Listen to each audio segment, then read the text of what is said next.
This is Audible. ISIS Audiobooks presents an unabridged recording of The Soul Collectors, written by Chris Mooney, read by Regina Regan.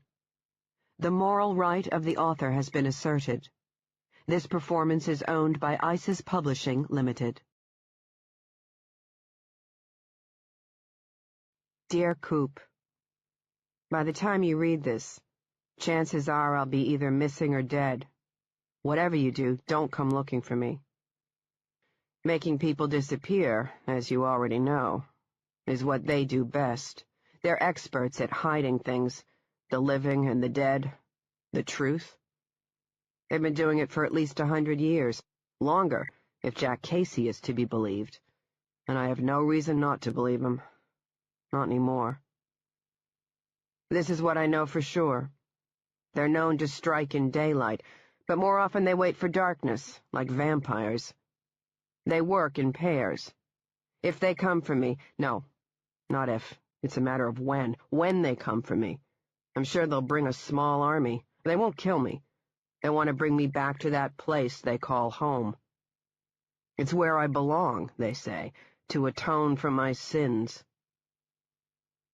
I'm writing you this letter on the back porch of a rental home in Ogunquit, Maine. It's remote and private here. The salty air blowing off the water feels unnaturally warm for this first week of December. Maybe it's the Irish whiskey. I'm drinking Middleton, your favorite, and as I look out over the porch railing at the setting sun, I can't stop thinking about how we're only given one life. How there's no second or third act, just this messy and imperfect one we've been handed. And it's up to us how we choose to live it. You were right, Coop. I should have chosen you when I had the chance. I've included the key from my condo, just in case you no longer have the copy I gave you. The condo, everything inside, it's all yours now. You need to know everything that happened. I want you to know the truth about what I saw, about what happened to me and Jack Casey. The first time I met him, Casey told me about his early career, his days working as an FBI profiler in what used to be called the Behavioral Science Unit. He called it the Monster Factory. He told me there were creatures lurking around us, doing things that the human mind doesn't want to, or maybe can't, comprehend. I thought he was being overly dramatic. Now I know Casey was speaking the truth. I've witnessed what lives behind their masks. I'll tell you one other thing I know for certain. Casey? He's the only one who believes me. Part 1. The Good Thief. Chapter 1. When the helicopter began its rapid descent to the now-defunct Pease Air Force Base in Portsmouth, New Hampshire, Darby McCormick shifted her gaze out of her window and saw, courtesy of the bright searchlight blazing from the copter's belly, a big white van parked on the quiet stretch of dark and empty tarmac far below. She spotted a turret on the roof and then, a moment later, could make out the black gun ports along one side. Not a van, but an armored personnel carrier, a brick shithouse of a vehicle meant to withstand both gunfire and explosions. The thing could roll over a landmine without suffering so much as a dent. Darby rubbed her fingers across her dry lips, thinking. An hour ago she'd been sitting in her living room, finishing off a Heineken and watching the final minutes of the Celtics game. Boston was giving the New York Knicks a well-deserved and highly enjoyable ass-kicking, when the phone rang. She had hoped it was Coop calling from London. He'd been moved there 3 months ago, and because of the different time zones, London was 5 hours ahead of Boston. They were constantly playing phone tag. She had called him earlier in the day to thank him for the gift, an antique hardcover copy of her all-time favorite book, Jane Austen's Pride and Prejudice. The gruff voice on the other end of the line introduced himself as Gary Trent, SWAT Senior Corporal for the Portsmouth and Durham areas of New Hampshire. He told her she was needed up north immediately, and that someone was already on his way to take her to Logan Airport. Darby told him she didn't store her SWAT gear at home, just her tactical equipment. "Don't worry," Trent said. "All the arrangements had been made." Then he hung up. The man's abruptness, or his failure to explain why she was needed, didn't surprise or shock her, as SWAT never spoke over an unsecured channel. She shut off the TV and went to her bedroom closet to gather the things she needed. 5 minutes later, when she heard the buzzer for her condo, she grabbed her duffel bag, locked up, and headed down the winding set of stairs to the building's front door. Her escort, a skinny, puppy-faced Boston patrolman she didn't know, looked like a teenager dressed up as a cop for Halloween. He said his name was Tim, and informed her he'd been ordered to bring her to Logan, where a private helicopter would take her directly to New Hampshire. Clearly, Timmy had been given the word to step on it, lights flashing and sirens wailing. The car made it to Logan in record time. Darby wondered how the Boston brass felt about her being called in to assist in a SWAT operation. 3 months ago, Boston PD had suspended her, with pay, from the Criminal Services Unit, the department's specialized group that dealt with violent crime. CSU had been dismantled temporarily, maybe even permanently, in the wake of the murder of Boston Police Commissioner Christina Chizinski. Seated inside the helicopter, it came back to her again, that night inside the abandoned auto garage with the 2 cops who had kidnapped her. One was a federal agent, the other a Bellum detective, a man she had known since childhood, Artie Pine, a close friend and confidant of her deceased father, and they had planned on torturing her. Darby killed them both, and on her way out of the garage, found Christina Chizinski waiting in an adjoining room, the woman sitting at an old desk holding a shotgun, the police commissioner's hands covered in latex gloves. Darby remembered the momentary flash of surprise on the woman's face at being discovered. "You're supposed to be dead," that look said.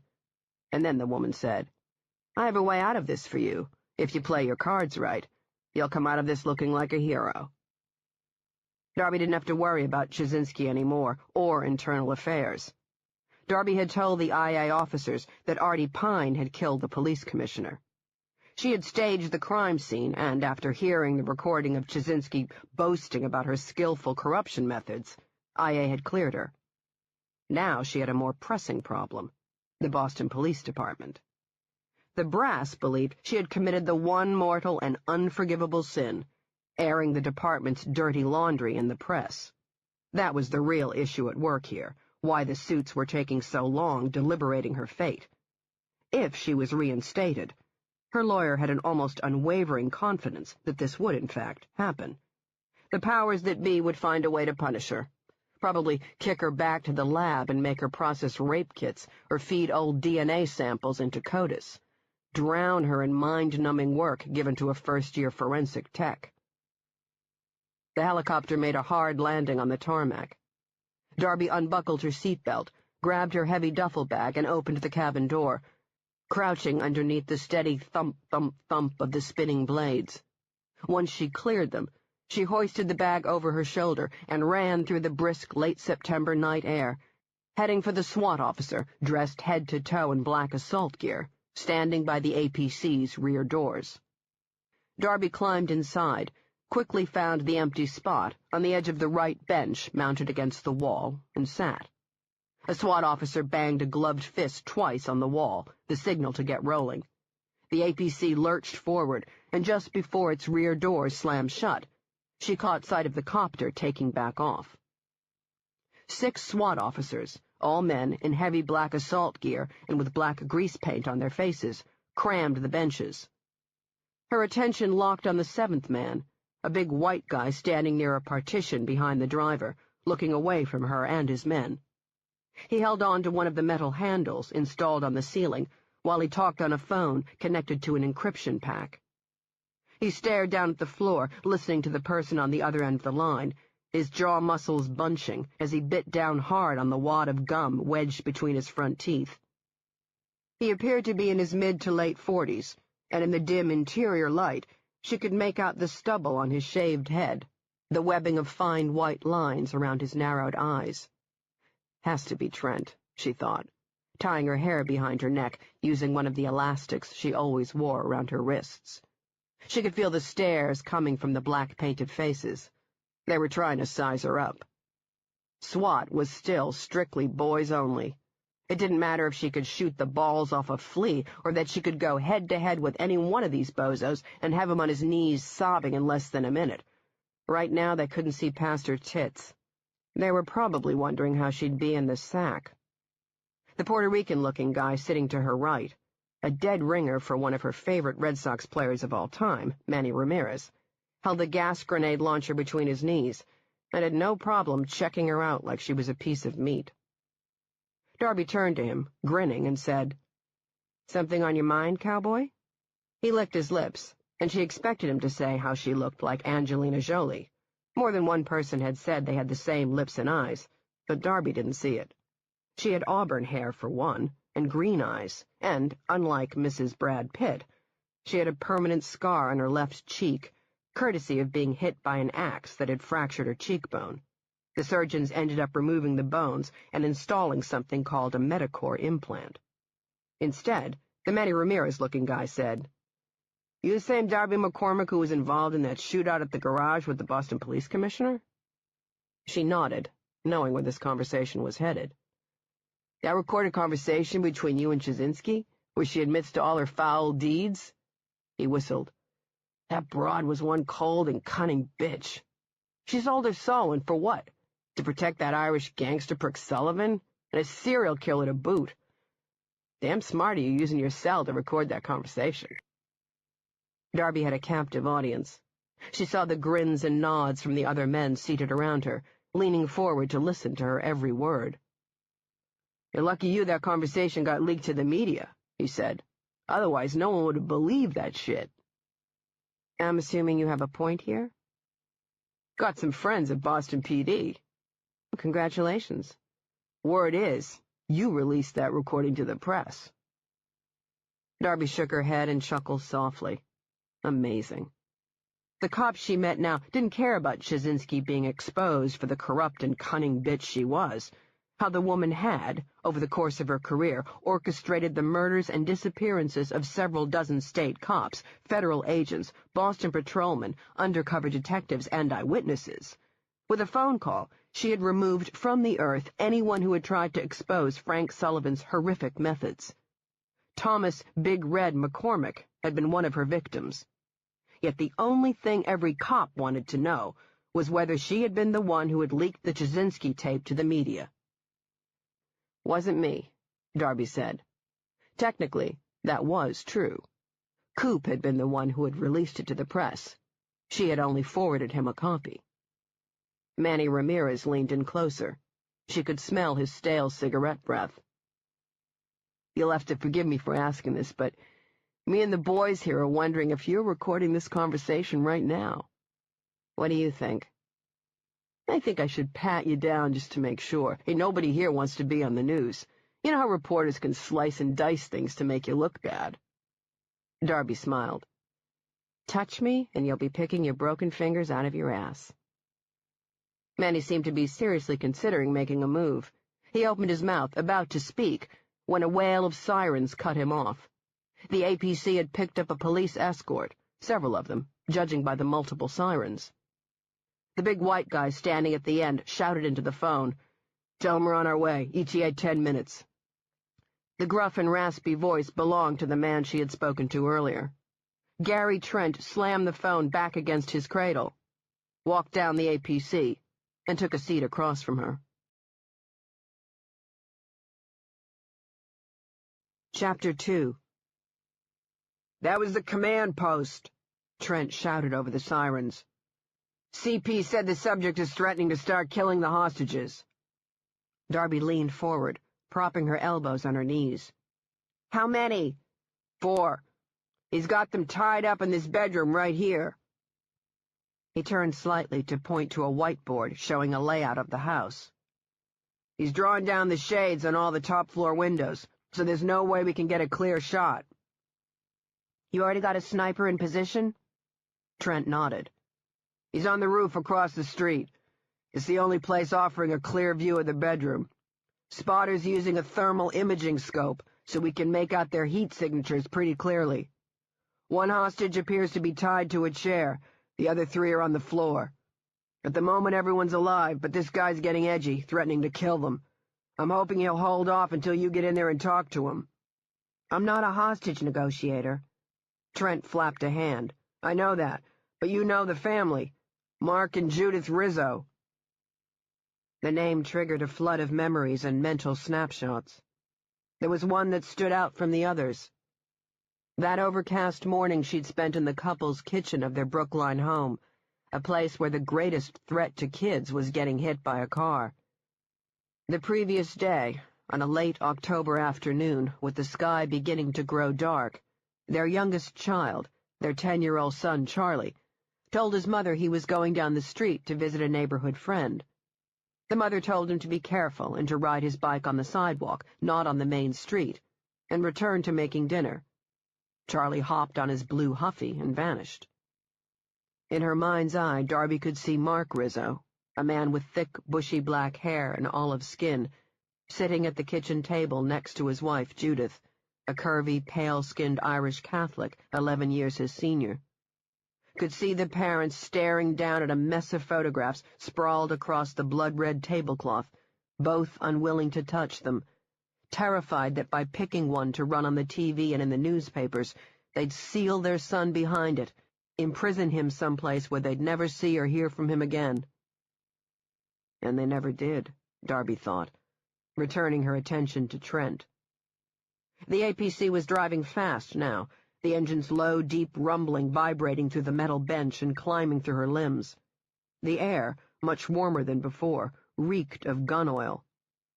Trent shouted, "The kid disappeared over a decade ago, right?" 12 years, Darby shouted back. Charlie Rizzo's abduction had been her first field case. "You ever find his body?" Darby shook her head, a part of her still thinking back to that morning in the Rizzo's kitchen. Standing behind the parents were Charlie's older sisters, blue-eyed, curly blonde twins named Abigail and Heather, tall for their age, and wearing tight Abercrombie & Fitch T-shirts stretched over curvy frames still holding baby fat. Abigail, the one with the Cindy Crawford type of beauty mark near her lip, swiped a shaky hand over her wet and bloodshot eyes, and then reached over her father's big shoulder. "This one," Abigail said, picking up a photo of a gap-toothed kid with dark black hair and olive skin, his rolls noticeable under the white Star Wars T-shirt with Darth Vader. "This one's the most recent picture of Charlie." Trent shouted, "When was the last time you spoke to the parents?" "Back when they were living in Massachusetts, in Brookline. Must have been maybe 2 years or so after Charlie vanished. They came to ask about some private investigator who offered to help them. The father was thinking of cashing in some of his retirement account to pay for it and wanted to know if I knew this guy, what I thought. I told him to save their money." "They hire him?" Darby nodded. "Nothing came of it. No new leads. I think they hired another guy who specialized in missing kids, but I don't know for sure." "When did they move to New Hampshire?" "When the girls got accepted to UNH. They're finishing up their final year. They're living at home, not at the college. After what happened to the boy, I guess the parents wanted the girls to stick close by so they could keep an eye on him." "You need a hostage negotiator." "Already got one. Guy named Billy Lee. He's already made contact." "So why am I here?"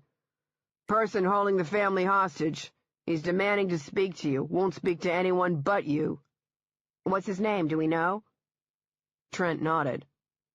"Guy's saying he's their kid. Their son. Charlie Rizzo." Chapter 3. Darby stared at Trent. Stared at him for what seemed like a long time. "You heard me right," Trent shouted. "Guy said he can prove it, too." "How?" "He won't say. This guy, well, let's just call him Charlie, keep it simple. Charlie says he won't speak to anyone but you. Said that if we can get you to come up here and talk to him, alone, face to face, he'll release the hostages.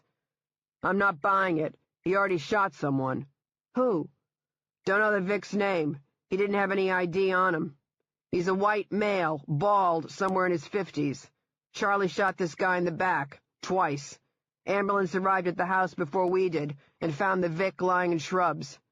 Last report is the guy's still alive but unconscious. He lost a lot of blood. How do you know Charlie shot him? He called 911 and told the operator. Charlie made the call? Trent nodded. He identified himself by name to the dispatcher, then told the woman about the shooting and dumping the body out of the window, told her exactly where it was lying.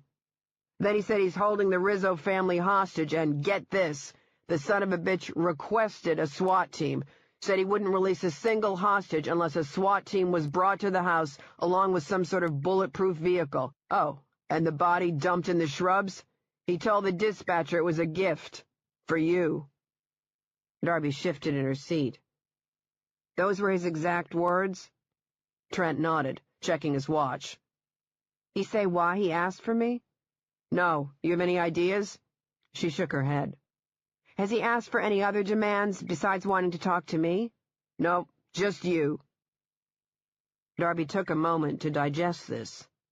Not for 1 second did she believe Charlie Rizzo was alive and waiting for her at this house, but someone had summoned her, and this person's actions and choice of words were unsettling, to say the least. Trent shouted, I talked with your former SWAT instructor. Haug? Trent nodded. He gave you nothing but high praise. Says you're one of the best shooters he's ever seen, that you know how to handle yourself in close-quarter combat. He called you Rambo with tits. That sounds like something Haug would say, Darby thought, grinning. The man was without a filter.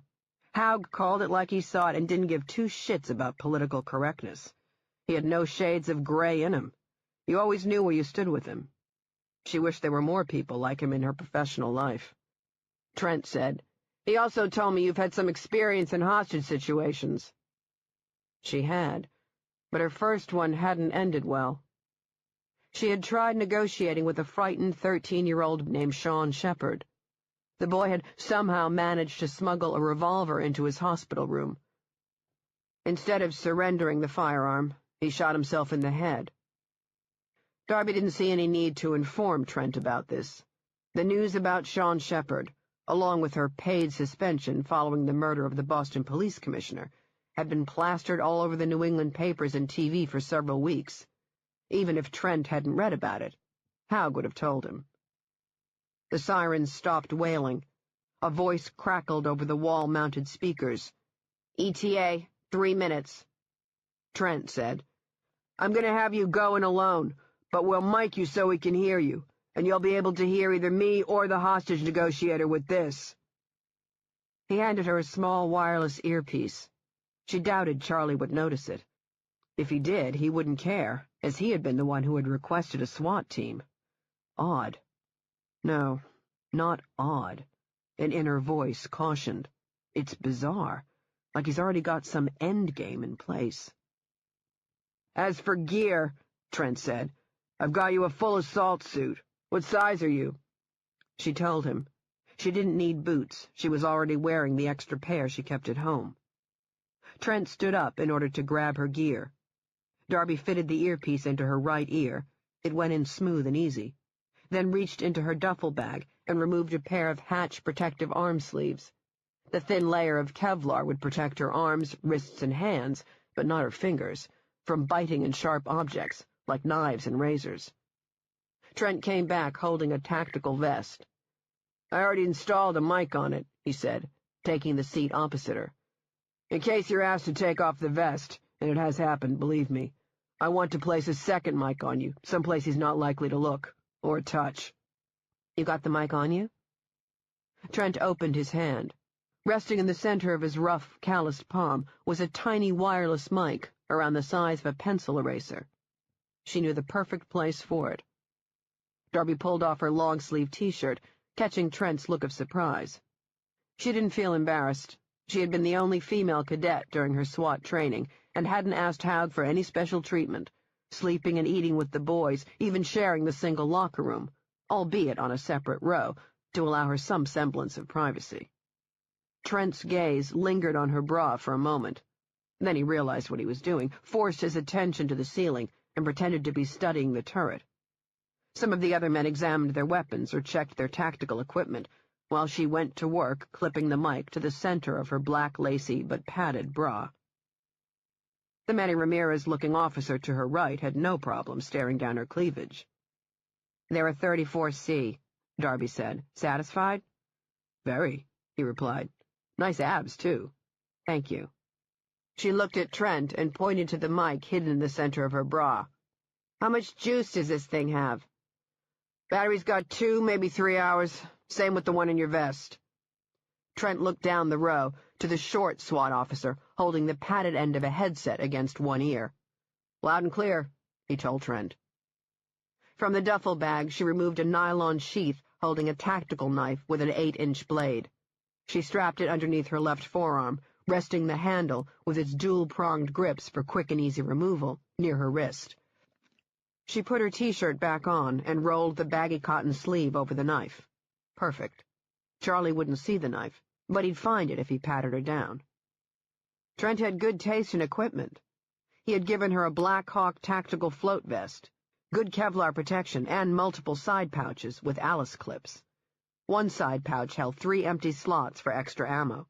The bigger one contained a brand-new gas mask, a top-of-the-line model with a wide, transparent polycarbonate visor and a military-grade filter positioned on the right side so it wouldn't interfere with her vision. The mouthpiece also had the new voice-amplifying system. "Where'd you get the funds for all this equipment?" she asked, dipping into the duffel bag again for the tactical pouch holding her sidearm. "You guys hit the lottery?" "In a macabre way, yes, we did," Trent said. "After 9/11, the state got a massive influx of cash to upgrade all our gear and weapons, and there was enough money left over to buy the Bear." He tapped the wall of the APC. "What are you packing? Looks like a Sig Sauer." "P226, Darby said, strapping the sidearm against her right thigh. "Nice choice, but our guy's probably going to have you dump it. You're going to need a backup piece and someplace to hide it. I've already got it covered." She rolled up her jean cuff and showed him the weapon tucked beneath the lip of her boot, a compact Sig Sauer P230 in an ankle holster. She slipped on the tactical vest, zippered it up, and found, strapped to the right front, a black piece of metal shaped like a baton. It had a trigger. "What's this?" "Net gun launcher," Trent said. 2 rounds. They only need 1. Wraps the person in a web. It's electrified, gives the person a slight jolt, and it's made of this sticky shit, so there's no way you can tear it off. I'm not a big fan of the non-lethal gadgets, but this one shows a lot of promise." Darby started transferring the extra clips of ammo from her duffel bag. "What's the plan? You gonna drive the APC up to the house?" "Our boy Charlie requested it. I'm gonna park it right in front so he can't miss it." "I want you to keep your men in here until I give the order to breach." "He asked for us, remember?" "Understood, but if you want me to go in there and talk to him, I'll be the one giving the orders." That hit a nerve. Trent's gaze narrowed in his stony face. She knew the senior corporal was about to launch into a lecture about how this was a tactical operation and, as such, he would be the one calling the shots. "I don't know anything about this guy's mental state," she said. "For all I know, he's a schizophrenic. If he sees your men standing around the house, armed, it might set him off. He might start shooting." "All the more reason why men should be positioned in and around the house. I can handle him, and I'm going to get him to walk out of there alive. If we carry him out in a body bag, we won't know why he's holding the family hostage." "But if I say no?" "Then you can go in and try talking to him." Darby removed her cig, clicked off the safety, and jacked around into the chamber. She slid her weapon back into the holster, clipped the strap, and leaned back against the wall, waiting for Trent's answer. The APC came to a jarring stop. Darby didn't move. Nobody did, everyone waiting for Trent to speak. Finally, he did. "Nobody moves or takes a shot until McCormick gives the word." Darby thought she caught a look of admiration flash across his eyes before he turned to his men. "Everyone clear?" Nods all around. Now it was her turn to address the group. "If I say blue, that's the signal to breach the house. If I use red, have one of the snipers take Charlie down. Any questions?" There were none. Darby opened the back doors to a rush of cold air and flashing blue and white police lights.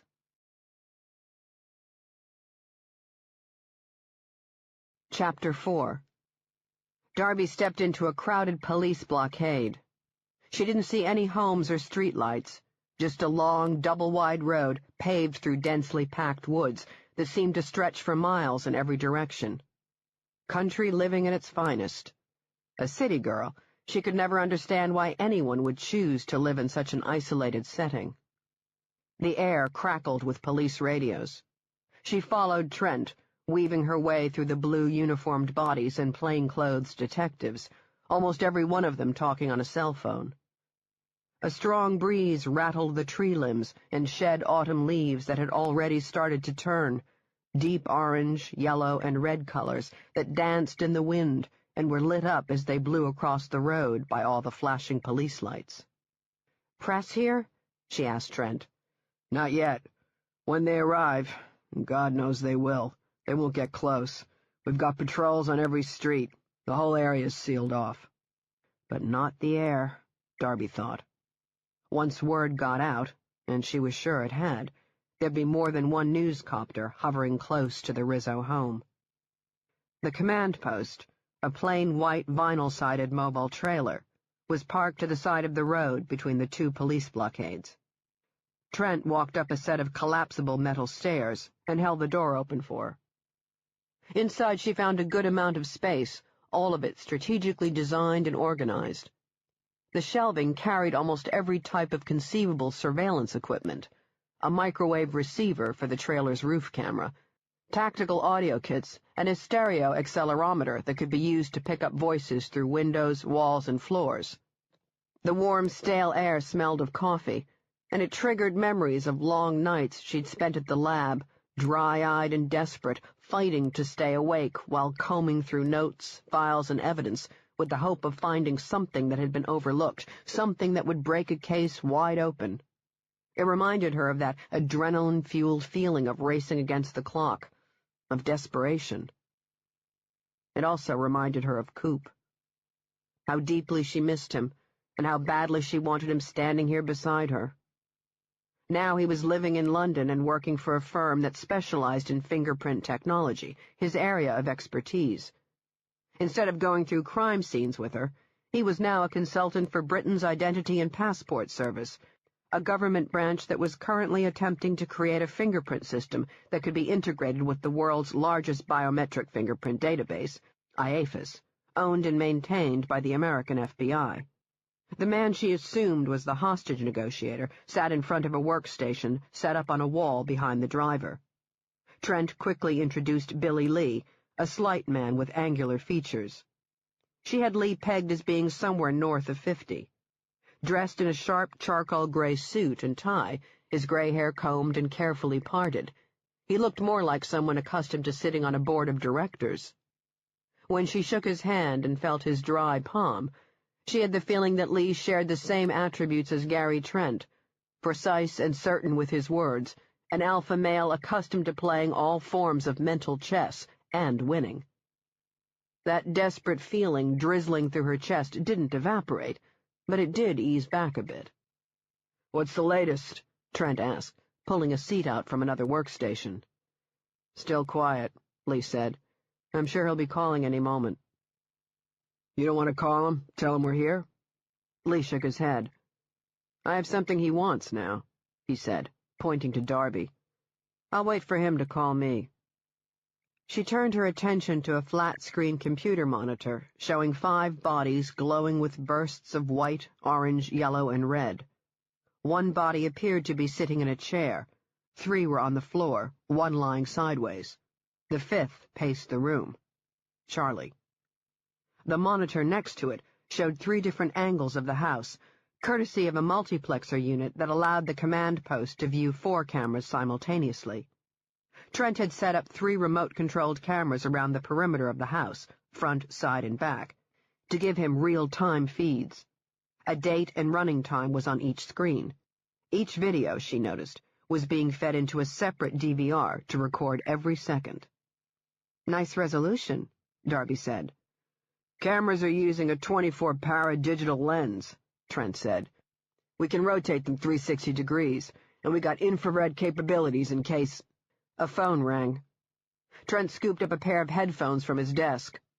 Lee calmly picked up a pair with an attached mic as he swiveled around in his chair and faced the monitor set up on the desk. "Hello, Charlie," Lee said brightly, as if he were speaking to a personal friend. "Dr. McCormick just arrived. She's here with me right now. Would you like to speak to her?" Darby couldn't hear Charlie's response, but she could read the words filling the screen. Voice recognition software had converted his speech to text. "I want to speak to her inside the house, alone." Lee glanced up at Darby. She nodded. "Okay, Charlie," Lee said. "Dr. McCormick has agreed to come inside and meet with you, alone. I delivered on my promise. Now you need to deliver on yours. Release your family." Charlie's response appeared on the screen. "She needs to see them first." Lee's brow creased in thought, but he didn't seem rattled or concerned. "You gave me your word," the hostage negotiator said, his tone sounding neither confrontational nor impatient. "You need to show the police that you're willing to cooperate, that you have no intention of harming your family." Charlie responded, "I told you I won't harm them. I gave you my word on that." "I know you're agitated," Lee said, "and I sympathize with your frustration at having to wait for Dr. McCormick to arrive, but she had to come all the way from Boston. We ordered a private helicopter to get her up here as quickly as possible. I delivered on my promise, and now you have to deliver on yours. You don't want me to look bad in front of my boss, do you?" Lee spoke in a relaxed way, his tone amazingly empathetic, as though he was connecting with a long-lost relative. "I need Dr. McCormick to bear witness," Charlie responded. Lee said, "To what?" No response.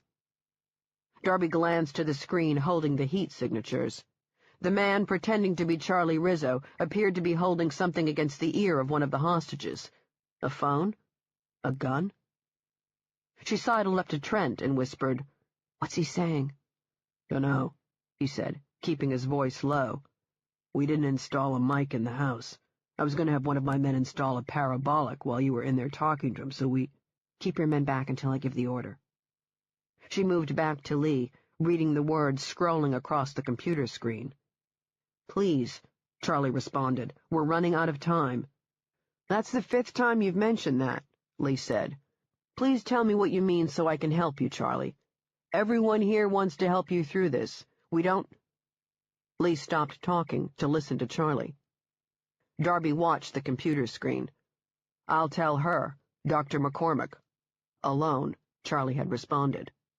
"Have her go through the front door, no escorts, no tricks. And remember to park the bulletproof van or car or whatever it is you brought. I want it waiting for me near the front of the house. After Dr. McCormick has heard what I have to say, she'll arrest me and bring me out. You have my word on that. Do what I ask, and I'll release everyone as promised. But if you don't do what I ask, if you try to trick me, then I'll kill my family and then myself. I can't survive the wheel again." "Tell me about the wheel—" Call terminated, flashed across the screen. Lee took off the headphones. "What's the wheel?" Darby asked. "I don't know," Lee said. "You?" She shook her head. Lee rubbed the bridge of his nose. "Charlie has placed a call to me every 5 minutes inquiring about your arrival. Each time his voice has vacillated between agitation and panic. When I was on the phone with him just now and confirmed you were in fact here, he sounded relieved, even, well, hopeful." "Has he given you any indication as to why he asked for me?" "No. I've asked, and each time he's refused to answer, and he stubbornly refuses to talk about the person he shot and dumped in front of the house. Anytime I broach either subject, his voice changes. I can tell you this much. He's afraid." "Do you think he's suffering from a schizophrenic disorder?" "Well, that was my original thought, but he's not showing any signs beyond his delusion that he's really Charles Rizzo. His speech is coherent. He doesn't stop mid-sentence and start jumbling together meaningless words. His thoughts are organized, and he can follow a conversation." "That didn't mean he wasn't schizophrenic. There were varying degrees, varying symptoms. She wouldn't know until she spent time with him. Lee said, "Do you know the first rule of hostage negotiation? Form a bond. Yes, that's your primary goal. Always remember that. When you go in there, let him think he's Charles Rizzo. Don't fight him on it. Listen to his grievances. If he believes you really do care about his pain, cause, whatever, he'll be more receptive to releasing the hostages, which is our goal. Remember to always be working on that bond. We'll be listening in and speaking to you over an earpiece." "That's all I have." Lee glanced to Trent. "The APC will take you in," Trent said. "And SWAT won't move until I give the order," Darby said. "Until you give the order," Trent repeated. "You have my word on that. But at the first sign of trouble, I'm ordering my men to breach."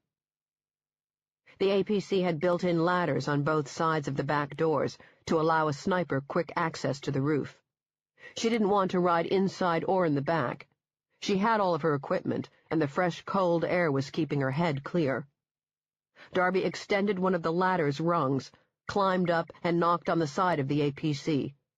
The driver looked in his rearview mirror, saw her standing on the back, then put a hand out of the window and waved. The engine came to life, rumbling, and the APC started crawling towards the house. Chapter 5. Darby mulled over the cryptic conversation she had just heard between the hostage negotiator and the man calling himself Charlie Rizzo. "I need Dr. McCormick to see them first," Charlie had said. "I need her to bear witness." Bear witness to what? Killing the family? And what the hell did he mean when he said he couldn't survive the wheel again? Another police blockade had been set up on the far end of the street. She spotted 3 cruisers, their flashing blue and whites lighting up every inch of the neighborhood, a place far different from, and light years beyond, the Rizzo's former Brookline address with its multi-million-dollar McMansions and professionally landscaped lawns and gardens, high-end BMWs and Mercedes parked in 2- and 3-car garages. A real estate agent would call these 3 New Hampshire homes, the only ones here on this long stretch of woodlands, either cozy or fixer-uppers. No garages, just driveways with small, dependable economy cars. Living here in the Granite State gave you plenty of land and privacy. The houses were spaced far apart from each other, and each one looked like it had been dropped in the middle of the woods. No streetlights either. She caught 2 remote cameras set up on tripods on the front lawn and driveway of a small colonial with white chipped paint and dark green shutters, the new home of Mark and Judith Rizzo. The windows, at least the ones she could see, were dark, the shades on the top floors drawn, just as Trent had said. 2 cars were parked in the driveway, a white Jeep Cherokee and a maroon Honda Civic. She could make out stickers for the University of New Hampshire on both back windows. Darby glanced to the ranch house across the street. It took her a moment to spot the sniper. He was lying on the flat roof, staring down his target site. His partner, the spotter, knelt behind a chimney and stared at the Rizzo home through a thermal imaging scope. The APC came to a stop. She stepped off and moved up the leaf-covered walkway. "Please," Charlie had said. "We're running out of time." Darby walked up the front steps and gripped the doorknob. It turned without a problem. She stepped inside alone, as instructed, but didn't shut the door behind her. The flashing police lights, coming from opposite ends of the street, were bright and strong enough to part some of the house's interior darkness, and it gave her a chance to take in her surroundings. Hardwood floors, and directly in front of her, a set of stairs carpeted with a dark burgundy runner. To her left, a living room with a sectional couch and a small flat-screen TV, modest furnishings. The Rizzo's Brookline home had had Ethan Allen furniture in large, spacious rooms. They were probably forced to downsize after blowing that money on private investigators, she thought. They probably moved here so the kids could get in-state tuition fees. "Shut the door and lock it!" The screechy, breathless male voice came from somewhere upstairs.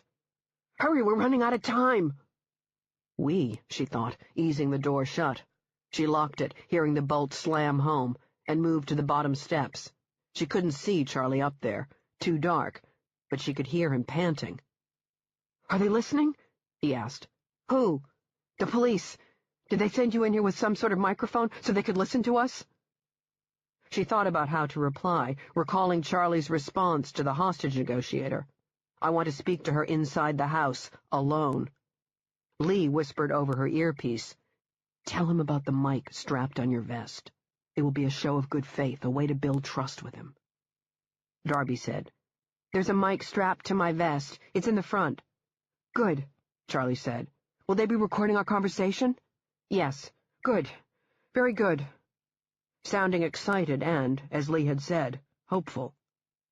"Please fold your hands on top of your head. When you reach the top of the steps, turn left. The bedroom is directly at the end of the hall. That's where I want you to go. Keep your hands on the top of your head until I tell you otherwise." Darby followed the instructions, clasping her fingers together and folding her hands on top of her head. She climbed the stairs, thinking about the excited tone in the man's voice. She wasn't imagining it.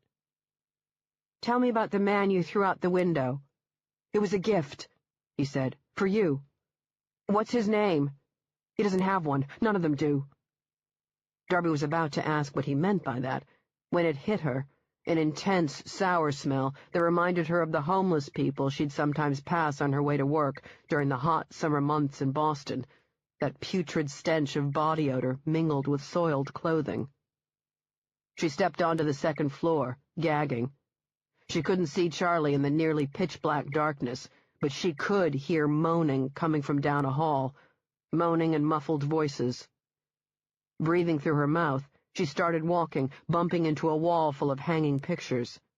She knocked over one, hearing glass shatter against the floor.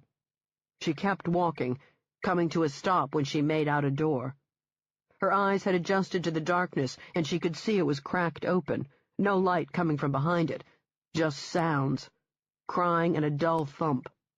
And that goddamn odor, she could feel it coating the back of her throat.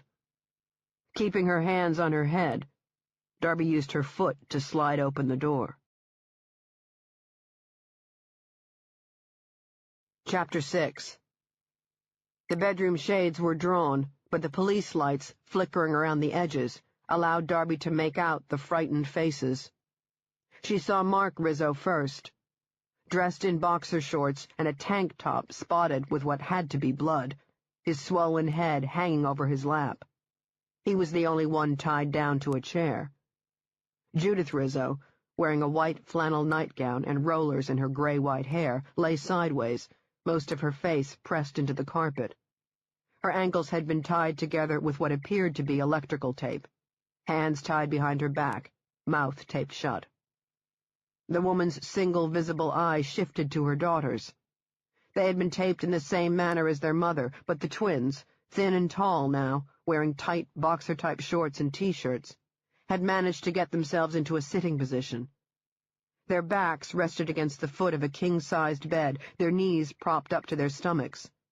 They shook in fear, but didn't appear hurt. Darby didn't see any blood on them. "Everything will be okay," Darby told the girls, quickly taking in the rest of the room. A black goose-down jacket lay across the bed's tangled sheets. One of the nightstands had been tipped over. "Just try to stay calm." Darby saw the twin with the beauty mark above her lip, Abigail, turn her head to the door. Darby was about to move when she felt the muzzle of a gun pressing against the back of her skull. "Don't turn around yet," Charlie said behind her. "Just stay right where you are, okay?" Darby hadn't heard any footsteps, and wondered if the man had taken off his shoes so he could slide undetected through the darkness. "This is just a precaution," he said. "I only want to make sure you do what you're told. This is important. I don't want to hurt you or anyone else." "Then why did you shoot your friend?" "That thing was not my friend." "Who was he?" "I'm hoping you'll find out. That's why I gave him to you." The man reached across her thigh and fumbled for the holster strap holding the cig. As he worked, keeping the muzzle pressed against her skull, she carefully slid the fingers of her right hand underneath the elastic fabric of her shirt sleeve. There, she felt the handle of the tactical knife. To pull it free and grip the knife properly would take no more than 4 seconds, but to use the blade effectively, she needed him to face her. He pulled the sidearm from her holster. She heard the cig land somewhere in the hall. "I just want to talk," he said. Darby waited. He didn't pat her down for any other weapons, yet. "I don't want to hurt anyone," he said again. "Please believe me." A part of her did believe him. She could hear the hope in his voice, the excitement, as if a gift he had longed for was about to be realized, and he was speaking too clearly and coherently for a schizophrenic. "The people listening to us right now," he said. "I want you to tell them to stay away from the house until you've heard the truth. We're all going to talk, that's it. After we're done, I'll release the hostages, and you can arrest me. I'll cooperate. Did you bring something to transport me?" "It's parked right in front of the house." "What is it?" "An armored patrol car." "Is it bulletproof?" "It can withstand rocket fire." "Thank you." His voice caught, strangling on tears. Judith Rizzo moaned. "Thank you," he said again, more clearly now. "Tell the people listening to us I won't harm anyone. They heard you. I want you to tell them. I want them to hear you say it." Darby's gaze had cut sideways. Judith Rizzo had rolled onto her back, blood dribbled from her mouth and broken nose. A dark, wet pool was on the carpet. "It was an accident," Charlie said. "She tried to run while she fell and hit her head on the edge of the bureau. Now talk to the SWAT people and tell them what I just said word for word." "I will if you release your mother." "Not yet. She has to stay here." "Why?" "We'll get to all of that. Now tell the SWAT people. Hurry!" Darby said, "Charlie Rizzo has asked for SWAT to stay away from the house. All he wants to do is talk. After he's done, he'll release the hostages. I'll arrest him and then transport him to the assault vehicle." Lee began, interrupted by a coughing fit. "Acknowledged." Darby expected Trent to pipe in and add his 2 cents. Much to her surprise, he remained silent. Charlie said, "Dr. McCormick, I'd like you to please turn slowly to your right. Okay, stop. Stay right there. Don't move." Behind her she heard the scratch and hiss of a match being struck. The room lit up with a faint orange glow, and now she could see the terror etched on the twins' faces, their cheeks shiny with tears. Charlie said, "My mother told me someone named Detective Kelly was in charge of trying to find me. Stan Kelly." "That's right. What happened to him? I called the Boston police and was told there was no one there by that name." "He's retired." "Retired," Charlie repeated. That's when a person leaves a job, right?" Darby blinked in surprise. Was he being serious? "That's right," she said. "When did he die?" "Why do you think he's dead?" "Never mind. It's not important." He was speaking quickly, too quickly, she thought. He's panicking. "My mother also said you helped look for me, said you're a good person, someone worthy of trust." Judith Rizzo blinked dully in the candlelight. Her pupils appeared dilated. "You can turn around now." Darby didn't move. Up until this point, she had cooperated. Now it was time to push back a little, try to turn the tables. "Release your mother and I'll turn around." "She needs to hear the truth first," Charlie said. "What your mother needs is medical attention. Let me bring her outside. There are people waiting who can take her to an ambulance. I'll come back upstairs and we can talk." "No. If you really are Charlie Rizzo—" I am Charlie Rizzo, and I'm going to prove it to you." "Careful," Lee whispered over her earpiece. "Don't push him too hard." Darby said, "If you really are Charlie Rizzo, you'd want your mother to get help. She suffered a serious head injury, accident or not. She'll die unless you let me bring her—" "Turn around!" Charlie roared. "You turn around right now, or you'll never know the truth about what happened to me, what I'm doing here. I'm giving you a goddamn gift, so you turn around right now or we'll lose everything." She did, slowly, her hands folded on top of her head. A small votive candle had been placed on the foot of the bed, and in the flickering candlelight, Darby got her first look at the man claiming to be Charlie Rizzo, and felt the blood drain from her limbs. Chapter 7. Darby's gaze flashed inward, away from the man claiming to be Charlie Rizzo, and seizing on a memory of herself at 13, lying on her stomach underneath the bed in the spare bedroom of her childhood home, and watching, in mounting horror and fear, a pair of soiled work boots moving slowly across the carpet towards her. The serial killer she would later come to know as Traveler, a real-life Michael Myers, dressed in greasy blue coveralls and wearing a mask of stitched-together, flesh-colored ace compression bandages, the holes for the eyes and mouth hidden behind strips of black cloth. The mask covering Charlie's face was made of human skin. The areas around the mask's eyes and mouth had been cut away, and in the candlelight she saw black, non-absorbable sutures crisscrossing their way around the mask's eye holes, and dark, leathery flaps of dried skin around Charlie's neck. The curling, cracked edges of the mask's mouth had been sewn into his healthy lips. There was no sign of blood or of swelling or infection on the lips or along the healthy, living skin around the sutures. This procedure had been done some time ago, and Charlie's skin had healed. Darby swallowed dryly, the candlelit bedroom taking on a surreal quality, as though by turning around she had stumbled through some portal and straight into one of Stephen King's creepy horror stories. Charlie stood behind the chair holding Mark Rizzo, whose head was still slumped forward. With the aid of the light, she saw now that Rizzo's face was swollen, the skin split in several places. Christ, the skin around his left eye was a bloody mess. Darby thought Rizzo had been beaten unconscious. He didn't stir or make a sound when Charlie placed a hand on the man's shoulder. She saw dirty, calloused nubs of scarred skin. No fingernails. They had been removed. "I didn't do this," Charlie said, pointing to the mask with the revolver. She believed him. There was no way he could have done that to himself, or by himself. The sutures had been sewed and tied off with a neat, orderly precision. Someone else had sewn the mask to his skin, someone with a skilled, patient hand. "Who did this to you?" "One of the 12, he said. "He sewed it onto my face, as a reminder." "For what?" Charlie grinned. "You'll see. First, this." He removed his hand from Rizzo's shoulder and began to work furiously at the buttons of his long black shirt. No, not a shirt, she thought. It's one long piece of black material, like a robe or a tunic. It seemed to belong to some past century, some ancient and now dead culture. It brought to mind European castles, a time of fiefdoms and serfs. "I was born with a specific genetic condition," he said, moving his bent and crooked fingers with their missing nails to work on the next button. "Do you remember what it is?"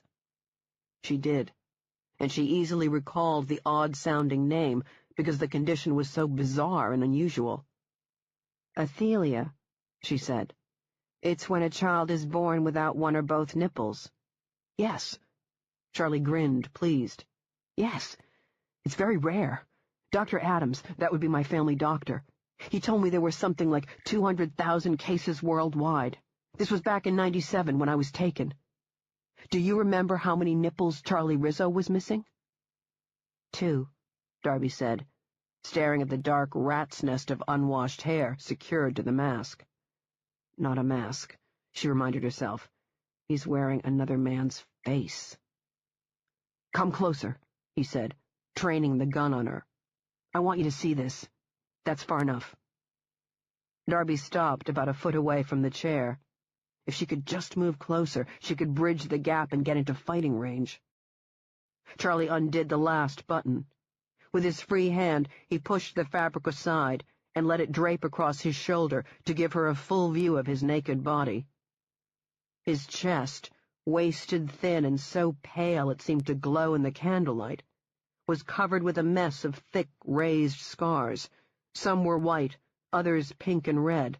Some were fresh welts, crusted with blood. Both nipples were missing. She also saw that he'd been turned into a eunuch. Darby stared at the thick white scar left where his genitals had been, and felt a cold place in her stomach, her skin slick underneath the heavy tactical clothing. "Being born without both nipples," he said, excited. "That would put me in a rather exclusive club, wouldn't you agree?" She did, but, given the thick scarring, It was impossible to tell if his nipples had been removed. Given the long, deep, and jagged grooves, they seemed to cover nearly every square inch of his chest. She suspected it had been done with a carving knife. "Now do you believe me, that I'm Charlie Rizzo?" "Yes," Darby said, not sure what else to say. And goddamn if some part of her hadn't turned over to the possibility that the man standing less than a foot away was, in fact, Charlie Rizzo. And the lattice pattern covering his chest and legs, why does it seem familiar? "The mask," she said. "Whose face is it?" "That's an excellent question," Charlie said. He shrugged back into the tunic, quickly fastened a single button, and then grabbed a tuft of Mark Rizzo's hair. The man let out a yelp of surprise or pain as his head was yanked backwards. His daughters made frightened mewing sounds from behind the tape, but Mark Rizzo's single good eye didn't look at them. Darby watched Charlie, her fingers still tucked underneath her shirt sleeve, tightening around the prongs of the knife handle. "Come on, give me an opening." "Now, Daddy," Charlie said, looking directly at her. He had moved back behind the chair, the gun's muzzle pressed against Mark Rizzo's temple. "I want you to tell Dr. McCormick why I'm here." Mark Rizzo opened his mouth. Blood dribbled onto his chin. He licked his swollen and cut lips, then tried to speak. Darby couldn't hear him, and she kept breathing through her mouth instead of her nose. The stench coming off Charlie had reached a nauseating pitch, making her eyes water. "Speak up, Daddy. Don't be shy. Start with the day I was abducted." Rizzo's single eye rolled around in its socket, dazed. "Charlie," Darby said, "why don't you tell me—" "No!" he roared, pointing the gun at her. "No! I've been waiting for this moment forever. It's the only thing that's kept me alive all these years." Darby stared at the gun hovering a few inches from her face. Adrenaline was pumping through her limbs, urging her to fight. She had to remind herself to keep her voice calm. "Tell me what he did to you," she said. "Tell me, and I promise I'll—" "We're not going anywhere until he confesses. He needs to say it. That's why I brought you here. You need to hear it from the monster's own lips. I want the world to know what he did to me." Charlie, trembling with rage and watching her closely, leaned against Mark Rizzo's ear and hissed, "Tell her, Daddy. Tell the nice lady about the day I was abducted. Tell her why they took me." Mark Rizzo's single eye locked on her. "This thing," he croaked. He swallowed, tried again. "He's not my son." Charlie pulled the gun away. Darby watched in slow motion as he pointed the gun to Mark Rizzo's leg, saw her window of opportunity, and took it.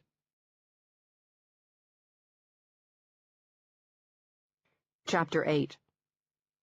Darby lurched forward on her left foot, keeping her right planted firmly on the floor.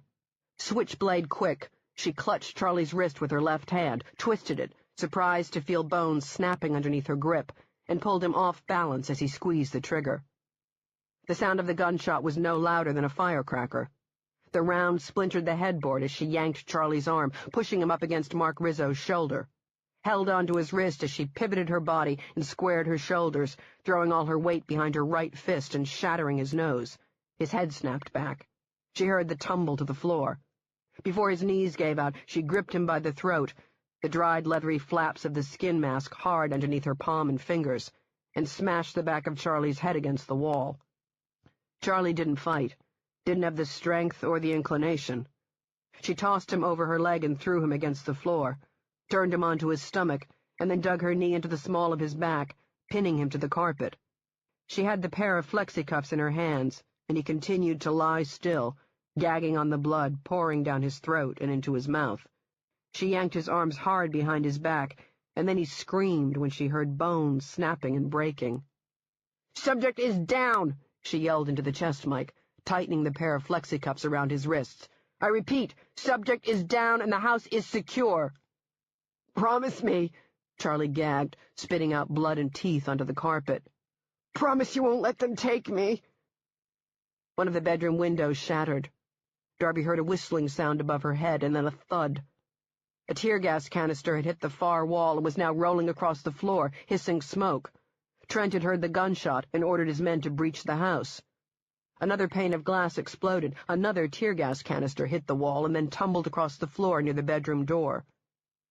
Thick clouds of white smoke were quickly filling the room. Darby shut her eyes and, holding her breath, found the side pouch. She ripped it open, grabbed the gas mask, and fitted it over her face. Charlie had rolled onto his side. She had knocked out most of his front teeth. He stared at her, his wide, frightened eyes blazing from behind the ghoul mask. "Lock me away," Charlie said between gagging. "Lock me where they can't find me." Darby jumped to her feet as the front door was knocked off its hinges. "Others!" he screamed. Smoke was quickly spreading through the room. Darby grabbed Judith Rizzo by the arms. "Promise me!" Charlie started coughing, hacking and wheezing from the tear gas filling his lungs. She dragged the mother into the hall and heard Charlie's last words. "Get the others!" 2 armed SWAT officers were rushing to the foot of the stairs. "Stand down!" she yelled, pleased by the strength and clarity of the mask's voice amplification system. She guided the woman's head to the floor. "I repeat, stand down!" The front officer stopped running and stood in the middle of the stairwell. Darby moved to the top of the steps. "Subject is down and cuffed," she said. "Bring the ambulance around. We have a—" The SWAT officer raised his shotgun and fired. Chapter 9. Boom, and Darby felt the round hammer against the center of her chest. Her breath exploded from her chest and she stumbled backwards. She hit the back wall and tumbled, her legs giving out. Her hands gripped the air, seeking purchase. Boom, and a second shotgun blast took out a chunk of plaster from the wall where her head had been just a moment ago. Splayed against the floor, and making harsh and painful gasping sounds behind the gas mask, Darby turned onto her side. The armor plating had saved her life, but her ribs were broken, maybe even fractured. Blinking, she saw the 2 SWAT officers disappear through the smoke. It was drifting into the dark hall, and over the ringing in her ears, she heard more footsteps pounding their way up the stairs. Then she caught the figures of 2, maybe 3 SWAT officers. Not Trent's men. They have to be someone else, but who are they? Turning left at the top of the stairs. They disappeared behind the smoke, their footfalls fading as they ran towards the bedroom. 4, possibly 5 men were inside the house. More could be waiting downstairs or outside. They would head back this way and someone would see her squirming on the floor and keep pumping rounds into her until she was dead. Sucking in hot air and trying to get her lungs to work, she reached for her sidearm and found the empty holster. Charlie had ditched her weapon. She had heard it land somewhere out here, and she began frantically to search the floor. Boom! And the shotgun's muzzle flash jumped in the white smoke from the bedroom. Boom! And 2 SWAT officers emerged from the smoke, hauling someone by the hands and feet. Charlie Rizzo, she thought. They rushed down the steps. Boom! Darby fumbled for her ankle holster, where the compact SIG was hidden. The .32 ACP rounds didn't offer much stopping power, even at close range. They'd be useless against tactical armor. She'd have to try for a headshot. The gas mask's polycarbonate visors were scratch-resistant, but not bulletproof. First, she had to find a vantage point. Dizzy, she pushed herself up onto her knees. 1, possibly 2 men left in there. Using the wall for support, she got to her feet and immediately stumbled, dropping to her knees and sucking in air. She had to wait and couldn't wait. From somewhere outside, she heard tires skidding across the pavement. Now heavy footsteps were coming her way, and she knew the SIG wouldn't put a dent in him, so she dropped it. With one hand she grabbed a flashbang grenade from her vest, while pulling the net gun launcher from its holster with the other. The SWAT officer emerged through the smoke with his shotgun raised. He saw Judith Rizzo, stopped, and then placed the muzzle against the woman's head and fired. Darby pulled the pin and tossed the flashbang across the hall floor. The grenade went off and the SWAT officer was stunned by an explosion of noise, the white light blinding him. Darby pulled the net gun's trigger. There was a pop and hiss as the net hurled through the air, expanding into an electrically charged web. It wrapped itself around the SWAT officer's chest and face, tangling him in the sticky strands.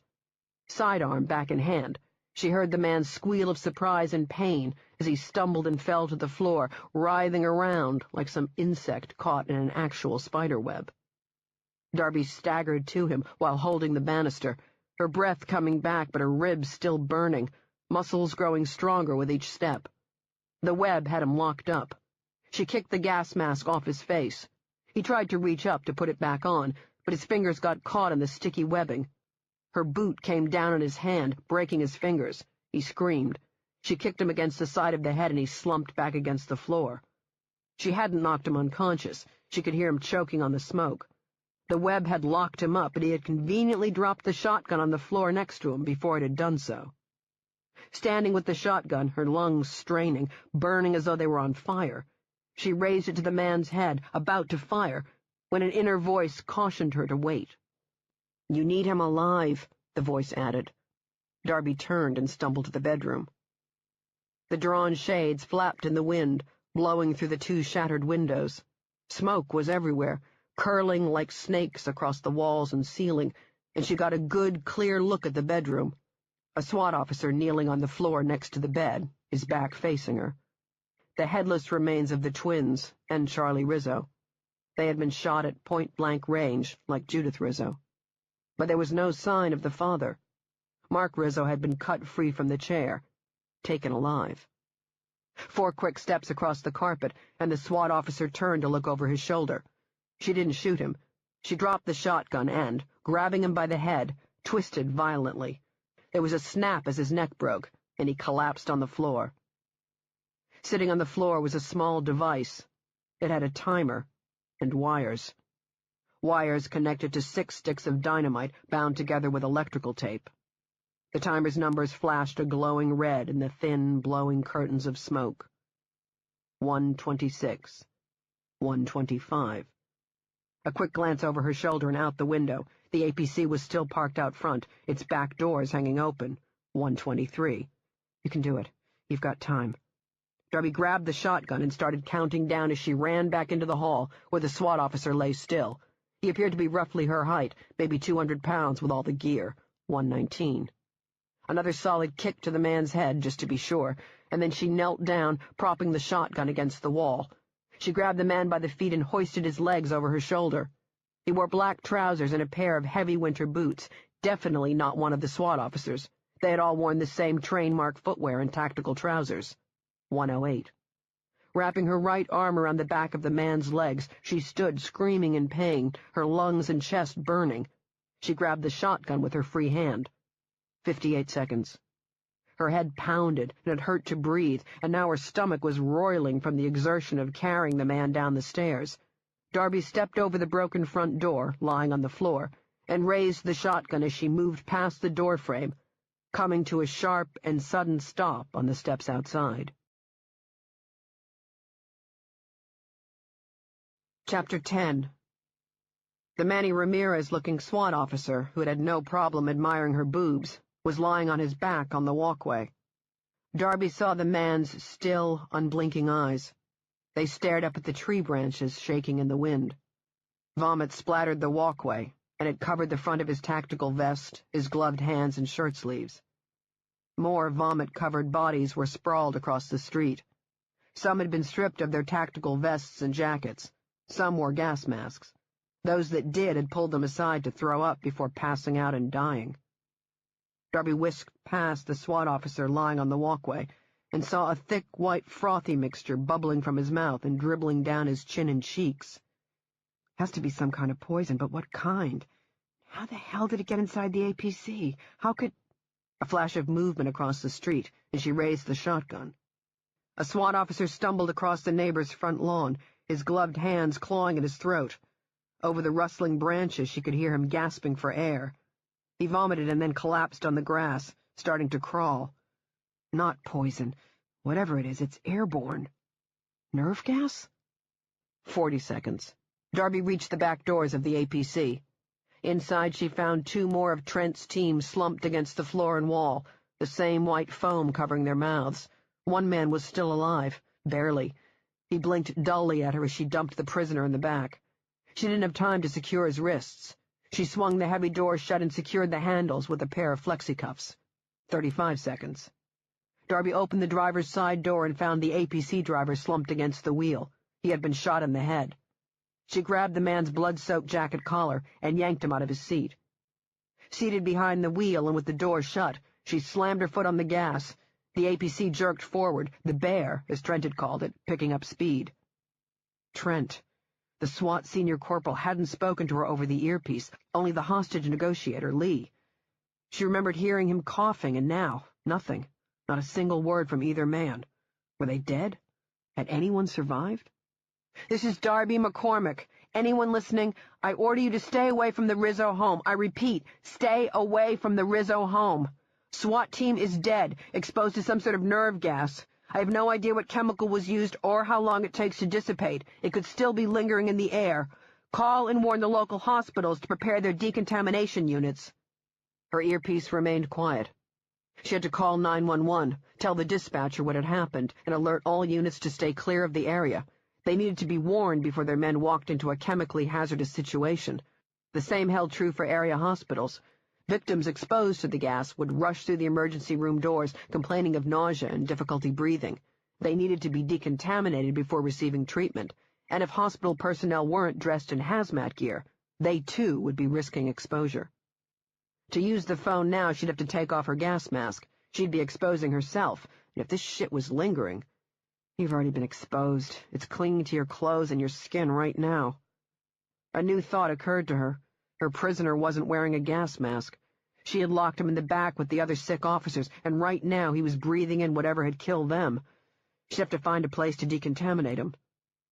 The blockade came into sharper view. The cruiser lights were still on, pulsing bright blue and white flashes, and the first person she saw was a patrolman slumped against the cruiser's front bumper.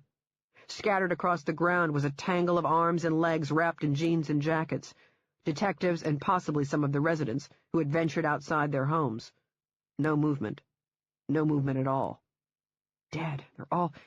A loud, bone-crushing boom of thunder rumbled through her chest as the house exploded behind her, lighting up the dark, starless sky.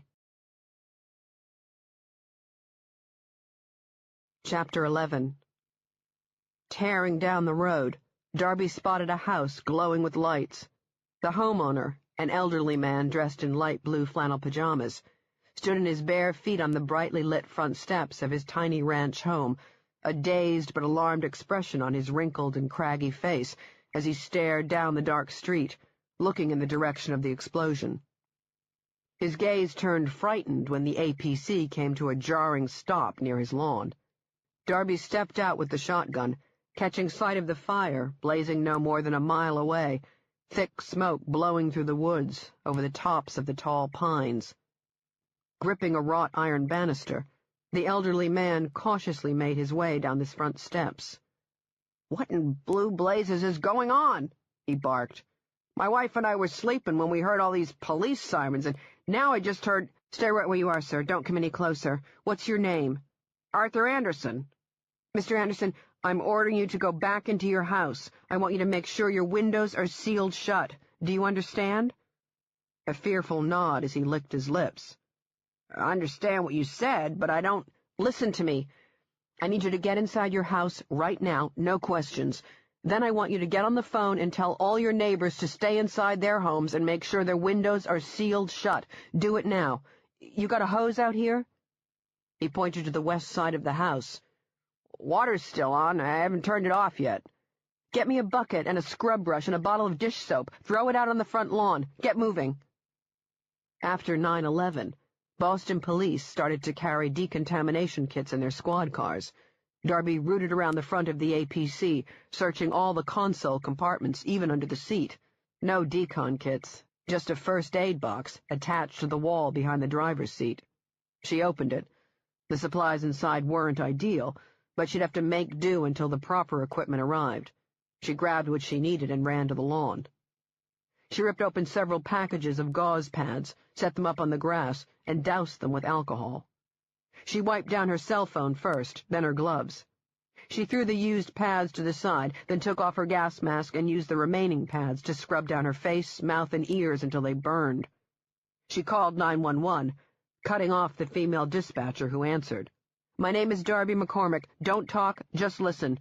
Senior Corporal Gary Trent of SWAT summoned me earlier this evening to a home in Dover." She quickly gave the woman the address and said, "Do you have a list of area fire departments?" "People have called about a fire, so engines are already en route. You need to warn them about a possible chemical attack. They are not to approach the bomb site unless they have gas masks with military-grade filters. Make sure whatever hazmat gear they're using has a biosafety level 4 rating. Now repeat back what I just said. Hazmat suits, she said, her voice cracking over the words. She was clearly in over her head. Masks with military filters. Biosafety level 4 rating. If they don't have that equipment, they're not to approach the bomb site under any circumstances. I have no idea what chemical agents were used. Your job is to limit the contamination as much as possible. After you call the fire departments, get on the horn to all the area hospitals. Have them seal the front and emergency room doors to give their people time to access their hazmat gear. Tell them they're looking for victims showing signs of nausea and difficulty breathing, foaming at the mouth. A pause, and then the woman said, Are you saying there's been some sort of biological attack? That's exactly what I'm saying. The hospital staff will know what to do. They've all had training. Okay. I'll call them right. Hold on. I also want you to make sure that you have people guarding the shooting victim, the guy the EMTs picked up from the front bushes of the Rizzo home. What's his status? He's gone, the dispatcher said. He died? No, I don't know. The ambulance never showed up at the hospital. Darby glanced over her shoulders at the APC's back doors, listening to the woman's frantic tone.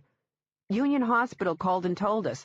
They've had no contact with the ambulance in question. We sent out a patrol but haven't heard back from them. I also informed Senior Corporal Trent of the development, and we haven't heard from him either. We haven't heard from anyone except residents calling about a fire and what they think was some sort of explosion. What local agency do you call in case of a bioattack? I don't know. We haven't ever faced... Where's your emergency protocol sheet? Darby heard shuffling of papers, things being moved. Where's the nearest army base? We don't have one stationed here anymore, the dispatcher said. What about the Pease base in Portsmouth? The Air Force still has someone stationed there. They could mobilize one of their air mobility command units to... They've been shut down. Budget cuts. And the hospitals in the area, I know for a fact they're not equipped to deal with multiple contaminated patients, maybe 2 or 3 at a time, but that's it. But if it's something as large as you're saying, well, Boston University has a new biological agent research lab, Darby said. They have people equipped to handle this, and you'll need trained people here anyway to identify the type of gas or chemicals used. They're in the South End about an hour away. I'll make the call and brief them. Call the fire department first, then the hospitals. Darby hung up without giving her cell number. No need, since her number had been captured on the dispatcher's computer system. At the beginning of the year, BU had opened their brand-new $1.6 billion research lab, courtesy of funding from former President Bush's Project BioShield, created to increase the U.S.'s response to bioterrorism. The BU lab had a biosafety level 4 rating, the highest security classification, as it dealt with the world's most infectious and incurable pathogens. It also had, in conjunction with the Army, a specialized crisis response unit that could respond to any biological attack or catastrophe on the East Coast. The public didn't know about the unit, but police and federal law enforcement agencies did. Every Boston cop and lab technician had been given the hotline number with strict orders to program it into their cell phones. Her temporary suspension had forced her to turn over her badge and laminated ID card that gave her access to almost every area inside the Boston Police Department. She'd also had to turn over her beeper, but not her work cell. She found the hotline number quickly. The man who answered the phone identified himself as Sergeant Major Glick. Darby gave her name, and then explained who she was and what had happened in New Hampshire. She told him about the number of dead SWAT and police officers, and Glick asked her several in-depth questions about the symptoms. Glick said, "Are you showing any symptoms?" "Not yet." "The person you captured, where is he right now?" "In the back of the APC." "With the other dead officers," Glick added. "I didn't have much of a choice." "Understood, but you need to decontaminate him quickly." "I haven't found any decon kits, so I'm going to scrub him down the old-fashioned way with soap and water." "Scrub yourself down while you're at it.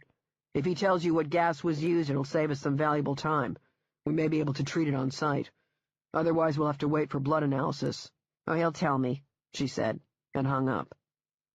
After she shoved the phone in her pocket, Darby put on the gas mask and then moved to the back of the APC, sliding the tactical knife out from underneath her sleeve. Chapter 12. A quick jerk of the sharp blade, and Darby cut the flexi-cuffs binding the APC's door handles. She opened the doors and backed up, bringing up the shotgun. Her prisoner, still wrapped in the net, had managed to push himself up into a sitting position. In the process, he had somehow worked the gas mask back over his mouth, what little good it did him. He had already breathed in the tear gas, the chemicals coating the soft, sensitive membranes lining his lungs, throat, and sinuses. His chest heaved as he hacked into the mask, trying to expel the fire. Darby stepped inside. In the dim interior light, she could see his mottled face, his bloodshot and watery eyes. They tracked her as she knelt next to the SWAT officer who had been barely conscious earlier. Now he was slumped against the floor in a puddle of vomit, a white, frothy mixture covering his lips and bubbling from his nose and mouth. She pressed a gloved finger against the man's neck. No pulse. She grabbed the prisoner by the back of his collar. He didn't put up a fight or struggle, too weak and disoriented from the tear gas and the blows to his head. She lifted him easily to his feet and marched him to the open doors. When he reached the edge, she shoved him outside. His hands jerked up to try to cushion the fall. They got caught in the sticky webbing and he slammed sideways against the ground, the sharp, painful cry lost in his coughing fits. Darby hopped out. She kicked him onto his stomach. When he tried to roll onto his back, she brought her heel down against his shoulder and kept it there, pinning him to the ground. Using her knife, she began cutting the net. As she worked, the sharp blade slicing through the webbing, she found the source of his pain. He had fractured his wrist during the fall. It made her think of Charlie, how his bones had snapped when she'd grabbed his wrist and twisted. No doubt something like that could happen, and no doubt the force of being smashed against the side of the head with an elbow could dislodge a tooth or two, but she had knocked out several teeth. Charlie was painfully thin, covered in scars. She wondered if he had weak, malnourished bones from time spent in captivity. Captivity? An inner voice questioned. Yes. After his abduction, Charlie Rizzo had been forced to live somewhere, enduring daily beatings, torture, and God only knew what else. So you're buying that he is, in fact, Charlie Rizzo. A part of her did, she supposed. At that moment she didn't know what else to think. Darby tucked the knife in her trouser pocket, then prized the netting off the man's body, surprised at its sticky strength. She cuffed him, then helped him to his feet. Knife in hand, again, she cut the straps for the man's tactical vest, the same model as the ones used by New Hampshire SWAT. The people entering the house were dressed as SWAT officers. They must have grabbed the vests and gas masks from the back of the APC after the men had been poisoned. That meant a plan had been put in place before her arrival. They had been nearby, watching. But why grab Mark Rizzo? Why not just kill him like Judith Rizzo and the twins, whose remains were now shredded into unrecognizable bits and scattered across the woods? Why did these people need the father? Darby ripped the gas mask off the man's face. The fresh air would help clear the burning from his lungs, nose, and throat, but not his eyes. She'd have to rinse them with water. Where has Mark Rizzo been taken? The man didn't answer, too busy hacking, but she felt him stiffen underneath her grip. His clothing was entirely black, black trousers and boots, and the strange fabric of a heavy black long-sleeve shirt that resembled the one Charlie had worn. She wondered if his body had the same severe scarring as Charlie's. The man's head certainly did. He was bald, and on the back of his head and neck she saw scars in all shapes and sizes. And a tattoo, words and letters written in the center of his neck, the light blue ink so faint she couldn't read it. She needed light. She grabbed him by the collar and pressed the tip of the blade against the back of his neck. "We're going for a walk. Try anything, and I swear to Christ I'll sever your spine, and you'll spend the rest of your life as a quadriplegic, pissing and shitting into diapers." She gave him a shove and started walking.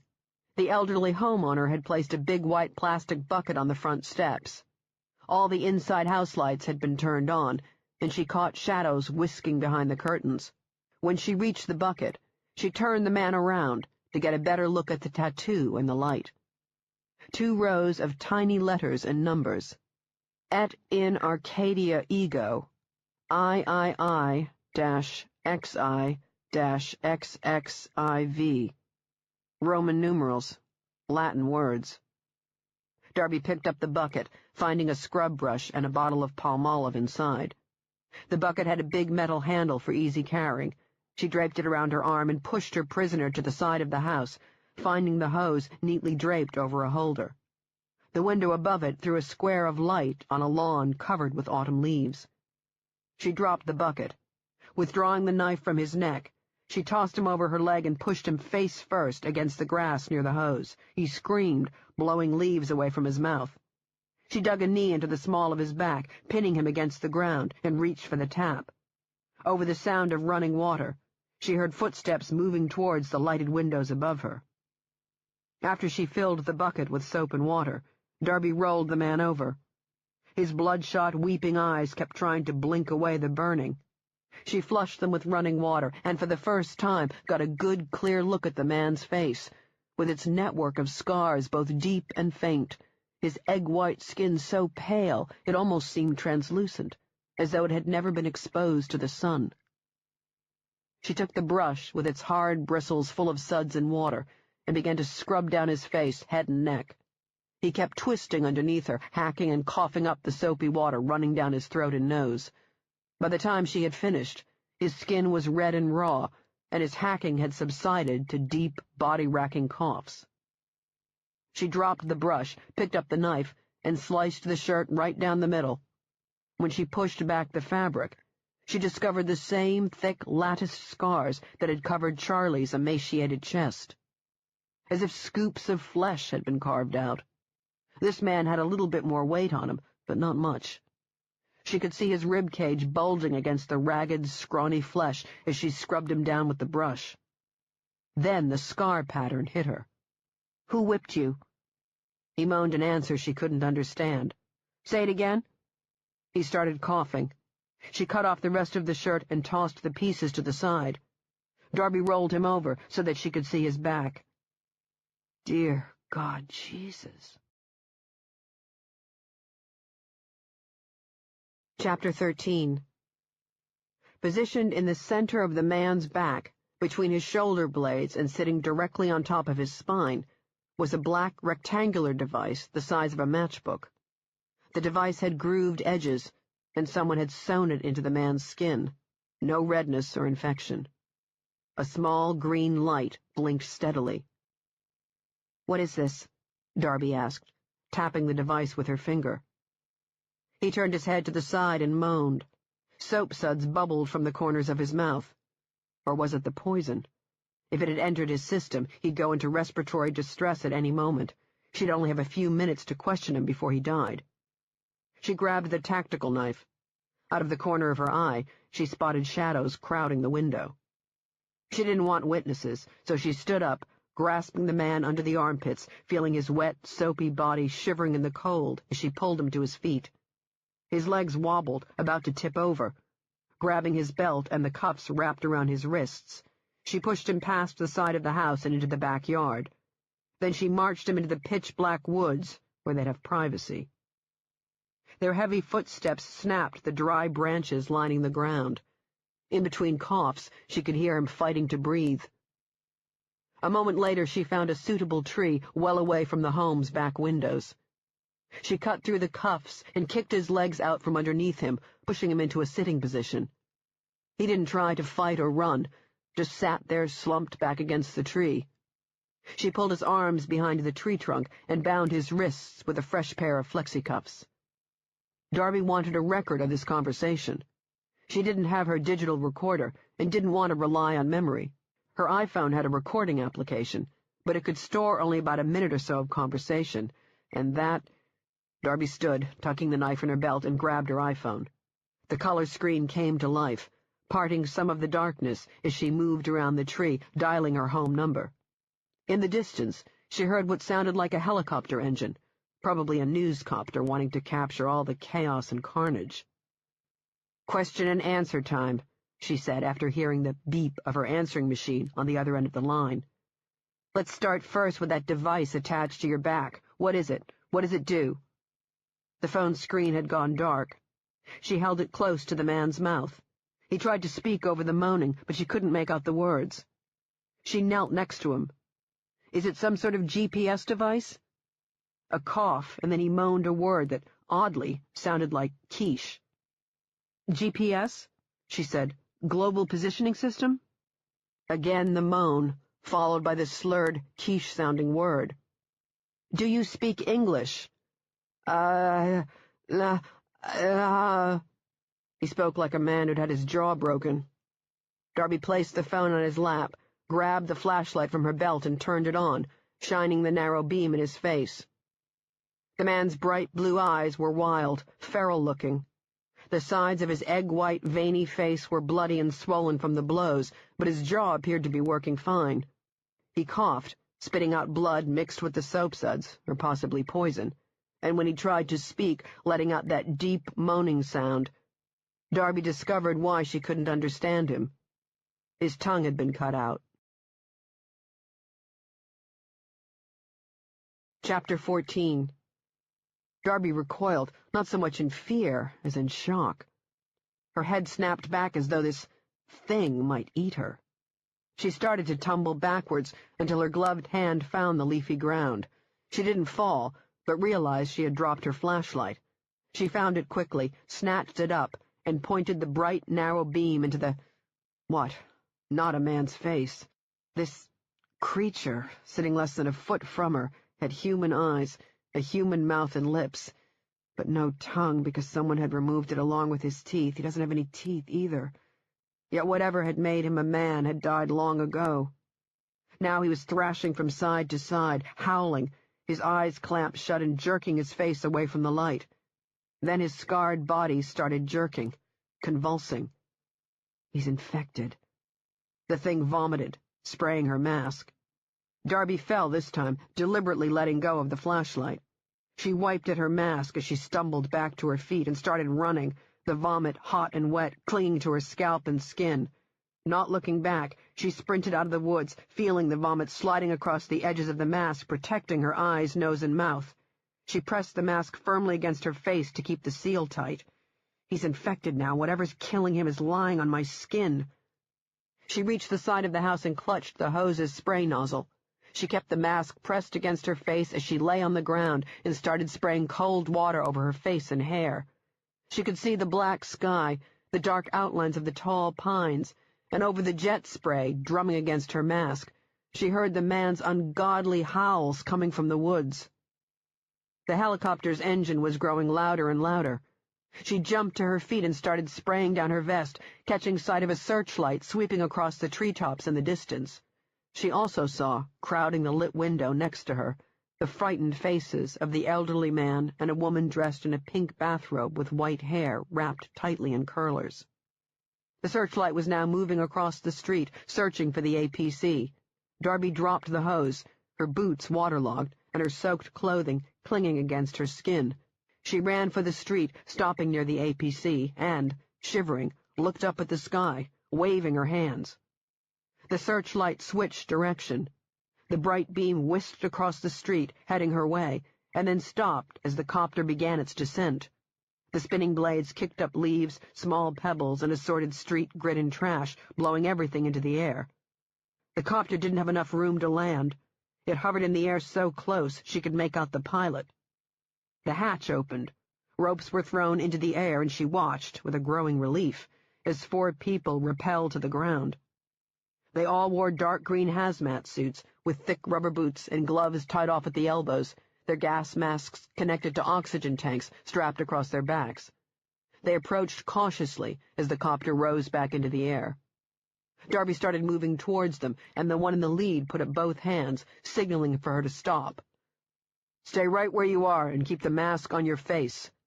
The deep male voice had a mechanical echo over the mask's speakers. "Where's Darby McCormick?" "I am." Darby heard the words in her mask, but not over the voice amplification system. The water must have shorted it. She tapped a finger against her chest. "We need to decontaminate you," the same male voice said. "Just stand there and stay calm." A spray gun was pointed at her. Foam, thick and white, sprayed across her chest. It covered her mask, and when she went to wipe it away, she felt hands grip her wrists. "Stay calm," the same man said, closer now. She wondered if it was Glick, the man she'd spoken to on the BU hotline.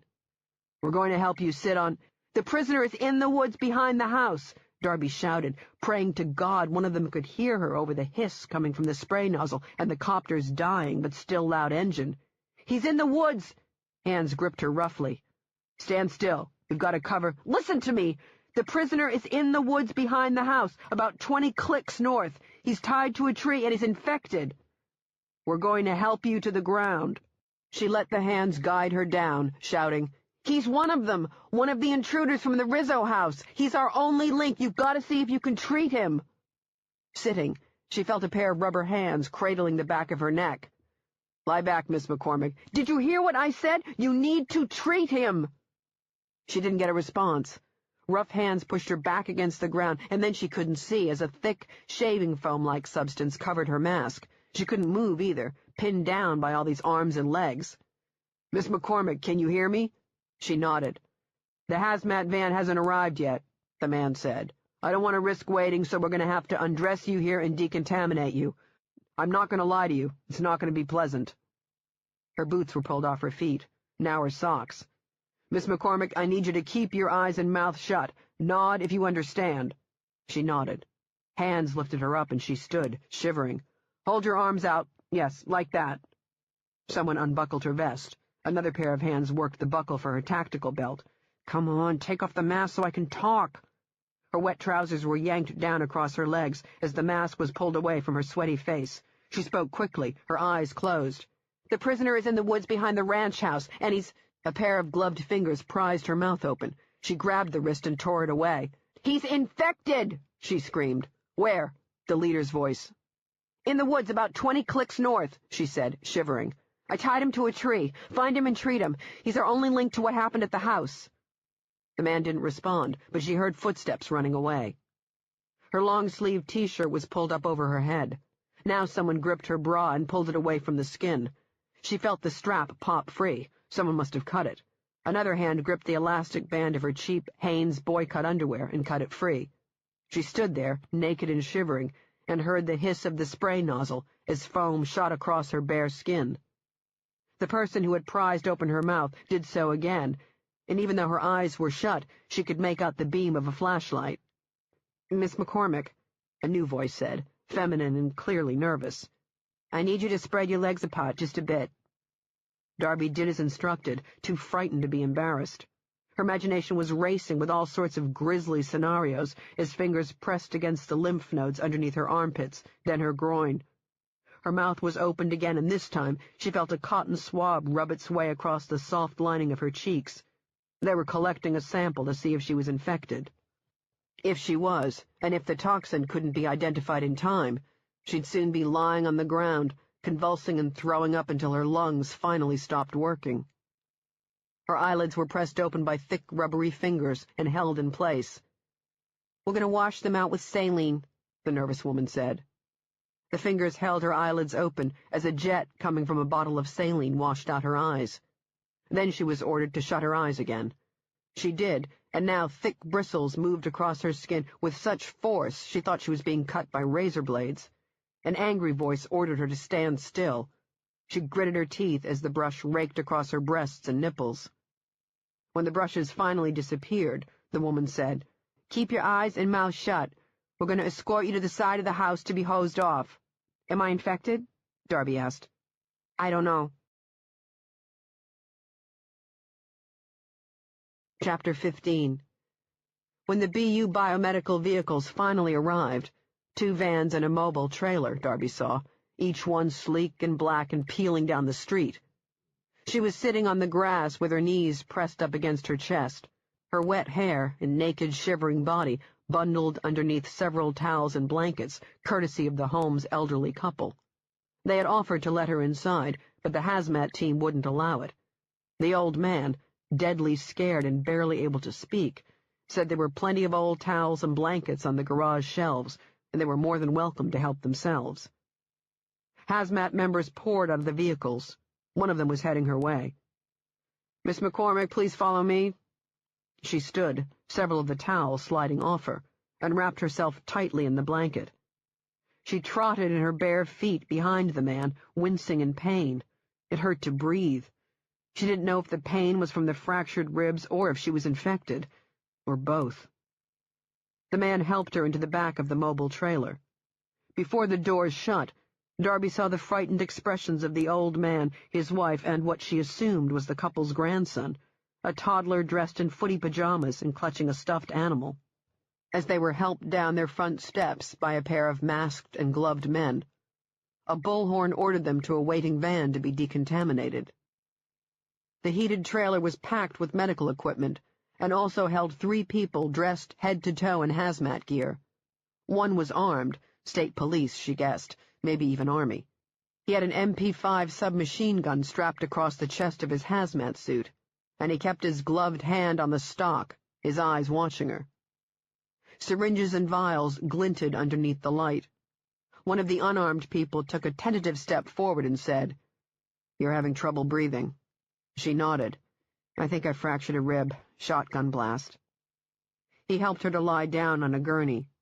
When he completed his poking and prodding with his gloved fingers and cold instruments, Darby nearly screaming when his hands touched her chest, he dropped a pair of scrubs on her stomach and told her to get dressed. She did, slowly, and after she finished, he came back with a syringe. He didn't speak or answer any of her questions as he drew blood, filling numerous vials. She had stopped counting after 6. Next, she felt a cold swab of alcohol on her upper arm, followed by the sting of a needle. "What's that?" "Something to help you with the pain," he said. "This way."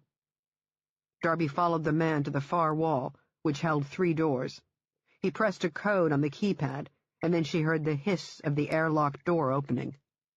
It led to a stainless steel room no bigger than a closet, a quarantine chamber, containing only a toilet. Darby didn't move. The sight of any confined space made her uneasy. The doctor, standing behind her, spoke for the first time. "It's only temporary, until we know whether or not you're infected." "How long?" "Until we know if you're infected? The blood work will take some time. It will go faster when we can isolate what, exactly, has happened here. Until then, we need to quarantine you. It should be only a couple of hours, and then we can take you to the hospital." Darby still didn't move. The guard, sensing that she might put up a fight, had stepped up beside the doctor. Finally, she went inside. The door shut, and she flinched when she heard the bolt slide home. The space was warm, and she had a view, courtesy of the small, square plexiglass window. One of the vials, containing her blood, had been placed in some sort of separating unit. She could see the device sitting on a worktop, and as she listened to the tiny whirl of the motor, she watched the doctor, who was sitting with his back to her and typing on a computer keyboard.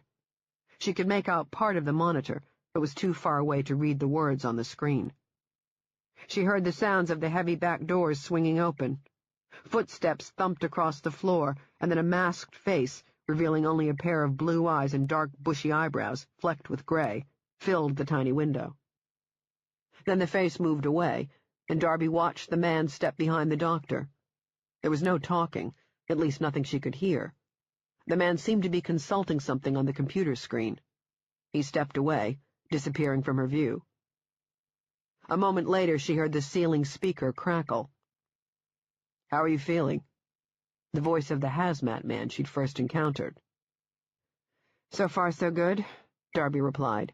"Can you hear me, Sergeant Major Glick?" "I can hear you fine. Any problems breathing?" She nodded. "I think I fractured some ribs." "We'll give you a chest x-ray, and then treat them when we get you to the hospital." "What about nausea?" "No." "What's the Army doing at BU?" "Consulting." "On what?" "Various governmental matters that don't concern you." "Then maybe you can tell me about the man I left in the woods. What's his condition?" "I wish I could tell you." Darby swallowed. Her eyes narrowed. "If you want my cooperation, you better drop the bullshit and—" "No, you misunderstood me," Glick said. "I can't tell you anything about him because we didn't find him." "We didn't find anyone in those woods, Miss McCormick. Not a single person." Chapter 16. Mark Rizzo started to drift back from the darkness of his mind, only to encounter a new kind of darkness, one that was pitch black and smelled dank and musty. Something cold and hard and flat pressed up against the bare skin of his chest, thighs, and arms. Every inch of his skin felt cold. Then he knew. He had been stripped of his clothes. He turned his hand, and his fingers felt rough stone. A stone floor, damp and dirty. Chilly air. Dark air that smelled dank and musty. No. Oh, dear God in heaven, please don't let this be true. Adrenaline shot through his weary heart, flushing his skin, and then it died. His muscles were unresponsive, and while his mind felt thick and clogged, his thoughts sluggish. He had memories, fragments of them, and he remembered choking on the tear gas filling his bedroom and watching SWAT officers rush in and thinking, "Thank God, oh, thank God, it's over." But one of the SWAT officers had a syringe, and he remembered feeling the needle sink deep into his neck, remembered trying to break free of the restraints binding him to the chair when he heard the first gunshot. Mark Rizzo blinked the image away. He knew who had him now, and they were somewhere here in this pitch-black darkness. He could hear breathing. A voice boomed through the darkness. "Welcome home, Thomas." Part 2. The Cross. Chapter 17. Darby lay propped up in the hospital bed, with her hands folded behind her head, staring across the room at the clear plexiglass door. Beyond it was a small, square-shaped area of spotless white tile. It covered the floor, walls, and ceiling. The door in there was made of steel. 2 doors, both locked, both secured by key-card readers. You needed a card and a separate code for each door. Each person who came in here had a different set of codes. Some punched in 3 numbers. Others had 6. One doc had 7. She had stopped thinking about how to mount an escape. Even if she managed to grab a keycard from one of the docs or lab technicians who came in here to draw blood and then pump a cruiser load of dope into her system, there was still the issue of the codes, and even with those, there was the problem of whatever lay beyond those 2 doors. The BU Biomedical Building, where she was currently quarantined, no doubt had top-notch security. A stolen keycard, and the codes, don't forget the damn codes, would get her only so far. They wouldn't open whatever doors separated her from the outside world. Then there was the staff to deal with, and guards, army boys probably. Would they shoot her? Unlikely. Would they mace her or use something like a taser? Most definitely. Escaping wasn't an option. Her thoughts shifted to the reasons why she wanted to leave here. The staff refused to let her use the phone to call someone on the outside. They refused to bring her a newspaper, although they brought her celebrity rag mags in droves and said she could read anything she wanted. She had asked for, and was given, Jane Austen's complete oeuvre. The TV in here had cable, but they had blocked out all the news stations. They refused to tell her what she had been infected with and why they kept drawing her blood and shooting her full of drugs. Orders, they said, from the man sitting high on the mountaintop, Sergeant Major Glick. Even more infuriating was the fact that no one would tell her when she'd be released. She was still showing no sign of infection, no nausea, no problem swallowing, and no problem breathing. Well, it did hurt to breathe, but that was caused by her ribs. There was a lot of talk about her lying down and resting, and for the first few days she had complied. Not one single symptom, and yet they were keeping her imprisoned here and refusing to explain why. She wondered what time it was. There wasn't a clock in here. A lot of things weren't in here. A lot of things. That was going to change. Right now. Darby yanked back the rough white sheets and the scratchy wool blue blanket, sat up and swung her legs off the bed.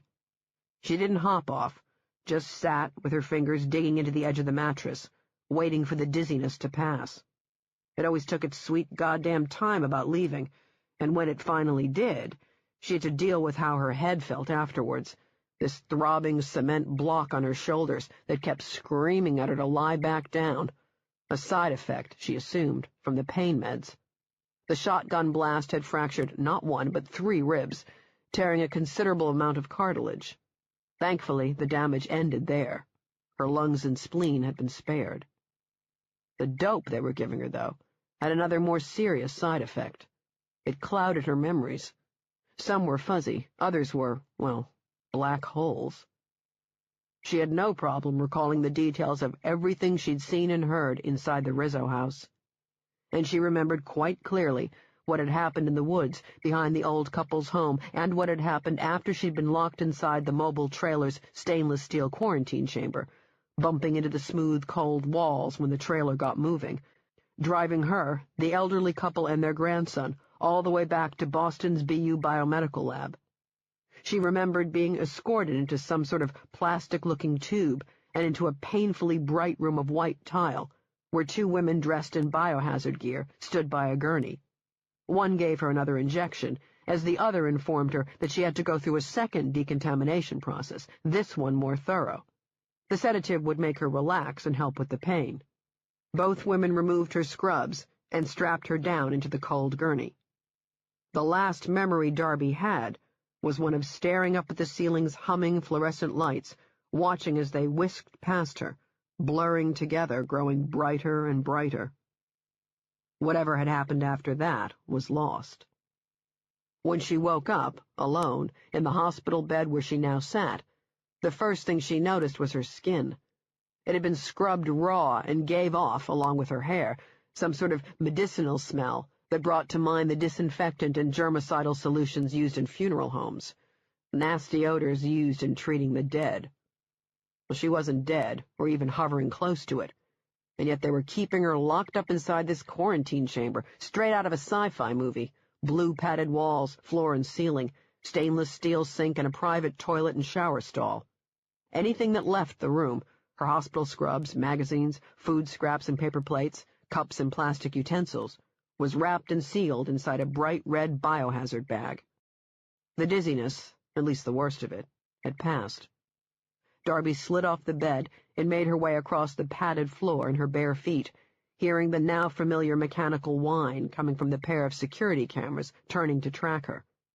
These cameras monitored her movements, even at night when she went to use the toilet. She reached the console and picked up the phone. "Yes, Miss McCormick?" a male voice asked. She didn't recognize it. "What time is it?" "Almost noon. Are you hungry? I can bring you— I want to speak to Sergeant Major Glick." "I'm sorry, but he's unavailable right now. I was told he would return today." "Oh, he did, early this morning. He came by, but you were asleep." "Why didn't he wake me up?" "Doctor's orders." "I want to speak to him, now. Sergeant Major Glick is involved in a matter that has required him to be out of the office for an indefinite period of time." Darby finished for him. Everyone here kept reciting the same party line. "He's carrying a cell phone with him, right?" Well, I would assume so." "I want you to connect me to him." "I can't transfer your call. We don't have that sort of equipment." "Then bring a phone to me." "A cell won't work in here." "Then connect a landline." "I'm afraid your room isn't equipped. The phone you're speaking on right now is wired to come straight to the security console." "Fine. Have someone take me to a phone." "I'm sorry, but I can't do that until we know you're not infected." Darby felt an itch spark deep inside her head, right around the place where her spine connected to her brain stem. She squeezed the receiver, wanting to crush it. "You and I both know I'm not infected. These tests take time, Miss McCormick. We still don't know what you were exposed to, and until we do, we need to monitor— Who's your second in command?" "Second in command? I don't understand what— The Army's running this place, right?" No answer. "I want to speak to someone in charge," Darby said. "Now." "I'll forward your request, but, as you already know, we're not allowed to speak to you about the New Hampshire incident. Maybe you should ask the FBI. I can call them for you." Darby had already spoken to the two agents sent over from the Boston office, a pair of Irish boys named Connolly and Kelly. They stood in the white-tiled room beyond the plexiglass barrier, writing down her statement while asking questions through a two-way speaker. They claimed to have no knowledge of the investigation happening up north, in the Granite State, and promised to send along someone to answer her questions. That was 4 days ago. Maybe 5. It was hard to remember. Darby switched the phone to her other ear. "What's your name?" "Howard." "And what do you do here, Howie?" "Me?" He chuckled. "I'm just a lowly medical technician." "Okay, Howie. I want you to pass along a message. The next person who enters my room is going to be carrying my medical file and all of my blood work results. Said person is going to hand those to me and then sit down and answer my questions, all of my questions. including everything that's happening in New Hampshire. If this doesn't happen, Howie, not only will this person not be getting any more of my blood, he or she will have to crawl out of here. Do you understand? I understand your frustration, I honestly do, but you need to— Do we have an understanding, Howie? I'll pass your message along. Now, about lunch, would you like— Darby hung up and went back to lying on her bed, wondering just how long she'd have to wait until someone came to speak to her. And what if they can't or won't answer your questions? What are you going to do? Then she'd have to deliver on her promise. Her thoughts shifted to the man she had cuffed to a tree in the woods, the thing with the veiny egg-white skin, missing teeth and tongue. There was no way he could have got loose by himself. Someone had cut him loose, either one of his buddies who had been nearby watching, or one of Glick's hazmat people, maybe even Glick himself. And that black plastic device I found sewn into his back. Just what the hell was that thing? Some sort of tracking device? It was maddening to wonder. Now she saw the man claiming to be Charlie. Saw his mask of dried human skin with its cut-out eye holes and mouth, the sutures attached to horribly scarred but healthy skin, belonging not to a man claiming to be Charlie Rizzo, but to Charlie Rizzo himself, the boy born with missing nipples, who had disappeared all those years ago and who now, seemingly for no reason, had reappeared back in his family's house to hold them hostage. No, there was a reason. Charlie, and he was Charlie Rizzo. She could feel it deep in her gut. Charlie had called 911 and requested SWAT and a bulletproof vehicle. He dumped a body in the shrubs, and when she asked him who that man was, he said, "I'm hoping you'll find out. That's why I gave him to you." Charlie wanted her to go inside the house alone so she could bear witness to his father's confession. What had Charlie said to his father? Here it was. "I want you to tell Dr. McCormick why I'm here. Don't be shy, Daddy. Start with the day I was abducted." Mark Rizzo never explained. No, that wasn't true. He said, "This thing is not my son." She took down Charlie, and tear gas flooded the bedroom, and then the people dressed as SWAT officers stormed inside the house. They hadn't come for Charlie. They killed him along with the rest of his family. But not the father. They took Mark Rizzo— where? To the same place Charlie had been living all those years? And why had they allowed Charlie to remain alive all that time? What was the purpose?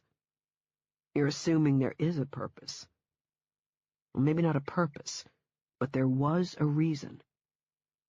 As it turned out, Darby didn't have to wait long. Her thoughts were interrupted by the sound of the steel airtight door hissing open. Chapter 18.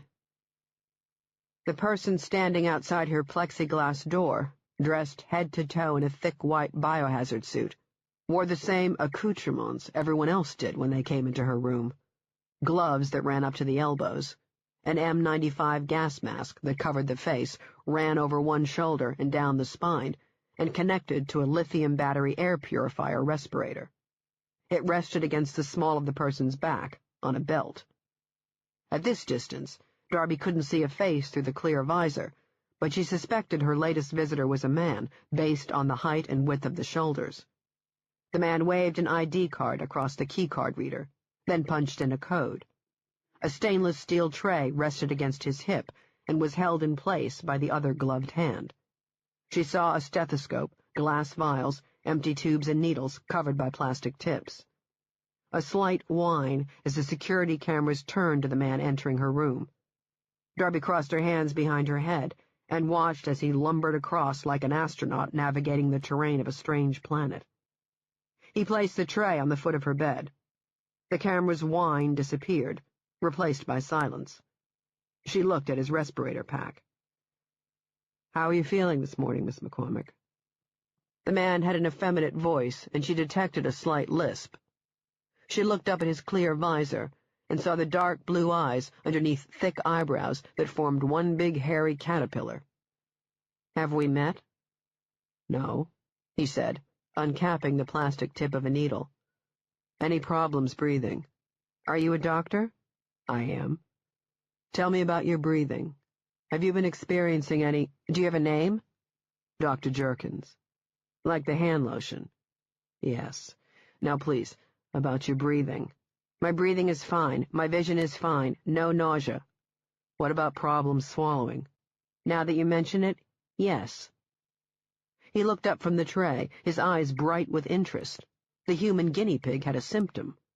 I'm having trouble swallowing this bullshit about you people not knowing what I was exposed to, Darby said calmly. It irritated her, having to maintain this calm pleasantness. She forced a smile, then added calmly, "And please don't feed me the line about how you're still running tests. You've been drawing blood for days, and you've refused to tell me the name of this sedative you keep injecting into my system.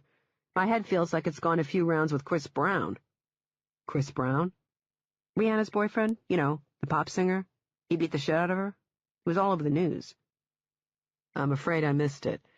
In any case, that lethargy you're feeling is one of the side effects from the sedative we gave you to manage the pain from your fractured ribs, and to make sure you didn't go into respiratory distress. Which brings us back to the original question, which I'll ask for the last time. What was I exposed to, Dr. Jerkins? It appears you were exposed to sarin gas. Appears? Your blood work is inconclusive, which is why What about the bodies in New Hampshire? Did you take blood samples? We did. They died of sarin gas exposure. Sarin gas, Miss McCormick, is a nerve agent originally developed by the Germans as a pesticide. Darby finished for him. Sarin gas is clear, colorless, and odorless. It can exist on a person's clothing for up to half an hour, which explains why I was immediately decontaminated. Exposure to the gas, or even a small drop of liquid on the skin, results in loss of consciousness, convulsions, paralysis, and then respiratory failure. In layman's terms, yes, you're correct. But, as I was trying to explain before you interrupted me, we keep drawing blood to make sure you haven't been exposed. And these tests take time, Miss McCormick. I know you believe we're stalling you, but I can assure you this is not the case. Dr. Jerkins turned back to the tray. He picked up the uncapped syringe and stuck the needle into a glass vial. Demerol, a narcotic pain medication used to treat moderate to severe pain. No wonder why her head felt like it had been beaten. She always had bad reactions to Demerol. I don't want a shot, she said. You need it. I can deal with the pain. Yes, I'm sure you can. You seem to have a very high threshold. But we're more concerned about coughing. You've been coughing during the night, and if you cough hard enough, it could refracture one or more of your ribs. That's where the Demerol will help. He placed the syringe back on the tray and picked up an alcohol swab packaged in foil. I want to see copies of my blood work, Darby said. Sergeant Major Glick will have to authorize that. He's detained at the moment, but he wanted me to tell you he'll speak to you as soon as he arrives later this evening. You spoke to him? The man you spoke to over the intercom did. He promised to come here and answer all of your questions. He removed the swab from the foil and then turned to examine her arms. I think we should use the right one this time. The left is looking rather bruised. No injection until I see my blood work. Miss McCormick, it is vital for your health, and it's vital for your health, Dr. Jerkins, that you stay right where you are. Darby smiled politely. Touch me, and you'll be wearing your balls as earrings. Might be a good look for you since I don't know which way you swing. No offense. He studied her, trying to determine whether she was serious or blowing off steam. Be reasonable, he said, with a small vibration in his voice. He took a step closer. This will be over in just a moment. Chapter 19. The doctor grabbed her wrist. With her left hand, Darby grabbed his index finger and swiftly bent it backwards, breaking it at the bottom of the digit. The man howled. He clutched his wrist and stared at the broken finger as he staggered away. He hit the wall and tumbled sideways to the floor. An alarm sounded, loud and piercing. Bright red lights started blinking from the walls. Darby hopped off the bed. The doctor was lying on his back, howling. She straddled him. He tried striking at her with his good hand. She slapped it away and grabbed him by the throat, pinning him to the floor. Exposure to any nerve agent, especially sarin gas, results in immediate symptoms, she yelled over the alarm. If I had been infected, not only would I have shown symptoms by now, you would have remembered to turn on your respirator before coming into my room. She ripped the mask off his face and said, Tell me why you're keeping me locked up in here. He sucked in air, his face a mottled red. He said something, but she couldn't hear him over the alarm. "What was that?" she yelled, leaning closer. "Orders!" he gasped. "Whose orders?" "Please," he begged. "Please!" Out of the corner of her eye, she caught a flash of movement. Darby looked up and saw two men, one tall and white with a blonde crew cut, the other a burly Hispanic man with a shaved head, standing beyond the plexiglass door. Both wore suits, ties, and sidearms on their hips. She saw the slight bulge underneath their jackets. Feds. The tall white guy with the crew cut waved a badge in front of the keycard reader. Darby got to her feet. She started running as the door opened. Crew cut thought he could grab her and toss her against the floor. He came at her with both hands, and she knocked them away, then raked him across the face with her elbow. She heard his nose break before his head snapped back. As his hands flew to his face, she planted her knee deep in his groin and turned to the Hispanic guy, who was reaching underneath his suit jacket. Darby hit him once in the solar plexus, throwing all of her weight behind the punch. His breath caught in his throat. He tried sucking in air, and when he turned, she landed 2 solid shots to his kidneys. Weeping came from behind her. She turned and saw the doc huddled in the corner of the room, staring at his broken finger.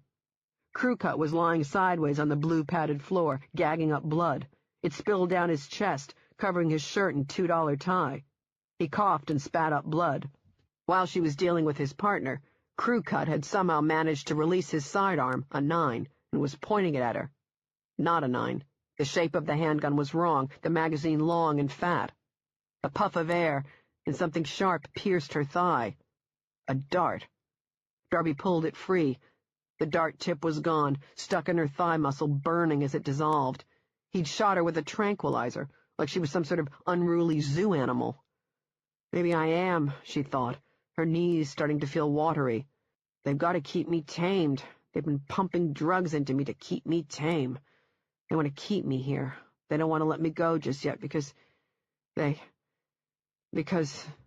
she suddenly became aware of her body, of her accelerating heart pumping the drug through her system, flushing her skin. Crew cut was no longer interested in her. He had stumbled to his feet and now had the wall phone gripped in his hand, saying something about bringing a gurney around to the front. At least that's what she thought he was saying. The man's voice sounded garbled, as though she were listening to him from deep underwater.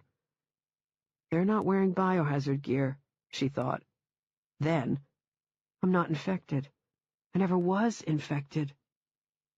The room's colors grew brighter, more intense. Darby saw Crew cut swipe the back of his hand across his shattered nose. He examined the blood, bright red and gleaming under the overhead lights, and listened to whoever was speaking on the other end of the line, as she tumbled against the padded floor, the room spinning her into darkness. Chapter 20. When Darby's eyes fluttered open, everything appeared blurry, as if her vision was coated with Vaseline. And her head, Jesus, her head felt as heavy as a sandbag, and it was hanging suspended over her lap. She had a vague sense of something biting into the skin around her wrists and ankles, of something wrapped tightly around both biceps. It took a few minutes of blinking to clear away the filmy layer. The first thing she noticed was the string of drool hanging from her mouth. She had collected quite a puddle on the lap of her hospital johnnies or scrubs or whatever they were. On the dark blue fabric covering her thigh, she spotted a tiny hole from the tranquilizer dart and, surrounding it, a dried patch of blood the size of a $50. They had bound her to a wheelchair.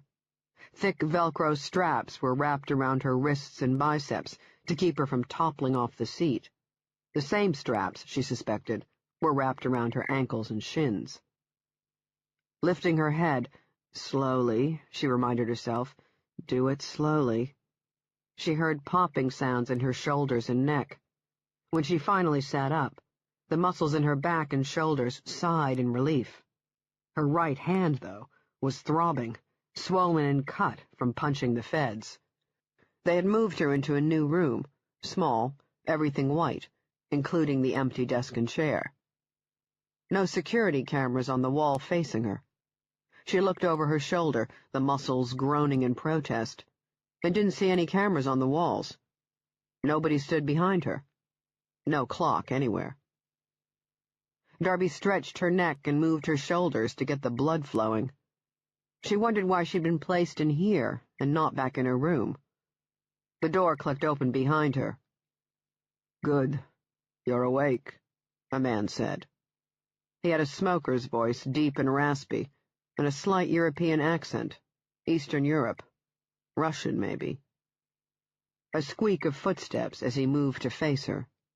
He looked like an older version of the Irish actor Colin Farrell. He even had the same black hair.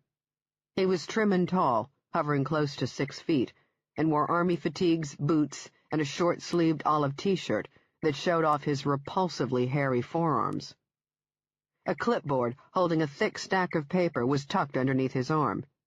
He removed it and placed it on the desk. Stamped in bright gold on a corner of the top page was the logo for the U.S. Army. He leaned back against the desk and crossed his arms over his chest. He methodically chewed his gum while staring down at her with a cold, flat glare, trying to intimidate her. That kind of ability came naturally. You either had it or you didn't. This guy didn't. And he didn't have a badge or ID indicating his name or rank or what he did here. "You keep staring at me like that," she said. "I'm likely to wet my pants in terror." "You broke a man's finger. Your doctor's finger." Darby said nothing. "And you attacked 2 federal officers." Darby said nothing. "The first guy you hit is in the hospital," he said. "Shattered his nose, and his balls are going to be swollen for weeks." Darby said nothing. Army Boy went back to chewing his gum, pausing, she guessed, to let the significance of his words sink in. His hair, while not excessively long, covered the tips of his ears, not an Army regulation haircut, and he had 2 to 3 days' growth of beard, which was also against regulations. "The other guy's also in the hospital," he said. "That gut punch of yours? He fell and cracked his head against the wall. Serious stuff." Darby said nothing, looking at the man's smooth biceps. No tattoos. "Was all that really necessary?" he asked. "All fights involve gravity and weapons." "And that's supposed to mean what?" "When you fight, you don't do it half-assed, and you always assume the other person is armed, so you hit him to make sure he can't get up." "Those guys you hit are federal agents," he said. "Boston office?" He shook his head. "Washington. That little stunt of yours cost you big time. You're looking at aggravated assault." "No, I'm not. Nobody's going to do anything." Another dramatic pause. More chewing. Darby wanted to hurry the charade along, have Army Boy get to the point. Instead, she kept quiet and waited. He stopped chewing. Here came the politician's smile. "I explained to these gentlemen that you're on a lot of pain meds due to your broken ribs, that you were feeling an overwhelming and irrational anxiety brought on by cabin fever, a normal reaction for someone trapped inside a quarantine chamber. I also told them you got your period, mood swings, PMS, all that good stuff." "Clever," she said. "Thank you. In other words, I convinced them that you weren't in any kind of normal or rational state when you went all Rambo back there. Plus, and this is where you got lucky, I reminded your 2 victims that they didn't identify themselves as federal agents. If they had, you'd be in deep shit." "You're welcome." Darby said nothing. "Your blood work came back," he said. "You're in the clear." "Good to know, since the 2 feds who rushed into my room weren't wearing any hazmat gear. What are they doing all the way here from Washington?" "They came to review a few things about your statement." "Are the feds carrying tranquilizer guns now?" He shook his head. "We are. They borrowed them. I'm Billy Fitzgerald, by the way." "And what do you do here, Billy?" "I guess you could say I'm the second in command. When Glick isn't around, I run the show. More often than not, I'm what you'd call a desk jockey. All I do is shuffle paper, like the ones attached to the clipboard." "Can I see some ID?" "What for?" Polite thing to do when you're interrogating someone. Billy laughed. This isn't an interrogation. Good. So let me speak to Sergeant Major Glick. He's unavailable. Then make him available. He blew out a long stream of air through his mouth. Dr. McCormick, let me explain the lay of the land to you. You're a civilian now. No Boston PD badge. Not that it would make a lick of difference. Badges and fancy Harvard degrees don't hold much with me. He picked up the clipboard, removed the stack of paper, and flipped through the pages. Then he held up 3 or 4 sheets. These pages are real important, he said. I'm going to tuck them in the back. Save the best for last. After he did, he stood and placed the clipboard on her lap. I'm going to unbind the cuffs on your right arm, he said. You promise to be a good girl and not try any of that kung fu shit with me? She didn't answer. He undid the cuffs binding her right arm, watching her carefully. Then he dropped a pen on her lap and returned to the desk. Read and initial each page, he said, pulling out a chair. Sign your name where stated, and, after you've finished, I'll have someone drive you home.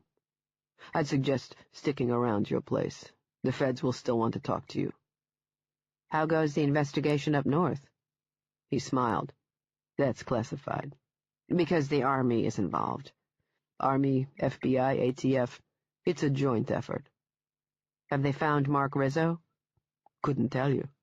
Then maybe you can tell me the Army's interest in a private biomedical facility. Look, we can keep going like this, you asking me questions I can't answer, and entertaining me with your snappy comebacks. Either way, I'm here till 10. Or you can sign the forms and be on your way. Darby stared at the clipboard, thinking back to the day when the Boston FBI office sent 2 Irish boys to get her statement. They proclaimed ignorance about what was going on up north, so she gave them a vague rehash of what had happened that night, and told them that if they wanted to know the particulars, they had better come back with someone who could answer her questions. The same pair returned the following day, with no answers for her, and took another shot. She ignored them, until they finally gave up and left, frustrated. Now her new friend, Billy Fitzgerald, had said the Fed sent 2 bigwigs from Washington, the 2 bozos who had rushed into her quarantine room sans hazmat gear. She had assaulted 2 federal officers, put both men in the hospital, and instead of being cuffed and hauled away, Army Boy was telling her all she had to do was sign these forms and she would be free to go. No charges filed and no more questions. Interesting. Darby shifted in her chair, the other strap digging into her arm. What am I signing? Medical release forms and some other things, he said. Go on and give it a read. You're gonna love it. It's a real page-turner. Chapter 21. Darby flipped through the stack of sheets with her free hand. 52 pages, packed with fine print. She started to read. The front part, the first 14 pages, consisted of forms releasing the BU Biomedical Lab from any medical liability.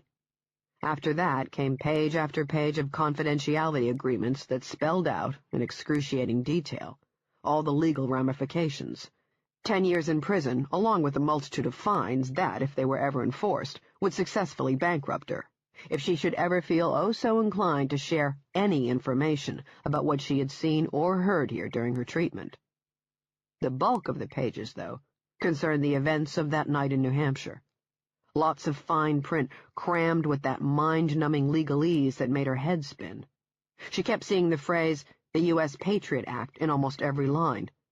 The Patriot Act, a law enacted by former President George W. Bush the month after 9/11, gave law enforcement agencies the right to search anyone's telephone, email, financial and medical records, any record for that matter, without a court order. She looked up and said, A little extreme, don't you think? When it comes to matters of domestic terrorism and national security, you bet we're extreme. Especially when you're trying to hide something. Darby didn't need to voice this. It hung in the air between them.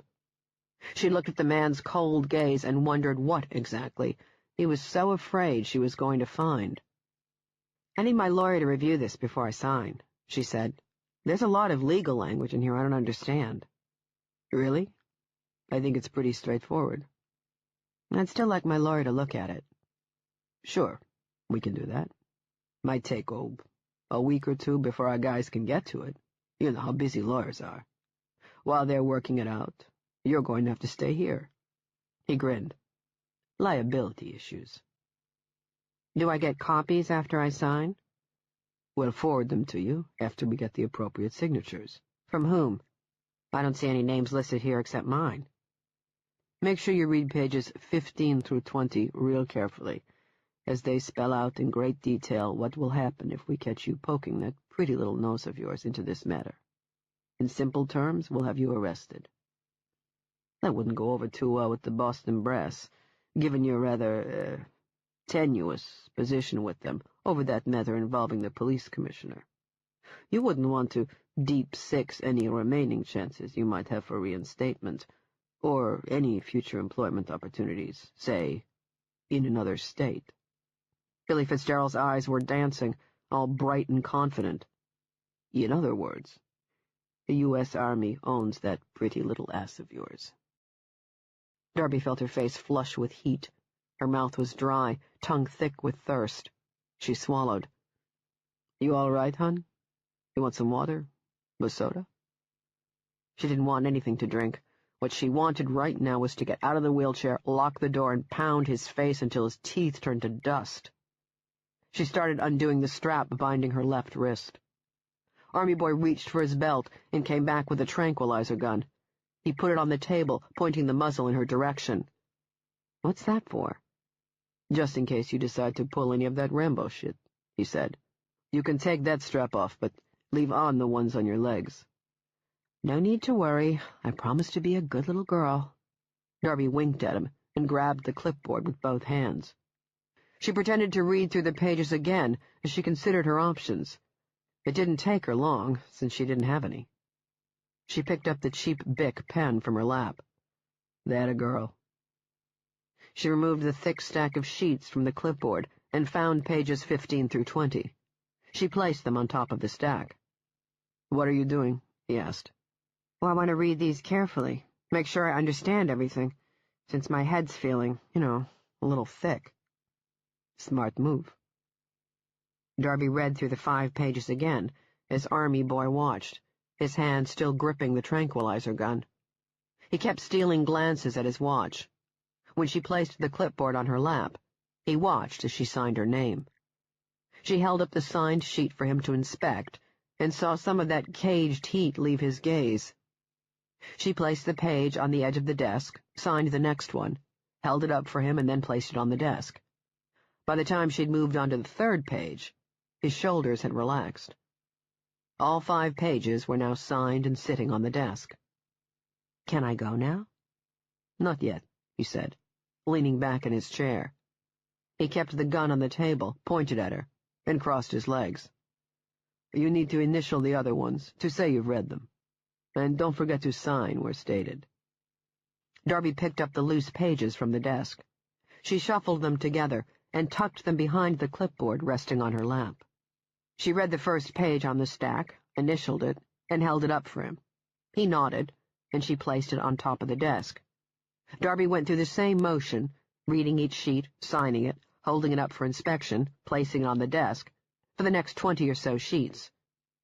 Then she reached underneath the clipboard and placed her fingers on the pages resting on her lap, those 5 lovely pages that spelled out in great detail what would happen if she decided to poke her pretty little nose into this investigation, and pushed them between her thighs. Her legs pressed together. She picked up the loose collection of pages, shuffled them, and then placed them behind the stack resting on the clipboard. She moved to the side and glanced quickly at her lap, pleased to find that she couldn't see the pages tucked between her thighs. I'd like some water, she said. I'll get you a bottle on your way out. You're the one who made the offer. I'd like it now, please. And I need to use the bathroom. Then I suggest you hurry up and finish. She was about to sign the next sheet when she hesitated. Well, there's nothing in here about returning my tactical equipment. Confiscated, he said. When am I going to get it back? You're not. It's evidence, part of our investigation. Why is the Army investigating this case? Domestic terrorism. We're working in conjunction with the FBI and the ATF. Which meant they had most likely pushed the New Hampshire detectives to the sidelines.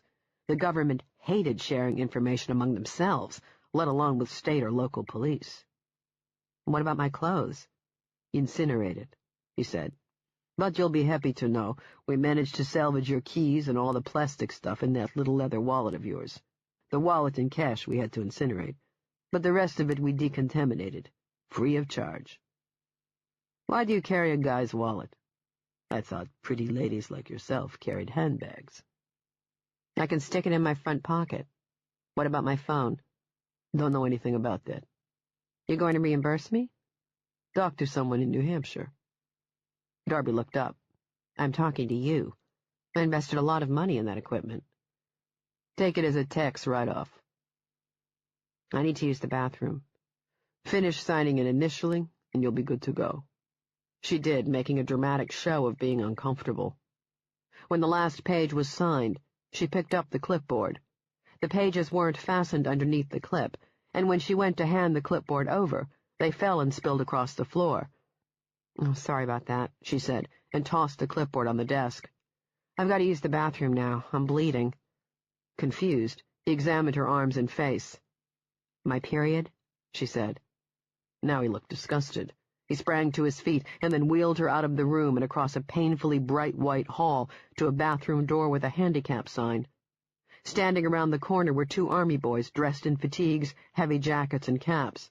Both white males, both young and packed with muscle, and name tags. She saw them sewn into their jackets, Anthony and Weeks. The tall one with the doughy face, Weeks, had a submachine gun strapped across his chest. They'll take you on out, after you're done, Billy Fitzgerald said. Then he grinned and winked at her. Remember to behave yourself out there, missy. Chapter 22. Darby glanced up at the ceiling, looking for security cameras. In a place like this, she wouldn't have been surprised to find one peering down at her, but the white walls were bare. She removed the Velcro straps and tossed them into the metal trash bin sitting next to the toilet. Then she got to her feet, pulling the folded sheets free from her thighs, and locked the door. Billy Fitzgerald's parting words with their smug tone echoed through her head. Remember to behave yourself out there, missy. Don't worry, I will, she thought, about to rip up the sheets and flush them down the toilet, when another thought, this one more pleasing and appealing, occurred to her. Billy Fitzgerald had touched these pages. She could run his prints through the automated fingerprint database. Military personnel and law enforcement officers were required by law to submit their fingerprints to IAFIS. Is that right? Billy Fitzgerald asked in her mind. And why, pray tell, are you going to do that? Because I don't believe you're in the Army. She didn't have any proof, just a gut feeling based on the military men she knew who had served in Iraq or Afghanistan. Almost every one of them had some sort of military tattoo proudly inked on a forearm or bicep. It was a rite of passage. Her father, a former Marine, had ink on both of his meaty biceps, the USMC emblem in faded blue on his right arm, and on the left, this one more colorful and intricate, the classic USMC bulldog with the words Semper Fi. Billy Fitzgerald didn't have any tattoos, and, while that wasn't necessarily odd, not every military man got tattooed. He didn't have a military regulation haircut, and he hadn't shaved either. If he wasn't military, why was he pretending? Darby folded the sheets into a small square, wrapped them up in a paper towel, and tucked that in the front of the big hospital granny panties they'd given her. You couldn't see a bulge under the baggy scrubs. She kicked the toilet handle with her foot, and then went to the sink to wash her hands. Walking out of the bathroom, the G.I. Joe named Anthony barked at her to park her ass back in the wheelchair. Darby rolled it out of the bathroom, thinking about how easy it would be to take both these young bucks down. The big ones packed with show muscle weren't used to getting hit, especially in the way she did, especially by a girl. 2 punches each, maybe 4, and she could have them on their knees sobbing. But this wasn't the time or place. She sat like a good little girl, and then waited as Anthony's partner, Weeks, went into the bathroom to retrieve the straps. Once she was bound again, Weeks approached her, holding some black foam material shaped into one of those eye masks people use to block out light when sleeping. "What is that?" she asked. "A blindfold." "For what?" Weeks didn't answer, just pressed the spongy material against her eyes. He held it in place for a moment, and when he released his hand, the wheelchair started rolling. Darby moved her eyes around, hoping to catch sight of something along the cracks, but the eye mask blocked out all the light. But she had her other senses, and she paid attention to her surroundings. Weeks and Anthony didn't speak. Nobody did. Beyond the occasional squeak of a footstep moving across the polished linoleum floor, the only sounds she heard were buzzers followed by electronic steel locks clicking back. The wheelchair never stopped moving. It just kept rolling through what felt like an endless corridor of warm air, smelling faintly of some sort of industrial-grade antiseptic chemical. Finally, the wheelchair stopped moving. Doors slid shut behind her. The floor rocked slightly, and then she was heading down, down. Then the elevator stopped moving. The doors parted, and she was being wheeled across what was probably an underground garage. Cold air and exhaust fumes. Echoing footsteps. Now the unmistakable sound of a car idling. The wheelchair stopped. Hands worked at the Velcro straps. Hands gripped her wrists tightly and lifted her up. She felt cold concrete beneath her bare feet. "Walk," Weeks said. She did. The guy had a thick Boston accent, a local boy. Good. "Stop," Weeks said. She did, and a hand touched the back of her head and pushed it down. Inside a car now. She felt cool leather beneath her fingers, warm air blowing from vents. Using her hands, she got her bearings as the door slammed shut. The car started to move. She touched the blindfold with her fingers. Thick and rubbery, stuck to her skin. She gripped an edge and began to peel it away, then clenched her teeth, hissing in pain. "Shit," she muttered as the car started to move. "The blindfold stays on until we get to your condo," Weeks said. He was sitting next to her. She could smell the cigar smoke baked into his clothes. "Try to rip it off and you'll take off your eyebrows and a whole lot of skin." Darby sat back against her seat, fuming silently to herself as she wondered what was behind all the cloak-and-dagger bullshit. She knew its location. Anyone could find it with a simple Google search, thanks to all the publicity the controversial lab had received.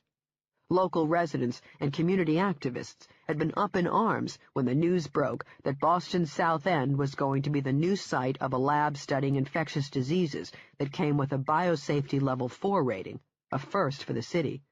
Those same articles had described, in gruesome detail, what would happen if a worker suffered accidental contamination, if there was a building fire or a chemical leak. The protests kept going, but when the lab went operational, that was the end of the matter. At least in the papers, anyway. She paid attention to the turns, counted in her mind as the car traveled a stretch of road before turning again. The driver was trying to confuse her, taking sharp rights and lefts and then going back across the same ground. He didn't want her to know the location. Had she been housed in a bona fide army facility? She didn't know of any in or out of Boston. If she had, in fact, been treated in an army facility, it was most likely classified, which would successfully prevent her from finding it through any normal channels. The erratic driving continued. She stopped paying attention and instead spent the time counting seconds. Minutes stacked up. The car stopped. The door to her left opened and shut. She made note of the time, 73 minutes. Then her door opened. A rush of fresh air blew past her. "I'm going to spray something to get that blindfold off," Weeks said. "Keep your eyes shut until I tell you to open them." The hiss of an aerosol can and the spray of a cool chemical across her face.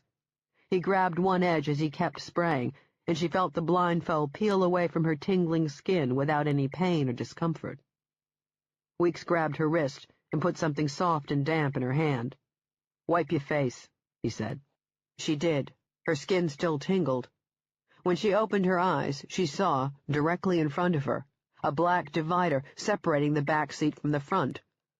Not a limo, more like a town car, she thought. Tinted windows and lots of black leather. Her door hung open to cold darkness. The streetlights were on, and she could see the familiar set of stone steps leading up to the front door of her building. Weeks dropped something onto her lap and moved away.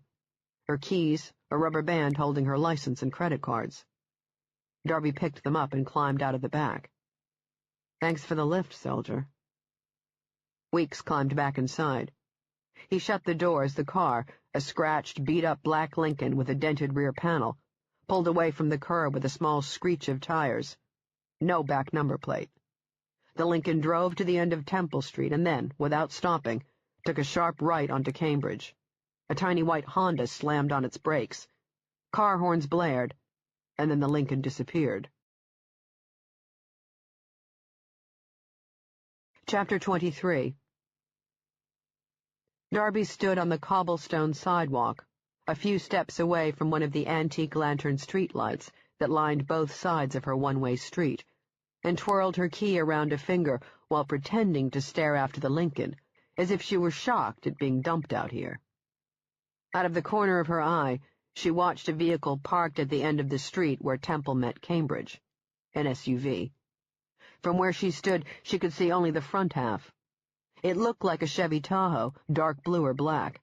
The windows were dark, possibly tinted. It was parked against the curb, directly in front of the sandwich shop that catered to the college crowd. She couldn't see the fire hydrant, but she knew it was there. During the day, sometimes a car would pull up against the curb and someone would run inside to pick up an order. The store was closed now, and no one in their right mind who lived in Beacon Hill would park in that spot, because they'd be towed and have to shell out $200 to get their car back from the impound lot. That parking spot, however, offered an excellent, clear view of Temple Street. Her building, one in a long row of a dozen 100-year-old townhouses, all of them built of aging brick, sat right in the middle of the street. If someone was sitting behind the wheel, he or she could watch her comings and goings, make sure she kept good on her promise to behave herself. It was also possible someone had simply parked there for a few minutes, praying like hell they wouldn't get towed. The wind blew against her back, and Darby felt the cold on the cobblestone sidewalk biting the soles of her bare feet. After being cooped up for so long, she didn't want to remove herself from the crisp autumn air filling her lungs, but she had been standing out here long enough. And the few stragglers moving up and down the street were staring and keeping their distance. With her bloodied scrubs, her bandaged and bruised arms, her bare feet and messy hair, she knew she looked like some sort of escaped mental patient. Darby turned and moved up the front steps. It was time to get to work on finding Mark Rizzo. And when she found him, the man was going to explain what he had done to his son. The lobby was empty, but there was a party in full swing in the ground-floor unit. Loud music she didn't recognize throbbed, and college kids laughed behind the closed door. The person who owned the place, the biggest condo in the 4-unit building, lived in Chicago and rented the space for an ungodly monthly sum to well-to-do parents, thinking Beacon Hill was a safer place for their college-bound kids than Alston or Brighton or somewhere else near downtown Boston. Jogging up the long, winding staircase, Darby thought about the FBI. If the feds were, in fact, watching her, it was equally possible they had bugged her home, maybe even going so far as to install pinhole cameras. She wouldn't put it past them. And they could do it all without a warrant. The Patriot Act provided all sorts of wonderful legal loopholes. After disengaging the alarm for her condo, she dumped her mail on the kitchen worktop, went to the bathroom and shut the door. She stripped down, and then turned on the water to take a long and blissfully private, hopefully, hot shower. Standing underneath the running water, she thought about what to do with the folded sheets now sitting on the floor inside her hospital scrubs. Processing the papers for prints was a no-brainer. Spray the sheets with ninhydrin, maybe boost it with heat for better clarity, then transfer the latent prints to a fingerprint card for processing. The problem was the fingerprint database. To access IAFIS, you had to enter your name and password. She hadn't stepped foot inside the Boston Police Department since her forced suspension, and she wondered if Leland or some other higher power, maybe even the acting police commissioner himself, had blocked her access to the lab as well as to IAFIS and the other databases she used.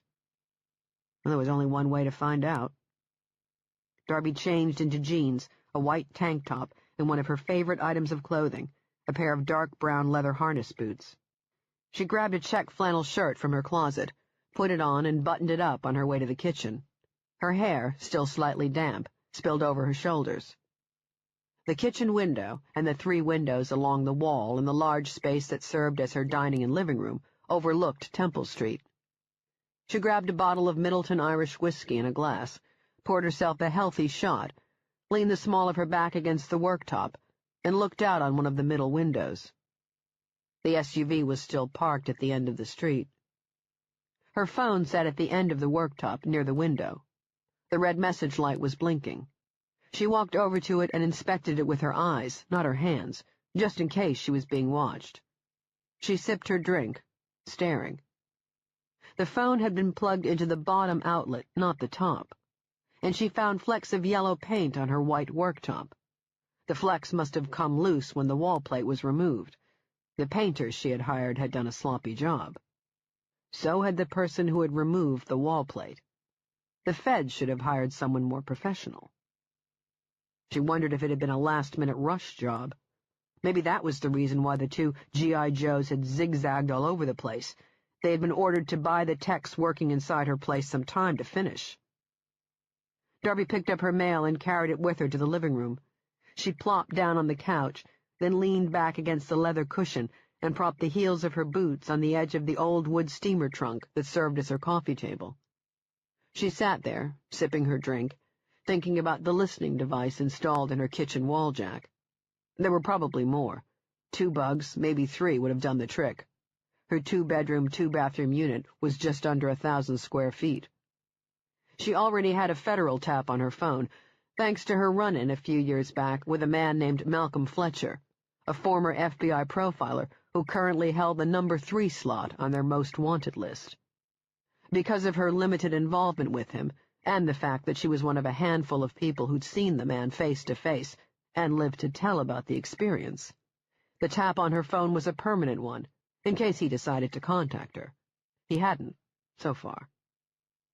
If the feds weren't behind it, there was one logical option left.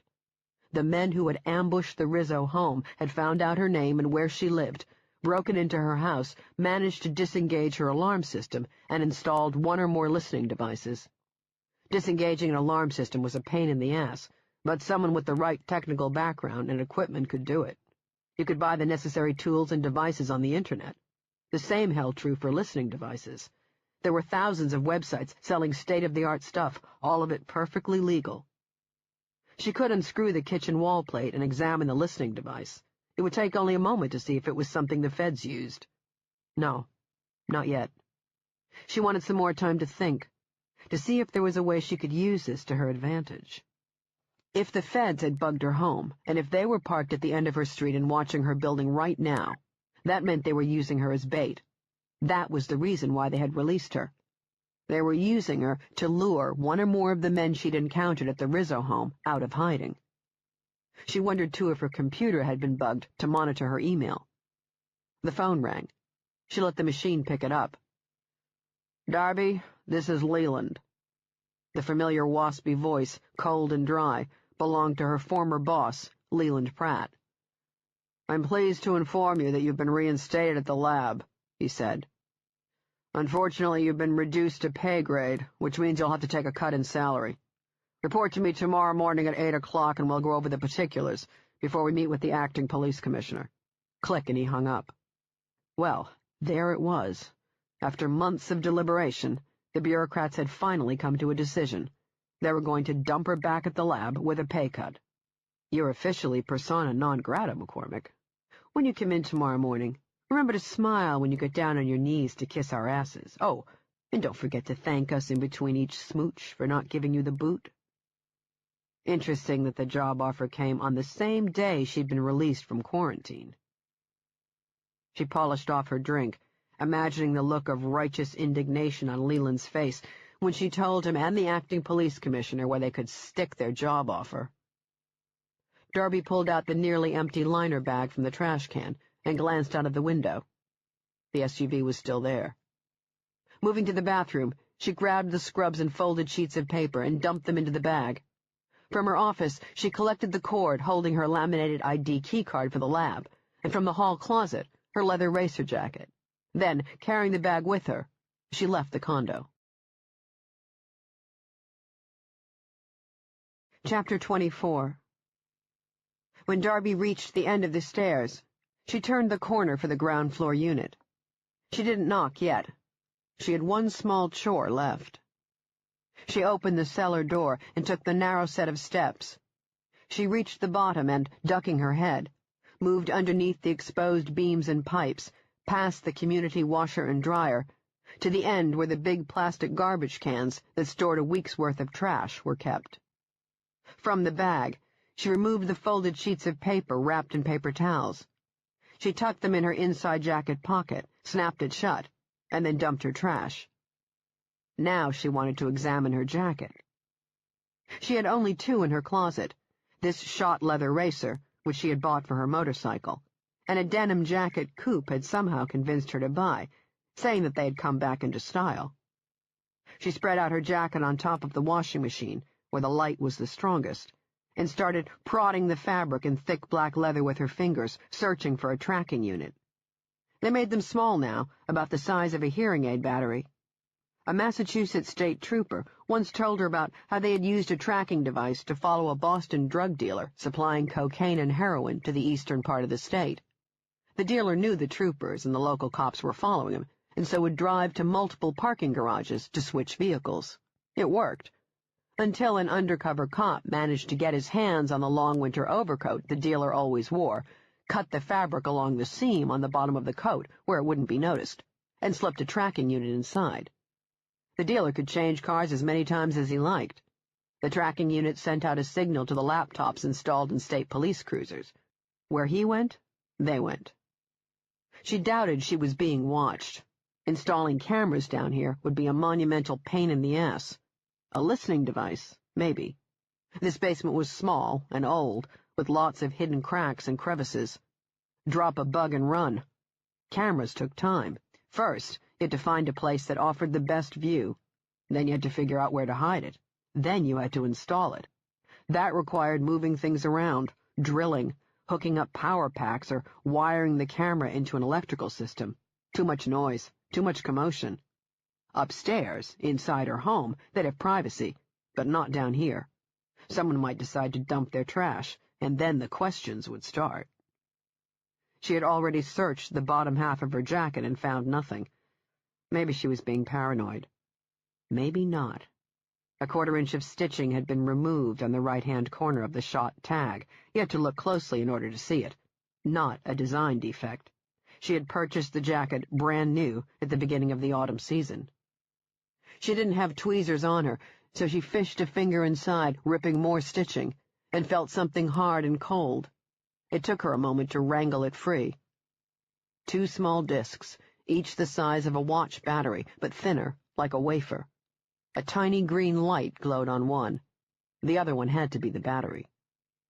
She tucked the tracking device inside her pocket for the moment, then went back upstairs to the lobby. She had to knock on the door a few times before someone answered. The person who did was a tall and lanky blonde-haired college boy who looked as if he had stepped out of the pages of a J. Crew catalog, tight-fitting jeans, polished black Oxfords, and a white shirt underneath a dark blue cardigan. Tim something, one of the two guys who rented the place. Nice kid, shy. Spent a lot of time on his hair to give it that messy bedhead look. He came from some small town in Colorado and went to Suffolk University, which was conveniently located right across the street. He seemed stunned to see her standing there. "Hey, sup there, Darby." She smiled. "How's it going, Tim?" "Great. Just great." Then his face grew serious. He stepped out into the hall and shut the door behind him to block out the music. "Are you here about the noise? I didn't think anyone was home. Vin and Wendy said they were going to be gone for the month, Switzerland or something. And Sue upstairs, she said she wasn't going to be home tonight, so I invited some—" "Relax," she said and smiled. "I just wanted to know if I could borrow your phone for a minute. I lost my Sal." "Sure, no problem." He dug into his front pocket. The music had turned mellow and moody, some guy pining away because of a broken heart and lost love. Tim handed her his cell. She dialed 911 and gave the mail dispatcher her name and address. "There's an SUV parked at the end of my street, on the corner of Temple and Cambridge," she said. "Looks like a Chevy Tahoe, either black or navy blue, and I think it has tinted windows. I keep seeing these college kids walking up to the car and exchanging money for tiny baggies holding what looks like heroin. Could you send a squad car over?" "Great. Thanks so much." She hung up, handed the phone back to Tim, and said, "The bedroom that faces the street, you mind if I go in there and watch the show?" "No, not at all. That's mine." He opened the door. "A real-life drug bust. Cool. Haven't seen one of those before." He took her through a living room with bean-bag chairs and hand-me-down sofas with dented cushions. The built-in bookcase shelves around the fireplace were bare, coated in dust. The party had moved to the kitchen, where a keg had been set up. A gaggle of preening college girls, there were 5 of them, either stood or sat at the table, playing quarters with the guy she assumed to be Tim's roommate, a smug pretty boy who no doubt coasted through life on his good looks. The girls didn't like the way he shifted his attention away from them. "Well, hello there," he said, offering his hand. "I'm Timmy's roommate, Greg." "Darby, nice to meet you." "I've seen you before." "I live upstairs." "Ah, I was pretty sure you were a model." His smile was as perfect and charming as his face. "You're definitely pretty enough to model swimsuits and stuff." "You got me confused with someone else," she said, and, looking back at Tim, nodded with her chin to get moving. Tim's small bedroom was surprisingly neat for a college student, the walls stuffed with posters and photographs, some framed, of Boston Red Sox players and different ballparks from across the country. "Ted Williams," she said, pointing to a signed picture. "You've got good taste." "Oh, best there ever was and ever will be." Darby moved to the corner window. The SUV was still there. "Can I get you a beer?" Tim asked. "I'm all set, thanks. I won't be here that long." Tim lingered close by, looking anxious. "You don't have to stay here," she said. "Go back to the party." "Nah, that's okay. Those girls are interested in Greg anyway." "He strikes me as sort of a douche." Tim chuckled. "He sort of is, and the girls love it for some reason. The more he shits on them, the harder they fight. Oh, that'll change after college, trust me." She couldn't see anything behind those tinted windows.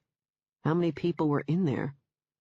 "He's going to move to Hollywood," Tim said. "Going to be a famous actor." "Oh, he'll wind up doing softcore porn. If he's lucky, he'll find some rich cougar looking for arm candy and shack up with her." "What's going on with that guy you hang out with? What's his name? You know, the one that looks like Tom Brady?" "Coop?" "Right, Coop. Good guy." "Where's he been?" "I haven't seen him around." "Oh, he moved to London 3 months ago." "You guys still, dating or whatever?" "We never dated," she said. And the night he left flashed through her mind. Coop running back through the rain and kissing her. He called her later, from the airport, and he told her how he really felt about her. Now each time they spoke on the phone, he didn't bring up what had happened between them. "You haven't either," a voice added. A Boston squad car, lights on but sirens off, came to an abrupt stop in front of the SUV. 2 patrolmen jumped out, leaving their doors hanging open as they drew their weapons. Another squad car pulled up alongside the SUV, blocking the driver's side door. Showtime. Darby moved away from the window. "Thanks, Tim. You taking off?" She nodded. "Got some work I need to do."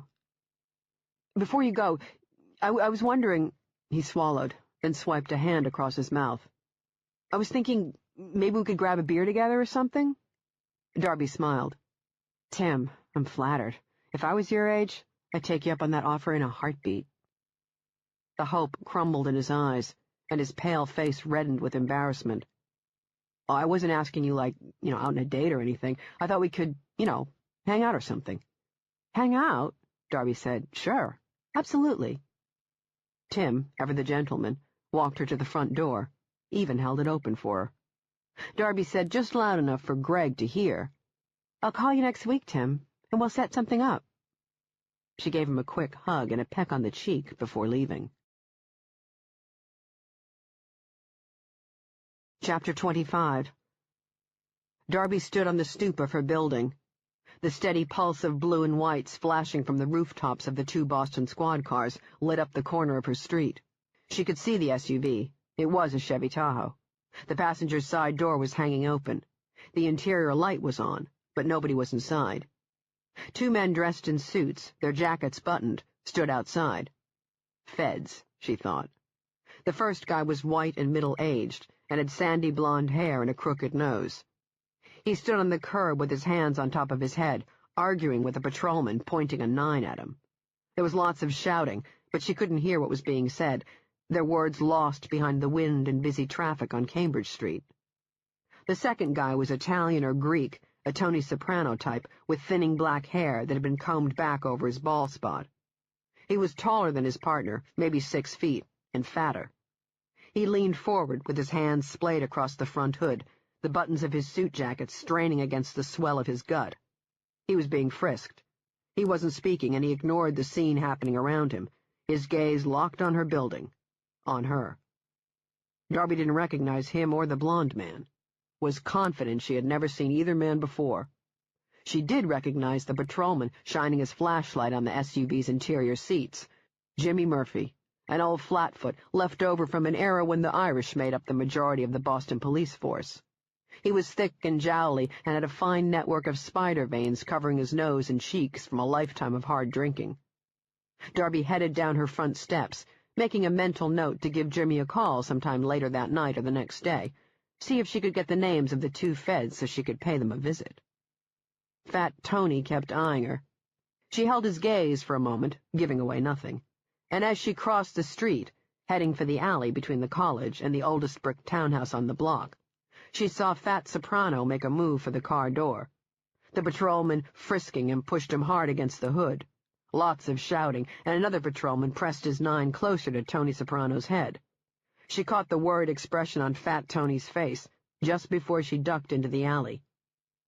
Darby emerged on Hanover Street, and then went through another alley and walked onto Joy. The one-way streets, jam-packed with parked cars, were dark and quiet. A few people were out, walking home or to one of the bars or restaurants that lined Cambridge. As she walked to the best place to pick up a cab, the corner of Cambridge and Charles Street, on the other side of Beacon Hill, she thought about Fat Tony's worried look. The man's cover was blown. He was going to get his ass chewed out by his superiors. There'd be demerits, maybe even a possible relocation to some federal outpost. A natural reaction. She would have bought off on it if he hadn't first tried to go for the door, like he needed to call someone and let this person know where she was heading. Why? They had installed a tracking device in her jacket. It was now sitting in her jeans pocket. It was broadcasting a signal. Fat Tony shouldn't be worried. But he had made a move for the door, like he was afraid of losing sight of her, like he had to radio for help or backup. Darby emerged on the end of Charles Street, looking for a cab. As she waited, she thought about the tracking device. The design was something the feds probably used, very high-tech, sent a wireless signal to a nearby computer, but the installation had been sloppy. The feds, generally speaking, weren't sloppy. They planned and prepared and executed their surveillance ops with an admirable efficiency. If the feds were behind this, they would have come inside her condo, taken pictures, made sure everything was put back together properly. They wouldn't have left the broken stitching in her jacket. Maybe the feds weren't responsible for this sloppy work. Maybe someone else was, like one of the men she had encountered inside the Rizzo home. Men who knew she was alive and wanted to see where she would go, what she would do. Chapter 26. At 8:15, Darby stepped through the Boston Police Department's revolving front doors for the first time since her suspension, and brushed the hair out of her eyes. It had been windy as hell out there, and she had forgotten to tie her hair behind her head before leaving the condo. The long, wide lobby of dark brown and yellow marble hummed with activity. The phones at the main desk kept ringing, and crowds of patrolmen and plainclothes detectives, plus a handful of lawyers she knew, had cornered themselves into small groups for private discussion. Lots of familiar faces here, and she caught more than one tired or bloodshot gaze shift her way as she made her way to the security checkpoint set up in front of the bank of elevators. A pot-bellied blue uniform sat in a stiff chair. His name was Chet Archer, and he had manned the security checkpoint since the beginning of the year. Working this spot was a highly sought-after position for those patrolmen who had been injured on the job and didn't want to go out on disability. Working it at this time of night was a cush gig.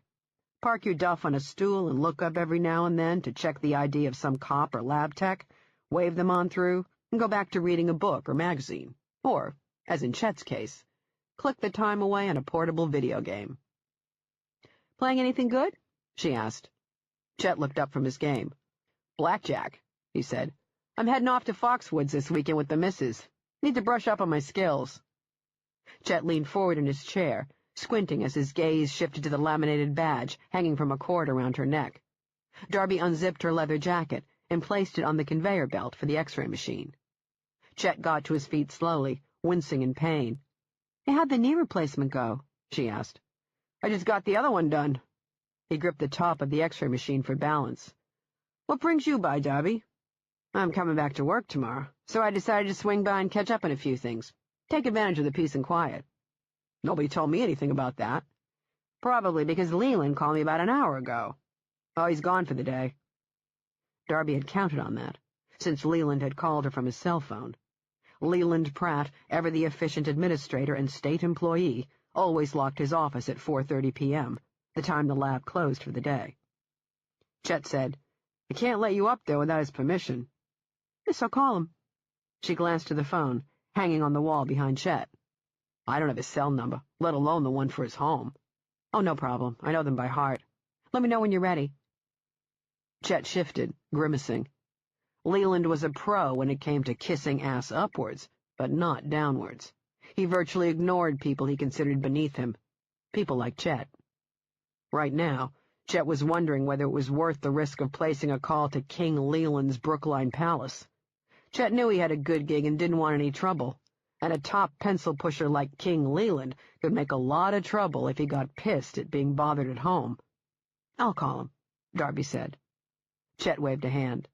"Nah, that's okay. I'll take your word for it. Go on through. And welcome back, Darby." Walking out of the elevator, Darby removed the cord from around her neck. She held her breath as she waved the laminated badge in front of the keycard reader that guarded the lab's twin steel doors. The keycard's light turned green. The locks clicked back, and she felt the trapped breath nearly explode past her lips, the tightness in her chest drizzling away. Dim lighting hung over the empty desk where the lab secretary sat. Darby walked past it and then turned and looked down the hall. The doors for the two-person offices were open, all the rooms dark. The doors for serology, where she had spent most of her early adult working life, was dark. No one was here. It didn't surprise her. With the bad state of the economy, the department's budget had been cut, and the first thing to go was overtime. Nobody worked past 4:30 unless it was an emergency, and then the overtime had to be approved by Leland, who was all too willing to say no. Nothing excited the man more than staying under budget. Darby turned around and walked down the hall to her corner office. Her nameplate had already been removed, but the locks hadn't been changed. Her key turned without a problem. Clicking on the light, she found that the few items she had hung on her wall had been taken down and placed into boxes. The wall behind her desk, her former desk, she reminded herself, was crammed full of Leland's framed diplomas and several pictures of him shaking hands with the mayor, the governor, and the new Massachusetts senator. There was a picture of him with President Clinton and one with Hillary Clinton, and Leland, through his Rolodex of political connections, had somehow weaseled his way into getting a picture with President Obama. The pricey frames had been strategically positioned on the wall, so the person entering the office would know he or she was dealing with a man of great importance. Of course he'd take over my office. It's slightly bigger than his and has more windows and a much better view. That's how pricks like Leland keep score. Darby pulled out the chair behind the desk, sat and turned on the computer. Old and slow, it took a long time to boot up. She entered her name and password and pressed the Enter key. Access denied. Shit. She was locked out. No way to access Charlie Rizzo's case file, and now no way to access the lab's fingerprint database. The same password worked on both systems. Darby leaned back in her chair and stared out of the window, thinking. The first problem, information on Charlie Rizzo's case, was easy enough to solve. The lead investigator was a Greek guy by the name of Stan Karakis, who had long since retired from the force. The question was whether or not he was still living in the city, or the state. The retired Boston Police Officers Association would know. They'd have contact information, address, and phone numbers. Their offices were closed now, but she could call them first thing tomorrow morning. Better yet, she could drive over to West Roxbury and talk to someone in person. Now the second and more pressing problem.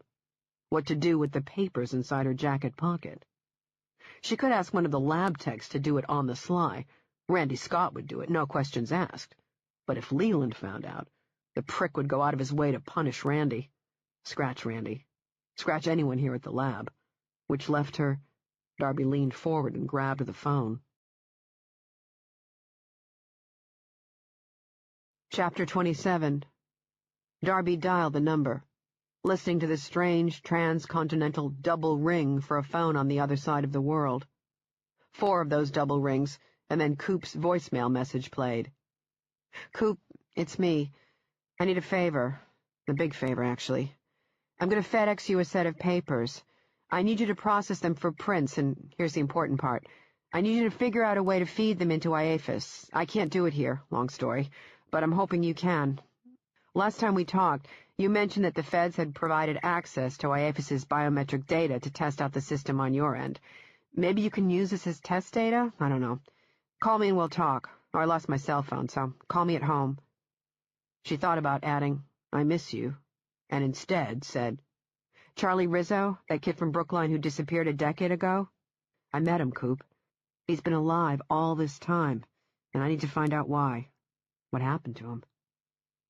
Darby hung up, then grabbed the mouse and clicked the icon for the date and time. A clock and calendar opened. Today was the 18th. She had been called to New Hampshire on the night of the 9th.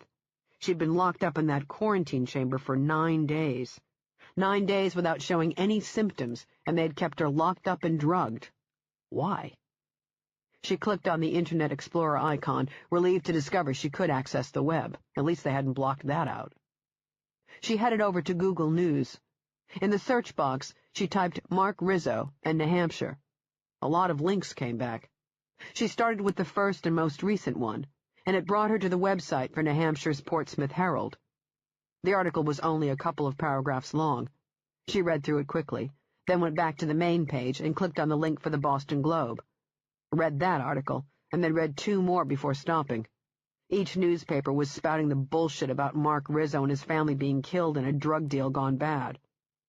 Deborah Collier, a special agent from the FBI's Boston office and acting spokesman for the Durham and Portsmouth police departments, had told reporters that Mark Rizzo, an accountant who had been recently laid off from a local New Hampshire firm, had turned to the lucrative world of methamphetamine manufacturing.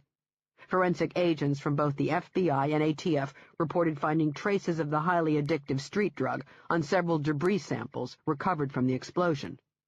Special Agent Collier said that the remains of a 5th person recovered from the blast site had been identified through DNA analysis as belonging to Alex Scala, a 43-year-old meth user and distributor known to the FBI. Collier didn't have much information about Scala, other than that the man's last known residence was in Dorchester, Massachusetts.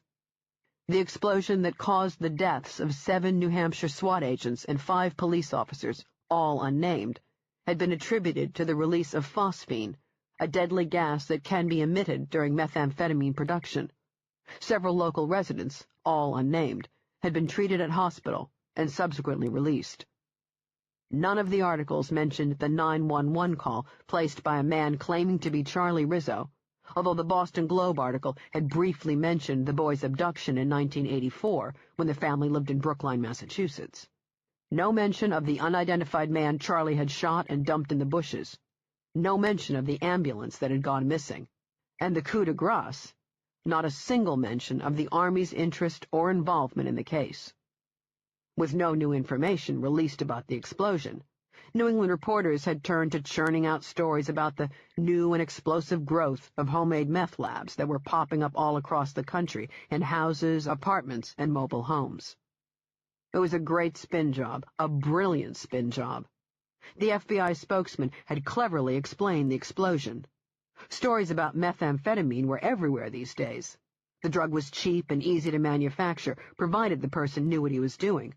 More often than not, the labs were assembled by some meth head who didn't have the first clue as to how to properly store highly unstable chemicals like anhydrous ammonia.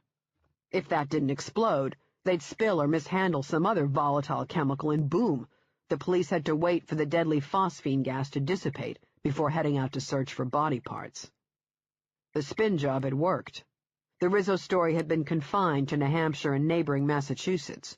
The surrounding states had their own problems to report about, along with terrifying the public with article after article on the swine flu pandemic that, if the quoted experts were to be believed, would turn the entire country into the same kind of apocalyptic landscape Stephen King had written about in The Stand.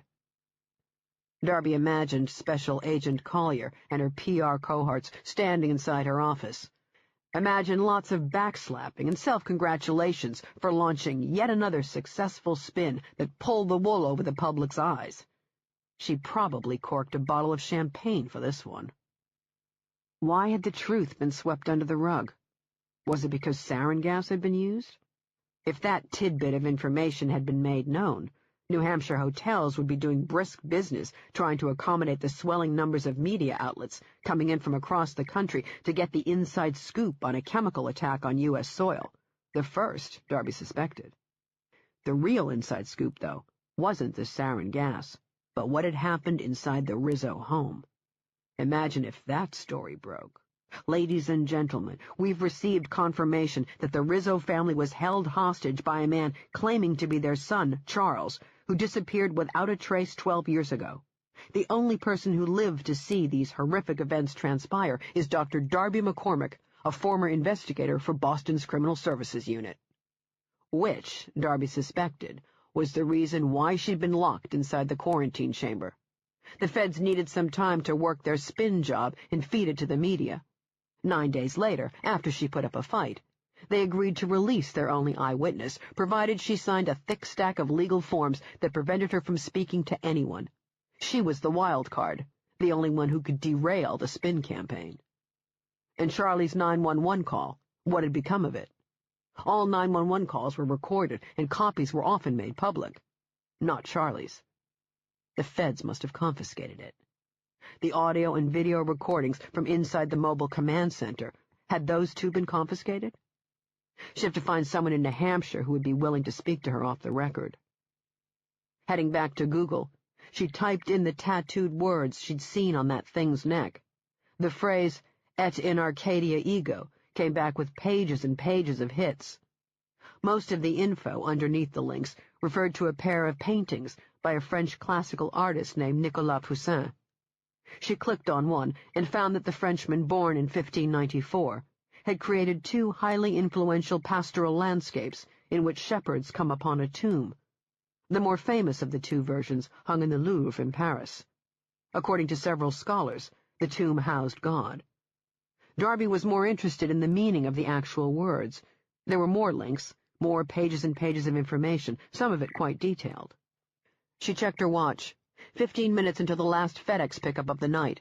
She shut down her computer and grabbed one of the flat FedEx mailers on her way out the door. Chapter 28. Darby emerged from the police station and managed to hail an empty taxi on Tremont Street. She hopped in the back seat, checked her watch, and told the driver to take her to Boston Garden. Then she remembered it wasn't called that anymore. Fleet Center or TD Bank Garden North. She forgot which and didn't care. For her, it would always be the Boston Garden, not the name of some bank which had paid for naming rights. 20 minutes later, when she reached Causeway Street, traffic slowed to a crawl, then came to a jarring stop, just as she suspected. "Celtics game's over," the driver said. "We could be here for a while." "They win?" "By 2. My boy Pierce dropped a 3 with 10 seconds left." "Well, they need to get Garnett and Wallace off the DL if they're going to get through to the playoffs." "True that." She handed the driver a 10, told him to keep the change, and got out. Darby took her time walking. She didn't bother trying to spot her tail. She had the tracking device in her jeans pocket, so they could afford to hang back and watch from a safe distance. People were pouring out of the garden, flooding the streets and packing the sidewalks. She slid her way through the bodies, taking her time as she made her way to Staniford Street, which would take her right back to the top of Cambridge. Once she crossed that, she'd be on Temple. She wanted the people tailing her to think she was heading home. She slid the tracking device from her pocket, about to toss it on the ground, when a new thought occurred to her. Use the tracking device to draw them out. She had no idea how many were watching her right now, but she needed to capture only one, so that he could tell her what had happened to Mark Rizzo. Instead of making for home, she turned right and ducked onto William Cardinal O'Connell Way, the street named after the Archbishop of Boston who, at one time, had urged his priests not to give communion to women wearing lipstick. Darby knew the deceased prelate by his more recent headline-grabbing accomplishment. He'd been one of the high-ranking clergymen who had helped shift well-known child-molesting priests to other Boston parishes. The parking garage had a back entrance for those who paid for monthly spots.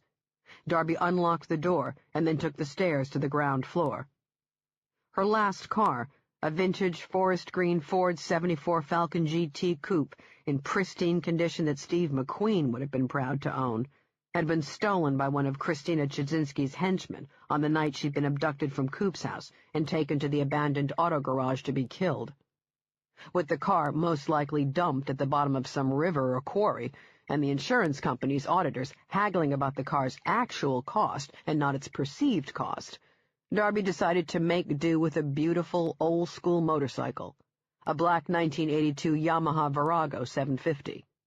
It had been well cared for by the previous owner, and she changed only one thing, the drag bars, preferring ones a little bit lower for a more comfortable ride. The parking spot offered a decent light, but she removed her flashlight and began a thorough inspection of her bike. It didn't take long. She found the tracking device mounted underneath the hugger, secured to the steel by a tiny adhesive Velcro strip. At least the person who did this had taken the time to spray-paint it black so it would blend in with the paint job. She left the device where it was, then put on her helmet and hopped on her bike. Darby hooked a sharp right and turned onto Moon Island Road, the mile-long stretch of causeway that ran over Quincy Bay and led to the 45-acre island sitting smack dab in the middle of Boston Harbor. As she drove, she could make out, in the distance, the dark silhouettes of boats rocking lazily on the calm water. The road was pitch black, and the only source of light came from the single lamp set up on the desk inside the security guard shack. She stopped in front of the gate and, leaning her foot off the bike, followed the protocol, took off her helmet so the guard in the single security camera mounted above his sliding glass window could see her face, unzipped her jacket, picked up the laminated badge hanging around her neck, held it up to the camera, and then showed it to the guard. He ducked his head back inside his shack and entered her name into the computer to see if she was authorized to enter. She doubted she'd be turned away. During her suspension, she had logged a lot of time at the shooting range and practiced SWAT exercises during odd hours of the night without problem or complaint, unless Leland had decided, sometime during the day, to call here and get her privileges revoked. He hadn't. The gate lifted, and Darby drove a few feet along a stretch of dark road. She stopped, parked her bike and left her helmet on the seat. From the small trunk, she removed a pair of field glasses and jogged back through the dark to the gated security post. She found a spot and, leaning back against a tree, checked her watch and recorded the time. Then she watched the causeway through her field glasses.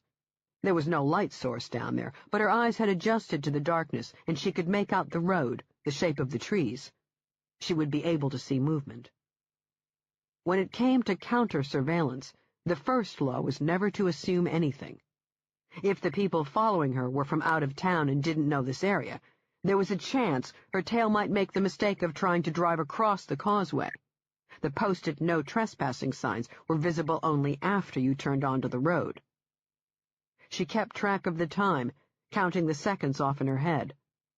4 minutes and 22 seconds later, a car turned slowly onto the causeway. Chapter 29. Darby zoomed on the car, which had come to an abrupt stop. Must have seen the signs, she thought, catching sight of the BMW hood ornament as the car backed up. It was black or a dark blue, and the tinted windows prevented her from seeing whoever was inside the car. She watched as the BMW drove down Border Street and slowly turned right into Bayside Road. They look for a place to wait and follow me after I leave. The red brake lights glowed on the dark road, and then the car took another slow turn into Monmouth. The BMW's headlights went out, but she could still see it, watching as it did a three-point turn. It came to a stop in front of a house near the end of the street, and looked like just another ordinary parked car. That spot offered a clear, unobstructed view of the causeway, the only way off Moon Island. A moment later, she saw a white glow coming from inside the BMW. Too bright to be a light from a cell phone screen, she thought. A laptop, maybe. Darby walked back to her bike. She started it up and drove through the dark stretch of road that led to the shooting range. The floodlights were on, illuminating the grassy, empty field. There were no lights on inside the small one-floor building where she housed most of her tactical equipment. She parked her bike and took her keys with her to access the building. From her locker she grabbed the spare sidearm she had recently purchased at the urging of her SWAT instructor, an Mk-23 SOCOM, the same tactical sidearm commissioned by the United States Special Operations Command.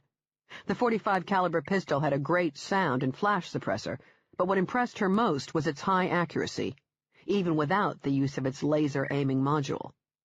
Next, she grabbed the spare nylon shoulder holster she used for SWAT exercises. She slipped it on and adjusted the straps, tightening them to the point of being uncomfortable. The Mk-23 wasn't much good as a concealed weapon, especially with this snug jacket. She zipped it up and could see and feel the handgun bulging against the leather. She could live with it for now. She could have used a smaller handgun, but it wouldn't have the Mk's one-shot stopping power. She needed that for the moment when one or more of her new friends decided to make a move and try to get close to her. Now the final item, the duffel bag. She couldn't carry it with her, and she could only fit 2 or 3 pieces of tactical equipment inside the motorcycle's small trunk box. She placed the duffel bag on the bench, unzipped it, removed each item, and placed it on the long piece of wood. Hands crossed over her chest, she stood over the bench examining each item, thinking about a strategy. The person or persons sitting inside the BMW had to have brought others. She didn't know this for a fact, but it would be a smart, tactical move to do so. These people might just want to follow her for a while, but at some point, they would want to either grab her or to take her down. Darby stood in the locker room's cool and musty silence, thinking. She had all night, could stand here for as long as she wanted, and she wanted to make them wait. Let them sit there and wonder what the hell she was doing. They didn't have the answers, but they would keep turning the question over and over in their minds. It would make them anxious, nervous. They might decide to do a rush job, which would cause a tactical mistake. Before leaving Moon Island, she used the computer at the front desk to log on to the internet and map out the quickest route to the Rizzo home, the blast site. Chapter 30. Darby reached the highway and pushed the bike past 80, weaving across the 4 lanes and keeping a close eye on both rearview mirrors, on the alert for the BMW or any vehicle that decided to get too close. If these people wanted to take her out, this would be the time to do it. Driving across a dark highway virtually free of traffic, they could easily knock her off her bike. One good push and she'd lose control and be bouncing and skidding across the pavement. By the time she came to a stop, she'd be a mess of broken bones, unable to get up or move, and unconscious if she got lucky. That was the best-case scenario. 40 minutes later, Darby reached the Portsmouth exit. Her new friends had decided to keep a safe distance, at least for the moment. Maybe they wanted to see why she decided to head to New Hampshire. Hopefully they'd hang back. Her plan depended on it. Downtown Portsmouth hummed with activity. People bundled in coats walked along sidewalks lined with green storefront canopies. They entered and exited bars. They examined restaurant menus displayed in glass windows and doors. Too many witnesses here for her friends inside the BMW to try anything. 3 miles later, the neighborhoods grew quiet. 10 miles later, coming up on the spot where the APC had first dropped her off, the streets grew dark and then pitch black. Another mile or so and she came to the spot where the mobile command trailer had been parked. It was gone now, but in the bike's single headlight beam, she found a wide and deep tire impression in the soft dirt. Saw the deep grooves the tire had left as it was moved off the soft dirt shoulder and hauled away. She drove up the road, the same route she had taken while standing on the back of the APC. Up ahead, she saw police tape hanging over the street, strips and strips of it creating a flimsy yellow barrier that shook in the wind. She looked to her right, at the house where Trent had placed the sniper and spotter. The explosion hadn't knocked the house off its foundations, but it had torn off most of the front, exposing up-ended furniture inside the rooms that were visible. When she reached the police tape, she kicked the heel of her boot to release the kickstand. She took off her helmet and breathed in the cool air, still carrying the faint odor of charred wood.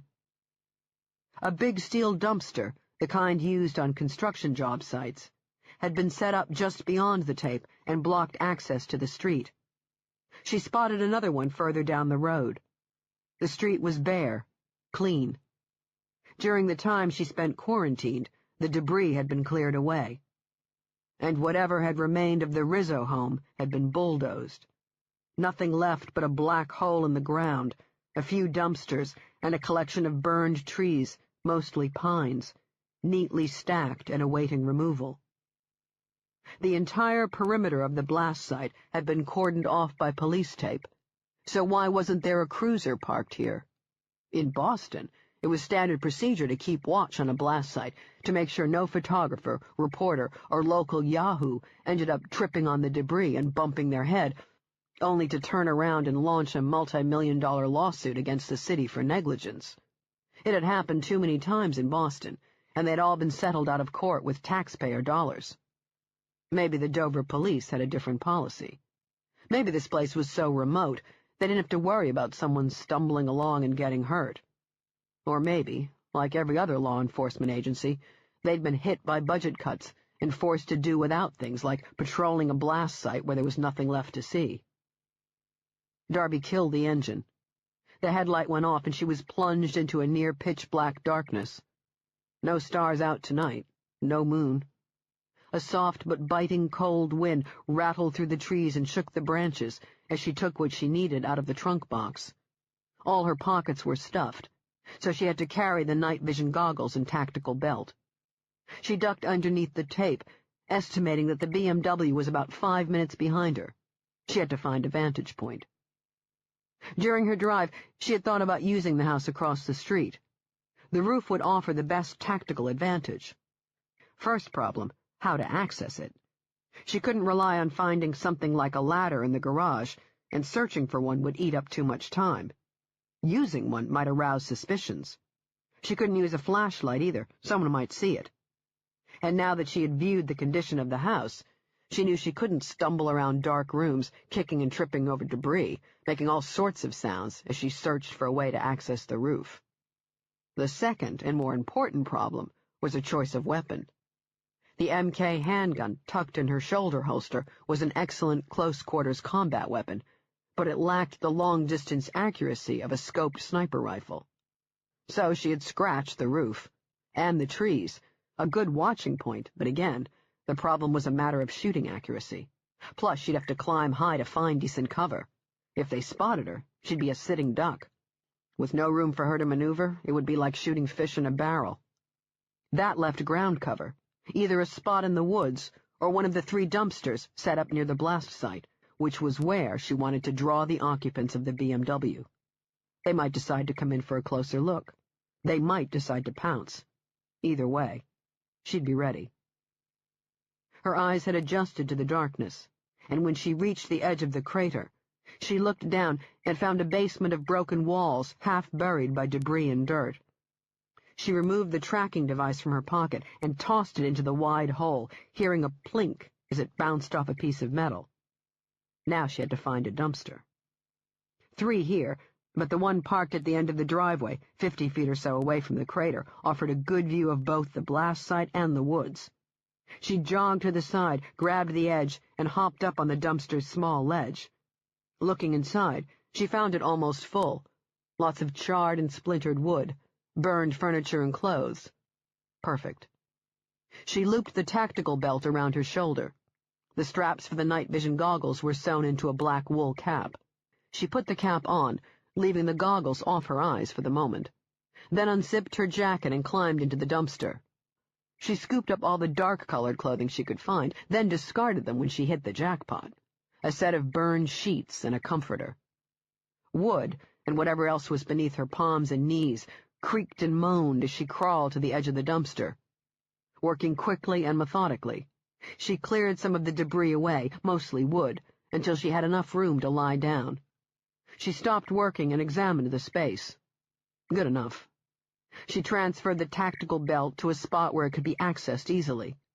From her jacket pocket, she removed a silencer and placed it, along with her handgun, on the lip of the dumpster. Darby rolled sideways into the small space and covered herself with the bedding, making sure she had enough of the comforter left to wrap around her head. Now the final part, transferring the splintered and shattered boards and other assorted debris on top of her body. Covered, she did a slow roll onto her stomach and kept her weight propped up on her forearms, grabbed the MK, threaded the silencer, and then wrapped the burned edge of the smoke-smelling comforter around her head. She put all of her weight down on her stomach. A few hard edges poked her legs, and her ribs, still in the process of healing, groaned in protest. Discomfort, but not pain. She would manage.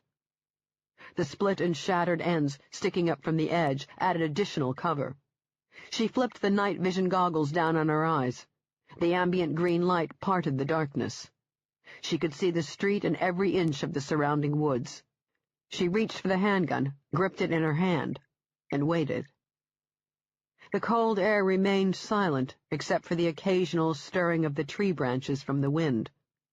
Quiet, remote, and dark, this place was the perfect spot for them to make a run at her. If they didn't do it tonight, they would sometime soon. The sole survivor, they believed she had seen and heard too much.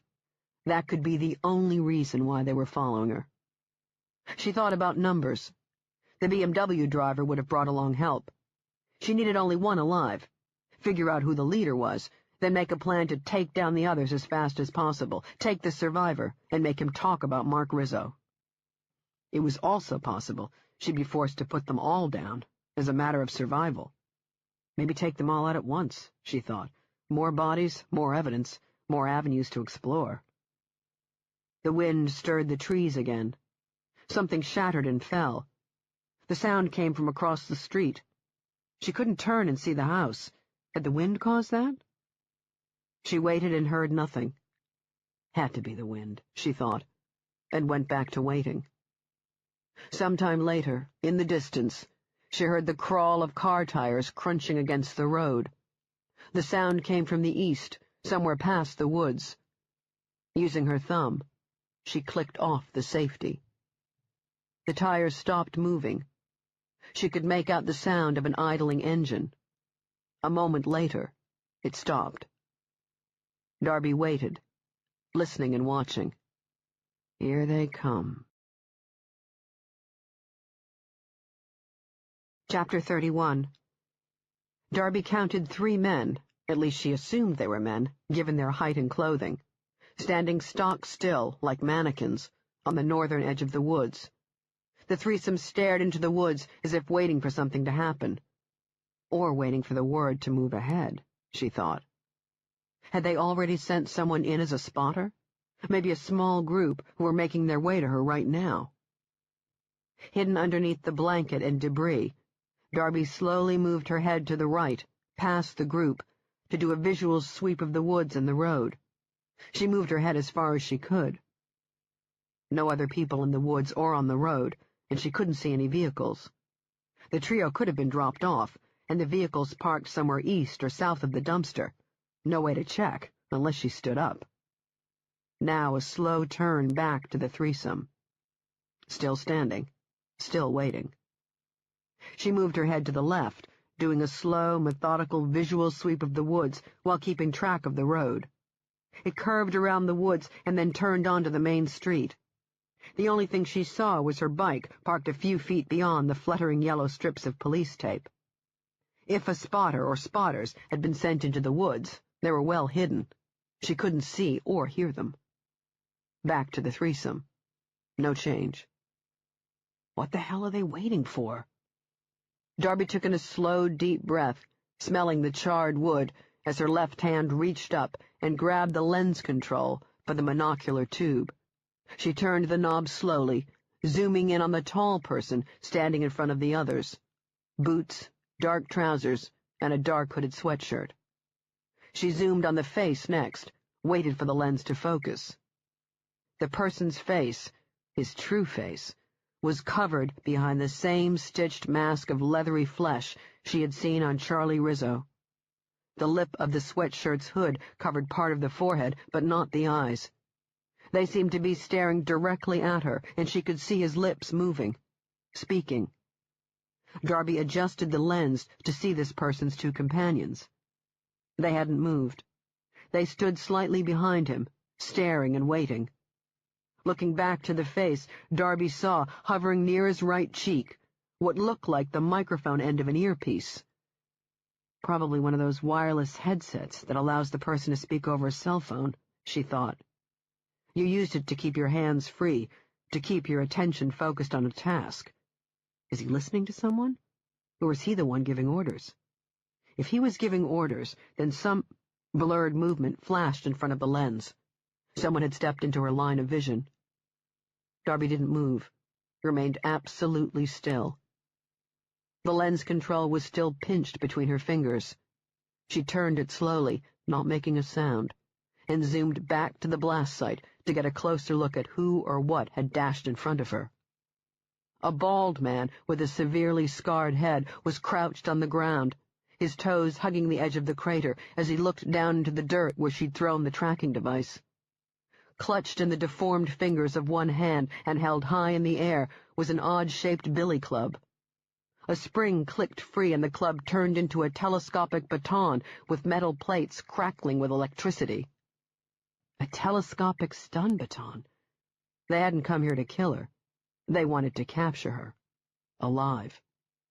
The man, realizing she wasn't inside the crater, looked up and around the area. His face had also been horribly scarred, possibly from a burn. The thick, twisted, dark meat along one cheek had, after it healed, contracted and pulled back the lips into a permanent sneer, exposing crooked and blackened teeth. His right eye darted back and forth, but the left, a sightless white orb, didn't move. Ghoul. That was the first word that flashed through her mind. A ghoul dressed in modern clothing, dark baggy sweatpants, and a half-zip sweatshirt that revealed a scarred chest with skin stretched tightly across knobs of deformed bone, like Charlie Rizzo's. She saw the skin stretching across the ribs as the ghoul breathed, wheezing plumes of air that evaporated in the cold night. The ghoul, she didn't know what else to call it, jumped into the crater as scattering sounds came from the woods. She looked toward the northern edge of the woods and saw the trio still standing there, watching and waiting.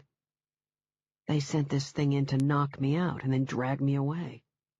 To where? The same place where Mark Rizzo was being held? Smashing sounds and then a howl of pain roared from inside the basement. Two more figures had moved to the edge of the crater. Like the ghoul rooting around in the scorched dirt, this bone-thin pair were dressed in ratty clothing and had shaved heads and scars. They both held telescopic stun batons. One of the pair had crouched low to the ground, looking around the woods and street like a hunter. Not looking, she thought, guarding. The other stood ramrod straight, its back facing her.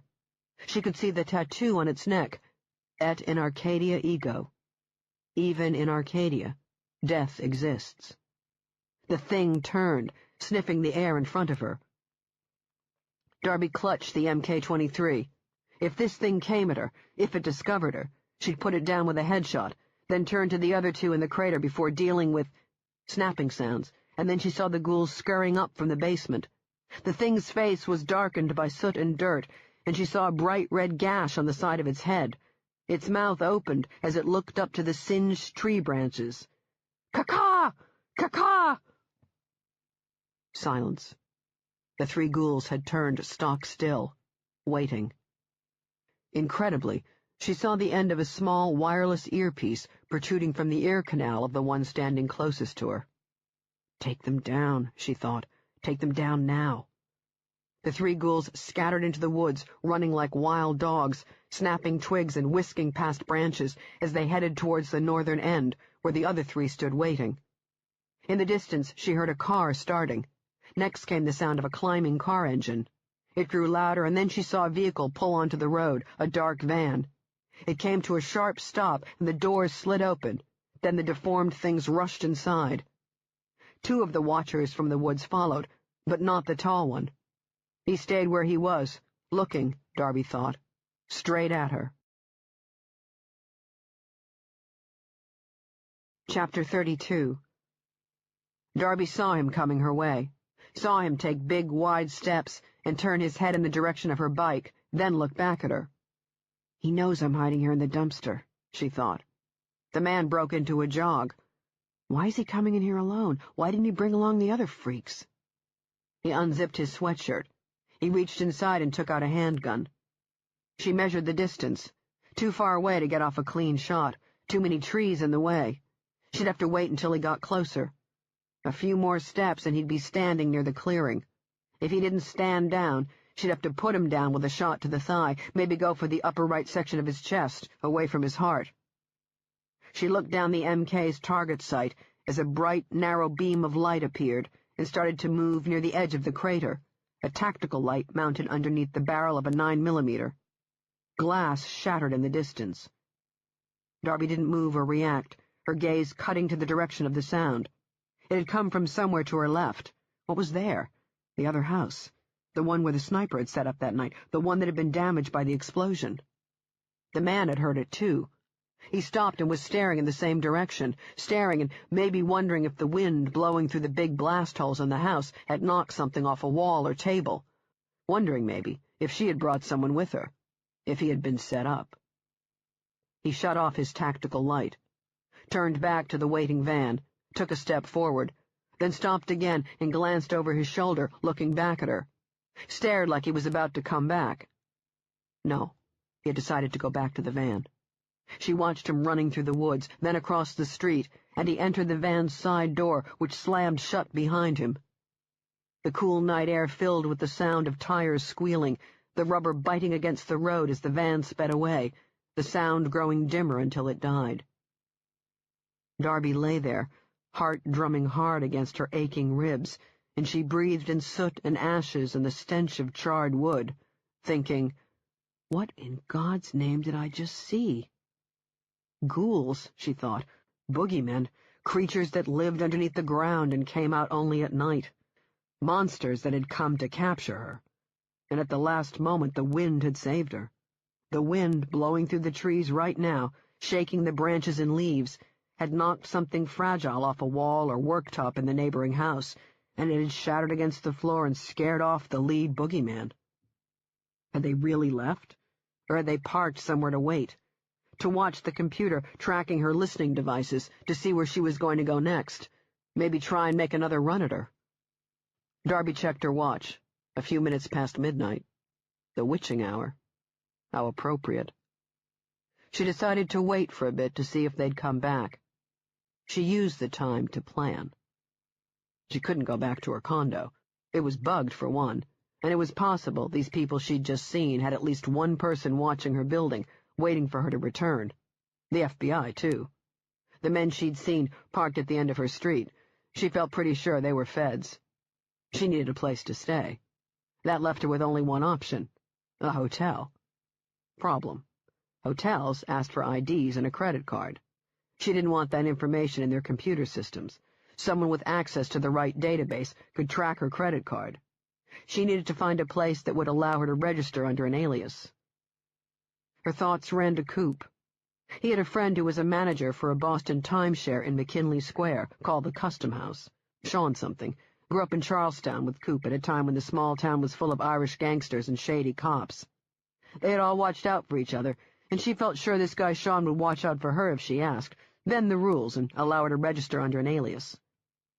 She also needed someone who could help her delve deeper into the significance of the Latin phrase tattooed on these creatures' necks. Harvard had a divinity school, Latin and religious scholars.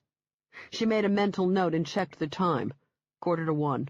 Daylight would come in another 4 hours. Darby turned her attention back to the woods, back to listening and watching. Another hour had passed, and she had heard and seen nothing. She decided to get moving. Standing, pieces of wood and other bits of debris banged and clattered softly as they fell back into the dumpster.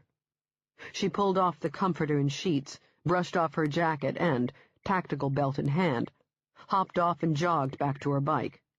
She hung the belt across the seat and then went to the back to root around inside the small trunk. She didn't have an evidence bag there, but she did have a makeshift first aid kit with a small Band-Aid box. She took it with her on the way back to the crater. Turning on her flashlight, she slowly ran the beam across the debris. There, a smear of fresh blood on one of the walls. The ghoulish thing had cut its head and left blood.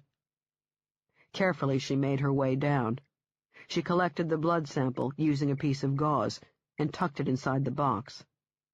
Climbing back out with her prize, Darby reminded herself to remove the Velcro-mounted tracking device they'd stuck on her bike before she drove away.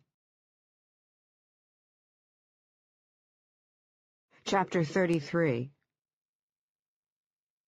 Considering that she was going to a place that housed life-threatening bacteria and viruses, Darby expected to find a huge building cordoned off by security gates, maybe armed guards roaming the perimeter or posted near or just behind the front doors. But the BU Biomedical Lab had been designed so it would blend in with the rest of the South End neighborhood. Made entirely of brick, it sat on a corner of Albany, just another bland, nondescript building among the other industrial-type complexes that ran printing presses and offered legal services. 2 exceptions. No sign or lettering advertising what the building was, and no windows on either the ground or first floors. Plenty of windows on floors 2 through 6, some of them lit. The stretches of curb in the front and to the right of the building were bare of vehicles. Could be the hour. It was 20 minutes shy of 5 a.m., the sky beginning to break with a milky gray, pre-dawn gloom. Most of Albany had plenty of available parking spaces. Darby drove to the front, flipped up the helmet's visor, and found posted signs that prohibited parking. Violators would be immediately asked to move or risk being arrested. To enforce the threat, a pair of highly visible security cameras had been mounted above the front doors. One swept the street in front, while the other watched the corner. She suspected there were more cameras watching the perimeters. Given what was stored in there, the cameras had to have manual operators. There would be a security room where either rent-a-cops or army guys watched the streets day and night. Darby took a right and drove around the corner. This side of the building had nothing but brick, no windows or doors. Security cameras observed the street. One whisked past her and, instead of completing its rotation, turned back to her. She drove to the end of the road, hooked another right, and then stopped to look at the back. She saw a big steel door for a parking garage. She drove to the next block, turned right again, and again saw that the building's last side was exactly like the others, a fortress of brick. A white, middle-aged man stood on the main street's corner sidewalk, smiling pleasantly and waving for her to come closer. Security, she thought. She pulled up against the curb and saw that this guy wasn't a hired hand from some rinky-dink security outfit. He made good money, and he had made a significant investment in his clothes. A simple dark suit with a notched lapel, a light blue shirt with a semi-spread collar that flattered his silver hair and complexion, and a dark, solid aubergine-colored tie with a perfect four-in-hand knot. He looked like a news anchor ready for prime time. She killed the engine. "Good morning, Miss McCormick." A soft southern accent. Texas, she thought. "I'm Neil Keats, head of security." He extended his hand. She left it hanging there. He withdrew it and said, "Follow me inside. You can leave your bike here. This is a tow zone. Only if we make the call. Besides, you won't be gone long. This'll only take a moment." "What will take a moment?" "You're here to get some of your questions answered, correct? So is Sergeant Major Glick finally available?" "I'm afraid he's still detained, as is Mr. Fitzgerald. But we have someone who is willing to talk to you." He smiled. He had invested a lot of money in his teeth, perfect white caps. She didn't care for his greasy politician's smile or his calm voice and demeanor. "Shall we head in?" "Yes," Darby said, matching his smile. "We shall." Neil Keats, ever the Southern gentleman, held open the front door for her. She opened the second door herself and stepped into a bland-looking lobby with bare white walls and a tan linoleum floor. Dimmed halogen ceiling lights hung over an empty front desk made of light blonde oak and constructed in a podium-like fashion similar to the one in the Boston Police Department's lobby. Standing to the right of the hall were two white men dressed in black suits, big guys with thick necks and wrists and bodies like linebackers, the sort of men you imagined could run through brick walls, the sort of men you wanted around for protection. Both stood with their hands behind their backs, serious "don't screw with us" expressions etched on their weathered faces. Their buttoned-up suit jackets had been taken out to accommodate their wide chests and broad shoulders. She didn't detect a bulge along their hips. If they were armed, they were wearing shoulder holsters. Keats whisked past her. The two men didn't move. She followed Keats, and when she passed the two suits, they fell into step behind her. It was a short walk. Keats stopped in front of an open white door and motioned for her to go in first. She did, entering a long, wide room strategically designed to hold the bulky security consoles and other surveillance and monitoring equipment. Banks of security consoles with dozens and dozens of closed-circuit TV screens trained on the building's perimeters and on the halls inside the lab took up the entire front wall. Everywhere she looked, she saw glowing screens and flashing lights.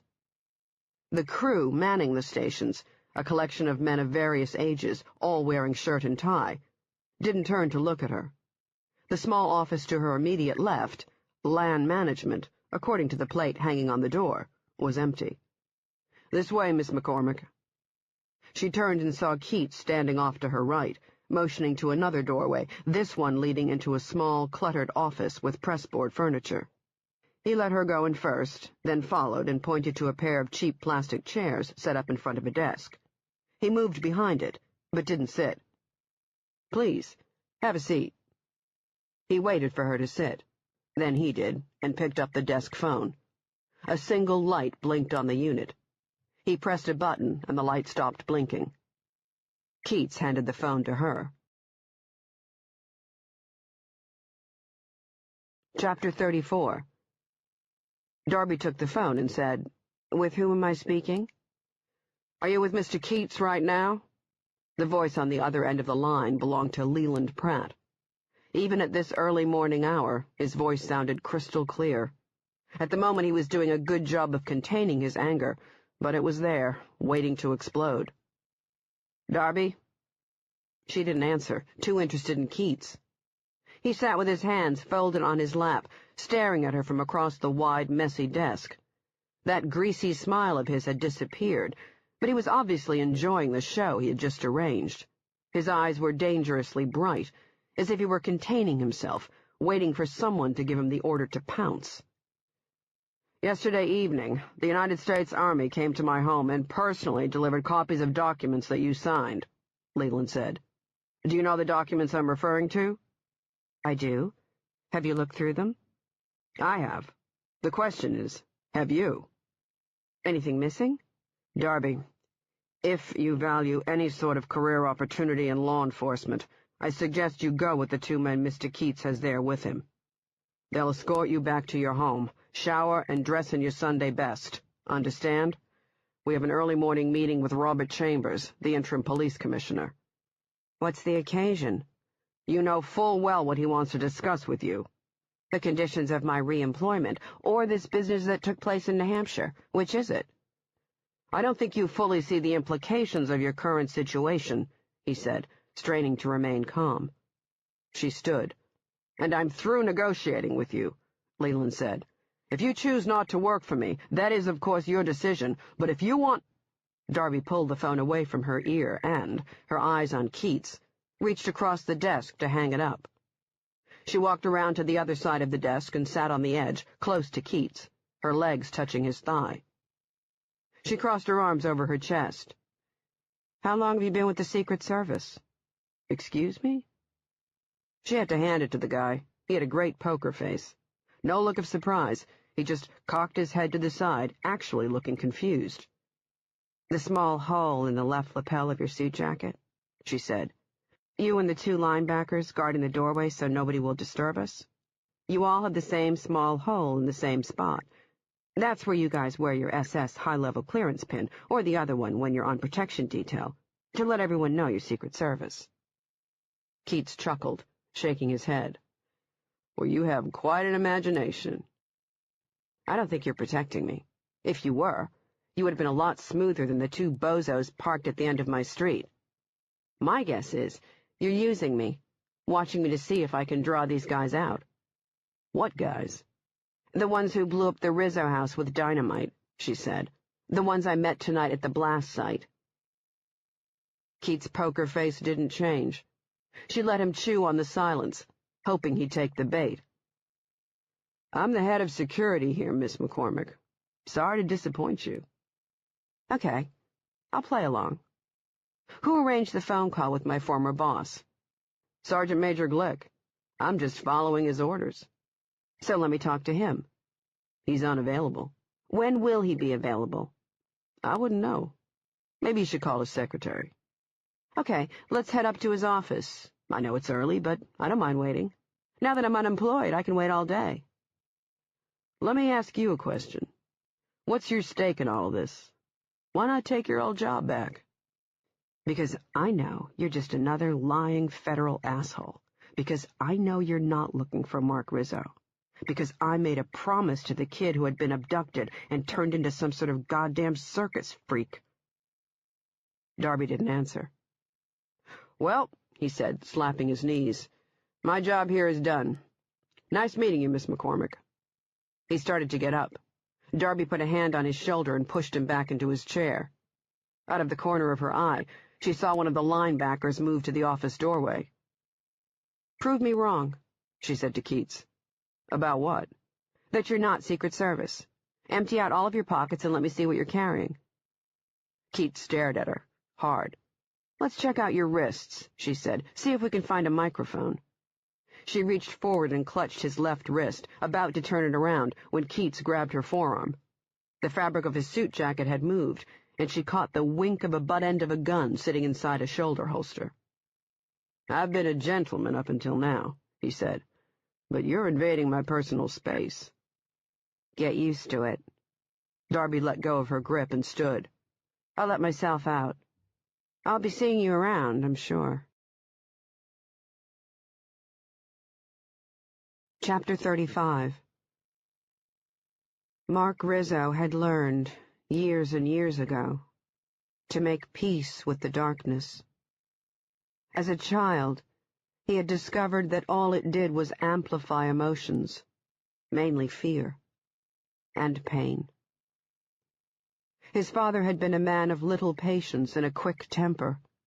Anything from a spilled glass of milk to a bad report card could set him off. His father preferred the belt, liked the ritual of it. He would stand, slowly, always slowly, and once on his feet he'd unbuckle it and then, just as slowly, pull the thick leather through the loops of his paint-stained jeans. Once it was free, he'd wrap an end around his big, meaty, calloused fist. Usually, but not always, he'd just sit back in his seat and wait, sometimes an hour, sometimes a couple of days. Mark remembered when he'd been caught throwing a rock at a pigeon sitting on the garage roof, for no reason other than that he had hated the sight of it. The rock had broken a window, and his father had waited a whole month to dish out the punishment, and that time he had worked the buckle into the mix. And his father would always do it in the dark, always. The thing about the dark was that he couldn't see the strap. Mark would be torn from sleep by the end of the belt, and he'd hold up his hands, and the strap would keep coming until his father left, panting. Lying in the darkness of his bedroom, the pain always seemed greater, more intense. No matter how strong one's will, the mind couldn't grasp or manage pain. Anticipating the pain from the belt or buckle was far, far worse than actually receiving it. Like now. The people who had him hadn't hurt him yet, but they would. They would. Because he knew they hurt people in this place. Naked and trapped alone in this pitch-black and dank-smelling darkness, sometimes awake, sometimes half asleep. They made him wait here, locked inside this tiny prison cell where you couldn't stand. He sat or lay curled on his side, listening to the sounds drifting through the metal bars. Murmured voices praying to God. Pleading cries for mercy and forgiveness. He wanted to tell them to shut up, to stop. God didn't exist in this place, wherever this place was. The screams were the worst part. Some were loud enough to wake God himself from his slumber, and during those times he caught himself shaking the ancient cold iron bars locking this stone box, hoping they'd break. They wouldn't, of course, and he'd push himself across the cool, smooth floor, looking for a place to hide, only to realize he was trapped, no place to run or hide. Nothing to do but sit here and use the time to try to steel his mind to whatever was coming, because they were going to punish him. Drag it out for days, maybe even weeks. He had seen it done to others with his own eyes. Through the crying and whimpering, the soft but earnest praying, he heard the creak of hinges as a heavy door swung open. Heard the clink, clink, clink of the keys. Heard the soft scrape of footsteps, which suddenly stopped. Now another pair of footsteps, urgent, running. They stopped, and a voice said, "I bring you news about the heretic." "Tell me, my child." That voice, Mark thought. Oh, dear God, no. The first voice said, "The heretic's family is guarded by 6, possibly 8 men. 5 are inside the home. The other 3 are scattered between 2 cars to watch the roads." "And the heretic? Has he returned?" "No. He moves and hides. I want only the girl. Take the girl and kill the rest." "Yes, Archon." The footsteps grew louder, heading this way. Mark Rizzo didn't sit up. He turned on his side until the soles of his feet found the bars. If they came for him, he could fight with his feet. The footsteps stopped. They were standing somewhere just beyond the bars, breathing. A soft but muffled voice spoke. "The time has come to pray for forgiveness, Thomas." "Stop calling me that." "Before we hear your confession, we have a question for you about the woman you invited inside your home." "I didn't invite her. Charlie did. Charlie called her." "Tell us why." "Ask Charlie. He was the one who called her." "What did you hide in your basement?" "Hide?" he repeated, genuinely confused.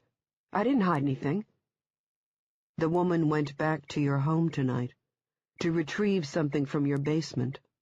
We had people watching her." He knew this to be true. They had people on the surface, people who would watch and do things, people who obeyed. Mark, and that was his name, Mark. "Thomas died a long time ago," Mark said. "I don't know what you're talking about." "The punishment will be far, far greater if you lie to us." Mark Rizzo clamped his eyes shut, wishing he could transport himself through sheer force of will out of this place. He wasn't afraid of dying, But what filled him with terror was how long it would take. How the 12 stretched the torture over days until your heart gave out, and the devices they used, like a key rattled inside the lock. Mark raised his foot, ready to kick. Click, as the lock sprang free, and he heard the weary creak of his door swinging open. A crackling sound, and then he saw snakes of white and blue electric light sparking across a dark pole. Behind it a ghostly white face with a stitched scar stretching from one temple across the forehead and ending somewhere on the bald head. Mark went for the head and missed.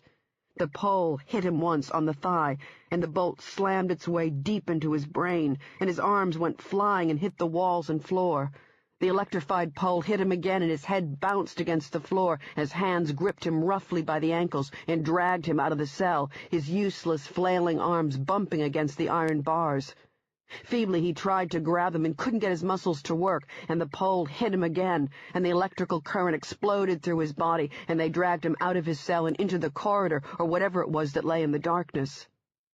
He was thrown onto his stomach, his hands yanked behind his back and his wrists shackled. He was dragged to his feet, and then he heard a match being struck. He couldn't lift his head to see, but the flame flickered across the stone floor, revealing the iron bars of other cells. He saw a robe made of some thick fabric, like velvet, and knowing who was standing before him, he started to tremble all over. Fingers gripped his hair and yanked back his head. The Archon, his one-time master, stood before him, his true face hidden behind a white painted mask of wood carved to look like a devil or vampire.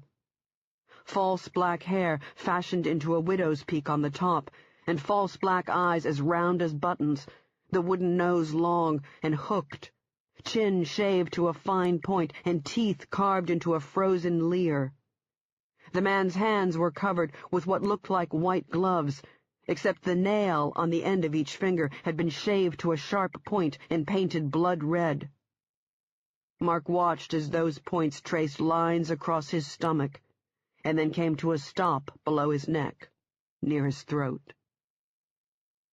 "Your name is Thomas," said the soft voice behind the mask, "and you will tell me the truth. I have something that will help you find it." The figure moved away, and Mark Rizzo looked down at the end of the long corridor, at the hooded figure lighting sconces on the wall. A single chair sat on the dank, gray stone floor. A wide chair made of thick, heavy wood. Every flat surface covered with thousands of razor-sharp spikes. Chapter 36. Darby, freshly showered and her third cup of coffee in hand, sat on the edge of her bed in her new residence at the Marriott Custom House. The manager, Coop's friend, Sean, had set her up in a spacious corner suite with a kitchenette and a separate living room that, along with the master bedroom, had a view of the Boston waterfront. Sean had not only registered her under an alias known only to the two of them, but had given her a heavily discounted rate and told her she could stay as long as she wanted. It was coming up on 1 p.m. She guzzled the last of her coffee, hoping it would sweep away the remaining cobwebs stubbornly clinging to the inside of her head. She had slept fitfully for the last 6 hours and wanted her head clear. Standing, she picked up the cordless phone from the nightstand and carried it with her to the tall window. The air blowing through it was refreshingly cool, the sun warm on her face. She called information and asked for Harvard's Divinity School, and as she waited for the operator to connect her, her gaze drifted to the boats anchored in the water, to the people no bigger than dots on the pier lined with bricked restaurants, apartments, and the ultra-expensive Westin Hotel, which took up most of the area. After drifting through the automated choices, she finally got a real person on the other end of the line, a secretary who seemed both patient and eager to assist a Harvard alumna. Darby explained what she was looking for, and the woman suggested a professor named Ronald Ross. Professor Ross happened to be in his office. The man agreed to investigate the historical and religious significance of the Latin phrase, et in Arcadia ego. Her next call was to the Retired Boston Police Officers Association. The retired cop working the phone searched through his computer and gave her the information she needed on Stan Caracas. The former Boston police detective had retired and moved to Darien, Connecticut. The man's address and phone numbers were in the system. Darby wrote the information down on a hotel pad. She thanked him, hung up, and called the Boston Police Department's main switchboard. The man who answered knew Darby and agreed to transfer her call to Jimmy Murphy's cell phone. "Darby, my girl, I'd love to shoot the shit, but I'm about to hit the sack. Just a quick question about the party you broke up last night at the end of my street, the corner of Temple and Cambridge. The two guys in the Chevy Tahoe? That's them. Who are they?" "Feds from the Boston office. York and Blue. I didn't get their first names." "They tell you what they were doing there?" "Surveillance, and doing a piss-poor job, I might add. They weren't at liberty to say whom they were watching, so after we confirmed they were, in fact, federal agents, we sent them on their way. Anything else?" "Sweet dreams, Jimmy. And thanks." Her lucky streak ended when she called Stan Caracas. His home number had been disconnected, and his cell phone was no longer in service. For the next 2 hours, she worked the phone, giving her name and fake Boston police credentials to each person she spoke with, and by 4:15, she had hit a dead end. Stan Caracas was no longer among the living. Caracas had moved around a lot during the last 20-odd years. Connecticut, then Utah, Colorado, and finally Montana, where he had suffered a fatal heart attack at age 69 while fly fishing. The news had been delivered to her by his widow, Nancy. Caracas may have been the lead detective, but there were others who had put in a lot of man-hours. Darby remembered one, an Irish guy stuck with one of the most generic names on the planet, John Smith. She called back the Retired Boston Police Officers Association and found out that Smith had also retired but was still local, now living on the North Shore, in Nahant. Darby called the man's home number. As luck would have it, he answered. She introduced herself and asked if he was available to talk. "Sure," Smith said. "What's this about, if you don't mind me asking?" "Charlie Rizzo. I'd like to speak to you in person, if that's possible." Cell phone transmissions were notoriously easy to pick up, with scanning equipment readily available at stores like Radio Shack. "I can meet you at your home within the hour," she said. "Are you free now, Mr. Smith?" "All I've got now is free time. Sure, come on over. And call me Smitty, will you? That's what everyone called me growing up, and hearing it now makes me feel less like a useless 72-year-old fod, you know?" Darby locked up and went to the parking garage to grab her bike, wondering if her new friends had managed to follow her here. A thorough inspection revealed no new tracking devices. Still, they had to be close. Whatever these people were, they were highly organized. A small army, she suspected. After what had happened at the blast site, they had most likely regrouped and discussed tactics. They knew she had found the original tracking devices placed on her bike and leather jacket. Driving down side and one-way streets, sometimes circling back around, she didn't spot any tails. Maybe they weren't following her. Maybe they thought she would return to her condo and were there now, somewhere close by where they could watch and wait. Or maybe they would wait for night to fall and, hidden by darkness, try to capture her again, or simply come straight at her and wipe her off the playing board. Chapter 37. Darby figured John Smith had either hit the lottery or robbed a bank, because there was no way a retired cop could afford this massive old Victorian home. It was situated on a cliff and had a sweeping view of the ocean. The driveway held a Mercedes and a Lexus, and some serious money had been spent on the landscaping in the front. Lots of fresh autumn flowers, enough to open a small nursery. The man who answered the door was shorter than her, roughly 5'6". He wore a gray V-neck cashmere sweater with jeans and a pair of scuffed penny loafers. With his slim build and thick blonde hair parted on the side and threaded lightly with gray, John Smith could easily have passed for someone in his late 40s or early 50s. But the craggy face and saddlebags under the bright blue eyes gave away every moment of his 72 years. Smith ushered her through the bright foyer and into a kitchen the size of a basketball court.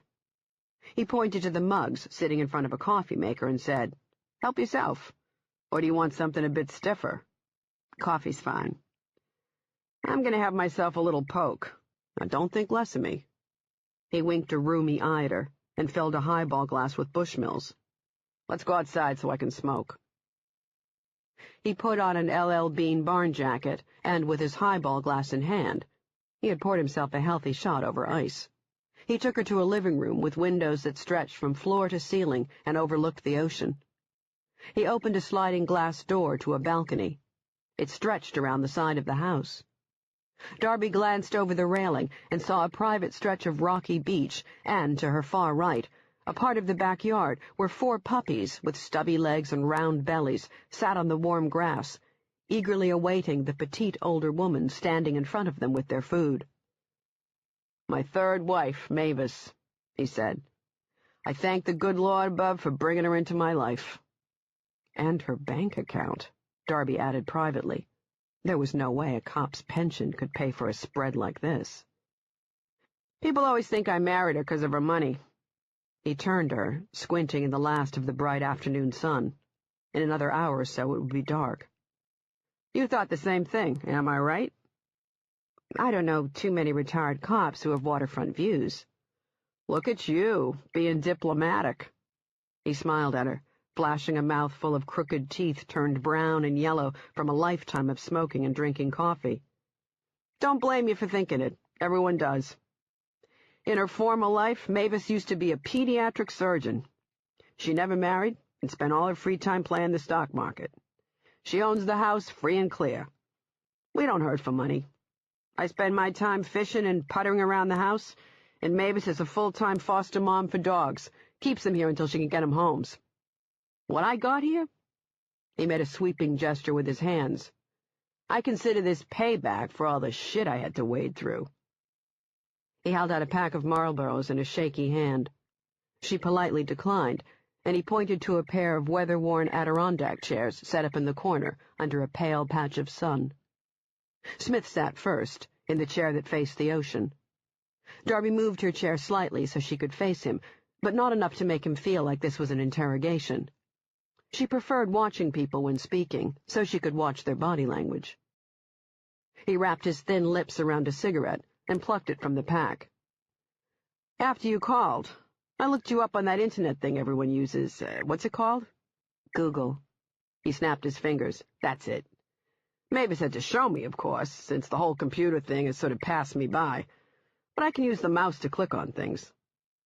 He cupped a hand around the lighter, then sat back in his chair, inhaling smoke. "You've had quite a colorful career with the Boston PD." A sly grin, and then he added, "You know what we used to call people like you?" "Trailblazers?" "Shit magnets." The words were said without malice, but she couldn't tell if he was trying to bait her. She sensed he was building up to something, so she drank her black coffee and waited. "It's an exclusive club," he said. "Yours truly is a charter member." He sipped his drink and made a hissing sound as the whiskey burned its way down his throat. "I remember you now. It's the hair and green eyes. You came with the other lab rats to pick up Charlie's bike. You want to know what I thought?" "I have a feeling you'll tell me, even if I say no." "You're right." I said to myself, what the hell is such a pretty girl doing working in this shit? "I like working in this shit." He chuckled softly. "That's the other thing I remembered. You were really blunt. You were busting everyone's balls on procedural stuff, didn't care who you pissed off. The other lab rats you came with, they did their job and left. Not you. No, you stuck around and kept poking your nose into the case, asking us what we thought about this or that, or you pissed the hell out of Caracas." Darby didn't answer. "That surprise you?" he asked. "No. Why's that?" "Most homicide cops like to steer the boat without any interference." "That, and they want the recognition. They want to be the ones to solve the case, get their promotion and names in the paper. Me?" He shrugged, took another sip of his drink. "I couldn't have cared less. Putting the damn thing to bed was what mattered." And I got the same sense from you. All you cared about was finding that kid and bringing him home. Which is why I suspect you're here." His gaze turned as sorrowful and rheumy as a bloodhound's. Then she understood. Smith believed her request to meet face-to-face had to do with her delivering the news of having come across either the boy's remains or some piece of evidence that would allow Smith mentally to put the case to bed. Homicide detectives didn't grieve the same way the parents of a missing child did. There was no way they should. But there was a strong emotional connection to the victim that was impossible to ignore. If the Vic was dead, the case closed. You got some kind of closure. If the person who did it were behind bars, you got the added benefit of a measure of satisfaction, enough to put the case on some shelf to gather dust and, God willing, fade. But cases involving missing children, when weeks turned into months and then years, you always kept a mental door open and periodically revisited it to see if there was something you had overlooked. You did it because those cases ate at you day in and out, and the only way to stop that was to close it, to nail the goddamn coffin shut. Smith took another drag of his cigarette and tapped with a finger to flick off the ash. "What happened to him?" he asked, curls of smoke drifting through the hairy nostrils of his bulbous nose. "He was shot to death," Darby said. "I spoke with him before he died."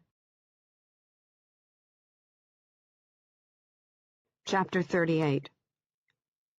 Darby started with the phone call from Gary Trent. She summarized her conversations with the New Hampshire SWAT senior corporal inside the APC and the hostage negotiator Billy Lee inside the mobile command trailer.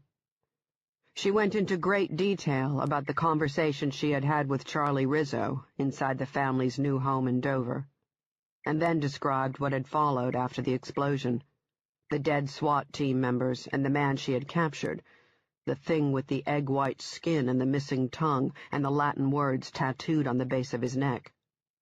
She explained to Smith what the words meant. She told Smith about the sarin gas, the listening devices found inside her condo, and the feds watching her at the end of her street.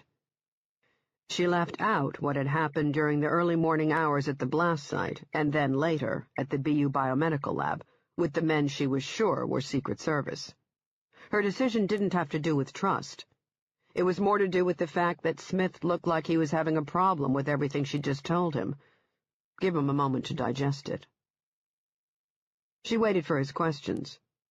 He had listened to her intently and without interrupting.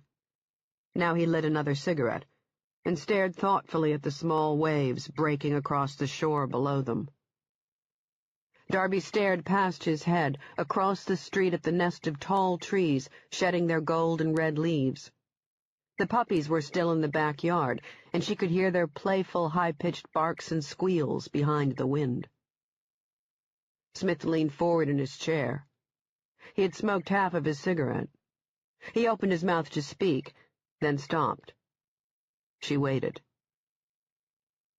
"That's one hell of a story." "Agreed," she said. "But that's what happened." "Now I know why you insisted on talking face-to-face. If you had told me this shit over the phone, I would have hung up on you." "You read about it in the papers? I know the Globe covered it." "I'm a Herald guy. I only buy it for the sports page. I stopped following the news. Christ, it's been years. First thing you learn as a cop is almost everything that's printed or said on the news is about 2% truth. The other 98% is bullshit spin." "You really think it's him? Charlie, I mean?"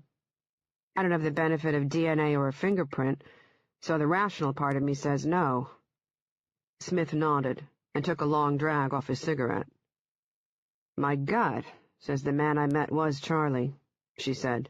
"The eyes were the right color, and he was missing 2 nipples. He made it a point of showing them to me." He nodded again, more to himself than to her. "All this time." He ran a big hand over his face, staring out at the darkening sky. "If what you're saying is true, all this time that kid was alive." He took in a deep breath and cocked his head to her. "You said his body was scarred." She nodded. "He tell you from what?" "No, but I think it was from being whipped."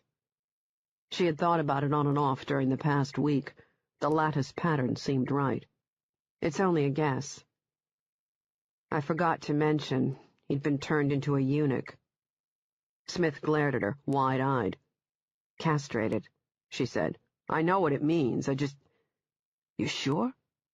"Positive." He ran a big hand over his face, then shook his head as if snapping out of a trance. "This business with the face mask, what's that all about?" "Dunno," she said. "Charlie didn't say anything about it. Does it mean anything to you?" "First time I've ever heard about such a thing. Must have some sort of religious significance." "What makes you say that?" "With the tattoos on that guy's neck, the one with the missing tongue, you said they were Latin, right? According to what I read on the internet. I don't know their significance, so I sent them over to a Harvard professor to decipher their meaning." "You Catholic?" "Irish Catholic." "My condolences." He chuckled softly. "They used to speak Latin during church services years and years ago, way before you were born, before I was born, probably. Makes me think you're dealing with some sort of religious cult." She nodded. The thought had occurred to her, too. "What did the Army tell you?" "They didn't tell me anything. Neither did the feds. I'm shut out from the investigation. My guess is that this thing is bigger than someone using nerve gas to kill a bunch of cops." "I'm not sure how I can help you here." "Tell me about Mark Rizzo." Shit, you're talking about, what, 12 years ago?" "Truth be told, I don't want to revisit it. Oh, don't look at me like that. You know what I'm talking about. You worked a missing persons case before. That traveler creep? The one who came for you when you was a little girl and ended up snatching your friend?" Darby nodded. "So you know how that shit can linger if you don't find a way to turn it off, because if you don't, you end up dragging it around like a ball and chain for the rest of your life." "I can't really help you here. You'd be better off reading my case notes." "I don't have access to them." "You lost me. You're not working with that CSU group?" "No. It's been permanently disbanded, and, as of this morning, I'm no longer an employee at the crime lab. I'm looking into this on my own." "Well, I hope to Christ you're not trying to recruit me, because the answer's no. Besides, I wouldn't be of any use to you. And I don't have them. Copies, I mean. Some homicide cops, they make copies of the cases they didn't get to solve before they go into retirement. They think they'll revisit one or two, break it open or something. Not me. When I left, I shut the door behind me." "Was Mark Rizzo ever a suspect?" Smith didn't pause to consider the question. He shook his head. "Never," he added. "But you looked into him." "Of course we did. Him and his wife. It's the first thing you do when a kid is abducted or goes missing, because 9 times out of 10 the parents or a relative is involved. So yeah, we looked into the parents, but they both had strong alibis. The mother was at home, the father working at the office. Everything checked out." "How far did you dig?" "Well, if I'm to believe what you say, that the father was involved in his son's abduction, then I'd have to admit we didn't dig far enough." He leaned back in his chair. "Like I said, his alibi checked out. Marriage was solid." "Was he married before?" "No. First marriage for both of them. He was a tax guy. I remember some incident involving one of his clients.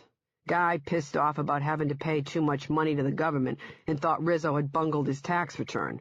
So this guy, he went back to Rizzo's office and goes after him with a baseball bat. Police were called, so there was a report. Now, we looked into it, thinking this guy harbored a grudge all these years and maybe decided to get even with Rizzo by snatching the kid. I don't remember the guy's name, but I remember it came up empty." "Was Rizzo born here?" He thought about it as he took another sip of his drink. "I think so," he said. "I don't remember him having a Boston accent." "Oh, that doesn't mean anything. I know plenty of people who don't. People who've lived there their whole lives. Like you. You don't have one, and you grew up in Bellum, right?" Darby nodded. "Where'd you hear that?" "Didn't hear it. I read it. Online." "What about Mark Rizzo's extended family? Any brothers or sisters?" "No. He was an only child. His parents died when he was 17, some sort of car crash. I don't remember where or when." Who raised him? Haven't the foggiest. I can't even say I asked him the question. I don't know if the guy had any uncles or aunts either. And his wife, Judith?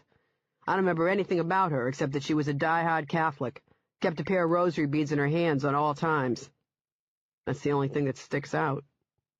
He shrugged, showed her his empty hands. I don't know what else to tell you. The guy was as clean as a whistle. At least that's how it looked at the time. Did the feds get involved in the case? Smith took another healthy slug of whiskey. They usually do, with missing kids. Only if they believe someone's been transported over state lines. When news got out fast that Charlie Rizzo had been abducted, that was the way it looked since we found his abandoned bike, and that's when the calls started coming. You know the ones I'm talking about. I have Charlie, and if you want to see him again, put unmarked bills in a brown paper bag on such and such a day. I have Charlie, and he's in a lot of pain, shit like that. One call came in from someplace in the Midwest, Wisconsin, I think, and that's when the feds got involved. They helped us run down all the leads. They had the manpower and the resources. Almost every call came from a payphone, and they were all cranks. None of them knew specifics about the kid or how or where he was abducted, but we had to run him down. We got a shitload more when the Rizzos went to the press, try to appeal to the kidnapper. Like I said, they were all cranks. Can I ask you a personal question? Go for it. You married? No. Kids? Don't have the maternal drive. That, and the fact that I'm 40 now, I'm pretty sure the factory's shut down. You serious with anyone? Darby opened her mouth, then shut it, unsure of how to answer the question. Yes, I'm in love with a guy I've known for 15 years.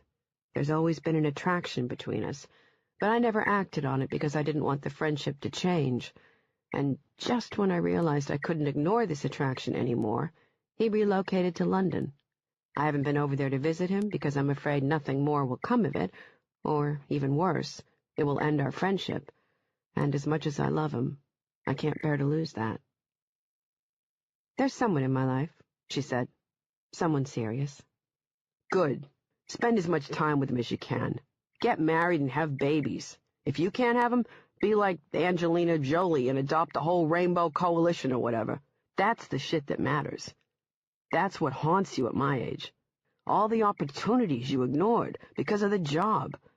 Because the job don't mean anything in the end. It matters to me. Your choice. Now, if you'll excuse me, I'd like to go spend some time with my wife. At my age, I don't have much time left. Smith got to his feet, his knees cracking. She was staring at the wrinkles on his face, about to get up, when his head exploded.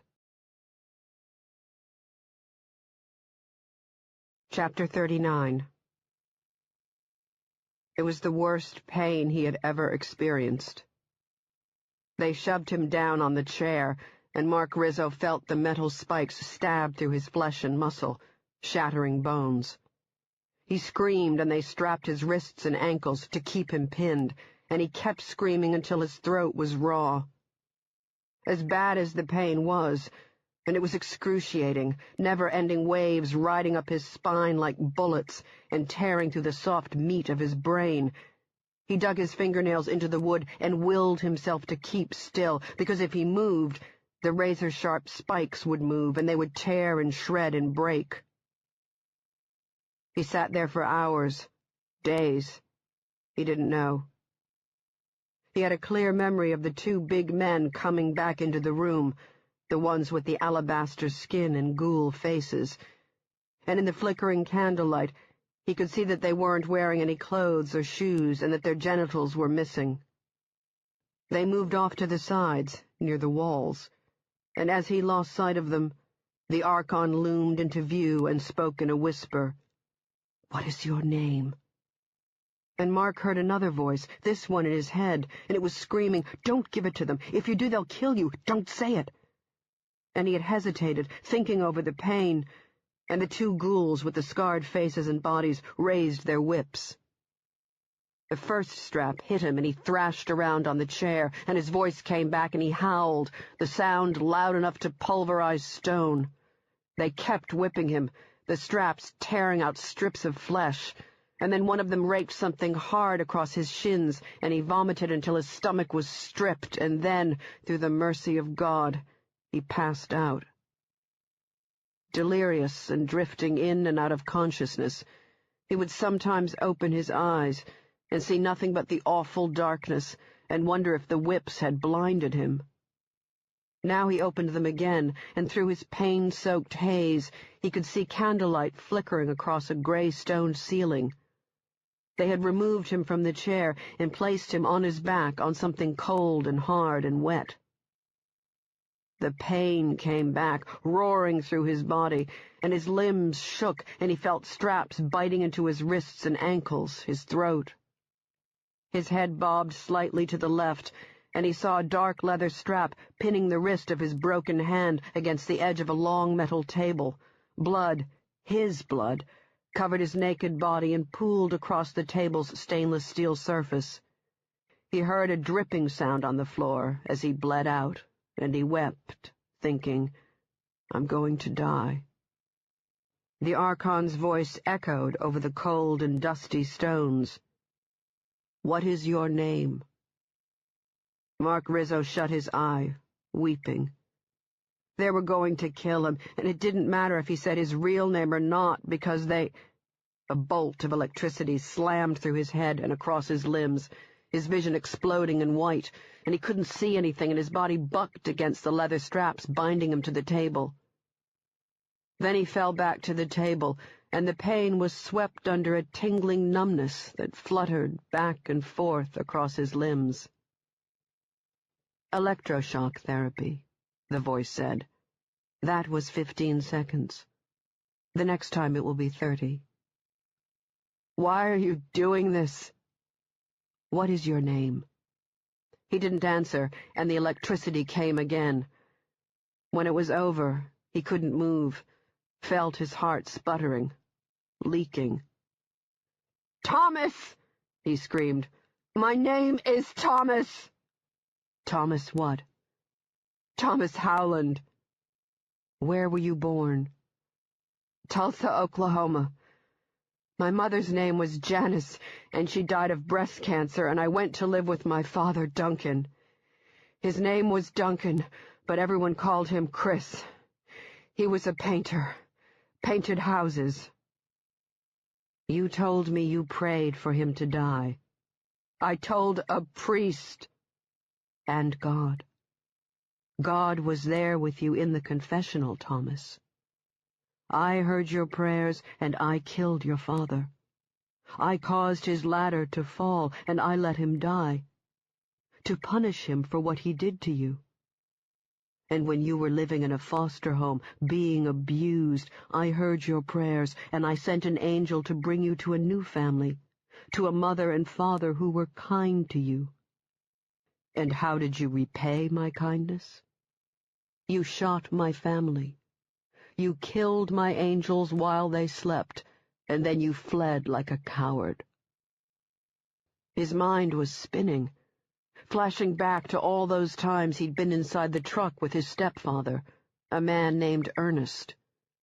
Those long drives to other states, and the hours spent in the truck, waiting until Ernie gave the nod, and then he would get out and approach the young boy or girl, use the speech he'd been given to lure them into the truck.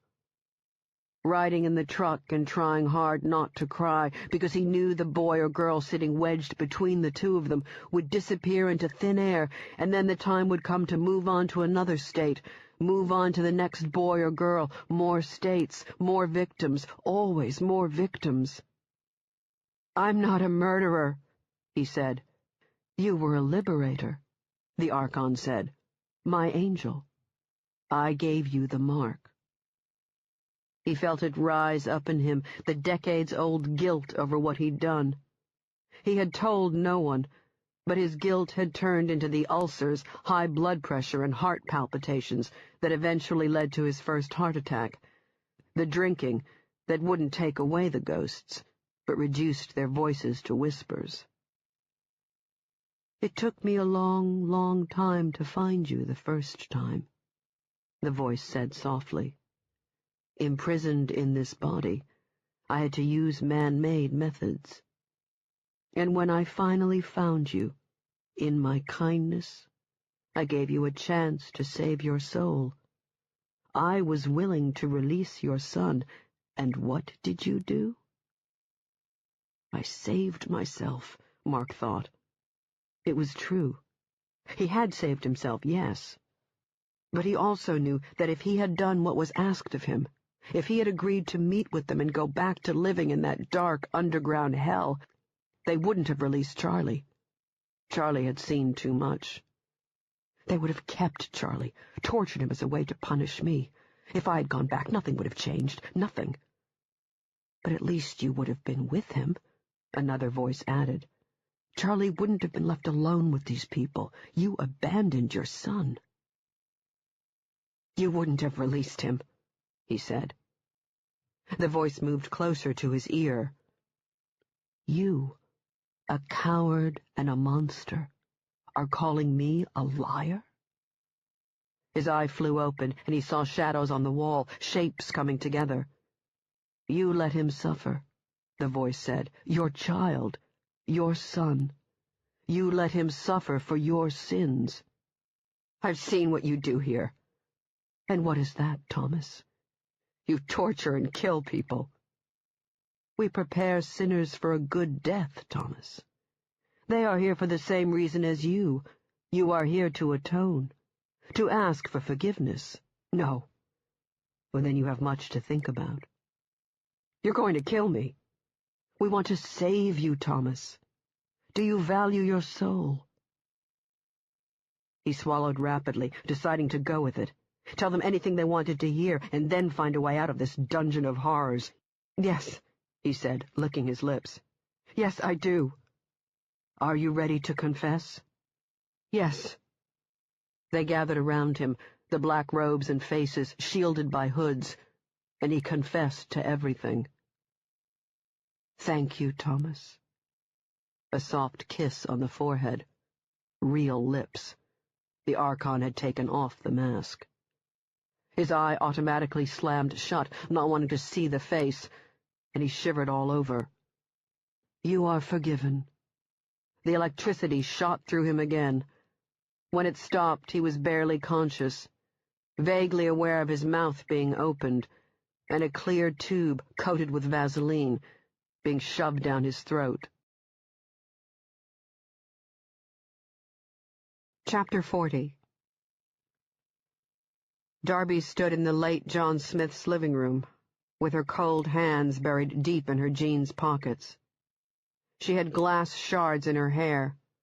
Blood was smeared on her clothes, and she caught its coppery reek under the pervasive odor of cordite. Her face and hands and joints throbbed. She had been cut, but not too badly.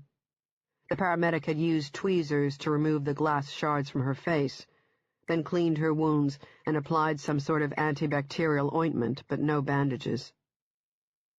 She stood in front of one of the two floor-to-ceiling windows that hadn't been blown out by the gunshots, and she could see her reflection, the criss-crossed networks of fine red cuts and scratches along the right side of her face. The adrenaline rush had long since dissipated, leaving her with a familiar but still strange, hollow feeling, numb, as if her organs had been shot full of Novocaine. Her mind kept replaying what had happened in slow motion. Here it came again, the first part, and again she didn't turn away from it. Smith, sitting to her right, and getting to his feet, and then, a split second later, his craggy face exploded. Skin and blood blew across her face, and she thought exit wound. She hadn't heard the gunshot, and her mind registered two facts at once, silencer and sniper. The exit wound, Smith's face, meant the contact shot had hit him in the back of the head, meant the trajectory of the bullet had come from behind him, from somewhere across the street and from someplace high, like the trees or a roof, meant that she had been followed here. Darby was already on her feet, turning away and scrambling for the sliding glass door. She had to get inside the house, the only safe place to hide. She heard a panicked voice calling out from the backyard. "Smitty? Smitty, are you okay?" Smith's wife, Mavis. Darby yelled gunshot over the wind as she ran, yelled at the woman to get inside the house. The second shot took out one of the windows. Glass exploded across her face. Darby put her hand on the sliding glass door, threw it open, and tumbled inside as the next shot took out the glass door. It hit the far wall.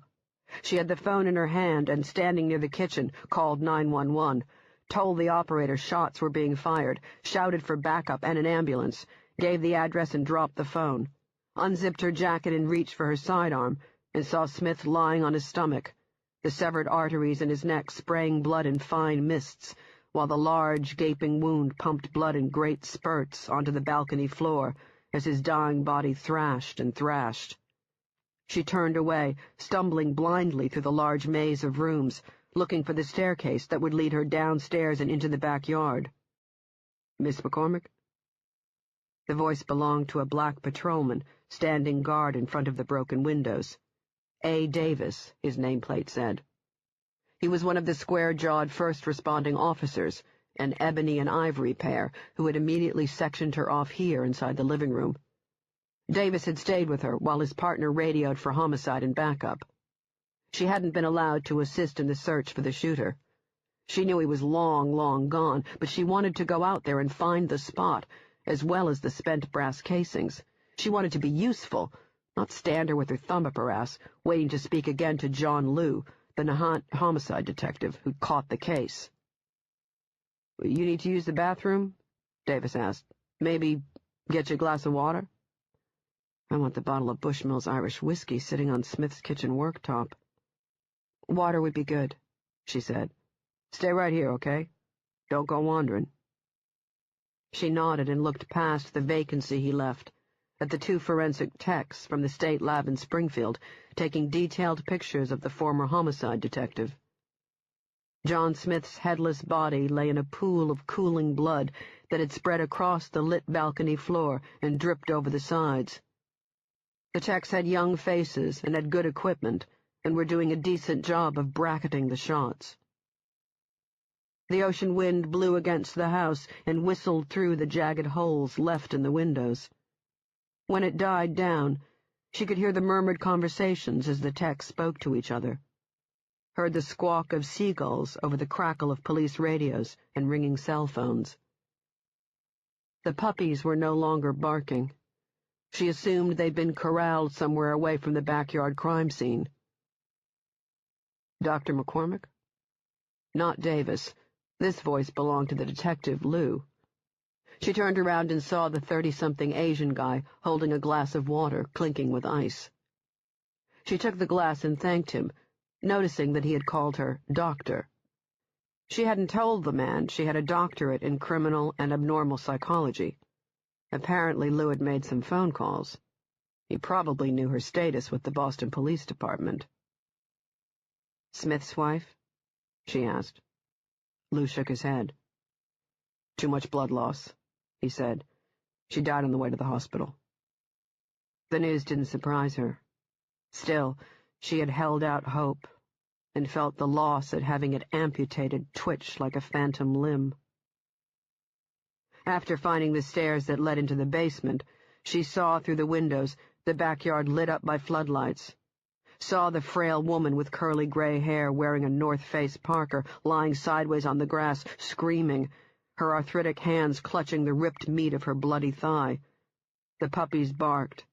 They had gathered around the woman, 4 of them, maybe more, and they barked and licked her face and cuddled close to her body. And even in her excruciating pain, in fear and shock, Mavis Smith wanted to protect them, tried to shoo them away towards the opened basement door underneath the balcony. Darby found the light switch for the backyard lights and shut them off, knowing why the woman had been shot in the thigh. The sniper was using her as bait, trying to draw Darby out. It worked. The woman screamed again. Darby tumbled against the grass 15 feet away and ran. When she reached the edge of the backyard, she turned and started firing blindly in the direction of the shots, the trees. The sniper had to be somewhere in those trees across the street, and she hoped the muzzle flashes would blind him momentarily. They had. With one hand, she grabbed the parka's hood and kept firing as she dragged the screaming woman across the grass, kept firing until the magazine clicked empty. Darby locked the basement door and in the dim light stripped off the parka as the puppies barked outside, scratching their paws against the door, and the woman kept crying, "I've got to call Paula. I've got to call Paula." Not 2 gunshot wounds, but 3. Mavis Smith had been shot in the chest, underneath her right breast. Darby used her belt as a tourniquet on the leg, used a plastic garbage bag on the sucking chest wound, holding her fingers along 3 edges and keeping the 4th edge free so the chest could achieve its usual negative pressure state. She stayed with the woman, applying pressure as blood spurted through her fingers, urging the woman to stay calm. Mavis Smith whimpered, "Paula, I've got to call Paula," over and over again until the paramedics arrived. Darby drank the water in one long burning gulp, realizing her foolishness at having rushed blindly into the backyard. The sniper had had the advantage. He had been hidden somewhere in the trees and using a scope. She could have been shot. She could be lying dead on the ground right now while forensics took pictures of her body. "How are the dogs?" she asked. "Fine. Not a scratch on them. We put them in the garage." She kept talking about calling someone named Paula. You told me that already. There was something off about Lou. Maybe the clothes had something to do with it. For some bizarre, unfathomable reason, the man had adopted the cartoonish attire seen in old American cop shows, a fedora and a belted London fog raincoat worn over a cheap navy blue suit. She held the empty glass by her side, wondering how Lou was going to play it. Only 2 choices. Play it cool, or come down on her hard. "Any leads on the shooter?" "We're canvassing the neighborhood, speaking to people." He sighed, then shook his head in frustration. "So far, nobody's seen anyone heading into the woods carrying a sniper rifle." Darby stared at him. Did the man actually think someone would be carrying a fully assembled sniper rifle? Didn't he know that a sniper rifle was carried disassembled inside a small carrying pack that could be easily concealed underneath a jacket? "What about spent brass?" she asked. "You find any casings in the woods?" "We found your shell casings all over the backyard." "I told you what happened. 3 times. There was no anger in her voice, just a calm, neutral, matter-of-fact tone.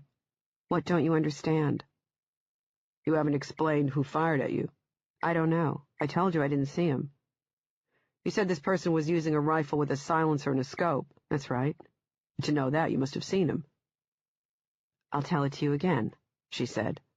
"I didn't hear any of the shots. That means a silencer was used. To get off a headshot in this wind, to shoot Smith's wife twice in the leg, you'd need a scope. To tear Smith's head off his shoulders, you'd need to use a high-powered rifle and ammo. I didn't see any muzzle flashes, so this person was using a flash suppressor, a common piece of equipment on a sniper rifle. All of these facts suggest a sniper. I didn't say anything about seeing the shooter." "You failed to mention that you're conducting an investigation." "That's because I'm not conducting one. I came here to speak to John Smith, catch up on old times. We worked together." "So I was told." Darby waited for the rest of it. She didn't take her eyes off Lou. "I made some phone calls to Boston and spoke to a man named Leland Pratt. He told me that you no longer work for the Crime Services Unit, or the lab for that matter. He asked me to relay a message to you." "Can I borrow a pen and a piece of paper? This sounds important." "Don't worry, it's short." He said don't bother coming to the lab to collect your things. They'll be mailed to you." "That's wonderful. Tell him thank you." A thin smile, and then Lou said, "Mr. Pratt indicated that you've involved yourself in an investigation. Care to tell me what it is?" Darby thought of an old Ben Franklin epigram. "One can keep a secret if 2 are dead." The only person who knew the real reason for her visit was John Smith, and, possibly, his wife. "I told you. Catching up." Lou popped a cherry lifesaver onto his small, thin lips. "An officer will escort you downtown. I'll speak to you later when you're ready to tell me the truth." "The truth about what?"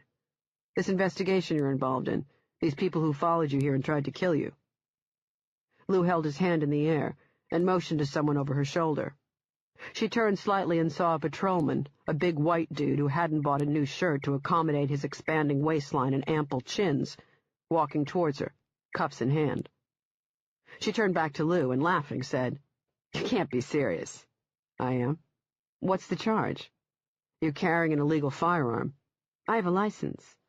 "Not anymore. Boston PD has since revoked it." "When?" "Today. Mr. Pratt told me." "This is the first I'm hearing about it." "You can discuss the matter with your attorney," Lou said. "You can make the call at the station after you've been charged."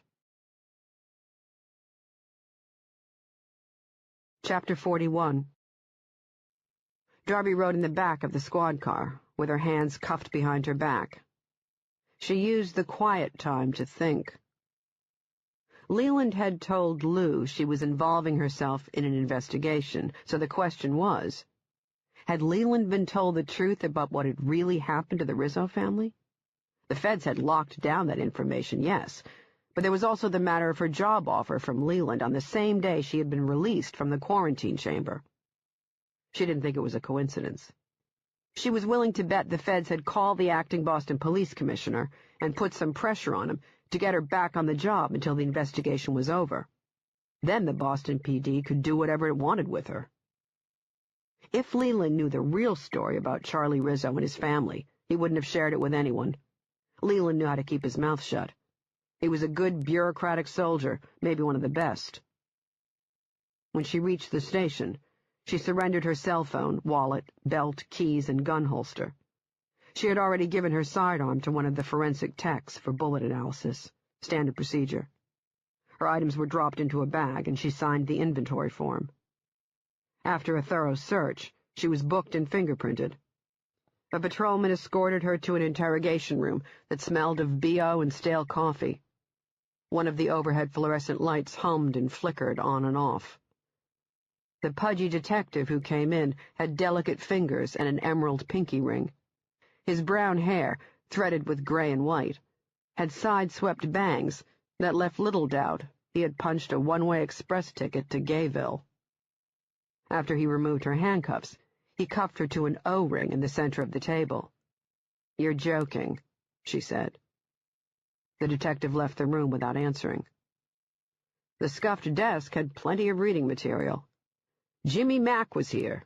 Tina Herbert likes big donkey dick up her poop chute. Bobby Kay blows horses. Someone had managed to write down all the lyrics to Van Halen's Running with the Devil. A clock hung on the wall. 9:20 p.m. She rested the uncut side of her face on her forearm and tried to get some sleep. Sometime later she heard the door open. She propped up her head and checked the clock. 10:33 p.m. A new detective, this one a white guy with a big pie-shaped face, dropped a pad of paper on the other side of the desk. He had bushy black hair and a thick mustache straight out of a 70s porn movie. Or maybe she was just thinking this way, given the high-grade erotica she'd just read on the desk. "My name is Detective Steve Kenyon." Steve Kenyon, she thought. Not a bad porn name. Steve Cannon would be better, or Cannon Kenyon, the thunder from down under. He sat down, the chair straining under his considerable weight, and slipped a gold pen from his shirt pocket. "You ready to talk?" "Can't. I could go to jail. I signed forms." "Forms? What forms?" "Legal forms. Had the United States Army insignia stamped on it, in gold." Up-and-coming 70s porn star Steve Kenyon looked confused. "Call Sergeant Major Glick," she said. "He's in charge of the BU biomedical facility." He rubbed his bushy mustache. "That's in Boston," she said. "I know where BU is." "Good. Go and call him. I should warn you, though, he's a tough guy to get a hold of, so if he's unavailable, ask for a man named Billy Fitzgerald. He's supposedly their number 2 guy, but I don't believe it." "We're not calling anyone." "I can't answer any questions until you bring Glick or Fitzgerald here. I need their permission." "You need to play ball with us." "And you need to come up with a better tough guy routine. Try using a deeper voice. That'll really make my ovaries quake in fear." He leaned back in his chair and crossed his arms over his chest. "I heard you were a pisser." "You have questions, and I want to answer them. I really do. But I can't for legal reasons. Bring in Glick or Fitzgerald or anyone else from the place, and we'll answer your questions together. Make it one big party here in Nahant. I think you need some time to cool down. You really should make that call. He stood. Speaking of which, Darby said, I'd like my statutory phone call now. I'd like to speak to my lawyer. The holding cell was the size of a closet and held 2 bunk beds bolted to the wall. The opposite corner had a stainless steel toilet built into a sink cabinet, one of those oh-so-clever advancements to save space in jail cells. It smelled of Lysol and urine. Darby folded her jacket and, using it as a pillow, lay down on the bottom bunk. She had spoken to her lawyer. He said not to worry. He could get the weapons charge dropped. But he couldn't do it until the morning, when he could get in front of a judge, so she was looking at spending the night in the Nahant Inn. Lou would be forced to let her go tomorrow, unless he manufactured some other charge. She wouldn't put it past him. The weapons charge was a bullshit move. Lou had played it because he wanted in on the investigation. He had sniffed around and found a possible opportunity to advance himself, get transferred to someplace more exciting. With a better-paid job, he could stop buying used police costumes at the discount stores. So now she had to play a mental version of the dueling gunslingers. She imagined Lou standing across from her on a gritty road in some dusty mining town, plucked straight out of a John Wayne Western. No need for guns on this Ponderosa. The weapon used here was sheer stubbornness. It was a battle of wills to see who would buckle first. She wondered how much experience the man had with the most intractable people on the planet, the species known as Irish Catholic. Good luck, she thought, grinning. Darby closed her eyes and settled in for a long night. Chapter 42. Nahant PD's complimentary continental breakfast came early, at 6 a.m., served on a cardboard tray.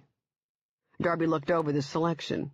Soggy white toast, a mealy apple, and powdered scrambled eggs, all of it wrapped under cellophane, beaded with steam. She had settled on the apple when Detective Lou appeared. His fedora and belted raincoat were gone, but he wore another cheap suit, this one black and made of some polyester rayon blend designed to resist wrinkling and repel stains. The white shirt beneath it, though, was wrinkled. Was it the same shirt he had worn yesterday? Maybe. He had worn that atrocious-looking pink and purple striped tie yesterday, no question. Lou, his hands deep in his pockets, jingled his keys and spare change as he stared at her through the bars. His eyes were bright and alert, focused. Ready to play ball? Sure, she said between mouthfuls. You want to be the pitcher or the catcher? I was thinking of bringing you on as a consultant. For what? This case you're involved in. Well, you should loosen your tie. It's cutting off the oxygen to your brain, making you delusional.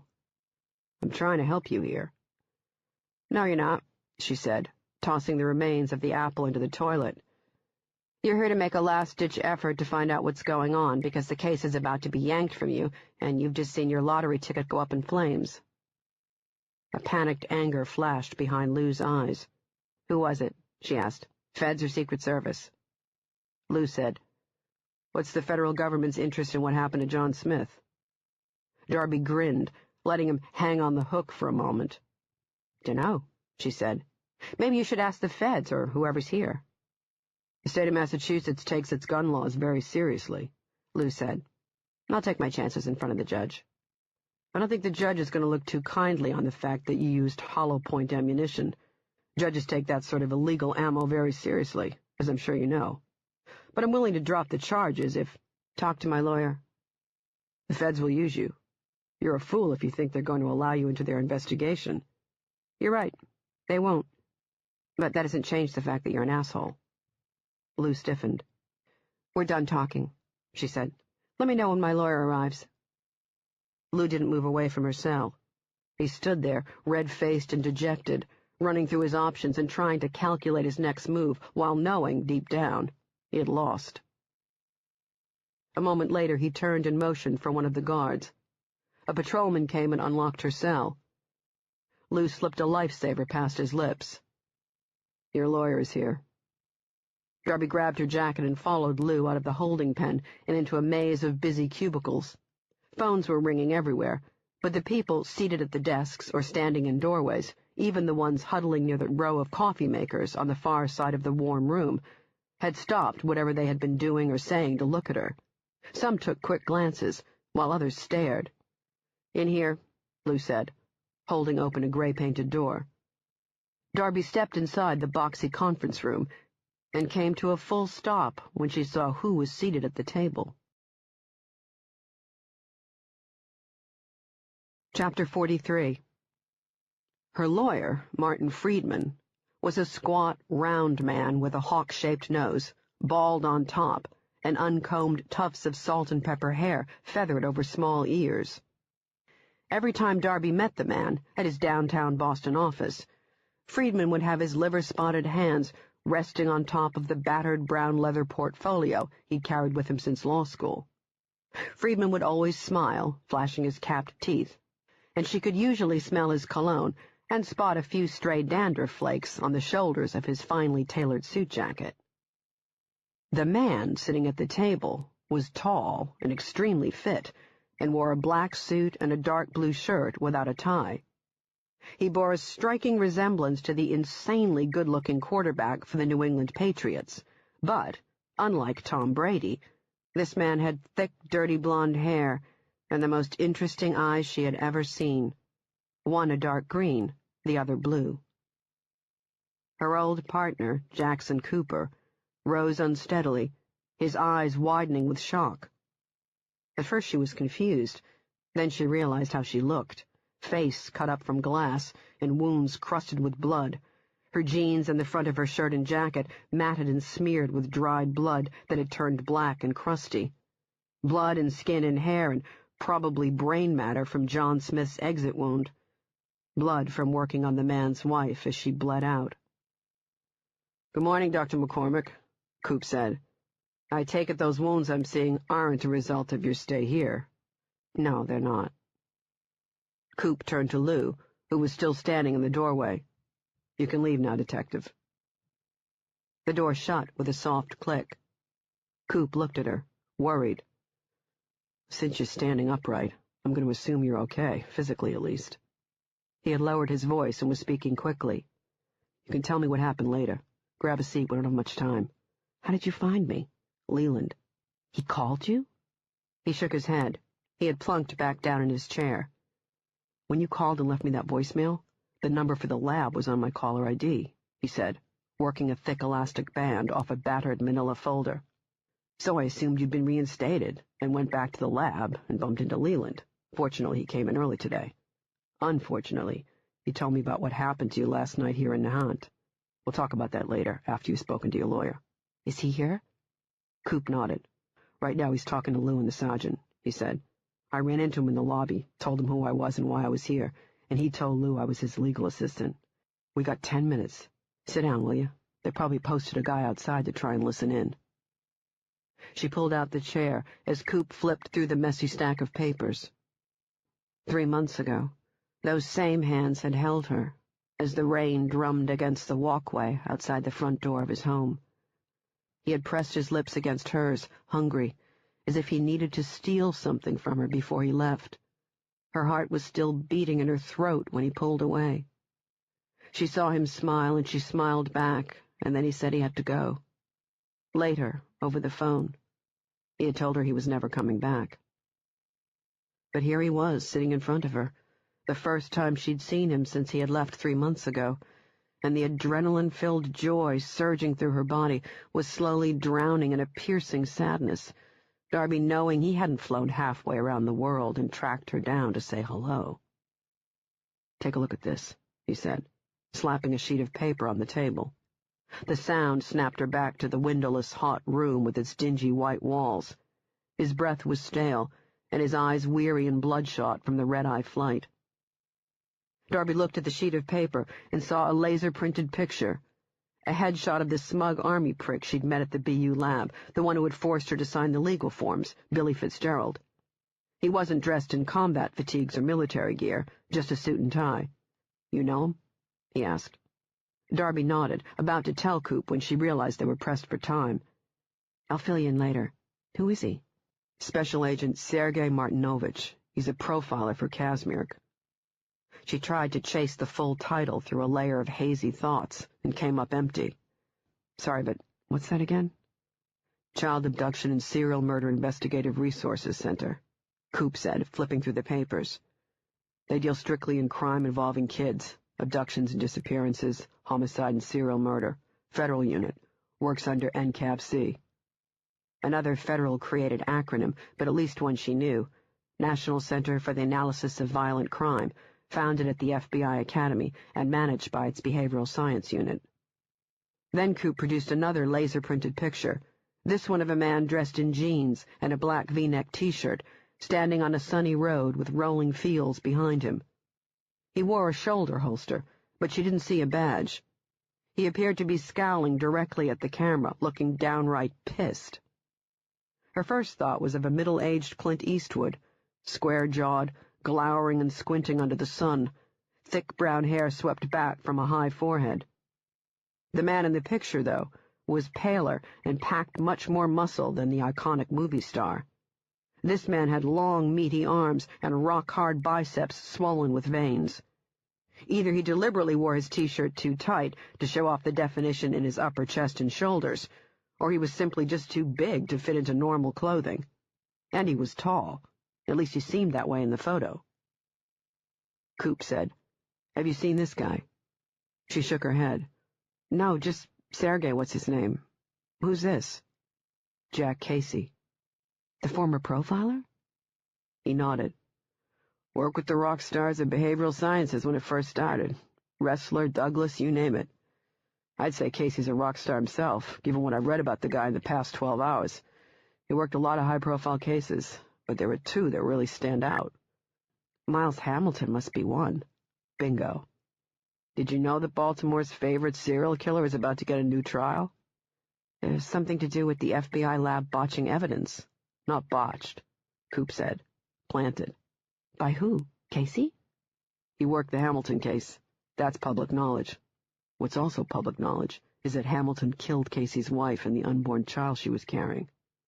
"You're right. He tied Casey to a chair so he could watch," she said, more to herself than to Coop. The Hamilton case had made national headlines, and the information was coming back to her in spurts, the first of which was the oddly fascinating fact that Miles Hamilton, the only child of a former Baltimore senator, was just a few weeks shy of 19 when he killed Casey's wife. And just as oddly fascinating was the fact that Hamilton hadn't killed Casey.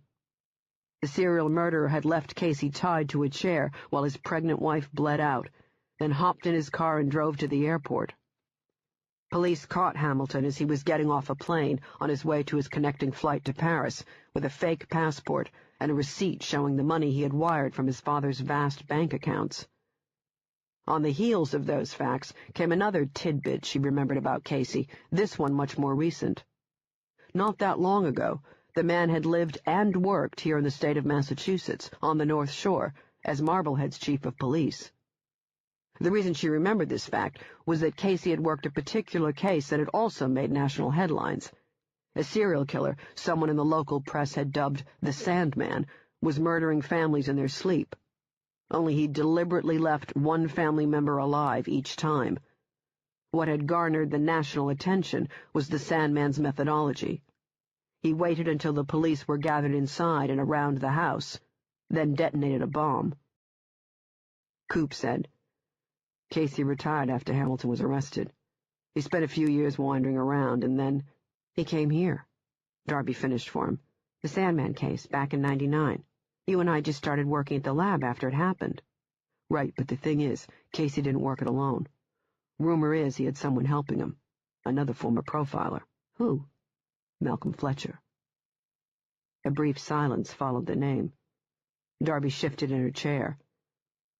"Does Fletcher have something to do with what's going on with me?" "You have to ask the feds. Fletcher's prints weren't on those sheets you gave me, but Casey's were, and this guy Sergei's. They both came back as a 10-point match." Coop hadn't jumped on a plane and flown all the way here to tell her that the feds and a retired profiler were involved in what had happened to the Rizzo family. He could have emailed the pictures and told her all of this over the phone. What's the rest of it? I'm consulting with IPS, Britain's Identity and Passport Service Office. They're testing integration across the pond with IAFIS. The feds gave us access to their data, so your FedEx package comes along and I'm thinking, let's use a real-life demonstration, see if it actually works. So I processed the prints and fed them into the IPS database. Nothing comes back on our end, so it searches IAFIS, and I get word of matching prints. I saw the timestamp. It's 2 p.m. my time, now keep that in mind. Now, unbeknownst to yours truly, my boss is inside his office speaking to the head of behavioral sciences. Now here's what's interesting. The Fed called my boss an hour before the prints came back, and he's grilling my boss about them, wanting to know where they came from, etc., etc. The prints were coded. Exactly. Darby nodded, not at all surprised. The feds ran and owned the National Fingerprint Database, and sometimes they put secret alerts on certain prints stored within the system. Case in point, Jack Casey. If an unknown set of prints that matched Casey's were to be fed into IAFIS, the FBI's head honchos would be the first to know, allowing the task force assigned to capture him to mobilize their people and equipment without alerting the inquiring law enforcement agency. My boss hangs up the phone, Coop said, and, naturally, he comes looking for me. Needless to say, he's quite pissed at having one of his consultants feed a set of unauthorized prints into IAFIS without his consent. I'm sorry, Coop. I didn't mean... He grabbed her hand. No, it's fine. I'm fine. I told him I wanted to try a real-life test with real prints recovered from real evidence. I got a tongue lashing, that's it. Besides, if these prints hadn't been coded, my boss would have been none the wiser, and you wouldn't be in this mess. He let go of her hand. Darby clutched it back. Thank you. He winked at her and said, Now this third print I found, it doesn't belong to Casey or to any other Fed. This one's connected to an old case, a kid. The door swung wide open. Named Darren Waters, Coop said. He's been missing for 34 years.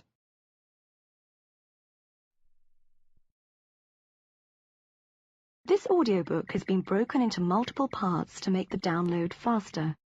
You have reached the end of a part, but not the end of the complete audiobook, so please check your library for the next part of this audiobook. Audible hopes you've enjoyed this program. This is Audible. ISIS Audiobooks presents an unabridged recording of The Soul Collectors, written by Chris Mooney, read by Regina Regan. Chapter 44. The door banged against the wall with enough force to leave a mark. Darby didn't flinch. She sat still, her blood cooling. Jack Casey was much older than the man she'd just seen in the pictures. He'd gone from the young Clint Eastwood to the older but still good-looking and still intimidating Clint. Face weathered and wrinkled from too many years spent toiling in the sun, gray hair cut short and receding a bit around the temples. Casey was the same height as Coop, somewhere in the neighborhood of 6'5", and, despite his age, the former profiler packed an amazing amount of solid muscle. The man looked as if he could lift a small car without breaking a sweat. You, Casey said, pointing to Coop. Get out. Darby said, He stays, Mr. Casey. Or should I call you Special Agent Casey? The man's gaze narrowed, surprised either that she knew his name or that she had the audacity to go up against his orders. Casey made his way to her, slowly, and when he reached her chair, he stared down at her, scowling. Unlike Army boy Billy Fitzgerald, a.k.a. Special Agent Sergei Martinovich, the Secret Service agents, and other men she'd met who had tried to intimidate her with their tough guy glares, Casey was the real deal. He was struggling to maintain his composure. Good, she thought. That gave her a tactical advantage. Angry people didn't think clearly. They made mistakes. They spilled secrets and painted themselves into corners. McCormick, right? That's me. Casey put one hand on her chair arm, the other gripped the edge of the desk. He had big hands. Tanned, but rough and calloused. A carpenter, maybe. Some sort of trade. His brown leather jacket was unzipped, and when he leaned into her, she caught a glimpse of the shoulder holster. If he was back working with the feds, he certainly wasn't dressing like one. Jeans, a black t-shirt, and work boots. "Listen to me carefully, sweetheart." His voice trembled, struggling to speak clearly over his mounting rage. "There are 2 federal agents posted outside this room. You're going to go with them. You're going to sit down with them and answer every one of their questions. If you give them any lip this time, if you so much as accidentally rub up against one, I am personally going to jam an obstruction of justice charge so far up your ass that you won't see daylight again." Darby sighed. "It's a good threat. Honestly, it is." Her voice was calm, a fact that irritated Casey.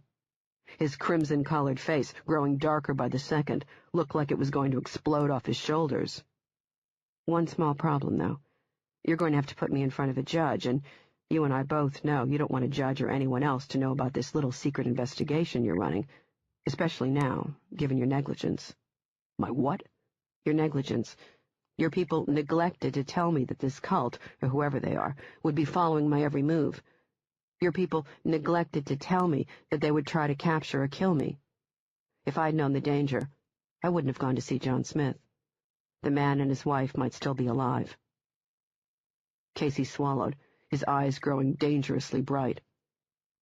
"And then there's the issue of those Army documents I was forced to sign," she said. "You had one of your agents impersonate a U.S. Army officer, and he forced me to sign, under duress, I might add, those forged documents." "Serious accusations. Going to be tough to prove." "I have in my possession a portion of the original documentation."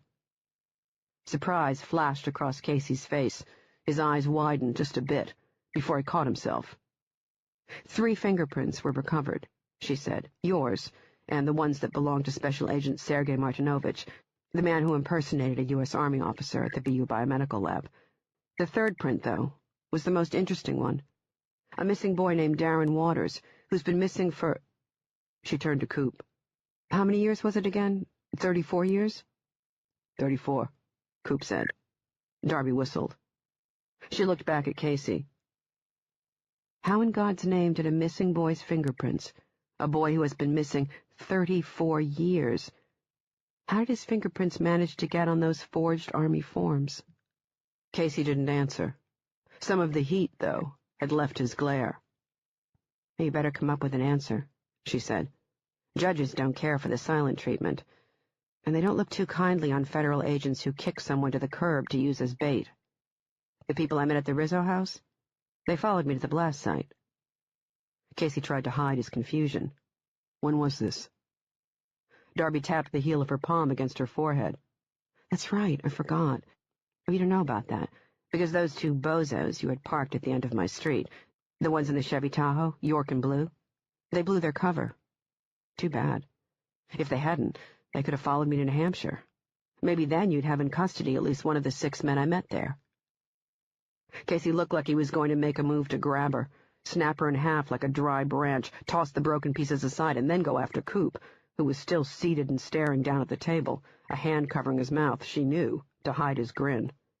For reasons she never understood, he always got a kick out of it when she was on the verge of blowing a gasket. "Doesn't matter," she said. "We'll discuss this in front of a judge." Darby sprang to her feet. The sudden movement caught Casey off guard. He stumbled back. "See you at the courthouse." She moved past him to the door, had her hand on the knob and was turning it when Casey said, "Those agents were sent there to protect you." Darby swung around and saw Casey standing with his back to her, his hands thrust deep in his jeans pockets. "Who are these people?" Casey didn't answer, just arched his back and stared up at the ceiling. "You can answer my questions now, or we can do it in front of a judge," she said. "A judge is going to ask you why I needed to be protected, and that's going to create all sorts of problems for you, the first of which is explaining that story you manufactured about the Rizzo home, exploding from a meth lab. I was there, as you already know, and I saw the dynamite. I'll start there, then walk the judge through everything that's happened, ending with how I almost got my head blown off last night at a former cop's—" "Enough," Casey said, holding up a hand. "Enough," he said again. this time in a softer, tired voice. You've made your point. He turned around and faced her, blew out a long stream of air. Fine, Casey said. We'll talk, but we'll do it alone. Coop stood, knowing full well she'd fill him in later. He collected his papers. I'll wait for you outside, Miss McCormick. Her focus never left Casey. The man's gaze was still pinned on her, but he wasn't looking at her. His attention had drifted inward. The door shut. Let's hear it, Darby said. Chapter 45.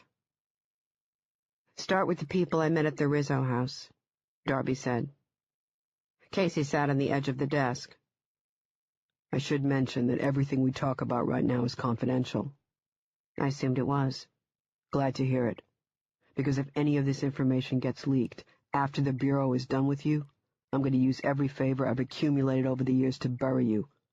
I don't take too kindly to being blackmailed. Darby laughed. That's what you're calling this? You've put me in a position where I have no choice but to talk to you. It's the only way I can get you off my back. You've already done enough damage. Stop right there. Darby felt her anger ride up her spine like a bullet, and she stormed over to him and got in his face. She stared straight into those piercing blue eyes, expecting to find something cold and hard. But she was taken aback by what she found. A sad weariness. A man who appeared to want nothing more than to go home, lock the doors, unplug the phone, and bury himself in his bed. Let's get one thing clear right now, she said. I didn't ask to be put in this situation. The New Hampshire SWAT team commander called me. I went into the house and talked to Charlie Rizzo, and it was him. There's no question in my mind.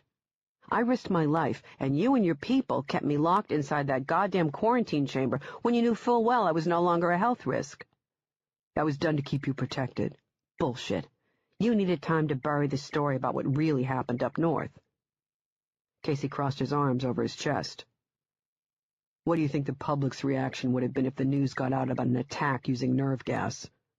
A terrorist attack, she said. Exactly. It would have been like 9/11 all over again. Every news outlet from across the country would have been camped out in New Hampshire to report around the clock on an attack on American soil using nerve gas. You were an investigator. You know what it's like, trying to work a case while reporters are trying to crawl up your ass. So I came up with the meth lab scenario. Very plausible. It happens all the time. How'd you get the locals to sign off on it? Did you have your people pose as army officers, have them sign forged documents and threaten them with the Patriot Act? Using sarin gas as an act of domestic terrorism, he said. That was our way in. We'd take over the investigation in order to keep your name out of the papers. Bullshit, she thought. There was more to it than that. From day one, he said, my goal was to keep you safe. But these people somehow still managed to find me. Yes, I know. My phone. She had left her iPhone on the lap of the thing with the egg-white skin. All of her information was stored inside that phone, everything. They must have found it when they cut him loose from the tree. When did you plant those listening devices inside my condo? Casey looked genuinely surprised. You found bugs in your home? Only one, as far as I know, she said, on my kitchen phone. Sloppy job, so it was easy to spot. Well, we didn't do it. I'd like to take a look at that with your permission. Tell me why you used me as bait. I wasn't using you as bait. Then why would you send me out there without telling me about these people, that they would be watching me? We kept your name out of this. We thought there was no way for them to find you. The mobile command trailer? The tapes were still there and we pulled them. And the body in the ambulance? Gone, he said. They shot the EMTs. I put people on you as a precaution. Federal agents or Secret Service? Both. When were you going to tell me? He didn't answer. How long? She said. How long what? How long were you going to have people watch me? As long as it took, he said. Because you know these people. Let's just say I've had experience. Darby waited for the details. Casey didn't offer any. I want it all out on the table, she said, right now. If I tell you, will you go to a safe house? No. That's the only way I can protect you. I've seen your people's talents in action. No thanks. You're not getting it. Some of Casey's anger resurfaced. He slid off the desk and stared down at her. "I'm trying to protect you. I've been trying to keep you safe all this time, but you keep kicking me in the goddamn face. Then you shouldn't have lied to me." His expression softened slightly. "This group has been... they're dangerous." He paused, then added, "Very dangerous. I can't stress that enough. You need to go with the agents to the safe house. Please." Casey had delivered the words without the usual cornball melodrama seen in bad TV shows. He said them almost painfully, and she would have forgiven the cheesy pregnant pause, a lame attempt to let the seriousness of his words sink in, if it wasn't for the way he was looking at her right now, this odd, almost paternal expression. "What do you want?" she said. "A hug?" "No, you don't understand." "I understand perfectly," she said. "I tried to bait them at the blast site. They installed tracking devices inside my jacket and on my bike. I thought I was being followed by one, maybe two of these people. Turns out they brought 6, 3 of which I wouldn't even classify as human." "What are you talking about?" She told him about hiding in the dumpster, about watching the 3 people standing on the edge of the woods. Told him about watching these 3 through her night vision goggles when the ghoulish-looking creatures scrambled to the edge of the crater holding a stun baton. Told him about the things scrambling down into the crater, into the basement, and then coming back up and making that creepy squawking sound in the night air. Casey should have refuted what she had just said, maybe excused himself, and then returned with 2 psychiatric orderlies holding a straitjacket clinking with buckles. But he didn't say anything. Didn't seem surprised at all. "Why did they want to capture me?" she asked. "I don't know, which is why you're going into seclusion for a while." "You're a bad liar. Come on, let's go." "I'm not sitting in a safe house with a bunch of low-grade feds who got stuck babysitting me." "What are you going to do? You can't go back to work." "I'm going to find Mark Rizzo." "He's already dead. If he isn't, he's on his way." "Well, then I'll keep digging." "Small problem," he said. "You're no longer in law enforcement." "Well, neither are you, but here you are, plucked out of retirement and running the show." "Why?" He didn't answer. "I've already uncovered evidence," she said. That got his full attention. "What sort of evidence?" he asked.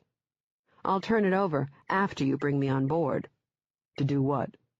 "To assist in the investigation," she said. "I've seen these people up close, and if you're worried about protection, then move me into the inner circle. I'd be safer sticking close to you since deliberately withholding evidence is a clear charge of obstruction of justice."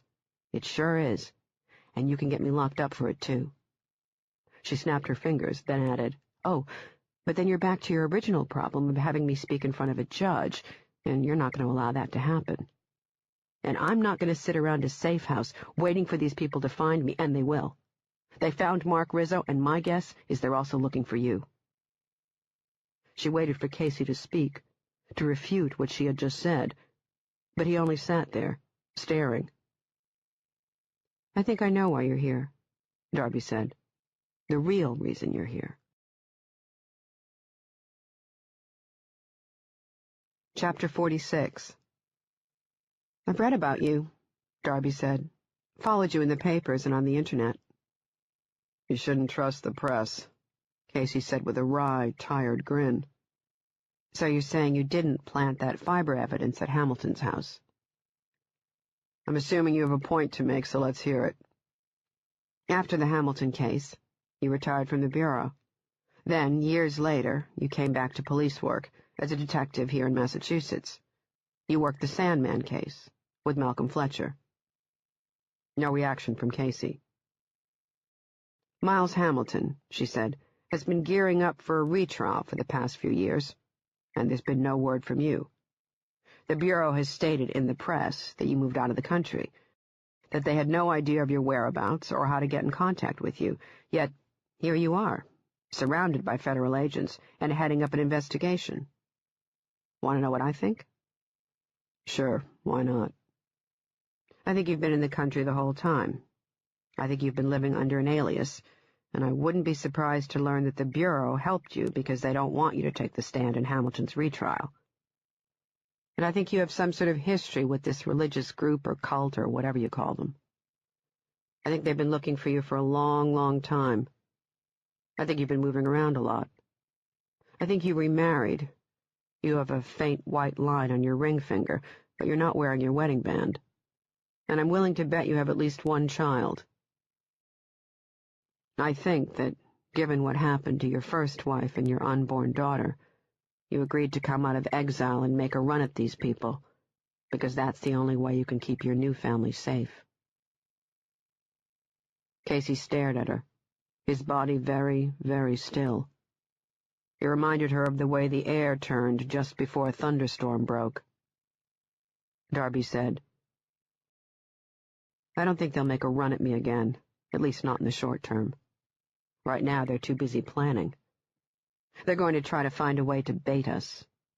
My guess is they'll come after you, since I don't have anyone they can use against me. My parents are dead. I don't have any brothers or sisters. I'm not married, and the only person I care about is the man you saw sitting here at this table. So you have a choice to make. You can bring me inside your inner circle, where I can help you out, or I can do it on my own. Either way, I'm going to get in front of this. I'm not going to spend my time sitting in some safe house, and I'm sure as hell not going to spend the rest of my life living under different names and hopping from state to state, praying to God that these people don't find me. Ball's in your court, she said. How do you want to play it? Casey weighed the question on his cold scales. The only sound came from the hum of the overhead lights. Then he looked down at the scuffed floor between them. Looked at it as if something expensive and rare had shattered there and was lying in pieces. He let out a rush of air through his nose. You're right, he said. His expression had changed, become more haggard. Okay, he said. I'll bring you on board. Probably better that way. I can keep a close eye on you. And Coop, that's the man who was sitting in here with me, Jackson Cooper. He stays next to me. That condition is non-negotiable. Casey thought about it for a moment, then finally nodded. Now let's talk about Darren Waters, she said. Casey rubbed his eyes. He was abducted in July of '76. He lived in Washington, the state, not the city. He was 4 when they took him. Mother put him down to sleep, and the next morning he was gone. He suddenly reappeared in the summer of 2001. Darby ran the numbers in her head. Disappears in 1976 when he's 4, then reappears in '01, which puts his age then somewhere in the neighborhood of 29, which means now he's, Jesus, 38 years old. Police in Reno, Nevada picked him up, Casey said. He was rooting through a restaurant dumpster, wasn't wearing a stitch of clothing. An employee came out, tried to shoo Waters away from the dumpster, and the guy ended up with 2 broken arms and a concussion. Police came and Waters was just sitting there eating scraps. It took 3 policemen to take him down. And the police knew to call you? No. The Bureau asked me if I'd be willing to consult. The Bureau found out because his fingerprints had been coded. He sighed. Yes, we had his prints coded. I was called and asked if I'd be willing to consult and talk to Waters because of my prior experience with these people. Darby wanted to know more about Casey's experience with these people, but decided to stick with Waters for the moment. How do you know they were the ones who abducted him? No, let me guess. He had a certain Latin phrase tattooed on his neck. Casey nodded. Et in Arcadia ego. Literally translated, it means, even in Arcadia, I exist. The I being death. We believe it's a reference to someone who once enjoyed the pleasures of life and has now been transformed in death. That's all we know. Waters didn't shed any light on it? His tongue and vocal cords had been removed. Darby flashed back to her first encounter with the pale-faced creature with the missing tongue and teeth, and said, Did he have a black plastic device sewn into his back and above his spine? No. Where's Waters now? Someplace where they can't find him. Not even his parents? They died in a car crash, a couple of months after Waters disappeared. Police think the father ran the car off the road on purpose. I read the reports and I'm inclined to agree. How did his fingerprints wind up on your forged army forms? I had a bureau lawyer draft up the forms so they'd look legitimate. I had them with me when I went to see Waters, and he— Why did you go see him? To make preparations to move him to another hospital. The bureau moves him every couple of years, but with what happened in New Hampshire, I wanted to move him again as a precaution. I wanted to oversee everything myself so there'd be no mistakes, no way to find him. Casey sighed. Darren Waters grabbed the forms from me and took them over to his table and his crayons and markers. You're telling me a 38-year-old man thought you had, what, brought him a coloring book? Physically, he's an adult, but he has the mentality of a child. What happened to him? Casey blinked away whatever image had appeared in front of his eyes. He was about to speak when the door swung open.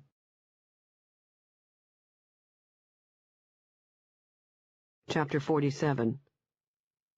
Darby turned and saw the army man she had met at the BU Biomedical Lab, Billy Fitzgerald, a.k.a. Special Agent Sergei Martinovich.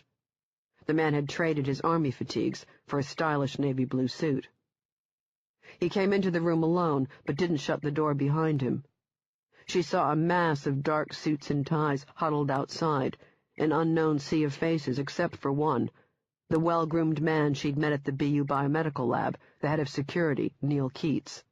The man towered over the other agents, and wore an earpiece, his gaze locked on Casey. Security, she thought, a standard-issued Fed, maybe Secret Service. Sergei, Casey said, I've decided to let Dr. McCormick into the investigation. And Jackson Cooper, she said. Casey nodded. And Jackson Cooper. Sergei didn't so much as glance at her, but she caught the hardness in the man's gaze, a single-minded determination, fighting like hell against a mounting horror. I have the plane in the air with the lab people, he said. Everyone we need is on it. Brightest minds and the best equipment. What's going on? Casey said. Sergei's voice was calm now, like a doctor steeling himself before handing over a terminal diagnosis to a patient. You need to stand here and listen to me. You need to hear all of it. Tell me now. The bastards found the safe house. Taylor— Wait, Jack! Sergei had blocked Casey's path, pressed both hands against Casey's chest, and pushed like a man keeping a stone statue from toppling over. Casey was a good foot taller than Sergei and 3 times as wide, and doing everything in his power to shove the agent aside and then race through the blockade of suits crowding the doorway. Darby could only think, you're going to need more bodies. Taylor and Sarah aren't there, Sergei said. Did you hear me? Taylor and Sarah aren't there. The implants, you said the satellites locked onto their signals. We got a blip in Connecticut and then the signals vanished. We don't know why yet. Now listen to me, Jack. Listen. The plane's going to touch down in Florida at any minute. I've been on the phone with the Sarasota police. They're at the house now, and they promised not to go inside the house until our people arrive. We're going to get the crime scene fresh. The forensic guy you like, Drake, he's going to go in the house, alone. He's going in with a video camera. We're going to have it linked up to a secured satellite link, and you're going to be able to see and hear everything inside the tech's van. We're setting up the equipment right now. Are you out of your goddamn mind? I'm not staying here. Listen to me, Jack. Listen. They're bringing your wife and daughter here. Here. The Boston office received a phone call from a young girl claiming to be your daughter. Came in a couple of hours ago. I heard it. They patched the recording to my phone. It's her voice, Jack. Sarah's. It didn't sound doctored or spliced together. It was Sarah's voice, Jack. I'm certain of it. Something, maybe the relief of knowing his wife and daughter were alive, or maybe just the hope of it, made Casey back off. Sergei's hands dropped and fell to his sides. His olive-skinned forehead shone with perspiration.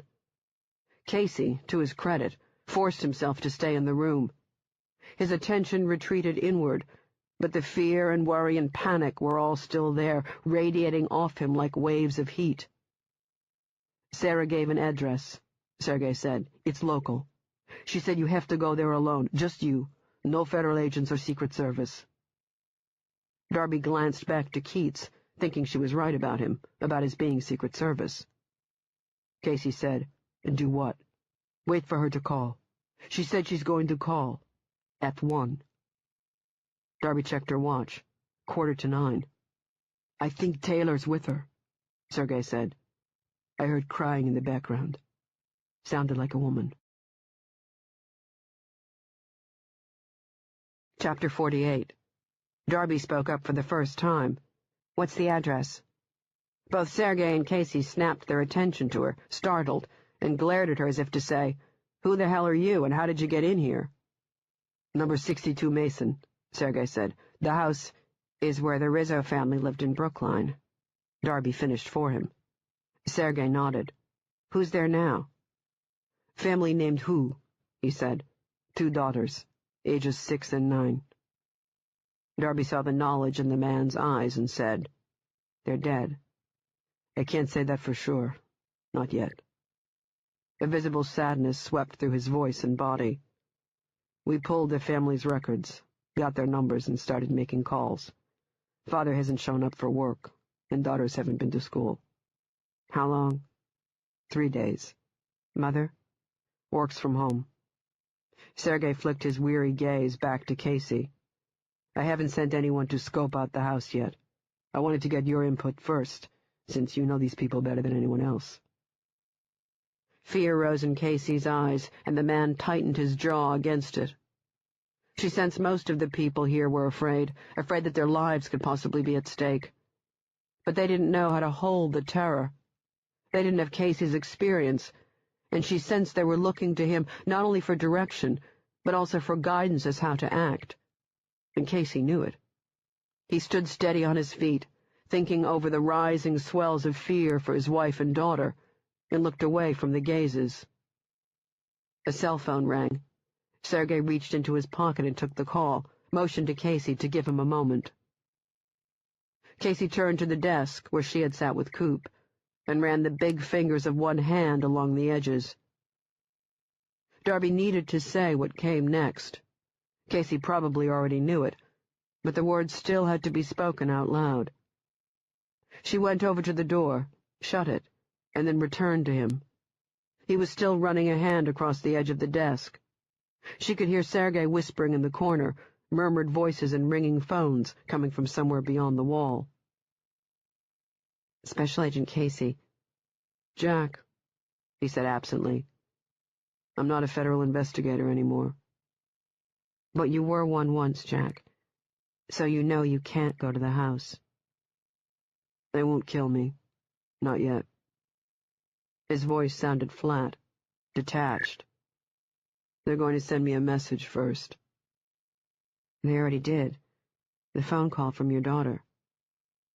Casey shook his head. That was to get my attention. Now they'll give me a demonstration of their intentions. Why else would they deliberately pick the Rizzo house? They left something there for you to find. Something they want you to see. Right. Have they done something like this before? What's that? Have they contacted an investigator? She said. Taken a family member. Or in my case, an entire family. He shook his head. This is a first. The Rizzo house is in a rural neighborhood. Lots of trees, lots of places for a sniper to hide. You go there, you could get your head blown off the moment you step out of the car. Or they could have the house rigged with an IED, get you and all of us out of the way. Casey didn't answer. The Sandman did that. Remember? Nothing's going to happen, he said. How do you know that? Because I'm a special case. She waited for him to explain. When he didn't, she said, Why are you a special case? They've tried to kill me, he said. Twice. When? First time was in late 2001. Darren Waters was at a private treatment facility, but I had found one more suitable for his condition. We moved him to a safe house while we made arrangements, setting up an alias for him, and this group found us and tried a stunt like the one they pulled at the Rizzo house. Waters survived. I did too, along with Sergei. Casey placed 2 fingers underneath the edge of the desk. Second time was about 5 months after the Sandman case, he said. I had moved away and remarried under a different name. Somehow they found us.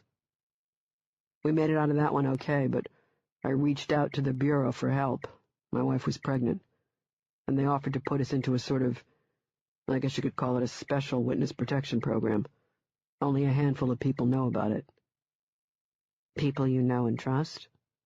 I know where you're heading, and no, I don't know these people, nor can I say with any confidence that I trust them. Could this group have people on the inside? Maybe. Probably, she said. Computers are a more likely bet. Everything's stored on them now. You know your way around them. You could sit somewhere halfway across the world and find people's lives like this. He snapped his fingers. Get in and out without leaving a trace, usually. You know they're good with computers? No, I don't. That's what's infuriating about this group. We don't know much of anything. They snatch kids and they disappear, the kids and the group. He lifted the corner of the desk with his fingers. We know they've been doing it for at least 4 decades, maybe even longer, but we don't know why they're doing it. The desk legs hung 2 inches above the floor. One of them escaped, and for all practical purposes, he's a vegetable. Oh, and the best part is that anyone who gets close to these people winds up dead. He let go of the desk. The legs slapped against the floor as he turned to her. Now I hope you understand the reasoning behind all this subterfuge, he said. I wanted to keep you far away from this. Now you're in the middle of it, and you can't go back to an ordinary life. You realize that, don't you? I'll go to the former Rizzo home, she said. I've been in there. I know my way around. Didn't you just tell me that one or more of these people would be watching I can get inside the house without being seen. And how exactly are you going to do that? Simple architecture, Darby said. They won't see me coming. I guarantee it. Chapter 49. Darby started with the most important part, how she was going to get into the house undetected, when Sergei snapped his phone shut. Plane touched down, Sergei said, and then went on to explain how federal lab technicians were now riding inside a van on their way to the safe house in Sarasota. The tech Casey liked, Drake, had already set up the equipment needed for the video feed. You know those small lights you can wear on your forehead? Sergei said. The one attached to the straps. It looks like a miner's light. Drake's going to be wearing something like that, only instead of a light, it'll have a video camera. We just tested it out, got a crystal clear picture. What he sees, you'll see. What he hears, you'll hear. It'll be like you're walking in there. How many? Just Drake. Nobody else. The agents you had guarding my family, Casey said. There were 8 of them, right? Sergei nodded. And? Casey prompted. All dead, Sergei said. I don't know what went wrong yet, Jack, but I swear, is the video feed set up? In about an hour. Van out front? Sergei nodded. Now, about the Rizzo house. I'm thinking, talk to her, she's already got a plan. A solid one. Then Casey whisked past them, and Darby saw the ghosts of his dead wife and unborn daughter hanging in the man's frightened eyes. She watched him open the door and push his way past the bodies, wondering how much violence and suffering a person's mind could take before it broke him. The door shut, and Darby looked at Sergei, expecting to see some of that brash cockiness she'd witnessed at the BU lab when the man had played the role of the Army officer, Billy Fitzgerald, the second in command of the facility. She didn't see any, but he straightened, puffing up his chest as he took in a deep breath. With Casey no longer in the room, Sergei was now going to give her the lay of the land, take this moment to lecture her about who was in charge around here. He came up to her, and she was surprised to find what looked like compassion swimming in his tired brown eyes.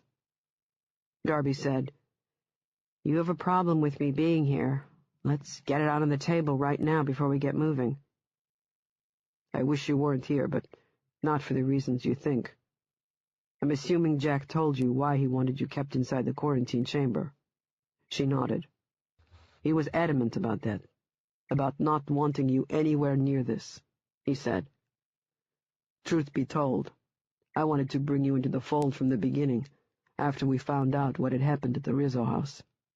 I told Jack you'd seen these people up close, for one, and with your background and experience, I argued it would help to have a pair of fresh eyes. I've been working this thing far too long now." "How long?" Since they took my son. He saw the confusion on her face and said, Jack didn't tell you about Armand? No. They took him when he was 5, Sergei said. Came into the house in broad daylight and shot my wife when she answered the door. 15 years ago this happened. Armand would be 20 today. I'm sorry. My fault. I was a young hotshot profiler full of drive and ego and thought I could crack this group. Maybe you can help me now. Let's hear this plan of yours. She told him. The man listened to her intently, without interrupting, and when she finished, he thought it over for a moment and then nodded. They discussed equipment next, Darby giving him exact names and specifications. I can do that, Sergei said. Okay, let me make some phone calls. I'll meet you out front in a few minutes. What about the gun charges? But he had already opened the door and run off. The crowd blocking the doorway had dispersed, and when she emerged into the bullpen, she saw that it had gone back to normal, everyone working their phones or their computers, people flipping through case files, people moving in and out of doorways, everyone busy. Coop stood off to the side, waving to her. Friedman here? She asked. No, he left about an hour ago. Gun charges have been dropped. Didn't take much time since it was bullshit to begin with. I've got to get my stuff from inventory.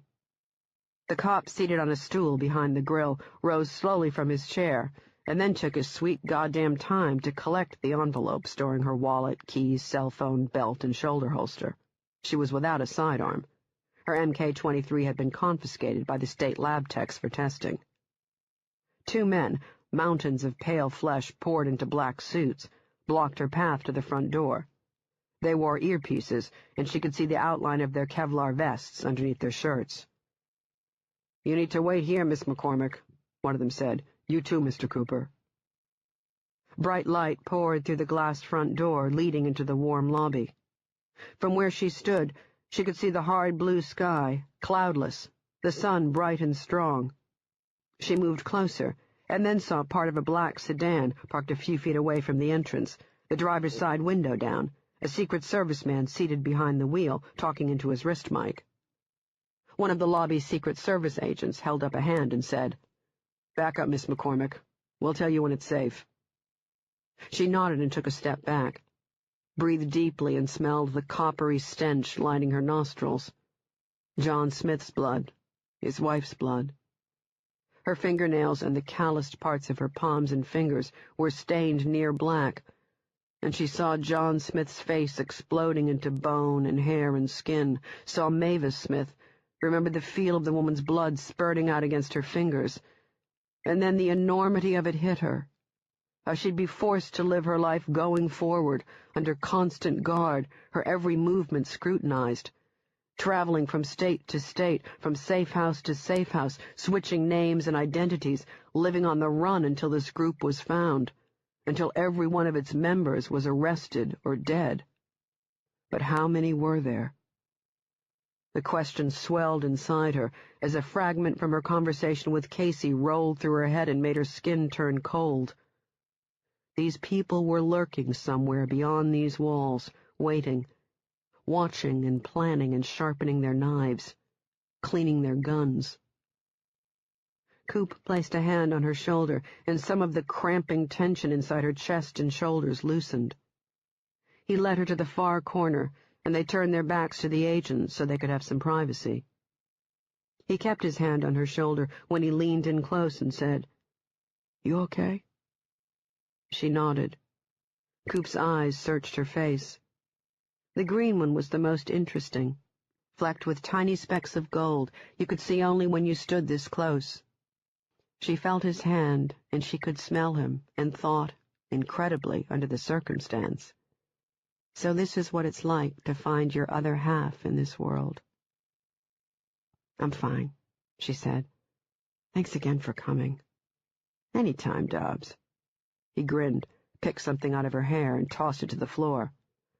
"You could use a shower at some point. I'm just saying." "How long can you stay?" He shrugged. "It's open-ended. Family emergency, I told my boss. He said to take my time. The Brits are good about holidays. That's what they call vacations over there." Let me start at the beginning, Darby said. Chapter 50.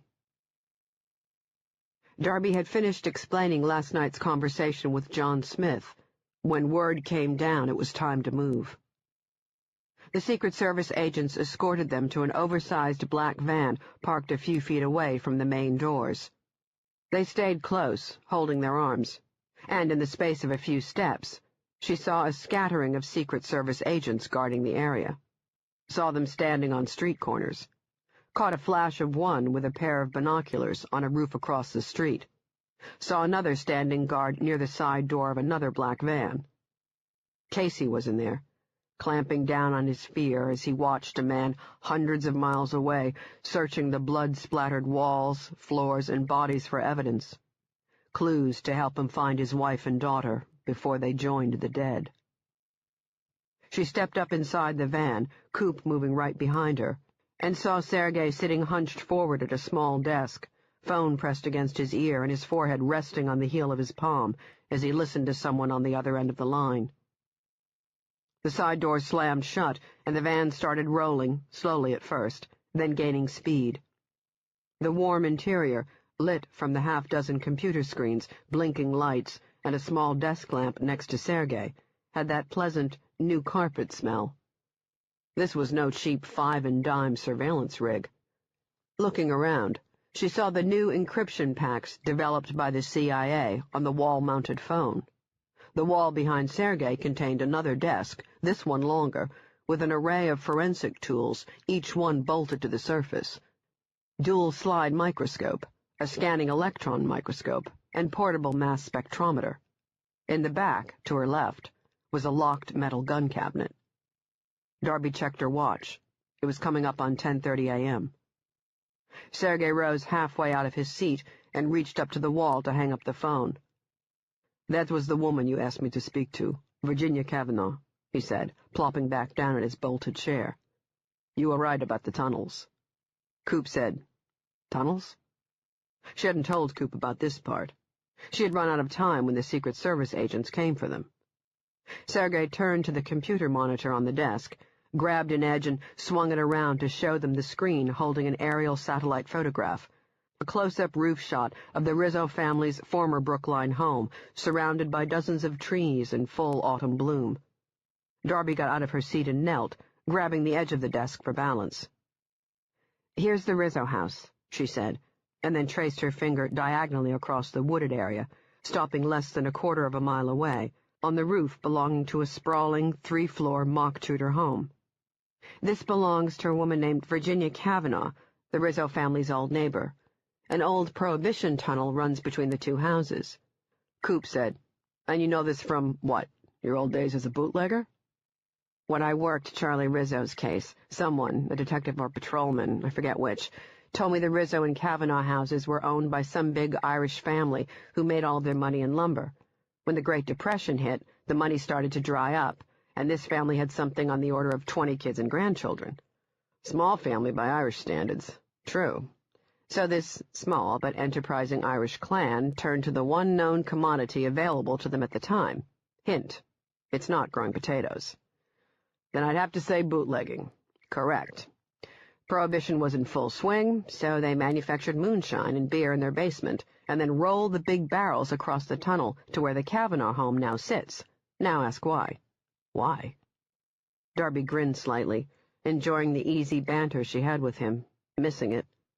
For a moment it took the grief and severity of her previous conversation with Casey and Sergei and muted it. She returned to her seat. The Cavanaugh home used to be the site for this Irish family's lumber company. They used the house as an office and sold their lumber there, so it was a perfect spot to pick up the illegal booze. Trucks pull into a lumberyard all the time, right? But in the driveway of a home, not so much. Coop raised his hand. "Question. How do you know this tunnel is still in service?" Darby turned to Sergei. "Virginia Cavanaugh," Sergei said. "Woman's in her 80s and told me that her home, the aforementioned site of the lumberyard, has stayed in her family for the past 3 generations. They will it free and clear to the surviving family members. The only stipulation is that it can't be sold." "Clever," Coop said. Kavanaugh told me her uncle took her through the tunnel once, part of a history lesson or something, Sergei said. As far as she knows, you can still walk through it, but you won't know until you're actually there. Darby said, so she agreed to let us in. Sergei nodded. What about the other part? She asked. No problem there, Sergei said. I think it gave the old bird a thrill, getting a call from the FBI to assist on an investigation. That. Plus, I don't think she's real fond of her neighbors. What gave you that impression? She called them chinks. Coop said, That's one clue, sure. Darby leaned forward and with her eyes on Sergei said, Tell me the rest of it, how Casey found this group. The short version is this, Sergei said. When Casey was working as a profiler, he was sent to consult on a series of abductions that occurred in and around Los Angeles over a 7-year time period. This was back in '81. 11 victims, all kids. The youngest was 6, the oldest 12. They came from different backgrounds, poor parents, rich ones, middle class, and the racial backgrounds were different, black, white, you name it. Each boy or girl was snatched somewhere outside their home, and each abduction was quick and clean, no witnesses. Reviewing the cases, Jack discovered that each Vic was the youngest family member. 11 victims, many of whom had older siblings, and each Vic was the youngest. What were the odds? That was the only unifying thread he found. The wall phone rang. Sergei took the call, listened for a moment, then said, okay, and hung up. On the 9th abduction, he said, the one near Chino Hill Park, a witness saw a van pull up next to a kid riding his bike. Kid's name was Matthew Zuckerman. He's 10, pretty good-sized boy for his age, lots of weight, and the van pulls up to him and pauses just a moment and then speeds away, leaving the bike bouncing across the dirt road. So you're talking 2 people, Darby said, the driver and whoever was in the back of the van. At least 2 people. The boy wasn't light, so you'd need at least 2 to pull and lift the kid from the bike that fast. And that's when Casey came to the conclusion this was a group rather than a single serial killer. Sergei nodded. That was his theory, yes. Now, the detective who caught the Zuckerman case, he was this young guy probably looking to make a name for himself, because he forced the forensic guys to collect and bag into evidence every piece of trash along the entire stretch of road. We're talking about a good mile before you can turn. Thank God this guy was that thorough. Otherwise we wouldn't have found the empty syringe tube. The state lab did a good job with the people and resources they had, and Jack convinced them to send everything to our lab, including the bike. We managed to lift a print off the tube and got lucky. The print, we later discovered, belonged to a 10-year-old boy named Francis Levin, who disappeared on his way home from school in '54. Wait, Darby said. Your fingerprint database wasn't operational until '99. How did Levin's prints get into the system? When Casey stopped working the original cases, a different task force took over before it was finally blended into Kazmirk. Any only or youngest child who was either abducted or who disappeared under mysterious circumstances, the task force made sure that hard copies of their prints were on file. When the IAFIS database went operational, the task force simply loaded and coded their prints. So you didn't find out Levin was behind the abduction until '99? Correct. We don't have prints for every missing kid. We got lucky with Levin because the police had lifted prints from his bedroom after he was abducted. Was Levin one of the California abductions Casey investigated? Sergei shook his head. Levin was born and raised in Oregon. Jack had behavioral sciences pull up every missing person case where the Vic was either an only child or the youngest child in the family, and the entire West Coast lit up like a Christmas tree. How many kids? 86, Sergei said. Coop mumbled, Jesus. And that's just the West Coast, Sergei said. This group or cult, I still have no idea what to call them. They've been traveling across the country all this time, snatching the youngest child of families. How many? Darby asked again. The last time I checked, Sergei said, the number was just over 300.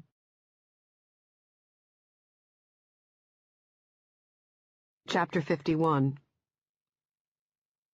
Darby's gaze dropped from Sergei's face to the tops of the man's polished black Oxfords, her head dizzy with calculations. Francis Levin disappears in 54 and shows up in 81 when he snatches this kid named Zuckerman, and Levin's prints are found on a syringe. That's 27 years. And now Casey is here, and he's saying the same group is responsible, and that's 56 years. They've been snatching kids for at least 56 years. Sergei was saying something to her. I'm sorry, can you repeat that? I said the only thing we know with any degree of certainty is that they abduct the youngest child of the family. For example, Charlie Rizzo. We know he was the youngest member of his family, so when he was abducted, we made sure his prints were entered into the IAFA system. Now, I'm not suggesting all of these missing kids, who are the youngest family members, can be attributed to this group, so that 300 number could be lower. Or much, much larger, Darby said. There's collateral damage, the people they killed, like John Smith and his wife. And your wife, she added to herself. Yes, Sergei said. You're correct. But I'm focusing on just the missing children. The fact is, we don't know anything about this group, who they are or what they do, why they snatched the youngest child from the family. Darby was thinking of what Charlie Rizzo had said to his father, "Tell her, Daddy, tell her what you did," and said, "The parents of these missing kids, you mean to tell me you found absolutely nothing in their backgrounds?" "Nothing that can tell us why their kids were taken, no." "I find that hard to swallow." "I do too. But still, it remains that these could simply be random abductions. You're more than welcome to take a look at the case files." "What about bodies?" "Not one. Whatever happened to them, we don't know. The cases are unsolved." "Casey, Jack, told me he was called back when Darren Waters was found." "You mean when he reappeared?" Sergei said. "We asked Jack to come in and consult, since Waters was one of those cases that lit up on the West Coast, only child, snatched from the home, etc. So we took Waters into custody, brought him to what we thought was a secured location, where this group somehow managed to find him." "Yes." "How?" "Followed, would be my guess." "How, though?" "You don't think they knew this guy escaped?" Then, as if reading her mind, he said, "I see. No, I don't think it was an inside job. Nevada police, they didn't know who Waters was, so they ran his prints, and we had all of those coded. Techs operating the IAFA's computers didn't have security access for that particular code, and neither did the guy who ran the department at the time. So the prints got bounced upstairs, and that's when I got called. And if you think I had something to do with my son's abduction, you're wrong. These bastards tried to kill me when Jack and I had Waters at the safe house." He pulled up a trouser leg. A chunk of his calf muscle was gone, as if a shark had got hold of it and ripped the flesh free. "Hollow point," Sergei said. "Shattered my tibia, and the exit wound blew out most of my calf muscle. Almost bled to death. I don't walk with a limp anymore, but I can't run, and any time it rains or snows, the leg throbs like a mad bastard." He let go of the fabric. "We investigated the inside angle and couldn't find anything." "How secure is your fingerprint database?" "Very secure," he said. "We checked into that. No break-ins." "Ever had one?" "If we did, I don't know about it." "And Darren Waters was never able to shed any light on these people or how he escaped?" Sergei shook his head. "He can't speak or write. Well, he can write now, but on the first-grade level." "Jack mentioned something happened to Waters, but didn't tell me specifics." "This group gave Waters a transorbital lobotomy, a rather crude one. You familiar with the procedure?" Darby nodded, wishing she didn't know the details about the barbaric operation popularized in the U.S. by Dr. Walter Freeman, who, through the mid-50s, had used the ice pick procedure on thousands of schizophrenic inmates, and later on depressed housewives and unruly children. The patient was given electroconvulsive therapy, shocked with electricity until unconscious, and then an ice pick was inserted into the upper eyelid. A hammer tapped the tip past the nasal cavity bone and into the brain's frontal lobe, where the pick severed neural pathways. Some patients survived, but a good majority died or were left with severe disabilities, and almost every one had been reduced to a childlike state, devoid of any personality. Darren Waters, Sergei said, is severely handicapped, mentally and physically. He lives in a constant state of fear. He's medicated most of the time. With what? Thorazine. Why, he's a danger to other patients? Sometimes, Sergei said. Mostly the poor son of a bitch screams about the monsters coming through the walls to eat him. A voice echoed over a speaker. Arrival in 5 minutes. Sergei gripped the armrests. We better get you dressed and ready. Chapter 52. The van came to a stop a few minutes later. Sergei opened the back doors and Darby saw a cracked parking lot. A dumpster and trees that shook in the wind were on its edges. He shut the doors just as quickly to give her some privacy to get dressed. Coop had stayed behind.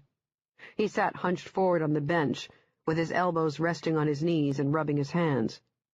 He stared at his fingers. She had stripped down into her Hanes bra and boy shorts when he said, You ever get tired of it? Darby slipped into the pair of black trousers Sergei had laid out for her. Tired of what? Rushing in where angels fear to tread.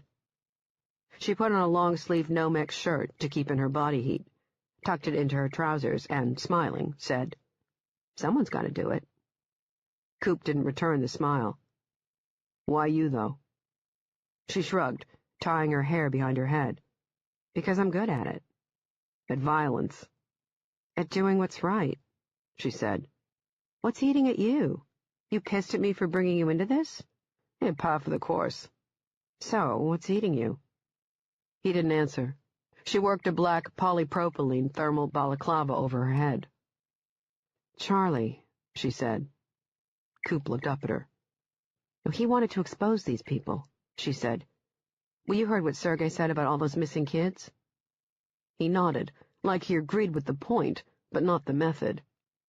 Darby tossed him her key ring. Tell Sergei to go and search my place for the listening devices, and tell him to take my machine and listen to the voicemail where I'm talking to one of these people from the Rizzo house, the one I tied to the tree who later escaped. He'll know what I'm talking about. Sure. Anything else? Yeah. One last thing. The other night at the blast site, one of these things cut itself inside the basement. I collected a blood sample. It's in a Band-Aid box in my bike trunk. What's wrong now? I'm worried about you, Darby.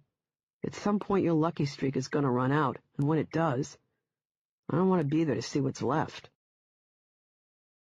Darby opened the back doors, and Coop's parting words drifted away in the bright, warm sunlight flooding the back parking lot behind a police station.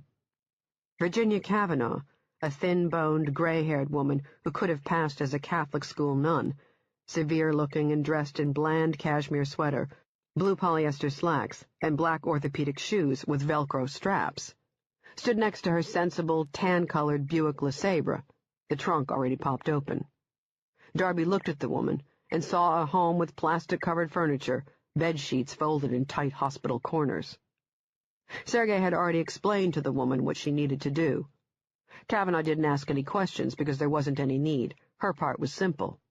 All she had to do was drive back to the house, go back to watching the TV or reading or whatever she did to pass her days. Darby lifted the trunk lid and found that Virginia Cavanaugh had some compassion in her.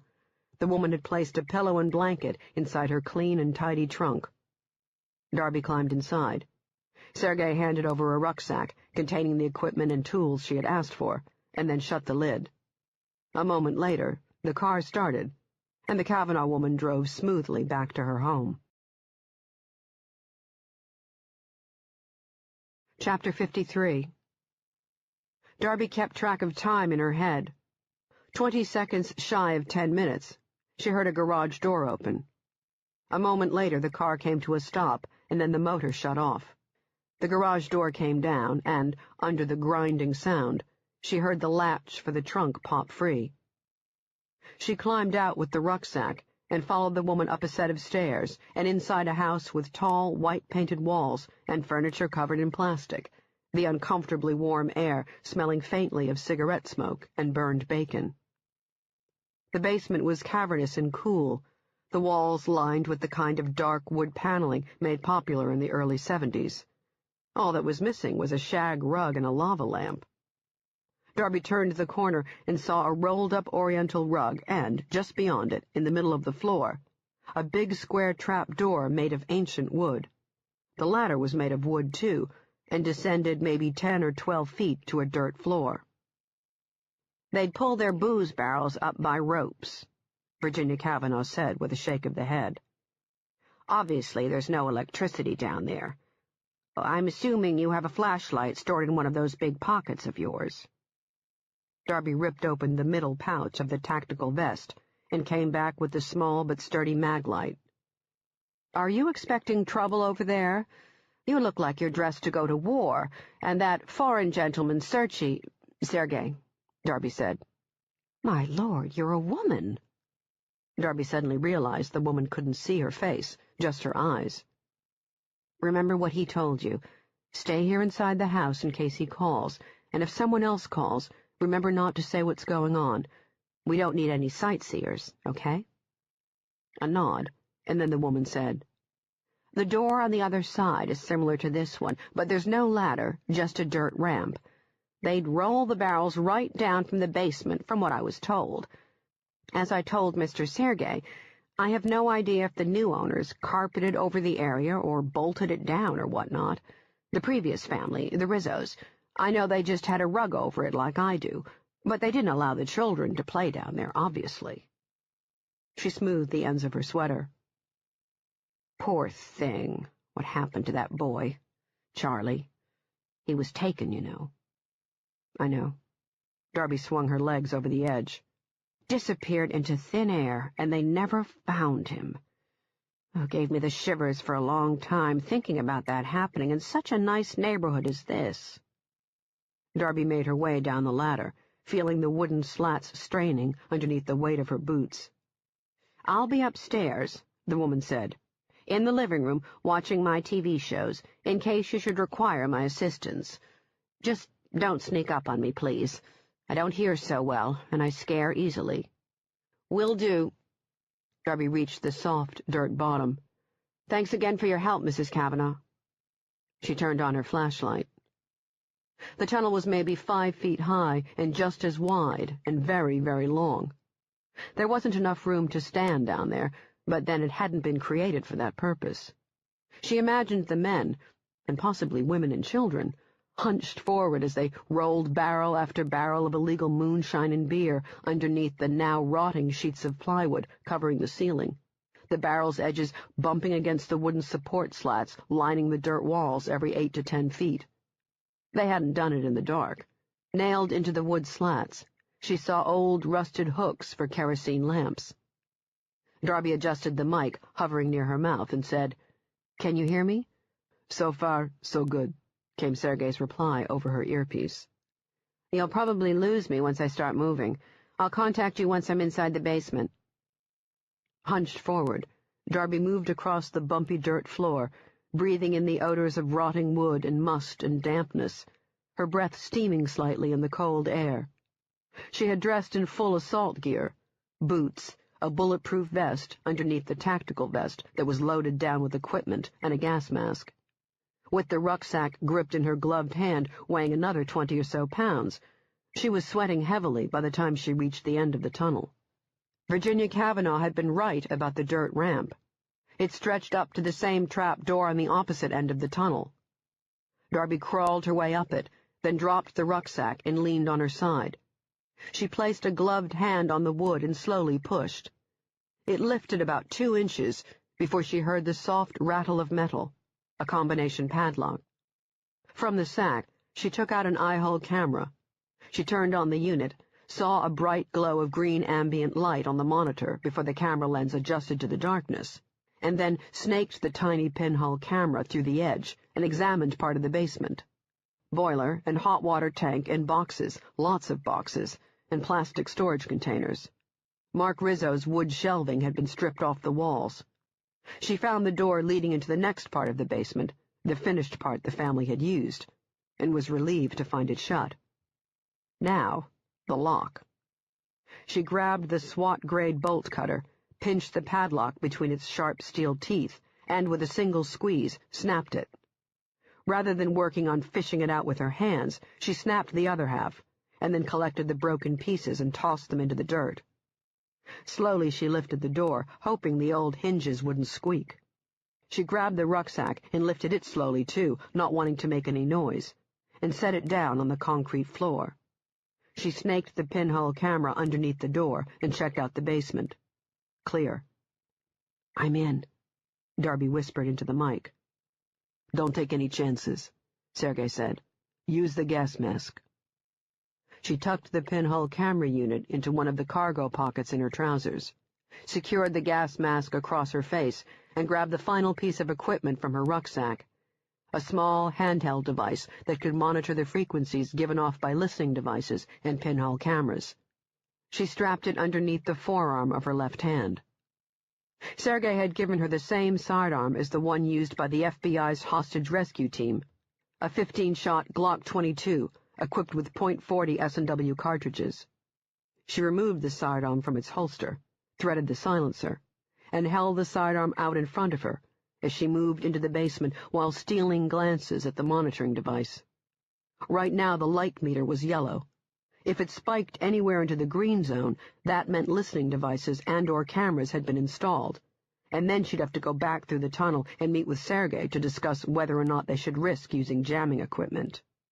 Darby threaded her way through stacked boxes and plastic containers scattered haphazardly across the floor, past a couch and a TV hooked up to a video game system, and then turned the corner and stepped over what seemed like hundreds of Lego pieces covering the Berber carpet.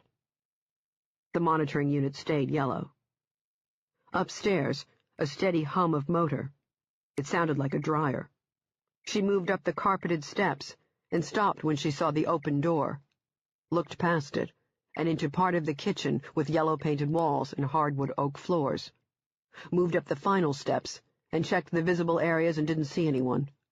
She reached the doorway and over the hum of the dryer heard a steady tick-tock, tick-tock. Turned the corner and checked the blind spot behind the door, clear. Then swiveled to her left and hooked down a foyer, the hardwood glowing with slats of sunlight. The monitoring unit stayed yellow, didn't flicker once. She passed through the kitchen, cleared the dining room, and then, turning a corner, stared down the sight of her gun into the living room and found the source of the ticking, a big grandfather clock standing proudly on the wall between two windows. The living room was clear. 5 steps, and she stood near the end of a stairwell, checked the front door across from it, and didn't see any wires. She had wondered if the front door might have been wired to an IED.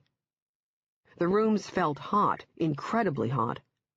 She backed up into the dining room and saw a thermostat, a digital model with the home's exact temperature displayed in black and white on the tiny LED screen, 95 degrees. The dryer clicked off. Back inside the kitchen now, she checked the sliding glass door standing to the left of a gas fireplace. No wires there, and the monitor strapped to her wrist remained yellow. And everything she had seen was neat and orderly. No sign of a struggle, nothing disrupted. It was as if the family living here had packed up their car and gone out for the day.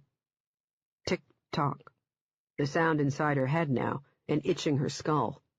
One final place left to search, the hall past the basement door. She moved down it, saw that it led to a small bathroom and a garage door. Tick-tock. It was too goddamn hot in here. She decided to leave the garage alone for now, and made her way quietly back to the dining room, to the thermostat. She pressed the up button. The temperature didn't go any higher. It had been set at maximum. Tick-tock. She was sweating and something wasn't right. Why the hell, tick, had the temperature, tock, been set so high? Tick, thump, weep. The sounds were coming from upstairs. Chapter 54. Darby had her gun raised, pointed up at the first-floor hall of beige-colored walls. Lots of sunlight up there. The bedroom doors must be open, she thought, and she saw at least one open door past the banister of decorative white spools. It was a bathroom.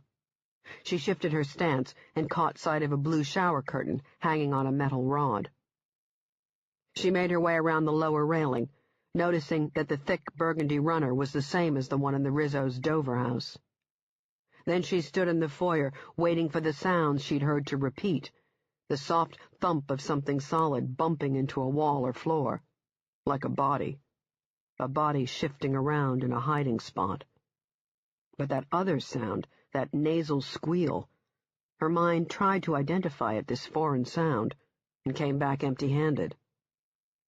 The first-floor layout came back to her. The bedroom Mark Rizzo had used as a home office was to the right of the top step. Across from that was the master bedroom, and at the opposite end of the hall, 2 more bedrooms. The twins had used the one on the left, the bigger of the 2. Darby took the first step, aware of her shadow against the wall, aware of the blind corners waiting for her up there. Another step, and Coop's parting words about her luck having to run out at some point came back to her, and the warm feelings his presence had created vanished, swept away by the tide of adrenaline washing through her pounding heart, while her mind was racing, trying to identify that goddamn sound, where it was coming from and what the hell was it. She turned the corner and saw the last part of the stairs. Saw no one, just more beige walls and 2 open doors. She moved up the steps quietly, listening, then swung into the doorway on her immediate right, Mark Rizzo's old home office. The blue-striped wallpaper that had covered the walls was gone now, replaced with bright blue paint. A nursery, a half-assembled crib in the corner, the instructions and other parts waiting to be installed, lying on a dark throw rug. The monitor strapped to her arm didn't flicker once. Moving inside the master bedroom, she found the bed made and folded laundry sitting on top of a long bureau, waiting to be put away. The master bath was empty, the big jacuzzi still there, clean, just like everything she'd seen downstairs. Everything up here was clean and tidy, no sign of a struggle, and the air felt just as hot, if not hotter. The thermostat on the wall just outside the bathroom doorway also read 95 degrees. Weak! Scattering sounds followed, both noises coming from the other end of the hall. Darby moved out of the master bedroom with her gun raised and checked the next bathroom and found it empty. After a quick glance over the banister to look into the foyer, clear. She moved against the far wall and looked into the bedroom where Charlie Rizzo had once lived. Instead of Star Wars bedsheets and Darth Vader posters hanging on the scratched white walls, she found a room painted a deep yellow, almost gold in the sunlight. Across from the end of the bed, covered with a purple comforter, was the closet door, painted white now, and covered with Polaroid-type snapshots of a frightened young woman. Darby looked away, her gaze dropping to the fingers of blood that had soaked the carpet near the bottom of the closet door. She turned away from the images and swiveled around the doorway of the other bedroom, found bunk beds and tangled sheets and more Lego pieces scattered across a tan carpet. Curtains covered the windows, and she heard the wind slapping against the house and shaking the panes of glass as she moved inside to check the closet. The twin doors were already open, the tiny walk-in area holding children's clothes. 3 quick steps and she moved across the hall and stepped into the gold-colored bedroom with her gun raised and got a closer look at the pictures. 8 or so had been tacked to the wood, and each one featured the same young woman with lightly tanned skin and long blonde hair tied behind her head with a red elastic band. A teenager, Darby guessed, looking at the terror on the young girl's face. Jack Casey's daughter. Had to be Sarah Casey. Darby saw the resemblance in the face, the same blue eyes and the same angular nose with the small bump on the tip. Here was a close-up photograph of duct tape wrapped around the girl's wrists. Darby saw chipped red nail polish on the long, slender fingers, and she looked up at another picture, this one a snapshot of the teenager's frozen scream. One snapshot showed the tape around her mouth, and another showed blood smeared across a white T-shirt, the fabric strained as if being pulled. Scattering sounds from behind the door, like dry twigs scraping across wood. She gripped the doorknob, knowing that whatever waited for her behind it was dead. Casey had told her this group would send a message, and as she turned the knob she prayed to God the man was right, that she wasn't about to find his daughter's body. Darby threw open the door as she stepped back, raising her gun. A nude body, covered with bloody red welts and missing patches of skin, sat on the floor of the closet, underneath bright and colorful clothing draped across hangers. Not a woman, not Casey's daughter. Male, one with wild, curly black hair, matted with dried blood and sweat. Darby looked at the face, expecting to see Mark Rizzo, and found it covered by some alien-looking spider the size of a dinner plate. It reminded her of the face-huggers from the Alien movies. This thing had a long, pale, cylindrical body, and its 8 spiked legs were gripping the man's swollen and bloody cheeks, while a pair of big red mandibles, or pincers, or whatever the Christ they were called, were busy feasting on the few remaining scraps of soft meat left in the eye sockets. And it had inserted its backside into the gaping mess of the lips and was pumping away as if it was laying eggs. Darby backed away, bile shooting up her throat, and saw more spiders, tarantulas and smaller, quicker ones, crawling across the body and into the darker recesses of the closet. Another one of those big, pale, ugly things sat on a shoe rack, its oily black eyes staring at her. Then it let out that awful alien scream, like it was going on the attack. The spider jumped into the air with a frightening speed, and as she leapt back, she felt it land on her vest with a considerable thump. She moved to swat it away with a quivering hand, but the spider had already bounced off her chest. Darby stared after it, cold dripping through her limbs like pieces of ice, as she watched it scurry underneath the bed to hide.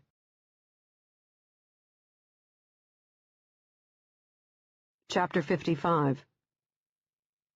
If Jack Casey had seen the pictures, his face didn't show it. Darby thought the man's face didn't show much of anything, just a perfect stillness, as if his flesh had been replaced by concrete. He sat at the long dining room table with Sergei and another man, a Fed, who wore a pair of headphones and studied a small laptop hooked up to a white cordless phone. It had been removed from the kitchen wall and brought in the room. They had shut off the heat and opened the windows, but everyone was still sweating. Sergei checked his watch. 10 minutes till 1. Darby knew the time because she could see the stove's digital clock from the archway where she stood. She heard the front door opened and then shut softly. Coop came into the kitchen. "We need to talk about the spiders," he whispered. Darby nodded, knowing that the bedroom was infected, that the pair of Boston medical technicians had dressed head to toe in biohazard gear to collect the spiders from the body before hauling it away. One of the spiders was a deadly black widow. She knew because she had collected it from the body, had seen the distinctive red hourglass on its tiny black rounded belly before dropping it inside a collection jar. Coop said, "Leland isn't going to let his people into an autopsy room with those things still crawling around on him." "I know. That's why we're going to do it." "Do what?" "Examine the body." "Why us?" "The FBI's lab people are tied up in Florida, so I offered to examine the body." Coop's face drained of color. "Don't like spiders?" she asked with a grin. He didn't have a chance to answer. The house phone was ringing. Darby moved back to the archway and saw Sergei picking up his headphones. Casey looked at the phone but didn't pick it up. It rang 3 times before the man, seated in front of the laptop, gave Casey a hand signal. "Hello?" "Yes, this is Jack Casey." Casey didn't speak, just listened, his face as unreadable as stone. Darby watched him as she counted off the time in her head. 12 seconds later, he pulled the phone away from his ear.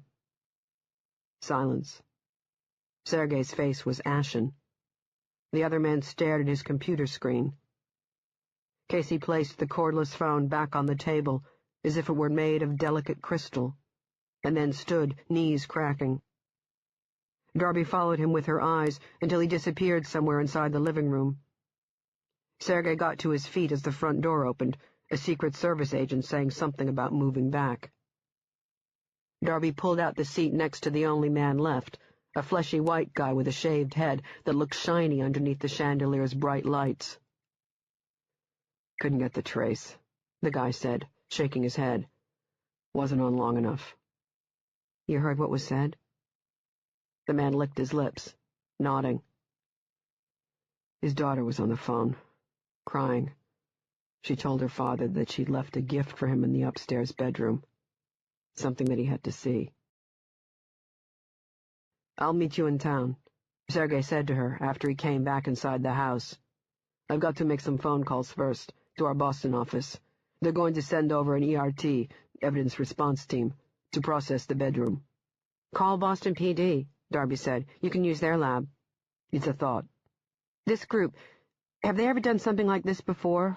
Contact you and leave a body with evidence for you to find?" "No, this is a first, and that bothers me. They're planning something." "While psychologically torturing Casey." Sergei nodded, but his eyes had grown distant. "The pictures upstairs," Darby said. "It's Jack's daughter." "Has he seen them?" He nodded. "How old?" 12, he said, glancing at his watch. "Where's Casey?" "On his way to the morgue. He wanted to be there, wants to keep busy." "I need to stop by my house first and grab my forensic kit." "It's already at the morgue. I'll have someone drive you." Sergei had half turned to walk away when she said, "About the spiders, we need to get them identified so we can have the appropriate anti-venom on hand in case one of us gets bitten here at the morgue. It's a liability issue, and the guy who runs the place, Ellis, he's got a permanent hard-on when it comes to anything that's a liability." A long, tired sigh, and he rubbed his eyes with the heels of his hands. "Okay," he said. "I'll head in and handle it." Darby went back to the kitchen. She stripped out of her thick white coveralls and gloves, balled everything together, and stuffed it in a biohazard bag. Casey's Secret Service agent, the Southern guy she knew only as Neil Keats, stood at the front door. He read the question on her face and said, "Mr. Casey wants me on you now." "And your name?" He smiled. "Why, Neil Keats." "You used your real name as cover? What if I called the BU Biomedical Lab and asked to speak to you?" "They would have forwarded your call to my cell phone. Mr. Cooper's already in the car, the black Lincoln Navigator, parked at the curb. I'll escort you." He moved his right hand close to his mouth and spoke into the wrist mic. "Bringing out PIA." Darby said, "PIA?" "Pain in the ass. Fitting, don't you think?" Keats had opened the door, about to bring her out, when her cell phone rang. The caller ID listed the incoming number as unknown. "McCormick." "I see that Mr. Casey has left," said a garbled male voice on the other end of the line. "Since you've become quite cozy with him, Dr. McCormick, I'm going to elect you to be the messenger." She looked up and down at the handful of cars she could see parked along the street. "And you are?" "Listen carefully. I have someone who wants to speak to you." Darby didn't interrupt the hysterical woman on the other end of the line. When the call ended, Darby took in several deep breaths to calm her racing heart. Chapter 56. The big black Lincoln Navigator drove them to Boston in a wail of sirens and flashing lights. Coop sat next to her, silent, the two of them protected by bulletproof glass, as they watched the cars parting in front of them, trying to maneuver to the shoulder to give the Lincoln room to move. She didn't tell him about the call, not yet, wanting a moment to process it. And for some reason, her thoughts kept sliding back to John Smith. She'd seen him stand up, and then his face had been blown apart. Saw it again. A post-traumatic reaction? Maybe. But there was something off about it. Something that didn't quite gel. She closed her eyes and tried to chase it through the waves of exhaustion, but lost sight of it completely when the vehicle came to a hard stop that made her buck against her seatbelt. Through the tinted window and through the darkness outside, she could see the familiar rectangular brick building sitting on the corner of Albany Street. Keats waited until he got the all-clear signal. Then he drove to the front, stopping in front of a pair of Secret Service agents. They opened the door for her, and then Keats and another agent, one of the big linebackers she'd seen at the BU Biomedical Lab, quickly ushered her and Coop through the building's twin-tinted glass doors and into the lobby of the Commonwealth of Massachusetts Office of the Medical Examiner. They stayed by their sides as Darby walked with Coop through the long, bland institutional corridors, lit up by fluorescent lights. 2 other Secret Service agents had been posted outside the autopsy suite, along with a federal agent who had a big black rolling suitcase parked next to him. An agent with a crooked nose, busted from too many fights, stepped forward. "Dr. Ellis asked me to tell you to make sure you wear the Nomax gloves and the hoods with the face shield." Darby thanked the man, then headed into the locker room with Coop. She started pulling the gear they needed from the shelves. Keats, she saw, stood outside the door. "I'm going to need to pick up some clothes," he said, stripping out of his suit jacket. "The only thing I packed was my passport." "I'll take care of it. You can stay with me." They dressed quickly and quietly. She headed to the door and saw him smiling. "Feels like old times, doesn't it?" She nodded and kissed him once, lightly, on the lips. "Thanks again for coming. It means a lot. And I'm sorry I dragged you into this." "If the roles were reversed, would you have done the same thing for me?" "In a heartbeat." "Then save the Irish Catholic guilt for something else," Coop said, opening the door and moving across the hall to the autopsy suite. Chapter 57. Darby followed Coop into the room and found the pair of stainless steel gurneys empty, the metal surfaces glinting underneath the bright lights.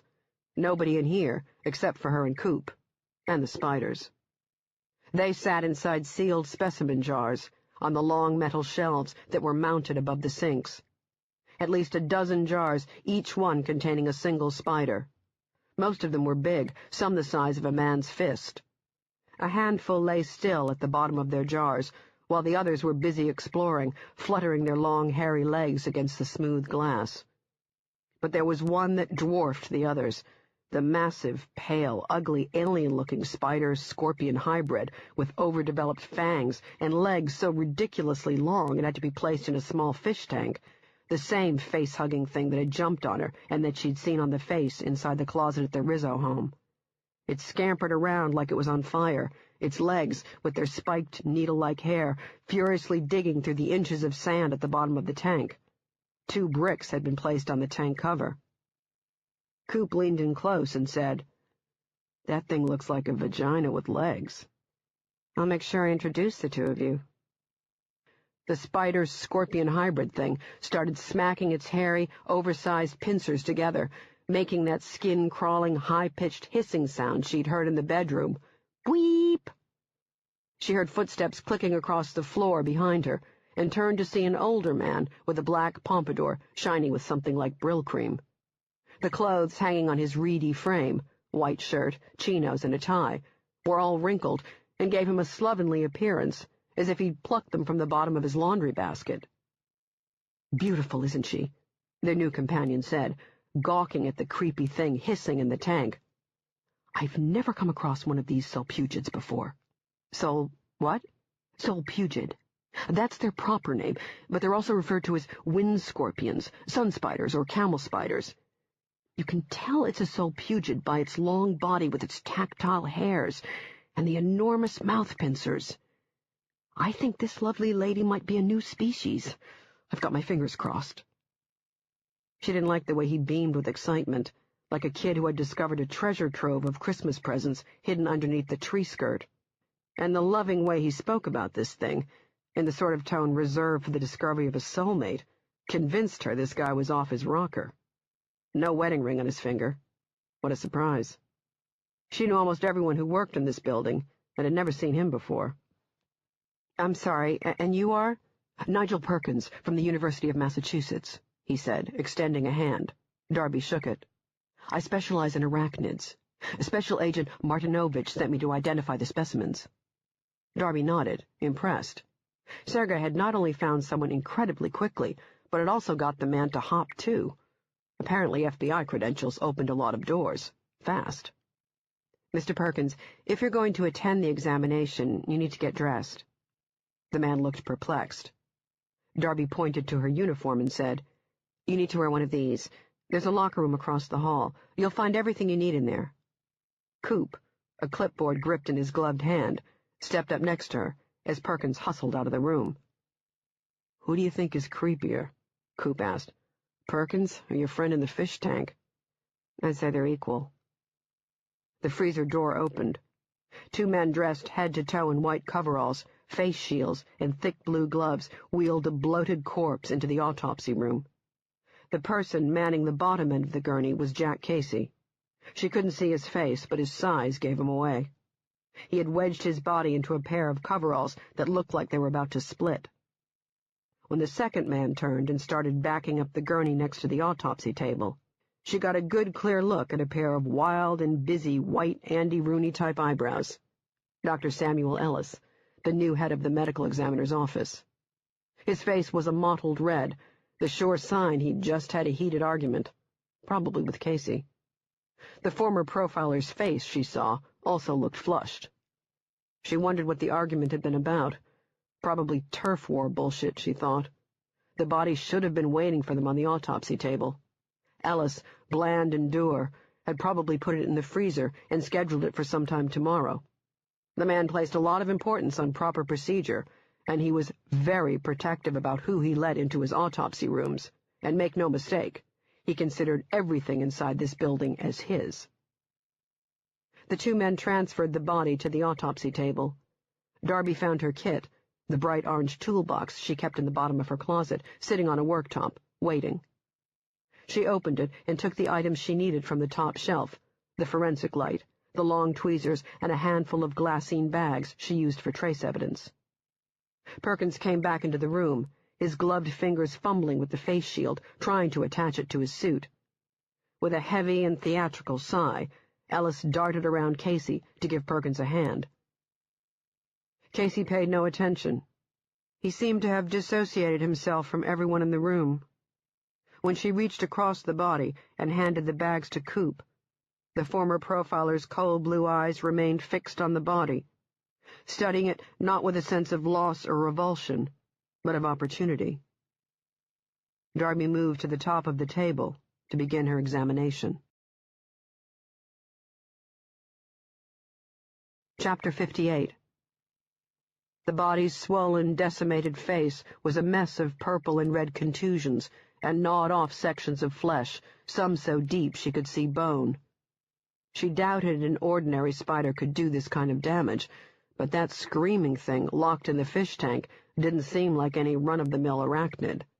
She was willing to bet its enormous finger-sized pincers could snap a stick in half. She turned to Perkins, who stood anxiously by her side.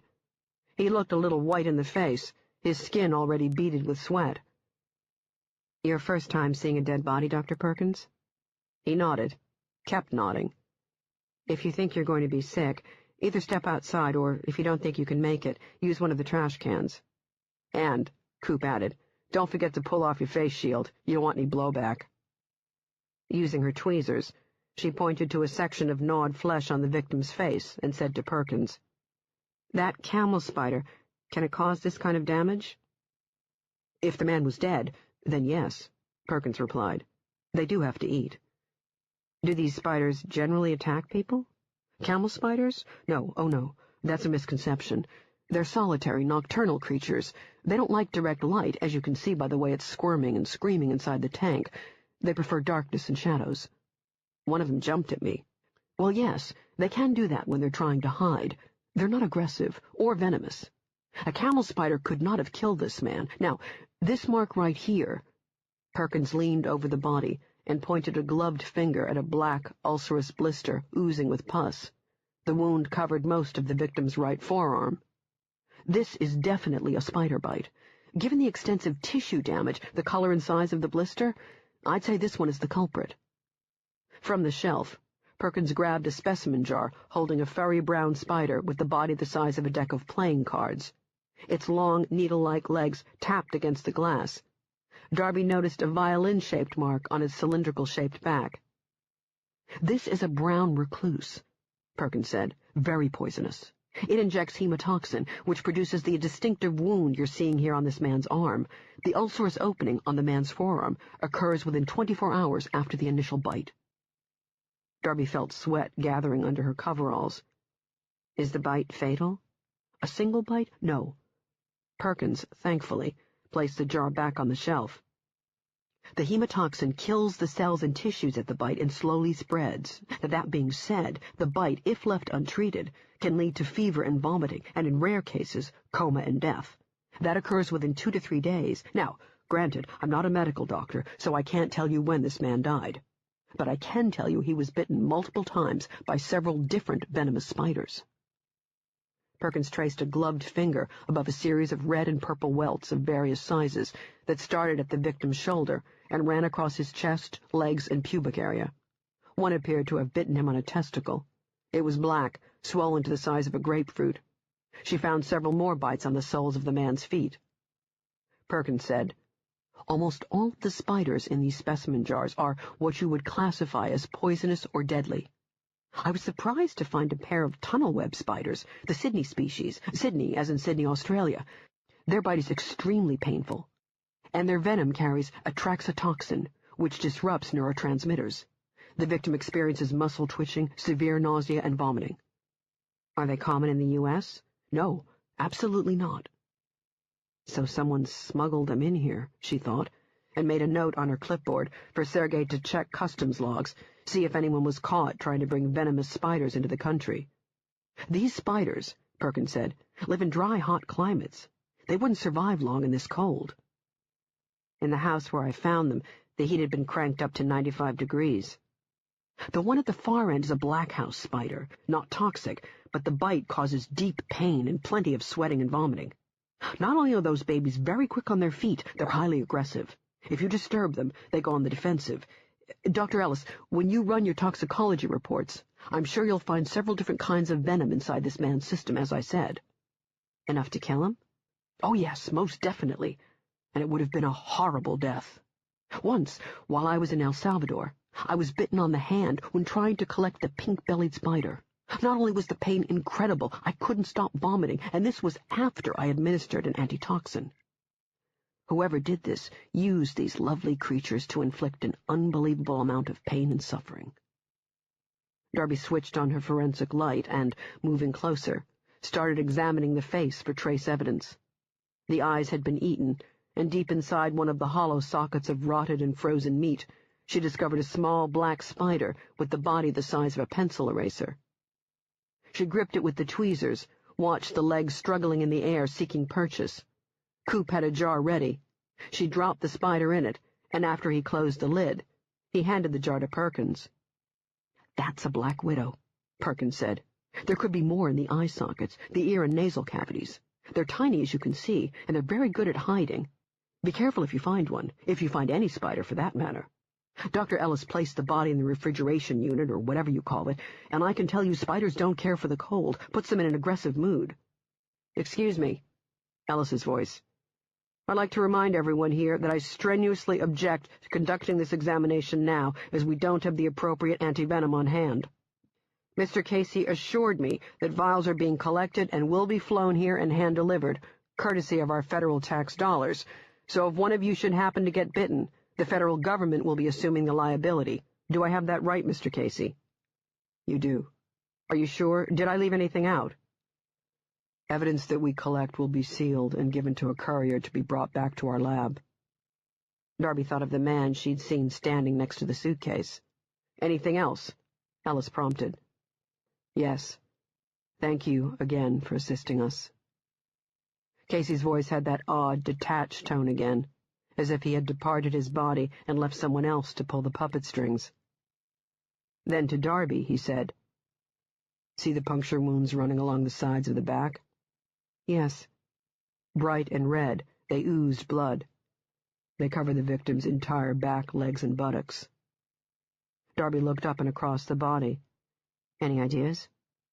"No," Casey said, "but the puncture wounds all look the same, and there's an order to them, as if he had been forced to sit on something sharp." "What about the welts on the front of the torso?" "Whip marks," Casey said. "Most of the wounds are pretty fresh, so this couldn't have been done too long ago. The marks along the wrists and ankles are consistent with restraints, probably leather. Whatever they did to him, they had him strapped down."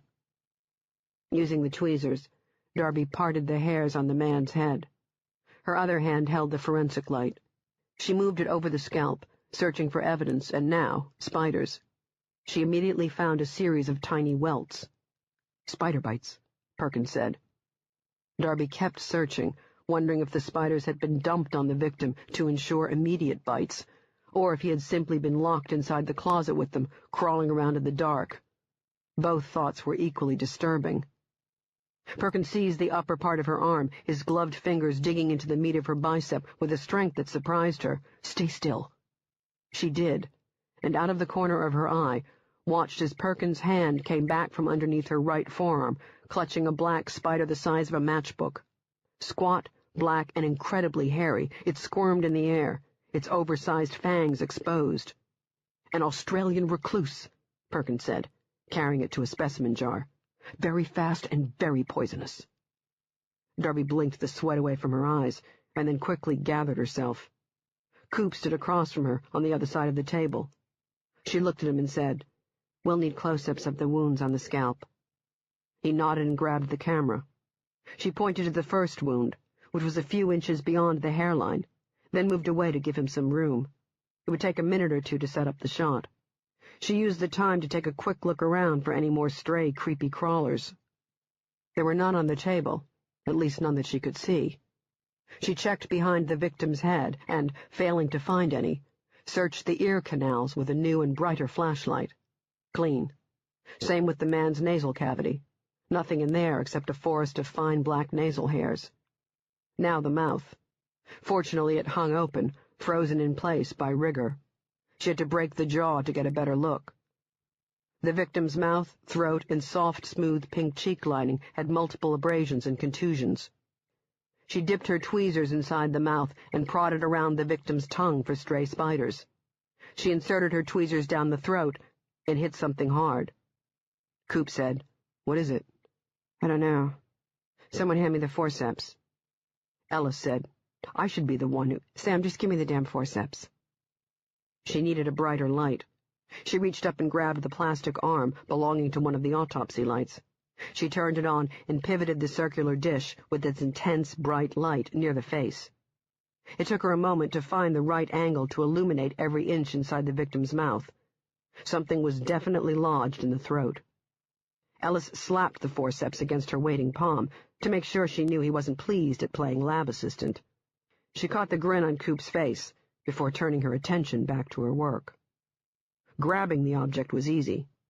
The forceps had found purchase immediately, but dislodging the thing in question from the throat was another matter. Whatever it was, it had been shoved a good way down the victim's esophagus. It took a few minutes of delicate, almost surgical maneuvering before she could move the item into the intensely bright light. A USB drive and a small severed finger, bound together with a red elastic hairband.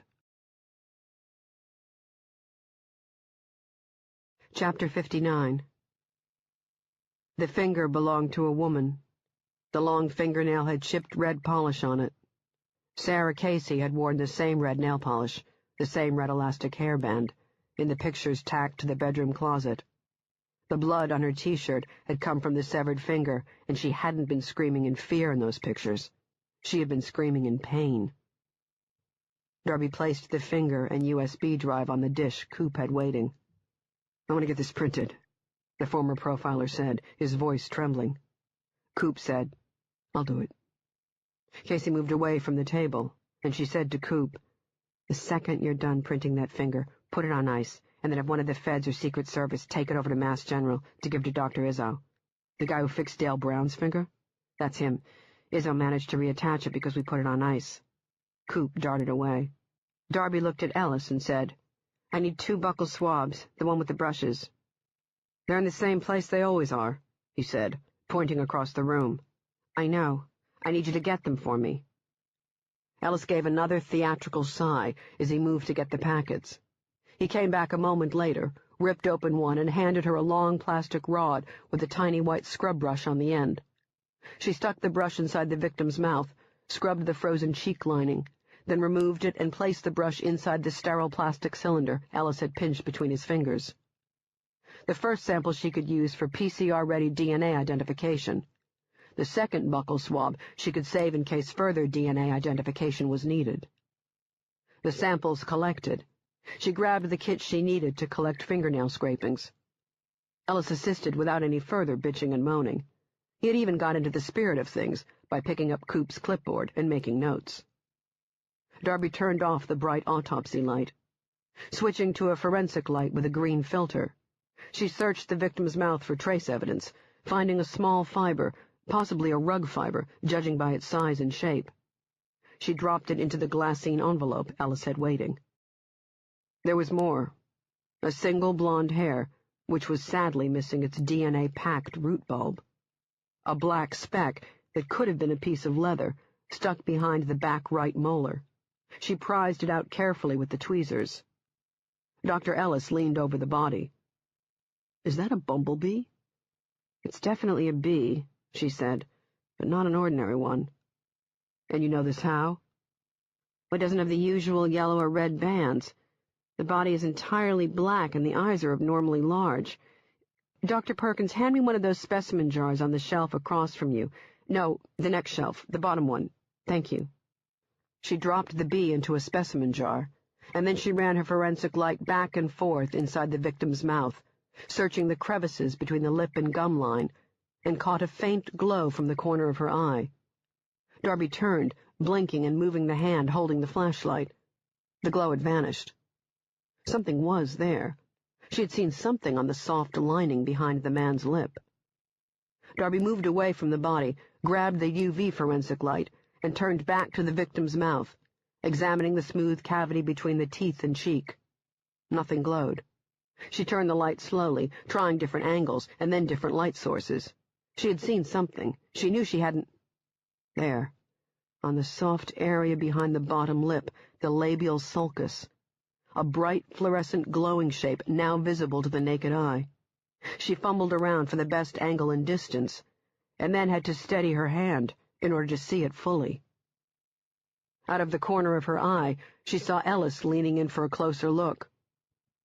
"What in God's name is that?" he asked. "Looks like some sort of symbol.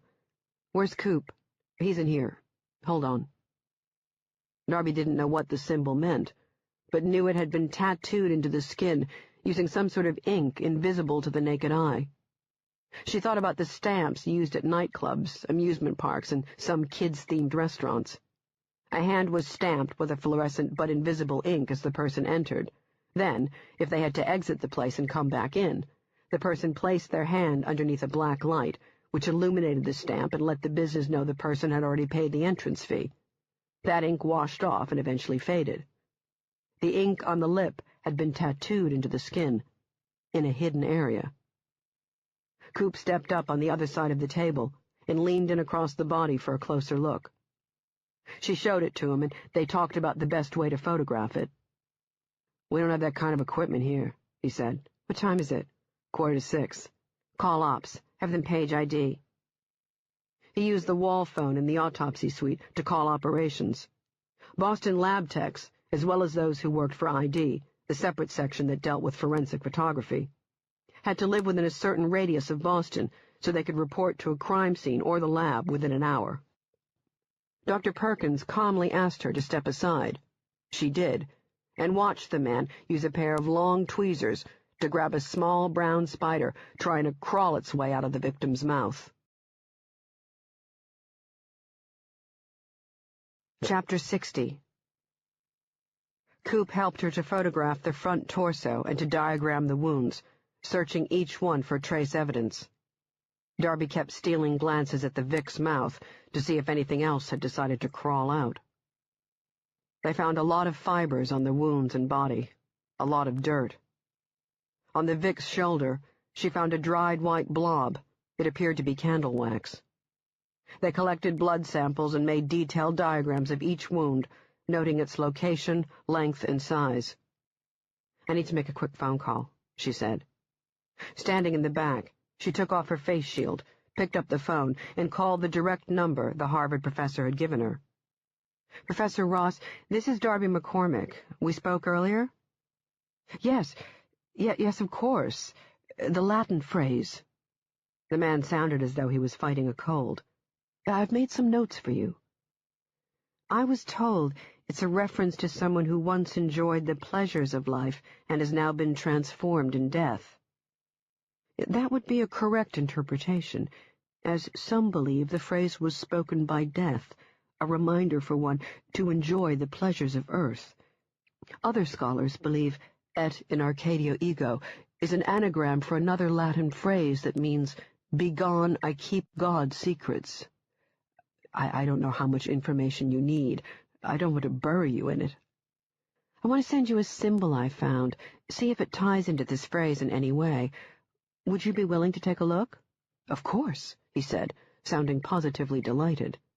Do you have a fax machine? He gave her the number. She wrote it down on a piece of paper and took it with her down the hall to Ellis's office. Inside, she removed a sheet of paper from his printer tray, drew the symbol and faxed it to the Harvard professor, with a note saying to call her immediately if he knew anything. Stepping back inside the autopsy suite, she saw that ID had arrived. She didn't recognize the faces of the two men behind the face shields. Coop showed them the tattoo, and then left the table to give them room to work. Darby followed him to the corner. Her eyes felt dry and gritty, like sandpaper, and her head had begun to feel thick and sluggish from lack of sleep. She thought of the photographs of Sarah Casey, of the young girl's severed finger, and that helped to keep the haze at bay. "Where's Casey?" she asked. "He left with the fingerprint card." "Where?" "To Ellis's office, I think." "I was just there. I didn't see him." "That guy that was standing outside, the one with the suitcase? He has a fingerprint transmitter, and he's a courier. That bee you found? I saw Casey hand it off to him." "That was, 2 hours ago?" "That finger belongs to Casey's daughter, doesn't it?" "I think so," she said. "I saw the wound, up close. Judging from the marks, I'd say it was snipped off with something like a bolt cutter." "Jesus." "What about the USB drive?" "He took that, too, before it was fingerprinted? Casey said the other guy was going to take care of that." He held up an apologetic hand. "Hey, don't give me that look. His show, his rules, remember?" She did. She did remember. And she was going to have a discussion with Sergei about the former profiler. Jack Casey was a force of nature, a genuine cult of personality. She had the enormous reverence with which Sergei and the others treated the man, maybe out of simple respect, maybe because of his background as a profiler and his service to the Bureau. But he had an emotional stake in this case right now, and he needed to be removed, not from the case, but from calling the shots. And there was something else at work, something that she couldn't quite identify, something that reminded her of rotting floorboards found in a derelict house, something unsafe. And the others had sensed it too. She had noticed how none of them stood too close to him. ID had finished with the pictures. They agreed to go back to the lab and print out copies. Darby asked them for duplicates. After they left, she used a desk phone to call Sergei. She told him about the tattooed symbol and explained why she had called in ID to take the pictures. She didn't have to tell him what she had found inside the victim's throat. Casey had already called him. He said he'd meet them at the lab shortly, and then abruptly hung up. Coop helped her turn over the body. They kept at it, fighting through their exhaustion, talking to each other so they didn't miss anything. Checked over each other's work and, wanting a fresh set of eyes, asked Ellis to look over everything. Darby checked the clock as she stripped off her gloves. 7:20. She grabbed her kit, about to leave to allow Ellis to begin the autopsy, when Perkins insisted on doing a thorough inspection of her clothing. Spiders, especially some of the smaller ones, he said, could find all sorts of places to hide. She stood, holding her arms out by her sides, while Perkins checked every fold and crevice and corner. When he finished, he turned to Coop.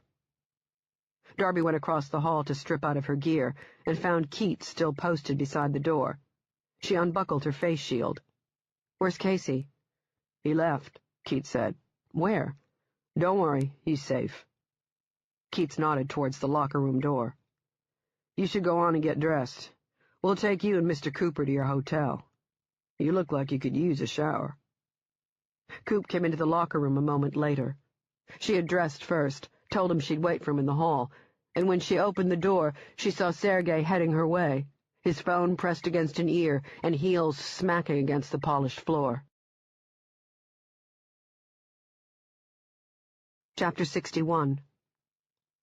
Sergei's hair had been blown silly by the wind, and his face had a thin veil of oily perspiration that made his olive skin look both pale and damp underneath the light. Darby saw fresh coffee stains dotting his white shirt and pinkish tie, probably from trying to guzzle a cup during the bumpy car ride here. "Prince came back," he said just as he reached her. "Vic is Mark Rizzo. Boston PD had logged his prints into the system, along with those of his wife and the twin girls." "Standard procedure when a child disappears or is abducted," Darby said, aware of the weary sadness seeping through her. It was now official. Mark Rizzo was dead. "We have them on hand for comparison purposes when we examine evidence." "What about the finger? Is it—" "Yeah. It's Sarah Casey's." Darby nodded, as if confirming it herself.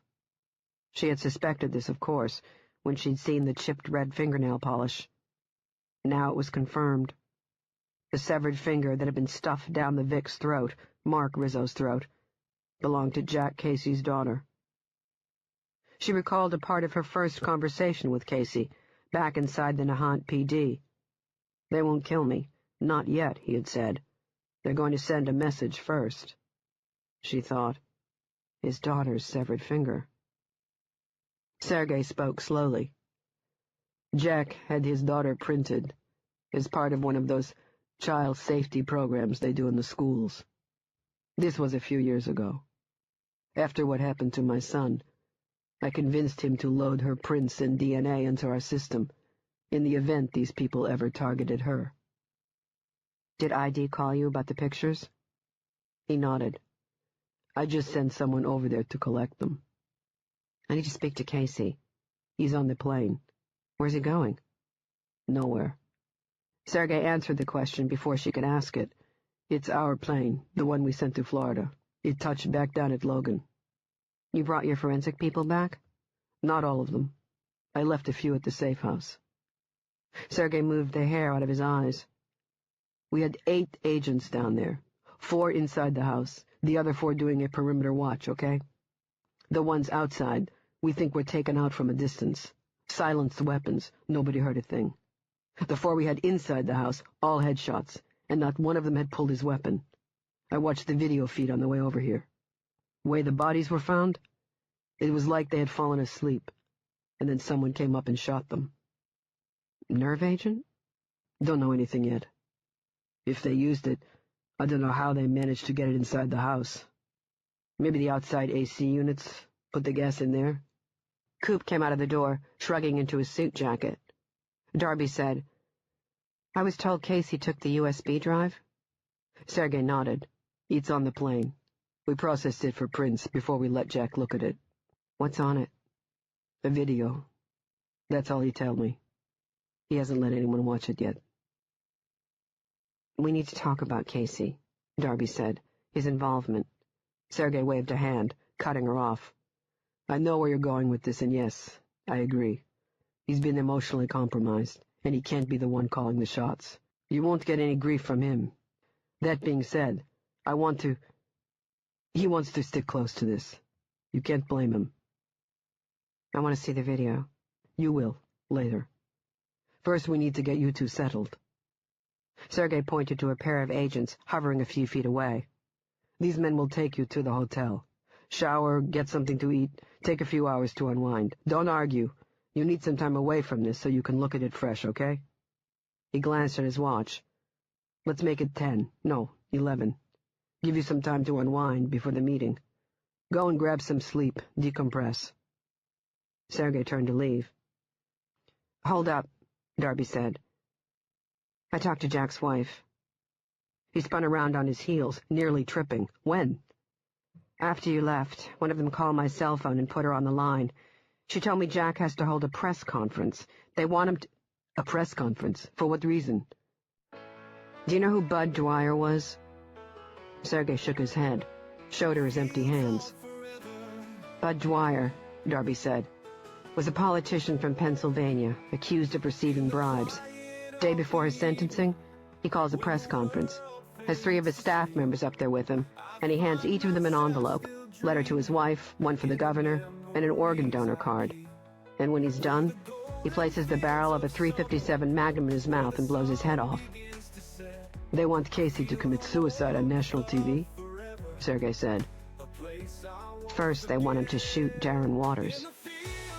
"And if he doesn't commit murder and suicide, then what?" "His wife said these people were going to mail her and their daughter to us," Darby said. "In pieces." The Secret Service agents led them to a different SUV, this one a Ford Expedition. Keats took the wheel, and his partner had a cryptic conversation over a phone hooked into a big box mounted in the console. "I need to pick up some clothes from my condo," Darby said. "I'll call and check," Keats said. His partner made the call, hanging up less than a minute later. "You're cleared," he said. "Cleared," Darby repeated. "Cleared of what?" "ERT found a cyanide gas canister mounted underneath your bed. Remote control device." "When was it set to go off?" "Didn't have a timer on it, just a cell phone. You call and it lets out the gas. Pretty sophisticated construction, too, from what we were told." Darby sank back in her seat, her jaw snapping shut. Cyanide gas, also known as Zyklon B when it was used in Hitler's gas chambers and in the gas wagons that rounded up gypsies and homosexuals and killed them on the spot.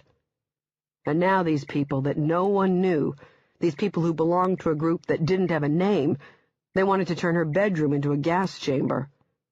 If she had gone back home instead of calling Coop's friend for that room at the Custom House. But you didn't. No, she hadn't. But it got her thinking back to what Coop had said about her lucky streak having to end at some point, because that's what lucky streaks did. They always did. Coop was leaning forward in his seat, and Keats was saying, "No need to go to a store. We've already purchased some clothing for you." "I hope you didn't buy me tighty-whities," Coop said. "I'm a boxer man." "I didn't do the shopping. Someone from the office did. A woman." Keats gave Coop a hard, stern look in the rearview mirror and added, "I don't shop for clothes for guys." Coop laughed. "Where are you taking us?" "Four Seasons." "How romantic." "Hotel offers several security advantages. They cater to visiting diplomats, bozo politicians, and other types." Coop eased back, turning to her with a grin on his face, trying to break the somber mood. "Four Seasons," he whispered. "Ooh la la." Keats went up with her to the condo. The FBI's evidence response team was there, making a mess of her rooms, moving furniture, rugs, and all of her bureau drawers. Black fingerprint powder covered every surface. All the lights had been turned on, and when she stepped inside her bedroom, she found her bed torn apart, the mattress propped up against a wall, and a guy wearing a particle mask and an FBI windbreaker, spraying a superglue mist against the metal bed frame.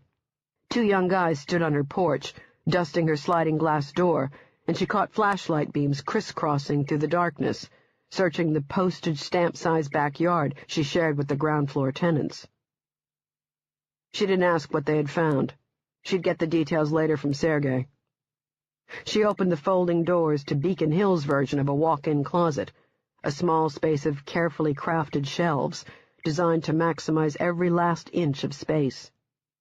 She threw clothes into a suitcase, about to close the doors, when she saw the bulky white shopping bag sitting on the top shelf. She hesitated for a moment, then grabbed the bag and stuffed it inside her suitcase. A quick trip to the bathroom to grab her toiletries, and then she was hauling her suitcase down the winding staircase. No sign of her neighbors. She wondered if the feds had evacuated the building as a precaution. Back to the car, and a half an hour later it stopped. When her door opened again, she saw a man dressed in what looked like a military uniform, a cream-colored commander's hat, dark navy-blue trousers, and a matching long overcoat, with gold bars on the sleeves and above the breast pocket. He stood under a roof heater a few feet away from a pair of gold-plated doors, the entrance of the Four Seasons Hotel. The doorman grinned and welcomed them to the Four Seasons.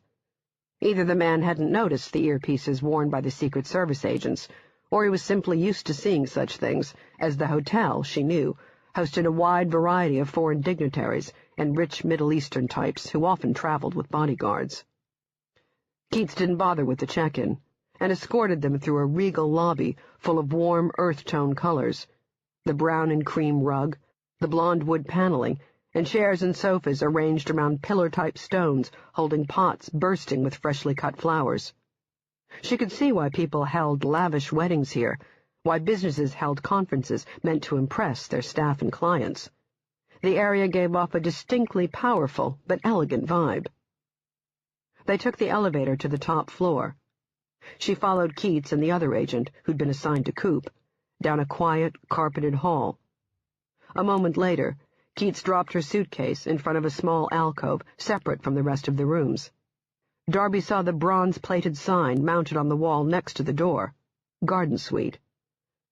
"I'll be posted outside your room," Keats said.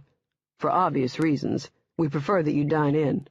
We'll come for you at 11, so take the time to unwind, sleep, whatever."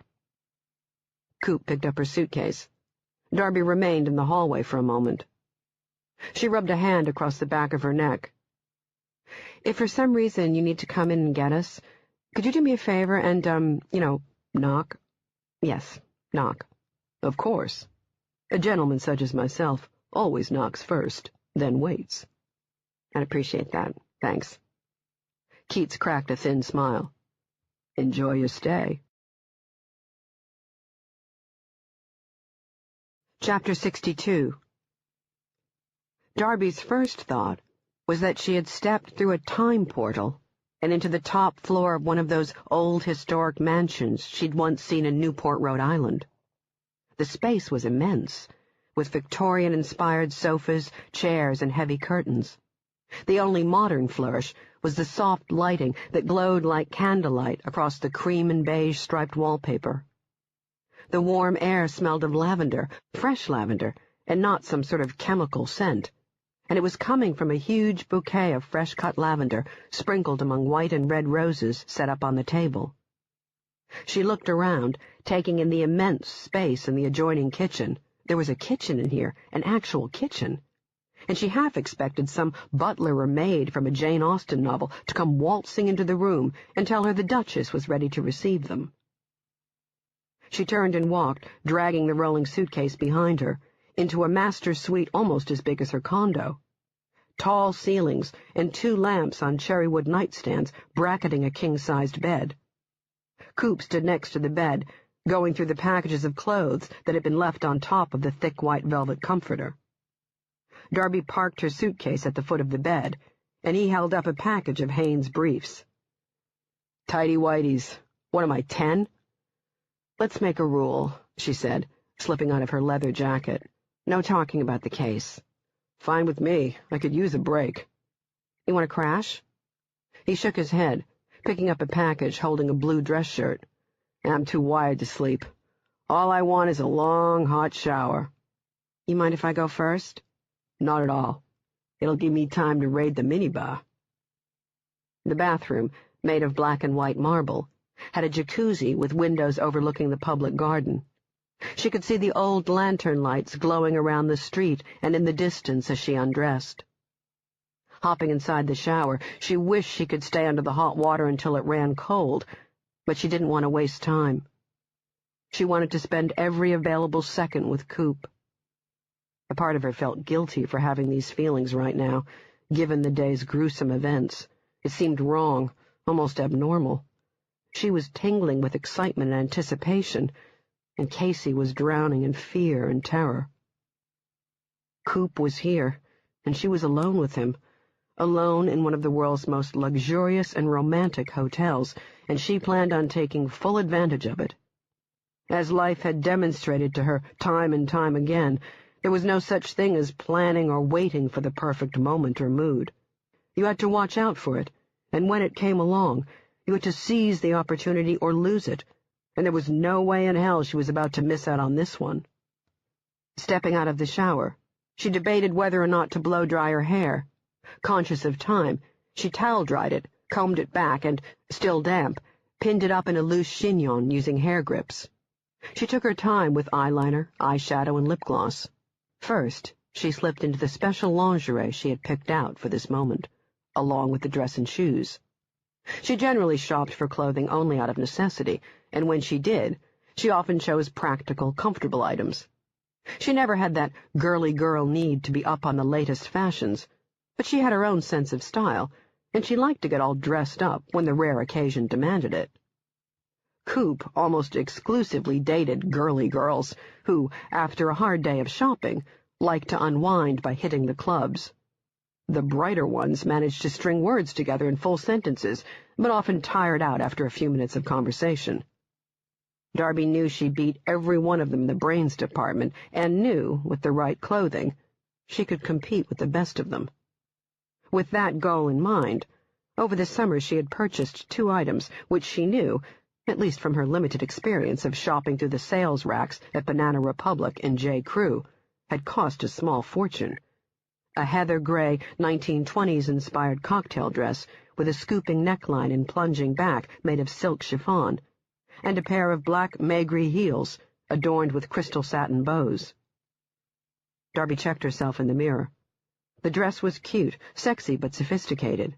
Sort of a modern Audrey Hepburn, especially with her hair pulled up, although she doubted this style icon would have worn peep-toe platform shoes with 4-inch heels. They'd look stunning with just the lingerie, she thought. Darby smoothed out her dress and eased the bathroom door open. Coop was still standing by the bed, sorting through his new clothes. Trousers, jeans, socks, packaged dress shirts and tees. He had taken off his shoes and shirt. She looked him over in the soft glow of light coming from the lamp on the nightstand. The white tank top hugged the curves of his broad and well-defined chest. He had been hunched over the bed when he glanced up at her. Any doubt she may have had about her plan vanished when she saw his slack-jawed expression. Coop straightened, eyes widening. He suddenly seemed self-conscious at the way he was gawking at her. His gaze cut to the nightstand, where he picked up a glass of what appeared to be scotch.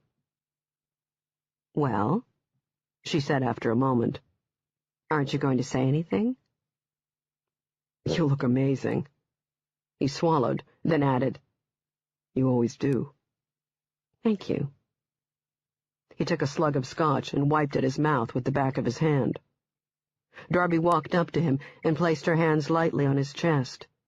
In her heels, she was almost eye-level with him. She could smell the alcohol in his breath. She ran her fingers up his chest and across his shoulders, gripped him gently by the back of the neck, and pulled him closer and kissed him once, lightly on the lips. "It unzips in the back," she whispered, "like this." She heard the hitch in his breath when her dress fell to the floor. His throat flushed when he saw what was lying underneath the dress. Coop cradled her face in his hands, and as he kissed her, she reached across his back and pulled up his tank top.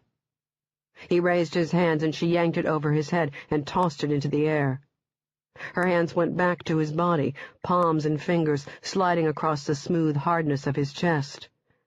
He feels like he's made of marble, she thought, and pressed herself against him.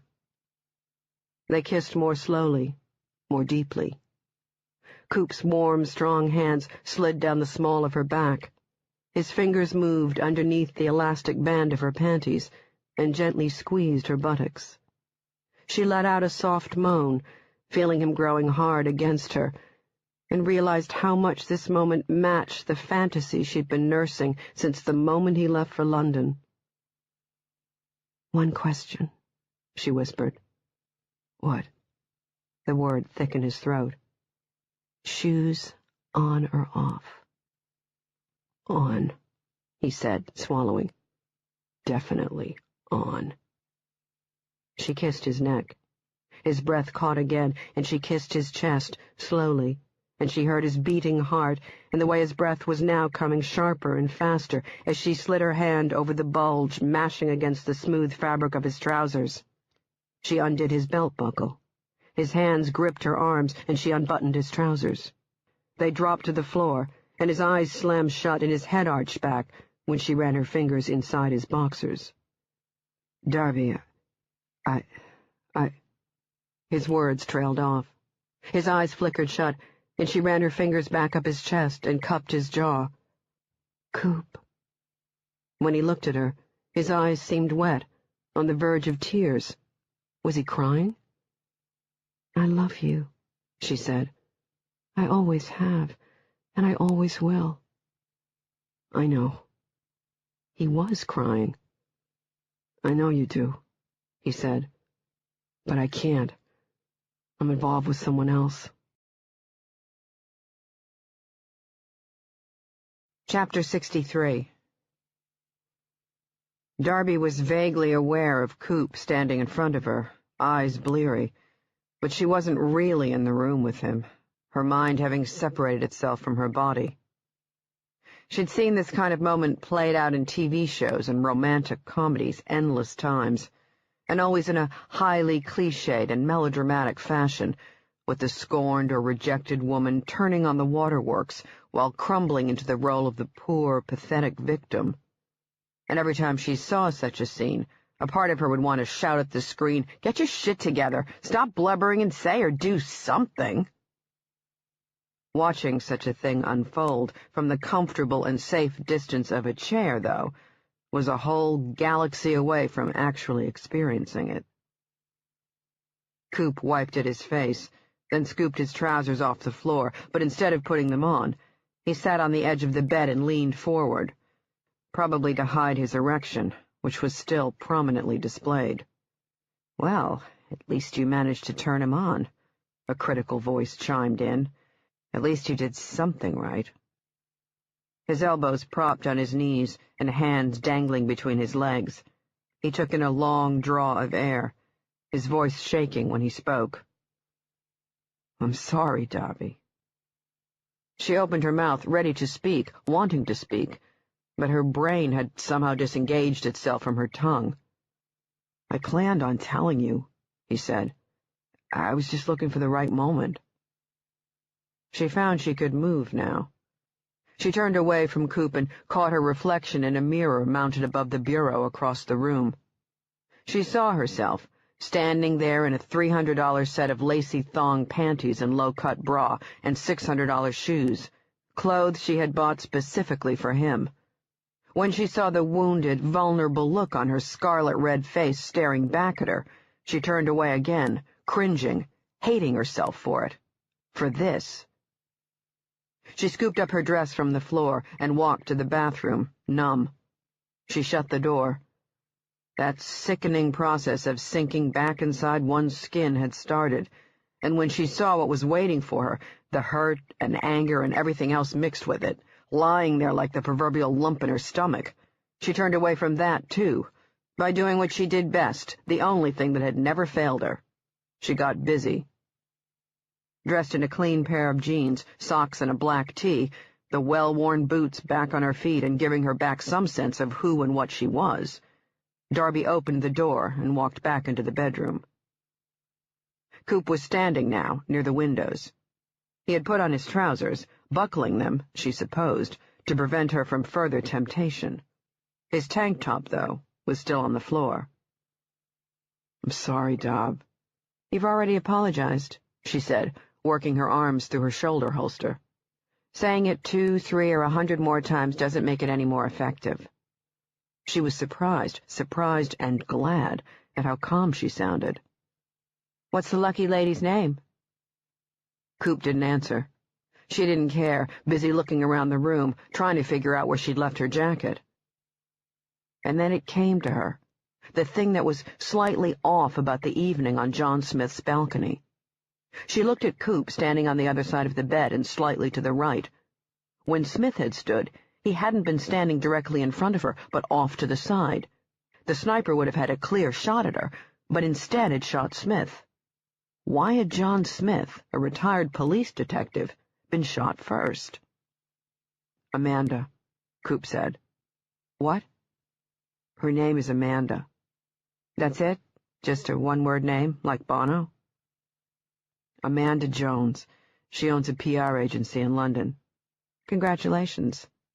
"Look, I should have told you this before I humiliated myself," she finished for him. "You didn't humiliate yourself. Well, you think I didn't want to fuck?" That's not what I would have called it.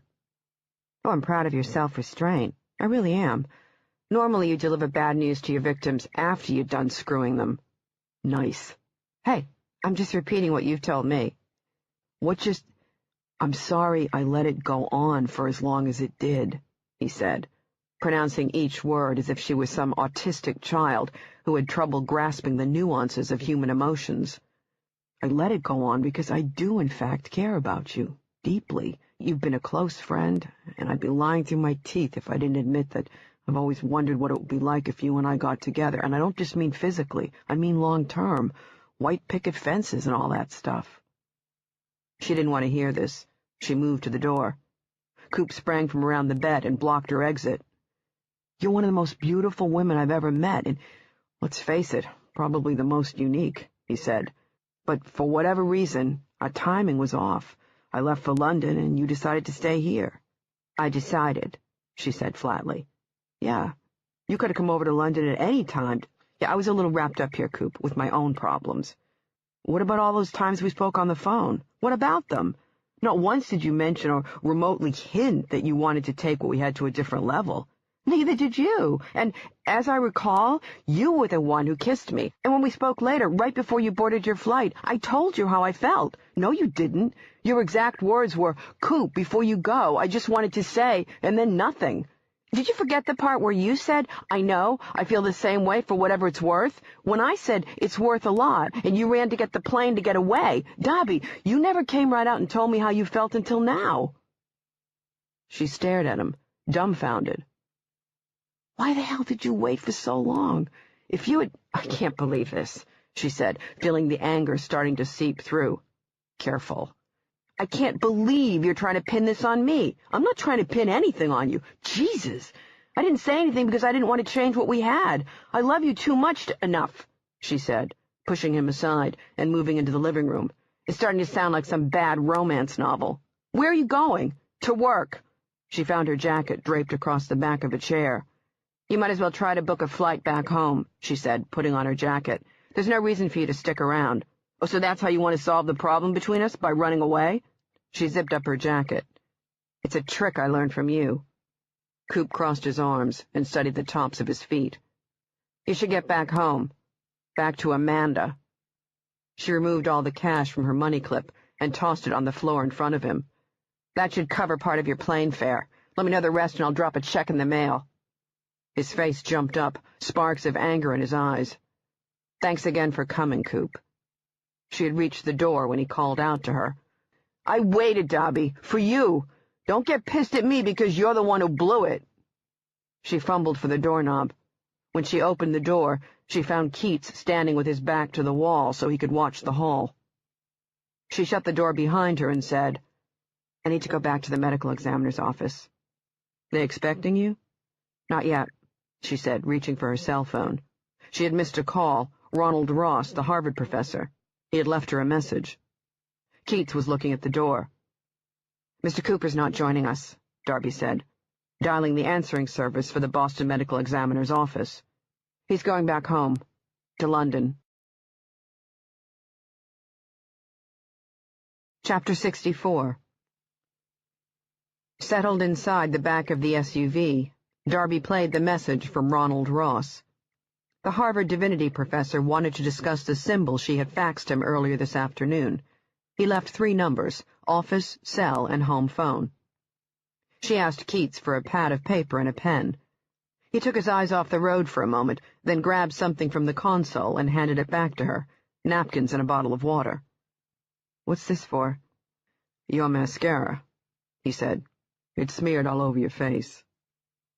No wonder that people inside the Four Seasons had given her such strange looks. Jesus. She took them, twisted off the plastic cap, and dumped the water on the napkins, spilling some on her lap and not caring, feeling more angry than embarrassed, angry at herself for letting her guard down like that, for exposing herself and crying like a girl.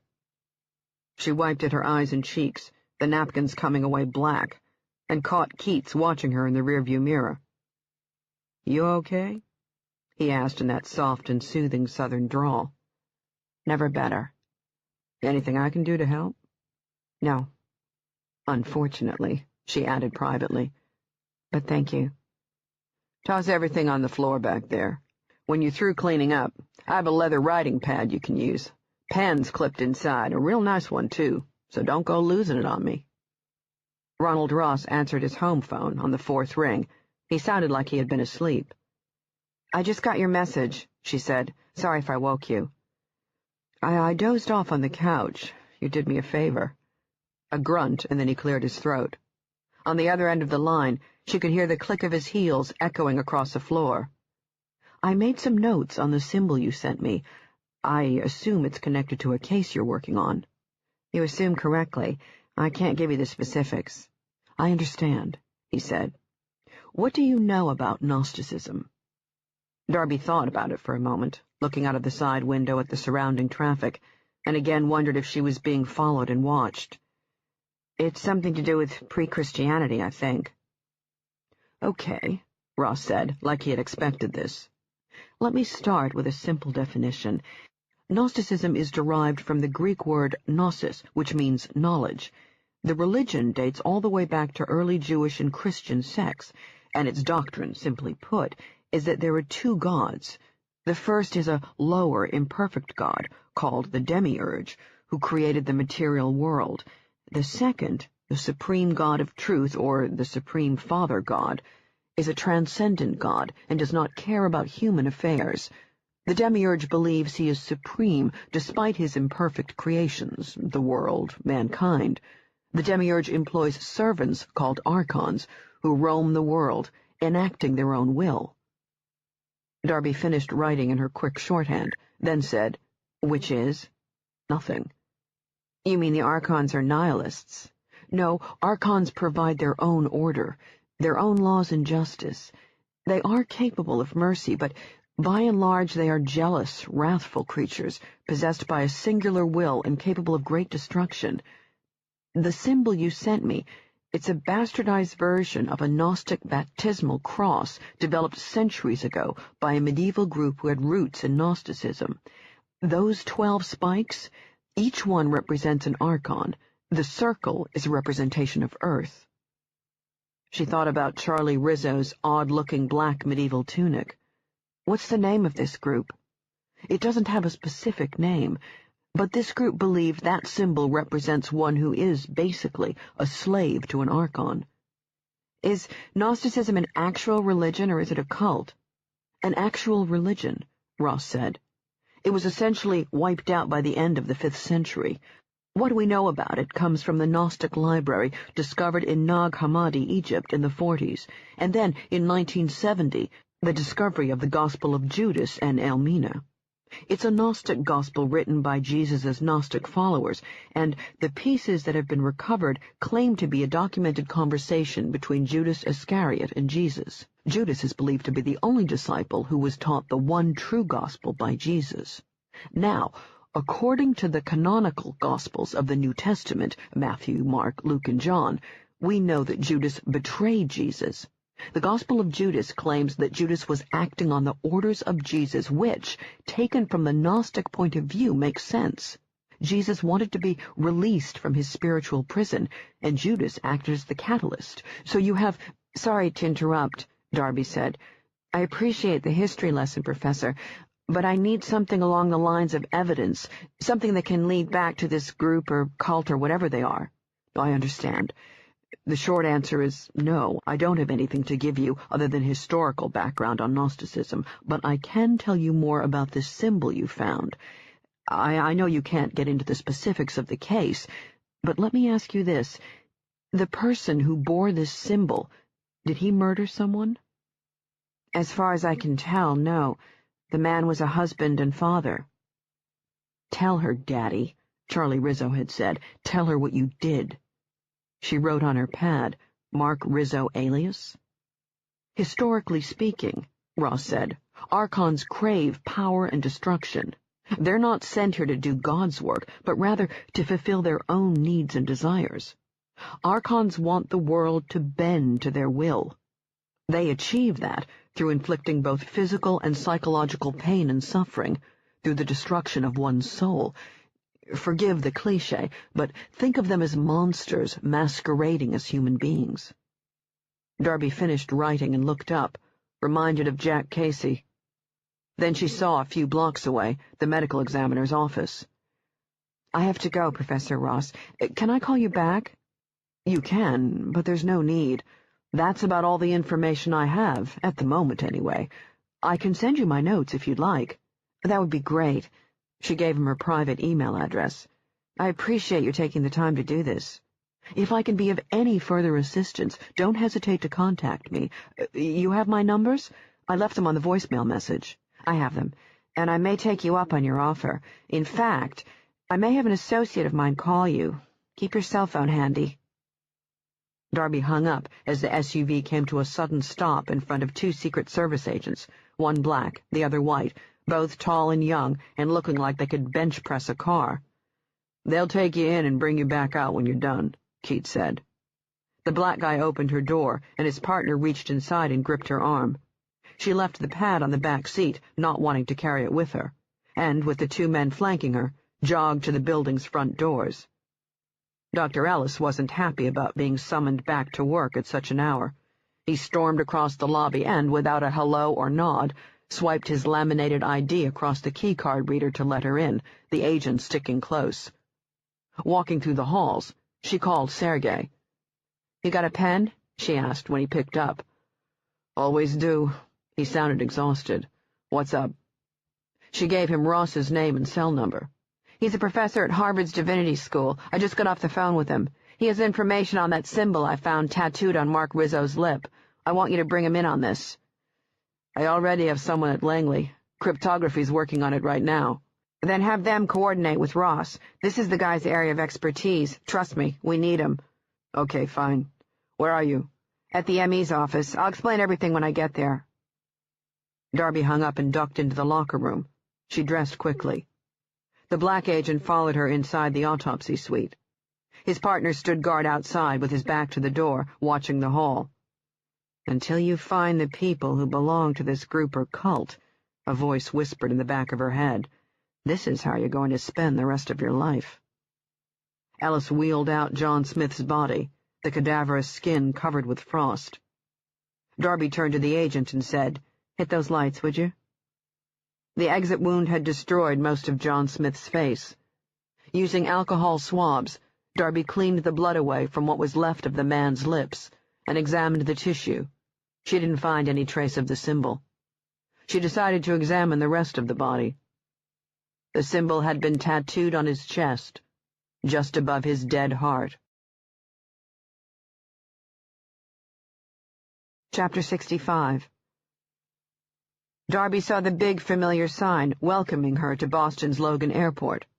A moment later, Keats accessed a private gate leading to a brightly lit stretch of tarmac holding a small fleet of private planes, a couple of jumbo jets used to shuttle around rock stars, but mostly smaller, sleeker models. The Lincoln Navigator came to a stop, and she saw a new pair of Secret Service agents, dressed in heavy winter coats, standing guard at the bottom of a set of portable metal steps leading up to the main door of the biggest plane here, a Boeing 747, she guessed, given its size and shape. There were no markings or printed words on the side of the plane, nothing to indicate what kind of aircraft it was. Keats asked her to stay in the car for a moment. He got out and jogged over to the two other agents to have a private conversation.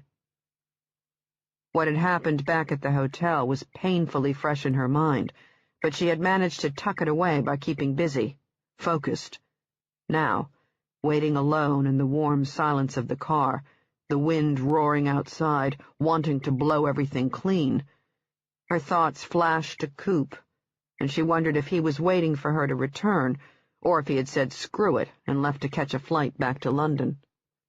She pictured him inside the airport talking to Amanda what's-her-name, making plans for when he returned in between exchanges of "I miss you" and "I love you."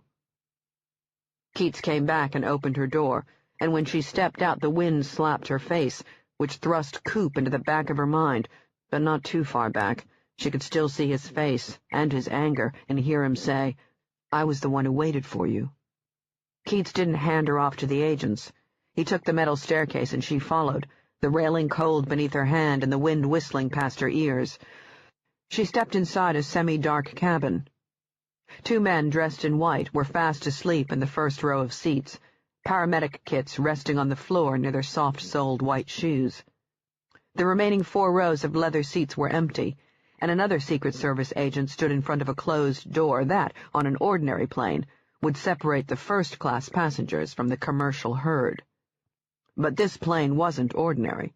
The door, made of heavy steel, had a magnetic lock that required a code. Keats punched in the code, and as he held open the door for her, he said, "Sergei's on the lower deck. Go straight down and you'll see a set of stairs to your left. Take them all the way down. I'll join you in a bit." Darby thanked him and stepped into a luxury cabin worthy of the President's private plane, Air Force One. The first section, with beige carpeting and soft lighting coming from several lamps, had comfortable leather chairs and seats. They were empty, as was the leather chair bolted to the floor behind a nicely sized executive mahogany desk. Thick pale curtains covered part of the plane's windows. The others had blinds, all drawn, and on one she saw a presidential seal. Maybe this was Air Force One, not the current one the President used, but possibly a retired model that had been appropriated by the Bureau. Made sense. She remembered Sergei saying the plane stored lab equipment, and a place this size could certainly accommodate a full-size forensic lab.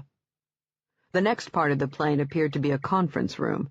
More empty leather sofas and chairs, more empty desks, only these were much smaller than the one in the previous room.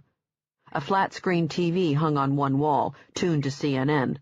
Anderson Cooper's lips were moving, but no sound came from the speakers. Making her way to the back, the warm air smelling of coffee and stale food, she wondered if Casey, Sergei, and the others slept here. Probably, as the plane clearly served as the base of operations. The place was packed with high-tech equipment, secured phones and computers, video conferencing monitors. Darby passed what she guessed had to be the presidential bathroom, gold fixtures and a roomy shower. She turned on the light and stepped inside to examine her face in the mirror, saw blotches of mascara. She ran the hot water and scrubbed her face with soap and several paper towels. A high-pitched scream came from somewhere deep in the plane. Chapter 66. Darby straightened, water dripping down her face, as she listened to a young woman crying and pleading for help. Darby grabbed the hanging towel and quickly dried her face, a final check in the mirror, and then she moved out, heading down the aisle on her far left. The young voice screamed a single word. "Daddy." Jack Casey sat in the gloom, his back to her, and his attention focused on a flat-screen monitor mounted on the wall across from his chair. The film, playing on the screen, had been recorded by a video camera equipped with night vision. His daughter, Sarah, was bathed in a green ambient glow of light. She wore the same clothes as those in the photographs, jeans and a white tee smeared with her blood, and she stood shaking and crying behind some sort of prison cube made of lucite or plexiglass. She wasn't in danger of suffocating. Several holes had been drilled through the walls for air, but she was in danger of being bitten by the dozens of 8-legged creatures crawling above her. The spiders moved and scattered across a separate rectangular cube mounted against the ceiling. The people who had captured her had installed a sliding bottom, one operated by a lever situated outside the young girl's clear cell. A scarred, grimy hand clutched the lever. With a flick of the wrist, the ceiling, well out of the girl's reach, would disappear and drop the venomous spiders down on her. Darby's mind filled with the images of Mark Rizzo's body, saw the necrotic bite on the man's forearm caused by a brown recluse. She saw at least one on the screen, and another one that Perkins had identified as a tunnel web. Their bite is extremely painful, Dr. Perkins had said. Their venom carries a atraxitoxin, which disrupts neurotransmitters. The victim experiences muscle twitching, severe nausea, and vomiting. Sarah Casey pounded on the clear plastic, screaming at her father. Her right little finger was gone, severed above the knuckle. There's going to be no way to attach it, Darby thought, approaching the empty chair next to the profiler. Too much time had passed for one, and, given the blackened stump on the swollen right hand, she suspected, with a nauseating intensity, that the wound had been crudely cauterized with something like a blowtorch to stem the bleeding. If it had, the nerves had already been damaged. Casey had a highball glass on his lap. He wasn't drunk, not yet. His eyes were too clear when he looked up and focused on her, but he was well on his way. He had put a serious dent in the bottle of whiskey sitting on the table to his left. The bottle was more than half empty. Casey picked up the remote and paused the video. He seemed to be waiting for her to say something. She felt like telling the man how deeply sorry she felt about what was going on. No, he wouldn't want that. Stick to business. Did Sergei tell you about the tattoo I found on Mark Rizzo's lip? He nodded. I found another one tonight, she said, on the chest of the former cop who worked on the Charlie Rizzo investigation. The cop from Nahant who got shot? She nodded. John Smith. Interesting. Clearly, understandably, Casey's attention was on the video, on his daughter. She decided not to fill him in yet on her conversation with the Harvard professor. Darby took the empty chair. Sergei told me this video was on the USB drive. Yep. Anything else? Just this. The USB drive is downstairs. The computer whiz kids are scraping through it right now, seeing if they can find some digital fingerprints or something. Another group is analyzing the video frame by frame, trying different light sources to see if anything jumps out. He polished off the rest of his drink, the melting ice cubes rattling in the glass. He reached for the bottle, and Darby glanced at the image frozen on the screen. Sarah Casey pounding on the clear plastic, lips stretched back in a howl of pain and terror. "How much time does she have?" he asked, pouring himself another drink. That's a question you're much better suited to answer, isn't it? You know these people. I meant her finger. How much time until a surgeon can reattach it? I'm not a surgeon. But you knew enough to send my daughter's finger over to Mass General. 6, maybe 8 hours. And if by some miracle my daughter was found right now? She didn't see a point in sparing the man the truth. I think the time has passed. Why's that? The wound's already been cauterized. The nerves need to be healthy in order to reattach the finger. Casey nodded, kept nodding, his face not registering any emotion. Dr. Izzo told me the same thing, he said after a moment. He called me an hour ago, said the window of opportunity is now officially shut. She told herself to keep her voice gentle, and she did. If you already know this, why did you ask me? To see if you'd bullshit me, he said. So this was, what, a test? Casey didn't answer. He swirled the booze around, the ice cubes tinkling against the glass, and looked around the cabin. This plane's an old Air Force One of 2 that's been refitted to combat the war on terror. State-of-the-art technology on board. Had to fight the Bureau to let us use it. These people we're after, they fall under the domestic terrorism label, don't you think? She nodded, sensing he had a point to make. She crossed her legs and waited. I look at all this technology and see the one thing it can't do. Understand or figure out a person's motive, he said. I'm not just talking about serial killers or this group who have my daughter and wife right now. I could be referring to anyone. Like the housewife who wakes up one day after 30 years of marriage and just decides to pack up and leave her husband and kids. You can never know what truly goes on in somebody's mind.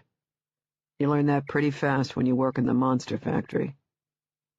That's what they called behavioral sciences in the early days. Casey took a long sip. He wiped his mouth with the back of his hand. She watched his face in the dim green glow of light coming from the TV screen. Before I went to work there, I was a cop in Michigan. This one case. This guy calls 911 and says he murdered his family. My partner and I get the call. And when we get there, the front door is cracked open, and the second I step in, I see the blood covering the walls and the floor. We go inside with our guns raised and find this guy sitting at his dining room table, eating dinner and reading the newspaper. He greeted us, thanked us for coming, and then tells us his family's in the basement. He killed them one by one, starting with his wife in the morning. Picks up the youngest from nursery school, brings him inside, and shoots him in the back of the head. Guy makes himself lunch and waits for the next one, the 10-year-old. He gets shot the moment he walks in the door, doesn't even get a chance to take off his jacket. The 13-year-old has soccer, so the father goes and picks him up after practice, brings him home and shoots his son just as he's going up the stairs. Guy didn't tell us this. I found out after the fact, after we studied the splatter patterns and the drag marks on the carpet. I went into the basement myself. They're all sitting there, the wife and her kids. They're sitting on a couch, watching a Disney movie in the VCR. Bambi. Guy said it was the family's favorite movie. He went down every hour and a half to rewind the movie and play it again. He tell you why he killed his family? Nope. Guy died on death row, without telling a soul. She sensed he had more to say, and waited. A nearby plane took off, its engines vibrating through the cabin and her seat. Casey said, "First guy I caught, Tommy Barber. He broke into houses, bound, raped, and tortured women and their families. Recorded everything, too. Guy had quite a little home movie collection.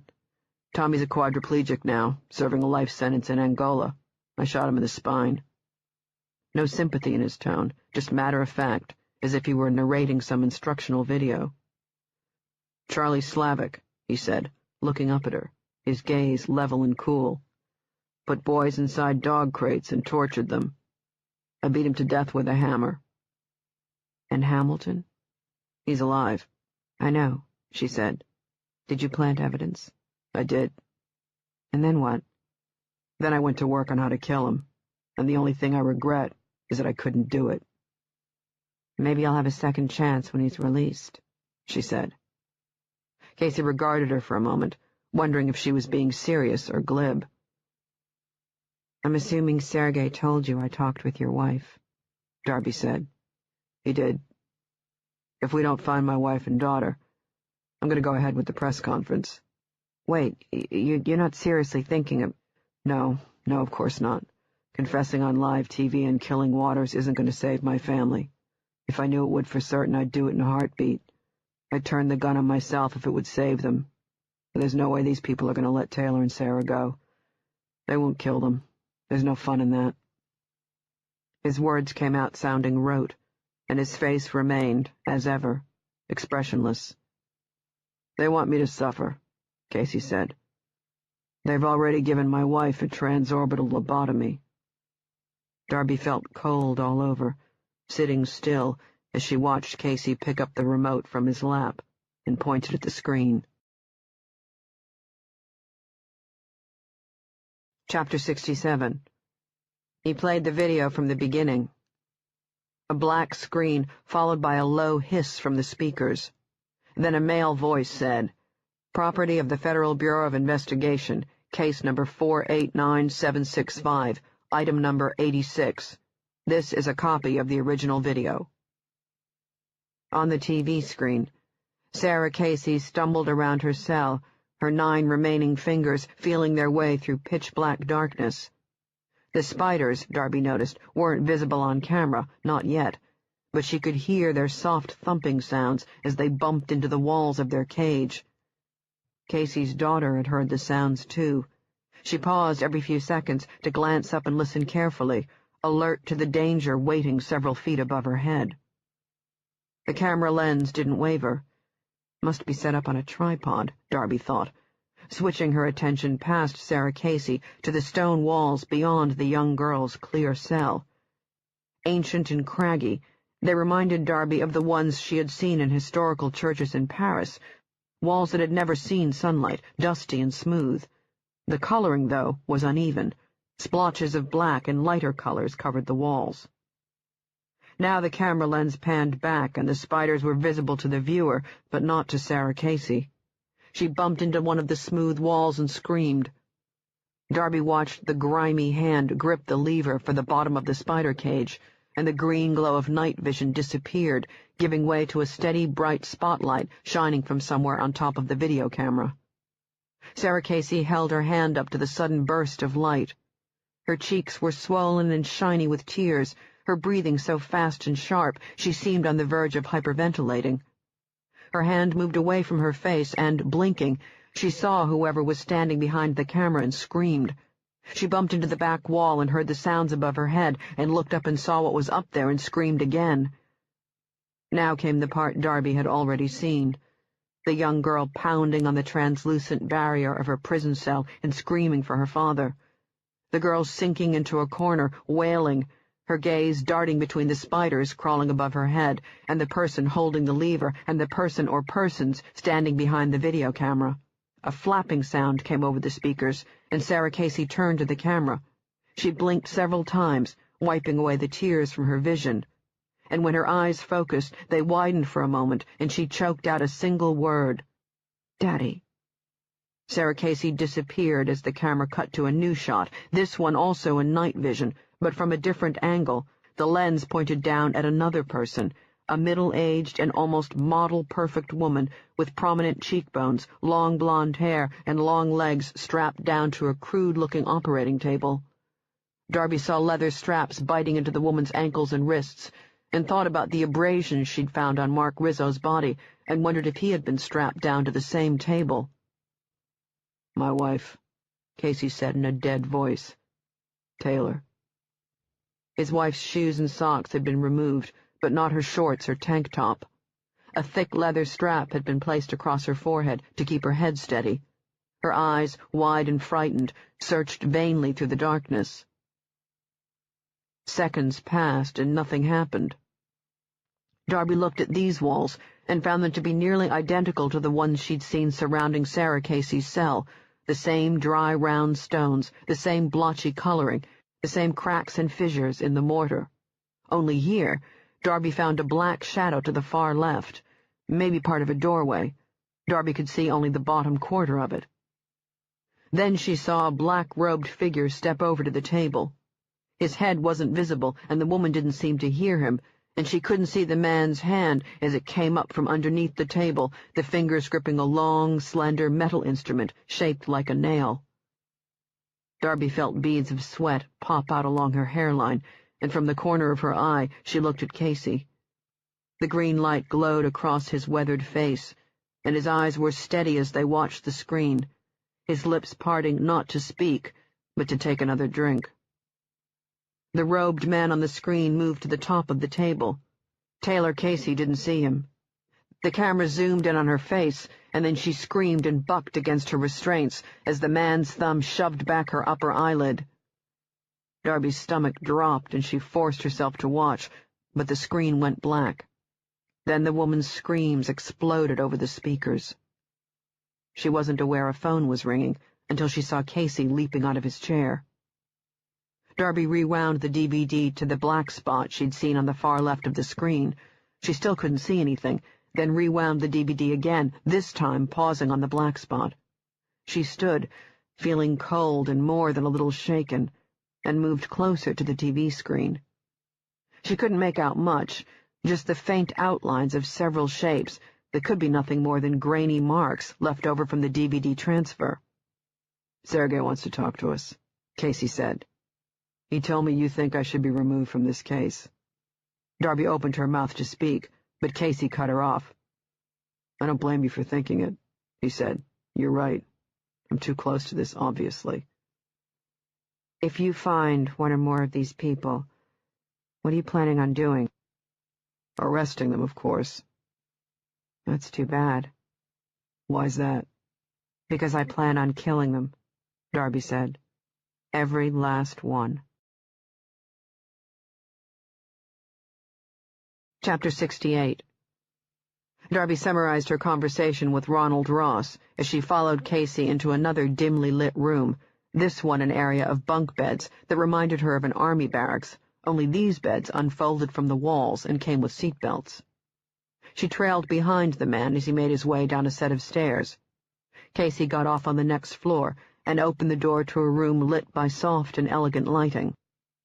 The long cabin seemed as wide and as long as a football field, and had both the look and feel of downtown Boston's Harvard Club, dark wood paneling on the walls, worn brown leather club chairs, and small mahogany tables.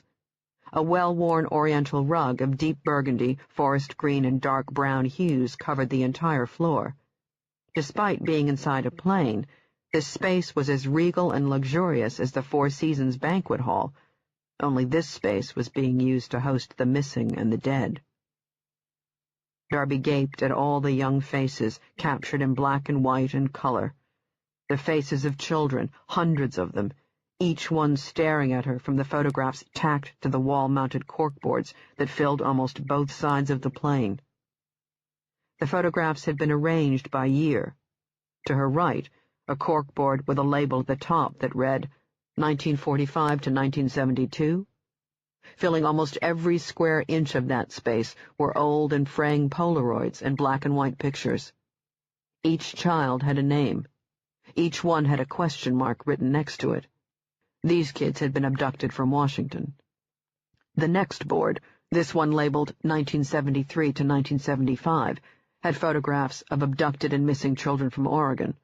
The next one was dedicated to California. She read the years printed on the label, 1976 to 1981. The time Casey got involved, she thought. Then, on the heels of it, came another one, Washington, then Oregon and California, the West Coast. She swung her head around to the left, to the area near the door, and saw two tall and wide corkboards filled with color photographs of more recent victims, 2009 and 2010. She moved forward, slowly, taking in the photographs of more missing children from the previous years and thinking, it's like the Traveler case all over again. Hundreds and hundreds of photographs of missing victims spanning decades. But Traveler had predominantly hunted women, teenagers, women in their 20s and 30s. There had even been a handful in their late 40s or early 50s. The women, she discovered later, hadn't been carefully selected. They were victims of opportunity, snatched from the streets while walking to their home or car, and each one had been killed inside Traveler's underground dungeon of horrors. But these bulletin boards and these pictures contained pictures of young children, both boys and girls from different races and backgrounds. What had Sergei told her? In each case, Casey had discovered the abducted child was the youngest member of the family. There was a careful selection process at work here, a singular reason that united all of the hundreds of gap-toothed smiling kids staring at her in this grisly shrine. She counted the pictures underneath the boards labeled 2009 and 2010, 3 victims, 2 boys and a girl, abducted from New Hampshire, Massachusetts, and Vermont. In 2007 and 2008, 11 kids had been snatched from Tennessee and North and South Carolina. Before that, from 2004 to 2006, this group had focused on Arkansas, Mississippi, Georgia, and Alabama. Something itched in the back of her mind, something about the states, how they surround each other, she thought. New Hampshire and Vermont bordered Massachusetts. In the 2007 and 2008 abductions, she could see the map of the U.S. in her mind's eye now, the states drilled into her memory, courtesy of the nuns at St. Stephen's School. Tennessee, the right-hand portion of the state, bordered both North and South Carolina. Same with the abduction cases from 2004 to 2006. Alabama was the central state, bordering Arkansas, Mississippi, and Georgia. This group, another difference between the Traveler case, there was a group of people at work here, not a pair of serial killers. This group worked in a tight cluster. She turned to Casey, saw that he wasn't standing next to her. He was behind her, his hand gripping a doorknob. "Clusters," she called out to him. "They work in a tight cluster of states." "I know. So the state that borders all the others must work as their base of operations." "That's the theory," he said, motioning for her to hurry along. She whisked past him, through the open door, and stepped into a private conference room decorated with the same rich wood. All of the 8 leather chairs arranged around the table had seat belts. Special Agent Sergei Martinovich sat at the far end, a phone tucked against his ear, his other hand holding the edge of a computer screen. It had been bolted down to a table so it wouldn't fall, as had the other device sitting in the table's center, a wireless conference phone made of black and silver and shaped like some sort of sinister-looking spaceship. He hung up and said, "Tom Geary from Langland's calling. They're setting up the video conference stuff on this end right now. Jack, did Darby tell you about her conversation with the Harvard professor named—" She did. Okay, good. Now, let me bring you both up to speed with what we have so far." Sergei looked at her and said, "The recording of that person from the Rizzo house you had on your voicemail? After you left, they came and untied him. You can hear their footsteps, and one of them says, 'Vos es tutus, Castillo.'" He glanced down at his notes. Its loose translation is, "No harm will come to you, guard." The blood swab from the crater has been loaded into CODIS. We're not hoping for miracles here, just an ID. That's all I've got." Casey said, "What about the GPS implants?" "Still silent. They were operating fine when I left Florida." "I know, the technology is still somewhat new, Jack. It's not perfect." The silence grew in the room. Sergei glanced at her with a grim smile. "Your friend Coop is on his way back home. First class," he said. "We had him booked under another name. We have an agent who will meet him at Heathrow and escort him home." "Thank you." More silence. Sergei seemed relieved when he heard a knock on the door. It opened, and a woman dressed in a professional navy blue suit came inside and with both hands placed a bulky case on the table. Big and square and made of black plastic, it looked like something used to house a power tool. The woman undid the hinges and flipped the top open. Lying in the foam was an aluminum gun with a fine metal tip. She looked at Darby and said, "Right or left arm?" Sergei waved his hands. "Sorry, I forgot to tell her. Darby, we're going to put a chip in your arm. It's very small, sits right below the skin." "I don't see the point," Darby said, "as it doesn't seem to be working." Sergei placed his hands together, as if in prayer. "I'd feel better if you did it. It'll only last a week, then we'll take it out." Darby shrugged. She took off her leather jacket and shirt, glad that she had worn a tank top underneath. A swab of alcohol and then a slight sting, and it was over. The woman placed a Band-Aid on her arm, collected her stuff, and left.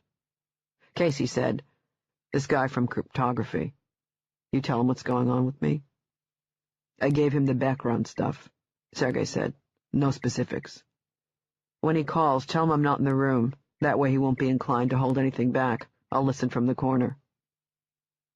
10 minutes passed. Darby said, "I want to examine the USB drive."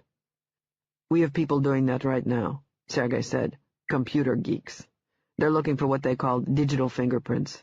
Every computer leaves them behind, they said, so we're going to see if we can track down these people that way." "Now I want to hold it in my hands." Sergei thought it over for a moment, then shrugged and picked up the phone. "Can I ask why?" he said as he punched in the numbers. "It feels off, wrong. The finger, the USB drive, they're risking exposure," Darby said, "and they're too clever for that." The USB drive arrived 10 minutes later. Darby held it, twirling it around in her fingers, when the conference room phone started ringing. Chapter 69. Sergei picked up the phone and listened, looking at the web-type cam set up on top of the computer monitor. A moment later he glanced at Casey and nodded, and Casey got out of his chair. Sergei hung up and pressed a button on the alien spacecraft speakerphone. "Tom?" "I'm here," replied a deep baritone voice. Casey moved away as Sergei swiveled the monitor around to her. On the screen she saw a freckled-faced older man with pale skin and shocking bright red hair that, for some strange reason, he decided to wear long, like he was stuck in the 70s. The boyish face didn't match the deep voice. Sergei pulled out the chair next to her. "Tom," he said, sitting, "this is Darby McCormick, the woman who found this symbol tattooed to the victim's lip. She's got security clearance, so there's no need to hold anything back." "I don't see Mr. Casey," Gary said. "He's not here." "Okay, probably better this way. The news isn't good." Darby glanced to the corner where Casey stood and saw the defeat reach his face. Casey had been hoping the symbol would lead to something solid, the proverbial needle in the haystack. Gary said, I just got off the phone with the Harvard professor, Ross. He informed me he spoke to both of you individually and gave you the background information he has on the symbol and how it relates to this Gnosticism business. Darby nodded. Sergei said, "Correct. What did cryptography uncover on the symbol?" "Nothing," Gary said. "We've never come across it. This is the first time anyone here has seen it. Good call bringing Ross in on this. If it wasn't for him, we'd still be looking." Darby looked at the USB drive. It was encased in plastic, and as she moved it around in her fingers underneath the light, she saw several small scratches and scuff marks. Sergei said, "What about connecting this symbol to a group or church that practices Gnosticism? Any luck there?" "I'm afraid not. Like I said, nobody here has come across this symbol, and since it's not listed in any of our computer systems, we don't have any way to connect it to an individual church, group, or radical cult. I'd rule out churches, though. Why? Gnosticism, the actual religion, isn't something that's hidden in the shadows. There are thousands of Gnostic churches in the U.S. alone. The religious aspect is, in many ways, no different to Catholicism." "Small difference," Sergei said. "The Catholic Church isn't going around the country abducting kids." "True," Gary said. "They're too busy molesting them." Darby reached into her jacket pocket for her penknife. "Given what you tell me about the case," Gary said, "I'm thinking you're dealing with some underground movement or splinter cell. Or cult. Possibly. The tattoo on the lip gives it that whole secret society vibe." "What about these archons Ross mentioned? Has that word come across your radar screen?" "No, this is the first time anyone here has heard it." Darby worked the blade into the USB's plastic seam to prise the case apart.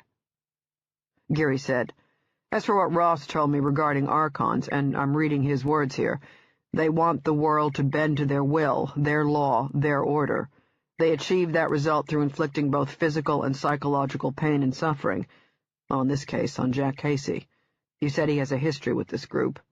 "He does, a long history. They've been looking for Jack for a long time." "Then, if you believe Ross's historical literature on archons and how they fit into Gnostic doctrine, that they are the servants of a divine being, hell-bent on acquiring power through human pain and suffering, then this group, cult, splinter cell, or whatever they call themselves, or whoever they think they are, I think it's safe to say they won't release Casey's wife or daughter. I think, and Ross agrees with me on this, I think they'll deliver on their promise of mailing pieces of his family to you. And if Jack delivers on his promise and holds the press conference, well, that's more your territory than mine. You've dealt with the group longer than I have, so you know more about them than I do. Given what you told me, they want Casey. The family is just a means to an end. They know you can't watch or protect him forever, either. They'll wait and plan, and when the moment presents itself, they'll take him, and he'll most likely vanish like the others. As for the man's wife and daughter, I wouldn't hold out much hope of seeing them alive again." Darby popped the plastic case off the USB drive, then worked the penknife's blade to prise open the metal case hidden underneath. "So what you're saying, Tom, is that you've got shit." "That pretty much sums it up, yeah," Gary said. "Ross told you about the symbol, what he thinks it means?" "He said the person who wears it is a slave to an archon." "Correct. We found the same symbol tattooed on the chest of a former Boston cop about an hour ago, a cop who worked the Charlie Rizzo investigation." Darby put the penknife on the table and opened the metal case with her fingers, thinking about John Smith leaning on the balcony railing of his home, proud and smiling at what he had achieved, his wife taking in rescue dogs. "What did he say?" Gary asked. "He's dead." "Finding one or more of the people connected to this group is going to be your best bet, I think, of finding where Casey's wife and kid are being stashed. Provided they'll talk. I don't have anything that can help you, Sergei. I'm sorry. You know what you need. Evidence. That's right, something that will lead you to them. Any leads there?" "Maybe. There's someone who—" Darby seized Sergei's arm and said, "That lead turned out to be a dead end." Sergei whipped his attention to her. Darby made a cutting motion near her throat with her hands, signaling for him to stop talking. Then she pointed to the dismantled parts of the USB drive scattered on the table. Darby looked at the monitor screen and said, "We don't have anything to go on, Mr. Geary. Nothing at all. Thank you for your time." She got out of her seat and cut the signal before Geary could do any more damage. Chapter 70. Sergei gripped the edge of the table, staring at a small microphone attached to a battery that had been hidden inside the USB. The listening device had been glued down to keep it from moving, the mic affixed underneath the USB's tiny heat vent so it could eavesdrop on conversations, like the one they just had. Casey had seen it too. He had moved out from the corner and now stood behind Sergei, leaning over his shoulder. Both faces were pale, slick with perspiration. "We're screwed," Darby said. Both men looked up at her. "No evidence, no leads," she said, the frustration clear in her voice. "Every avenue we've explored leads to another dead end." Casey nodded and played along. "We still have the USB drive. The computer guys—" "It's a wipe," Darby said. "No digital fingerprints. There's nothing on the video that can help us. And we won't find them that way." "What about the safe house? They have to have left something behind." "I read the report. They found nothing." "I'm sorry, Jack, but we don't have any evidence. These people are too smart at covering their tracks." A long, tired sigh, and then Darby said, "I need a break. Grab some coffee." "I think we could all use one," Sergei said, standing. "Let's meet back here in 15. They regrouped in the adjoining room, in the far corner near the corkboard holding the yellowing photographs for the missing children from 1945 to 1972.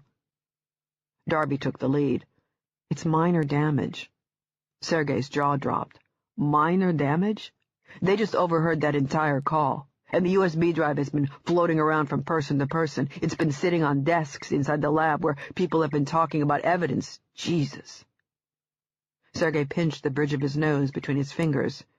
Casey, arms across his chest, stared at the children, smiling at him from the board. "There's nothing we can do. It's over," Darby said. "But it's still a lucky break." Casey spoke. "Radio frequency." "Exactly," she said. "All we need to do is find out what radio frequency that listening device is set to and track it down. You have that kind of equipment on board?" "I'm not sure," Sergei said. "Let me talk to our tech guys." "Wait, before you go, what were you about to say before I cut you off?" "I have a potential lead. A forensic entomologist identified the bee you found and called a conservation biologist from the University of Connecticut. This guy named James Wright. He's on the phone, holding." "Any other place where we can talk to him?" "No, not at the moment. We have only one of those conference phone units set up." "But get the USB drive out of there," Darby said. "Pack it away someplace where it can't do any more damage, and then meet us back at the conference room." Darby took her original seat. Casey leaned against the wall, with his arms folded across his chest, and Sergei sat on the edge of the table next to the conference room phone. Sergei pressed a button. "Mr. Wright?" "Still here," replied a nasal and reedy voice. "I'm sorry to have kept you waiting, sir. Thank you for holding. Mr. Wright, I have two people sitting with me right now, Jack Casey, and the person who discovered the bee, Dr. Darby McCormick. She's also one of our special investigators. I've told them who you are and how you came to us, so, in the interests of saving time, go ahead and summarize what you told me about the bee." "The bee," Wright said, "is a silver-haired species known as Epiolotus pilosula. They're very rare in New England. In fact, we thought the species was extinct. The last time one was spotted was in Needham, Massachusetts, back in 1927. Then, a little over a year ago, I discovered one here in Connecticut, in the southeastern part of the state, in a power line corridor of all places. That's what made my study so controversial. I won't bore you with the details, as I know you're pressed for time, but suffice to say, people think these power line corridors, or transmission corridors as they're more commonly referred to, are disruptive to the environment. When you carve out a section of forest, you don't expect to discover, decades later, a rare species of bee that was generally considered extinct to be thriving underneath power lines of all places. But that's exactly what happened, and is still happening. Because of the excavation and the considerable care taken to prune trees to a height that won't disrupt the power lines, we are, in essence, recreating what I guess you could call a meadow in which dwindling insects like bees can thrive as well as other animals and plants. Needless to say, most of the conservation groups are up in arms about this." Darby said, "What about Massachusetts? Have there been any confirmed sightings?" "It's possible these silver hairs are thriving somewhere in Massachusetts, but, if they are, no one has reported it. I spoke with several of my New England colleagues. We're a small group, and not one of them has any documented sightings of Epiolotus pilosula. As far as I know, the transmission corridor here in Connecticut is the only area where these silver-haired bees have been discovered. Do they or can they live in some place like a basement or cellar? I'm not sure I understand your question. Would these bees seek shelter in some place like a house? We're already well into autumn, and my understanding is bees can't thrive in cool weather. Ah, now I see where you're heading. As I'm sure you're all well aware, we've been experiencing several climate changes in the last decade.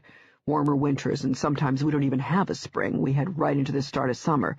And several times since the start of October, we've hit temperatures in the high 70s, so it's not uncommon to see bees and other insects during these periods. Now, to answer the question about their seeking shelter inside a house, the answer is no, absolutely not, Wright said. This species feeds on yellow loosestrife. It's not a house plant, but rather one that lives outside and grows in shady banks or wetlands. That's where I discovered my Epiolotus pilosula, feeding on the yellow loosestrife. And I should note that the bee you found was in fact dead. In her mind's eye, Darby pictured Mark Rizzo being dragged across the woods, across dried pine needles, leaves, and now this bee making its way into his mouth. "This transmission corridor," she said, "where is it?" "Off Route 163 in southeastern Connecticut," Wright said. "You can access it easily from the highway, and you can drive down the path since it's, I'd say, roughly 300 feet or so wide." Darby had no intention of driving down it. "How isolated is this area?" "I'd say very." "Any old homes or buildings in the area? Cemeteries?" "Nothing but miles and miles of woods." "Any of it excavated?" "Not to my knowledge, but then again I can't say I've explored the entire area." She turned back to Sergei. He didn't have any questions, and looked at Casey, who shook his head. Sergei said, "Mr. Wright, I'd like to ask you to stick close to your phone, in case we have any additional questions." Of course. You have all my numbers?" "I do. Again, thank you for your help." Sergei hung up and said to Darby, "Let's hear it." "Hear what?" "This plan you've got cooking." Chapter 71. "First," Darby said, "tell me how many people you have on this plane." Sergei checked his watch and then leaned back, hands stuffed in his pockets. He shut his eyes and bit his bottom lip, hissing in air. "Could be maybe 25 or so." "That number includes Secret Service?" "No," he said. "Doesn't include support staff either, like the pilot." "I'm going to need to examine each person on this plane to see if they have this tattooed symbol. And we should check the bodies in Florida, the Secret Service agents." "Okay." He ran his fingers through his hair. "Okay. Jesus, I'll set everything up. We'll do it in here in the conference room." "You should call the pilot, too. Tell him to warm up the engines." "Where are we going?" "Connecticut," she said. "We need to search the woods." "You think these people are hiding out in the woods?" "This group has been moving around the country for several decades. The bulletin board shows that they're somewhere here in New England." "No, we believe they could be somewhere in New England. The New England kids who disappeared, they're the youngest family members, which adds them to our working list." "Fine. What we do know is that they have to be holed up someplace close by.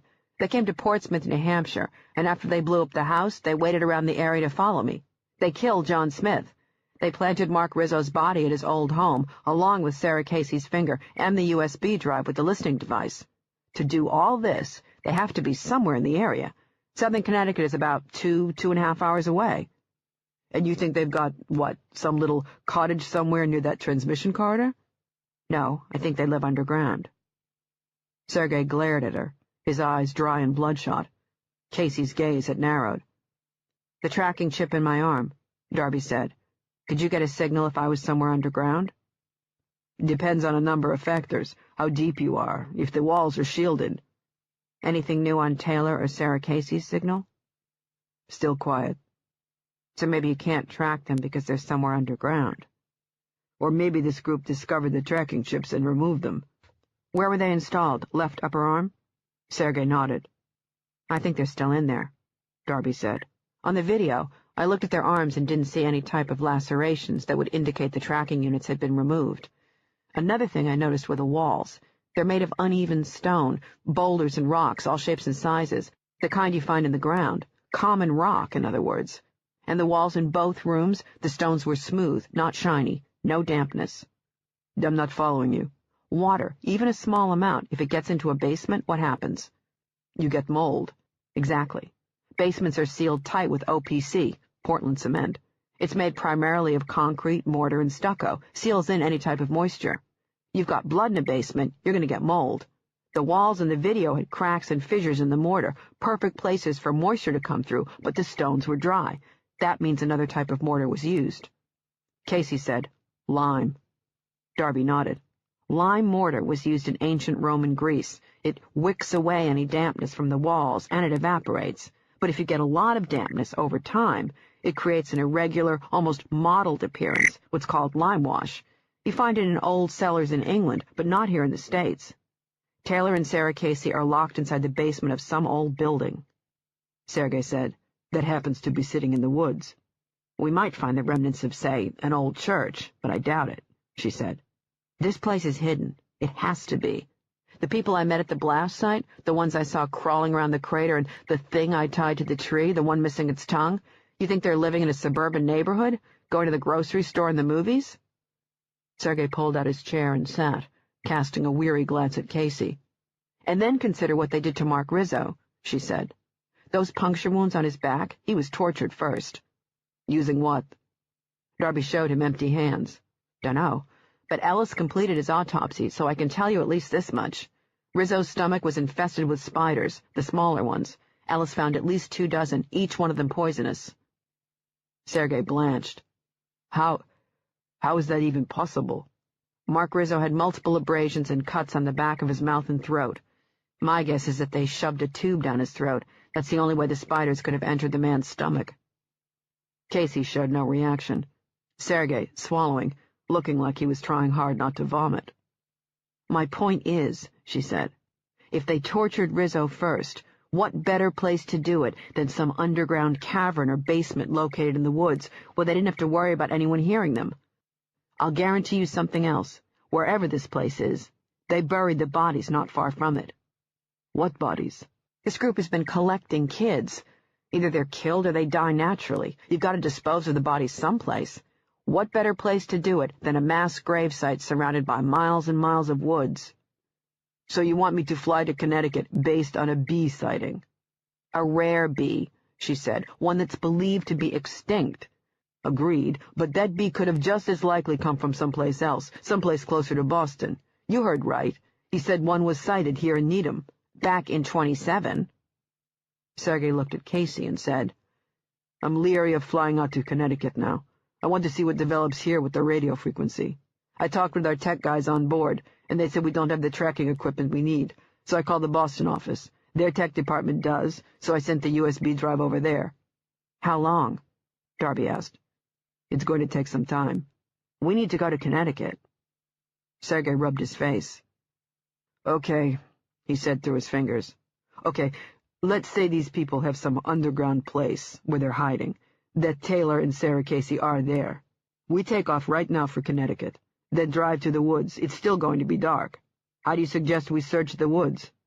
Call your Connecticut field office and ask them to get us a helicopter with thermal imaging equipment that can penetrate the ground. And if they hear a helicopter, panic and decide to cut their losses and start shooting? It's a risk. I realize that. But the circumstances don't change whether we leave now or in the morning. And if something happens here, you have people, trained people, who can handle the situation, Darby said. If something happens while we're in the air, we can always turn around. But if there's a chance that Sarah or Taylor Casey or any other victim is somewhere out there in those woods, we need to act on it, now. Sergei drummed his fingers against the pad of paper. Casey, stoic through the whole discussion, cleared his throat. I agree with Darby, he said, sounding surprisingly calm. We need to go. Finally, Sergei stood and called the pilot. Casey kept his gaze focused on the table, his face a waxy pallor under the bright lights. Chapter 72. It was time to hold the examinations in the conference room. They talked briefly about how to go about doing it. Darby didn't need to retrieve her kit, because Sergei brought her the forensic lights she needed. Casey unbuttoned his shirt. He caught the surprised look on her face and said, "Never assume." Both Casey and Sergei were clean. As the plane's engines warmed up, Casey came back with the Secret Service agents. There were 7 on board, including Keats. Casey asked each man to come inside the conference room alone. Darby examined Keats first, while Casey and Sergei stood near the door, their palms resting on their guns, ready to pull them if she gave them the signal. Keats was clean. He was told what was going on, then opened the door and invited his men in. He told them to submit their weapons, and they did so without complaint, handing them across the table to Casey. Then Keats told his men to strip out of their shirts. They did, and they all passed. An announcement came over the speakers to prepare for takeoff. Darby buckled in and waited impatiently for half an hour until the big Boeing leveled off to cruising altitude. Casey collected the groups and Darby did the exams, checking upper and lower lips, checking necks and chests. The only tattoos she found were those belonging to 2 embarrassed women, tramp stamps, as they were called, a butterfly and some Indian design located on their lower backs, right above the waistband of their trousers. Casey escorted her upstairs to cockpit. The 2 pilots passed. Next he took her to the lower deck. Deep in the belly of the plane, a small army of federal agents worked in a mobile lab, hunting for evidence underneath the bright overhead lights. They were huddled around white worktops and workstations, studying computer monitors and printouts. They scurried around each other, grabbing phones and pens and laptops, their faces anxious and sweating and tired from lack of sleep and surviving on adrenaline. She followed Casey across a clear path that divided 2 distinct areas packed with banks of desks and workstations, leading to half a dozen or so doors. Casey opened the middle one. A guy somewhere in his 30s, but with gray hair and a licorice-colored scar on his chin, sat wedged behind a tiny white desk, the only furniture in the immaculately neat and windowless space. He swiveled the computer screen around so they could see it. An autopsy room. 8 male bodies, drained of blood and stiff with rigor, lay on stainless steel gurneys, their white skin covered with frost from their time spent in the meat locker. Sergei had told her they'd been shot in the back of the head, and she saw the same exit wounds on each forehead and face. Today's date and a running time in bold white filled the bottom right-hand part of the screen. Casey punched a button on a speakerphone. "Drake, it's Jack. Can you hear me?" "Yeah, we're ready. I've got Hine here with me, manning the camera." "Go ahead. Let's see what you've got." Someone picked up the camera, Hine, moved to the middle of the room, and stopped next to a gurney holding an older male with fine gray chest hair and packing a considerable amount of weight around the midsection. His torso had been washed, and Darby could hear water dribbling into a sink. She looked at the star-shaped exit wound. A crater now stood where the man's left eye had been, the resulting trauma taking out his nose and shredding most of his upper lip. "It's a mess," Drake said over the speakers, "but we managed to find it." Darby watched as the man's gloved fingers pushed the ragged strips of flesh together. Now came the black light, and she saw the tattoo, the same as the one on Rizzo and Smith. Drake said, "His name is Richard Governale, 46, been with the Secret Service for 15 years. Immaculate record from what I was told. Secret Service has investigators here right now, but they've pretty much shut us out." "Sergei's talking with their lead guy, Baxter." Drake said, "I took apart the outside AC units and found a cyanide canister, a remote control thing, operated by a cell phone. Canister's empty. They pumped in enough cyanide to make them pass out and then came in and started shooting. Never seen anything like this in my life. What the hell is going on, Jack?" Casey handed her off to 2 young guys who looked like they'd just graduated college seconds ago, their bright and eager faces ready to tackle anything the world threw at them. Their names were Lewis and Jared, and they worked for the FBI's Video Enhancement Unit. They had hunkered down in one of the other white rooms, this one just as cramped, but designed with an L-shaped worktop, so the men could be side by side, talk and compare notes. The tall, bony one, Lewis, handed her an envelope and said, "The pictures you wanted?" I want to take a look at something specific on the video, she said. There's a black spot behind the surgical table. What could... Right, I know exactly what you're talking about. I'll show you. Jared said he was going to the galley for coffee. Just as well. There wasn't room for 3 people in there. Darby took a seat and, looking at the computer monitor, saw a close-up, frozen frame of Sarah Casey's face. Lewis's hands flew across the keyboard. Windows menus popped on the screen and disappeared as Lewis worked the mouse, pausing every moment or so to hit a key or type in a command. The video whooshed by and then stopped on the spot where she'd seen the blackened area. Now Lewis enlarged it. He pressed a series of buttons and applied what she guessed was some sort of light filter. The blackness disappeared, and she saw an archway made of human skulls, their hollowed sockets looking down on Jack Casey's daughter. Darby leaned forward. I can't make out what's beyond the archway. Just give me a minute. There. He got out of his chair to give her a better view. A wall, constructed of legs and arm bones, stacked on top of each other, like logs. She could make out the curved ends of tibias, more skulls, hundreds and hundreds of bones, maybe thousands. Lewis said, "You've any idea what that place is?" Some sort of ossuary would be my guess. A what? A place that holds the bones of the dead. Can you print out a copy of this? Already did. It's in the package I gave you. What else did you find? Some shadows that still need to be enhanced, he said. We've got to examine each frame. It's a painfully slow and tedious process. There's nothing we can do to rush it, unfortunately. What about audio? Sent by courier to our actual lab, Lewis said, sounding both sad and apologetic for some reason. Stuff the audio guys use is too bulky to fit in here, plus they need the actual source and not a digital copy. You've been doing this a long time? The question took her off guard. Doing what? Investigating cases like this? Yes, a long time. She stood and saw Lewis standing with his hands behind his back, staring down at the computer screen, mournful and solemn, as if it had turned into a coffin.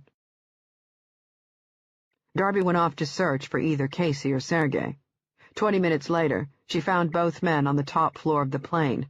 Sergei seated behind the former presidential desk, rubbing his forehead with one hand, the other pressing a phone against an ear. Casey sat in a chair, gazing out of the window at the rolling clouds floating on the black sky.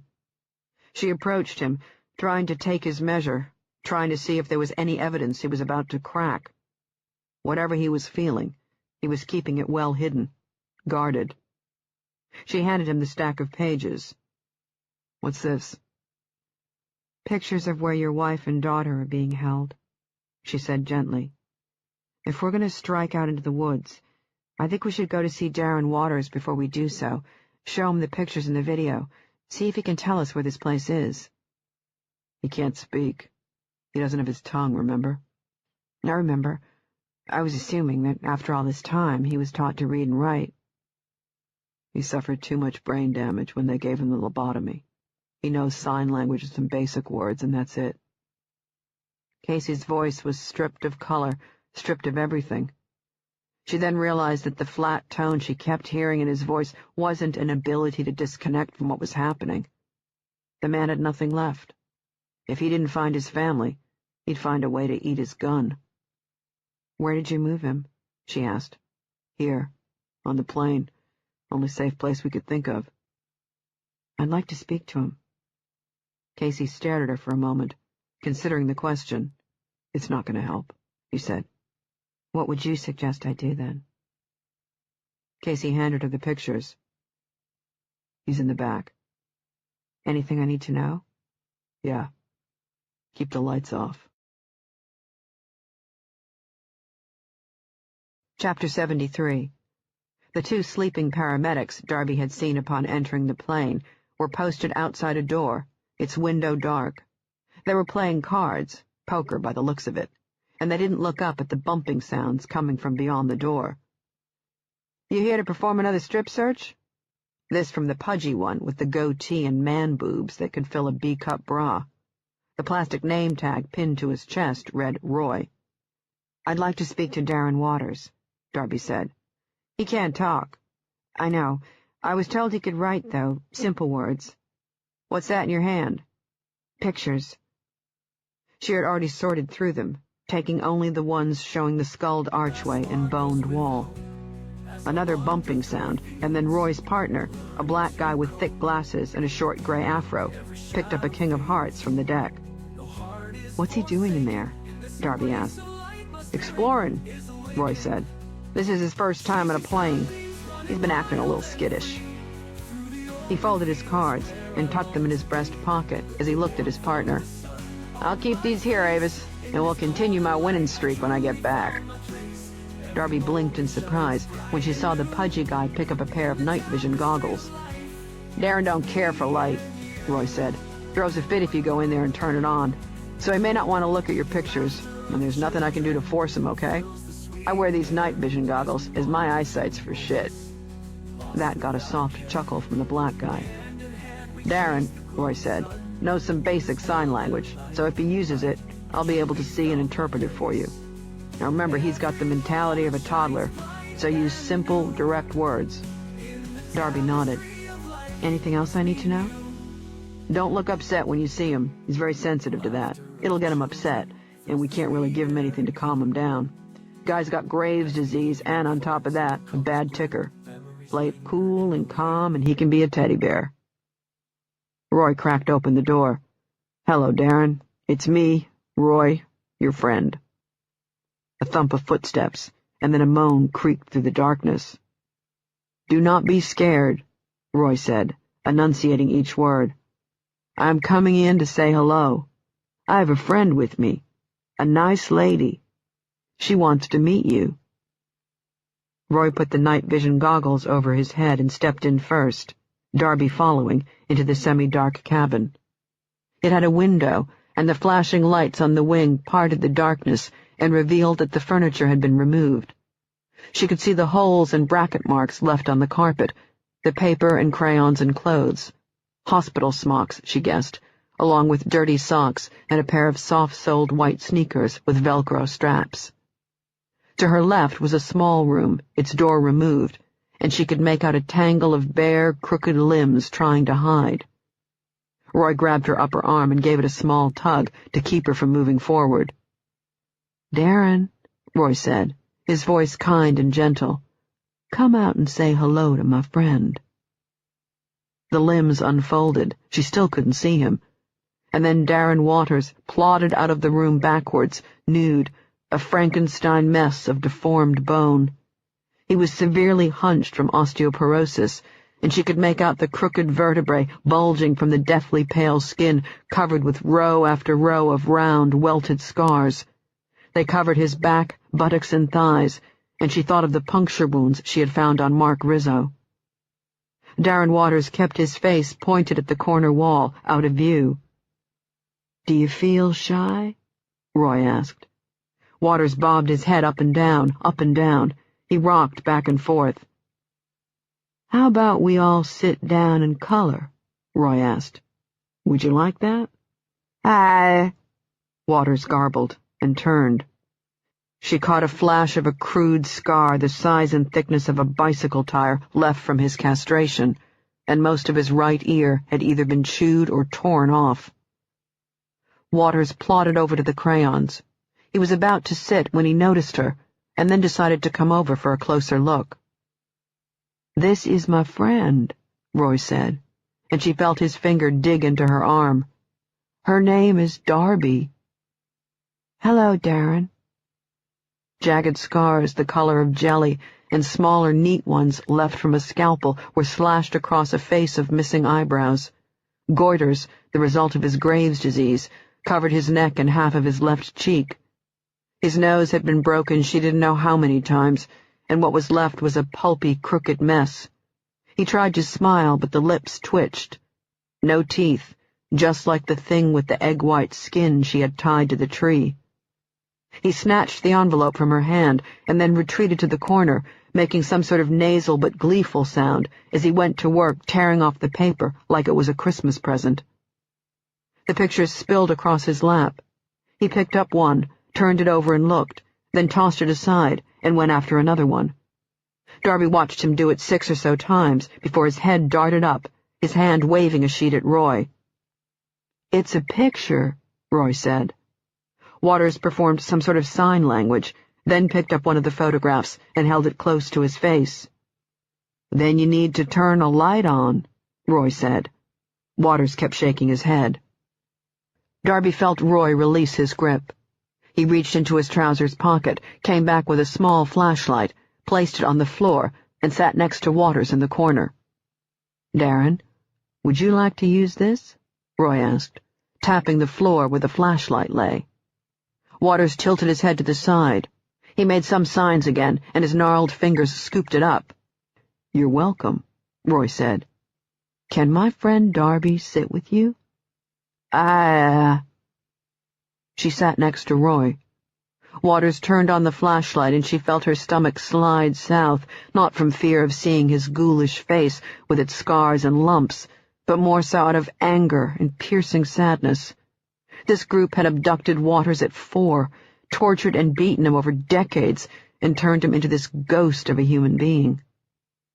Why in the name of God did they do this to you? "Darren," she said. He looked up from the picture. "Do you know Mark Rizzo?" No reaction. "Can you tell me anything about this?" She pointed to the picture in his hands, the one showing the archway formed from human skulls.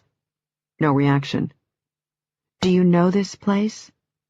Waters picked up a blue crayon and began coloring one of the skulls.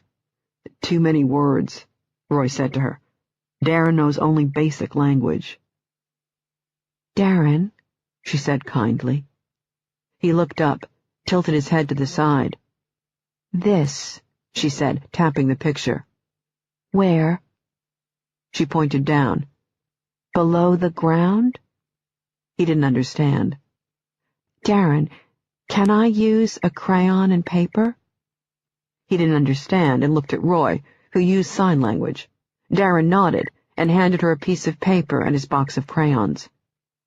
She drew a quick, crude picture of an outdoor scene dotted with trees and flowers. Below it, she drew a tunnel. Inside it, a floor in the archway. She put the drawing on the floor, pointed to the picture of the archway he was coloring, and then pointed to the one she had drawn. Waters brought his hands together, kissed his palms, and then made waving motions with his hands like rising flames of fire. A voice came over the speaker. "Darby McCormick, report to Situation Room 102. Darren Waters pressed his hands over his deformed ears. After she stepped outside with Roy, she said, "That sign language at the end, what was he trying to describe? Hell?" Roy shook his head. "Heaven," he said. Chapter 74. Her face flushed. Darby opened the door to the Situation Room and found 3 men dressed in SWAT gear picking up weapons from the table. Casey wasn't here, but Sergei was, leaning back in a leather chair with his legs crossed. He had loosened his tie and was eating peanuts from a bag, reading a stack of papers. "What took you so long?" he asked, a half-grin cocked on his face. "I had to ask someone for directions." She nodded to the papers on his lap. "That Ross's stuff?" He nodded. "Religious theory on Gnosticism, stuff about these archons. They like to bend people to their wills and wage war. Creates unity." He shook his head. "Load of useless mystical propaganda created centuries ago. And this group, for whatever reason, has bought into it. Sure looks that way. And none of it is going to do us any good." He tossed the stack on the table, ate another peanut. "I've got guys checking on customs logs to see who's tried to import any of the spiders Perkins put on the list. No hits so far, but we've only just started." "I didn't know you carried SWAT on board." "Former hostage rescue guys, on loan to us. Your stuff is in the back. They could use an extra body, and with your training, I figured you wanted in." "What about transport?" "Oh, you're gonna love this." He crumbled his bag into a ball and threw it into the trash can bolted against the wall. "It's a Huey, a Bell UH-1H, one of the new ones with a 4-blade rotor system and dual GE engines. Powerful but quiet. and it's got just about every piece of equipment we need to stage a military coup or mount a search and rescue. How did you score that? Pure luck. What about ground support? SWAT, local police, and ambulances, he said. Jimmy Blackstone from the Connecticut field office is overseeing everything. Good guy. He knows what he's doing. He's going to go in quiet when he gets close to the transmission corridor. He's going to have to wait for us to scout out the terrain first. We know anything about the terrain? Woods. Lots and lots of woods. We're going to fly in and scope it out using FLIR thermal imaging. I've never seen it in action before. It's good, unless you're going into an area with fog or poor visibility like tree cover. FLIR won't pick that up? Depends, she said. It'll probably pick up warm spots as opposed to hot spots. The thermal image of the target won't be entirely clear. He broke out in soft laughter. What? You are one goddamn remarkable woman, you know that? He raised his hands, still laughing. I mean, Christ, how many women look the way you do and can kick the ass of every guy in this room and also know the specs on FLIR? She smiled back, and it eased some of the tension. Thank you. You're welcome. He stood and pointed across the table to a guy with a shaved head and a square jaw. Marine, she thought. The only thing he was missing was a cigar jammed into his mouth. That's Knowles, Sergei said. He's heading up the operation, and he'll brief you. You said we a moment ago. Are you coming along? Sergei nodded. Jack, too. He's already dressed. Does Casey have SWAT training? He has training. That's not the same thing, Sergei, and you know it. Of course I know it. Jack knows it, too. But he wants to be on the ground if you find his wife and daughter. You think that's wise, given what's on the video? Sergei knew what she meant. She saw it in his eyes. Jack's not stupid, Darby. He knows the score. If the bodies of his wife and daughter are in those woods, he wants to be the one to bring them home. And that's the least I can do, given what the man's put on the line for the Bureau. Darby nodded. Any news on their signals? She asked. Nothing. He shook his head, sighing. Sandwiches and stuff are on the table in the corner. Dig in now. You could be in for a long night. The FBI helicopter was perfect. 2 sliding aft doors had enough room to allow 2 or 3 people to rappel from either door. The cabin, specially lengthened, had an internal rescue hoist and passenger seats that, if detached, could accommodate the 6 stretchers stored in the back. Right now, there was plenty of space to spread out. Darby took a rear seat, the pleasant roar of the engine throbbing through her limbs. The men filed inside, along with Casey. She didn't look at him. She didn't want to see whatever might be on his face. Didn't want that in her head right now. Sergei had climbed in next to the pilot. The team leader, Knowles, slid both aft doors shut, then pounded twice on the wall behind the pilot. The copter lifted off the ground. ETA was 30 minutes. Nobody spoke. Having already checked and prepared her weapons, Darby closed her eyes and meditated, wanting her mind clear for whatever was waiting for them in the darkness. Chapter 75. Knowles's gruff voice barked across her headset. Mount up, people. Darby stood, crouching forward, and grabbed an O-ring on the ceiling for balance. Our FLIR picked up a collection of warm spots, Knowles said. These images aren't clear because of our current distance from the site and because of the tree cover. We don't want to risk flying in for a closer look and alerting anyone who may be down there waiting for our arrival. These warm spots aren't moving. Nobody said it, but everyone was thinking the same thing. Bodies. Buried bodies. A possible mass grave site. Bravo 1, McCormick and Farrell, Knowles said. We're dropping you south of the target. Proceed ahead 1,000 meters to what appears to be a clearing. Bravo 2, Clark and Reggie, will drop you north of the location. All of you are to treat this as though you're stepping into a potential hot zone. In other words, be aware of traps. Take nothing for granted. We'll be monitoring the area and radioing updates. Make sure you all do the same. Questions? There were none. Knowles gripped the side door handle. Darby reached down and grabbed the thick rope with her gloved hands. The aft door slid open. Cold wind rushed inside the cabin, and the engine roared against her ears as she moved to the open doorway, which looked out on a black sky peppered with bright stars. She affixed the rope to her harness, threw the dangling end out of the copter and stepped outside, onto the railing, got her boots planted firmly and, gripping the rope, leaned backwards into the air, waiting for her partner, Farrell. She gave her zip line a final check. Looked good. She flipped the night vision goggles down across her eyes, and in the bright ambient green glow of light, saw that Farrell had got himself into position.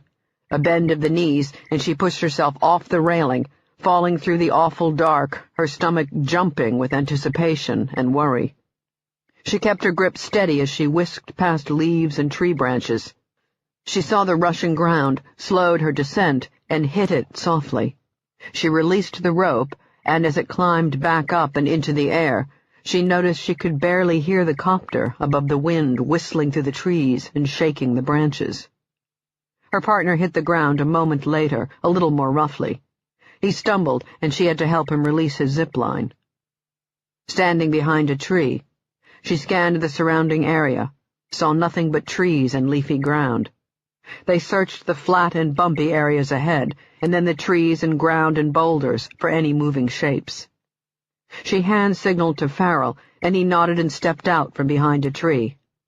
Up came his HK submachine gun with a silencer and flash suppressor. They fell into step with each other, their backs nearly touching, and moved forward in a 2-by-2 formation, checking the ground before each step, the dark forest lit up by their night vision goggles, the wind camouflaging the sounds of twigs and branches snapped by their boots. It was slow work. Several minutes later, she heard Clark from Bravo 2 whisper over her headset, "Command, this is Bravo 2. We've discovered a path east of the clearing. Permission to investigate." "Permission granted," Knowles replied. "Proceed, Bravo 2." 10 more minutes, and up ahead she spotted the clearing she had been instructed to reach. Definitely man-made.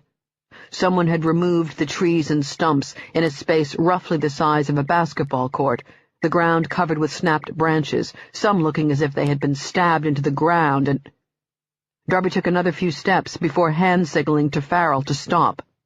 She pointed ahead to the clearing, and Farrell looked down the length of her arm, and she heard him mumble, "Jesus." She called it in. "Command, this is Bravo 1. I have a partial visual on the clearing. I'm seeing at least 3 hands sticking out of the ground. They don't seem to be moving, but I won't know until I get a closer look." A short pause, and then Knowles replied, "Acknowledged. We don't have a visual, so walk us through it. Proceed with caution. I repeat, proceed with caution." "You don't have to tell me twice," she thought. The whole scene smacked of a Grand Guignol performance, only she wasn't dealing with theater of the macabre. These hands belonged to real people, not actors. These people weren't pretending to be dead, they were dead. Jack Casey's wife and daughter flashed through her mind, and Darby wondered, with a sickening dread, if one or both had been buried somewhere up ahead. She advanced slowly, a single word worming its way through her thoughts. Trap. These people worked too hard to remain hidden in the shadows, and had done so successfully. So why would they bury their victims with their hands sticking out of the ground for us to find? 2 tight, bright beams emerged at the opposite end of the clearing, the path Bravo 2 had mentioned. She could see Clark and Reggie sweeping the beams of their tactical lights across the ground. Clark's voice spoke over her headset. "Command, we've come across a hatch of some sort. It's covered in a camouflage blanket, you could call it. It's made of these fake leaves, like the kind my wife buys at craft stores. I don't know how else to describe it." Darby reached the edge of the clearing and saw a sea of hands sticking out from underneath the dirt. There were dozens of them hanging in the air, lifeless. "Hatch is locked with a padlock and chains," Clark said. "The chain's got some slack, so I think we can lift it up enough to take a look and see what's down there." Darby glanced at the path. The black guy, Reggie, lifted up the hatch. A big door mounted against the earth, the top covered by a camouflage blanket of fake leaves. She heard a rattle of chains as the door rose about a foot, and then came to a jarring stop. Clark, down on his knees, moved his tactical light through the foot-long gap. "There's a ladder," Clark said. "Goes down to a hall made of stone." Coughing and gagging sounds followed, and then he said, "Christ, it reeks like an outhouse. I'm seeing candles inside lanterns, and they're hanging on the stone walls." Darby thought about the walls behind Sarah Casey's plexiglass cell as Noel said, "Anyone down there?" "Negative, Command. If we're going to go down there, we'll need bolt cutters." "I've got them," Darby said. "Stand by, Bravo 2. Command, I've reached the clearing." Darby clipped her weapon to the front of her vest. Straight ahead, she spotted a set of hands, the thin wrists bound together by rope, the fingers crooked, broken. She flipped up her night vision goggles. She covered her mic as she leaned into Farrell and said, "Give me some light." Farrell turned on the tactical light mounted underneath his HK and focused the beam on the bound hands. Darby leaned forward and grabbed the wrists. She pulled hard, then staggered, and tumbled sideways against the ground. Chapter 76. "Bravo 1, Noel said. "What's your status?" Darby sat up. "Command, I'm holding a set of hands that have been severed at the forearms. Someone just stuck them in the dirt." "What about the body? Any sign of it?" "Stand by." She got on her knees, moved to the spot where she had pulled the hands, and dug through the earth. "Command, I'm not seeing a body, just several bones." "Are there other hands? Any survivors?" "Unknown. Farrell and I will split up, check each one and see who's alive. There's at least a dozen or more here." "Bravo 2, assist Bravo 1, and search for survivors." Farrell moved to her left. Darby walked to the next pair of hands, grabbed the wrists, and this time pulled up a body. Down on her knees, she stripped off her gloves and then brushed away the dirt from the neck and checked for a pulse on the cold skin. Standing, she turned on her tactical light and saw a shaved, scarred head. The emaciated body was covered with fresh and old scars, fresh and healing wounds, and there were no eyes, the sockets scorched and blackened as if they had been burned away. Like Charlie Rizzo, like Darren Waters, this victim had been castrated. She swiped her forearm across her forehead. "Command, this is Bravo 1. I have one male Vic, deceased." Clark had pulled up a body and was checking for a pulse. His partner, Reggie, was kneeling on the ground, digging. She moved on to the next set of hands when Clark said, "I have a young female Vic, deceased, with blonde hair." Darby felt as though her stomach had been rolled across shards of glass. "Please don't let it be." "It's not Sarah Casey," Clark said. "Vic appears—" Screaming cut through the air, and she whipped her head around, bringing up her weapon. In the beam of her tactical light, she saw Reggie writhing on the ground, his gloved hands working furiously at something wrapped around his knee, the clawed metal jaw of which she was sure was a bear trap. It had clamped around his left thigh and shin, trapping his leg at a 90-degree angle. His knee had been spared. He must have knelt on the ground and triggered the trap spring with his knee.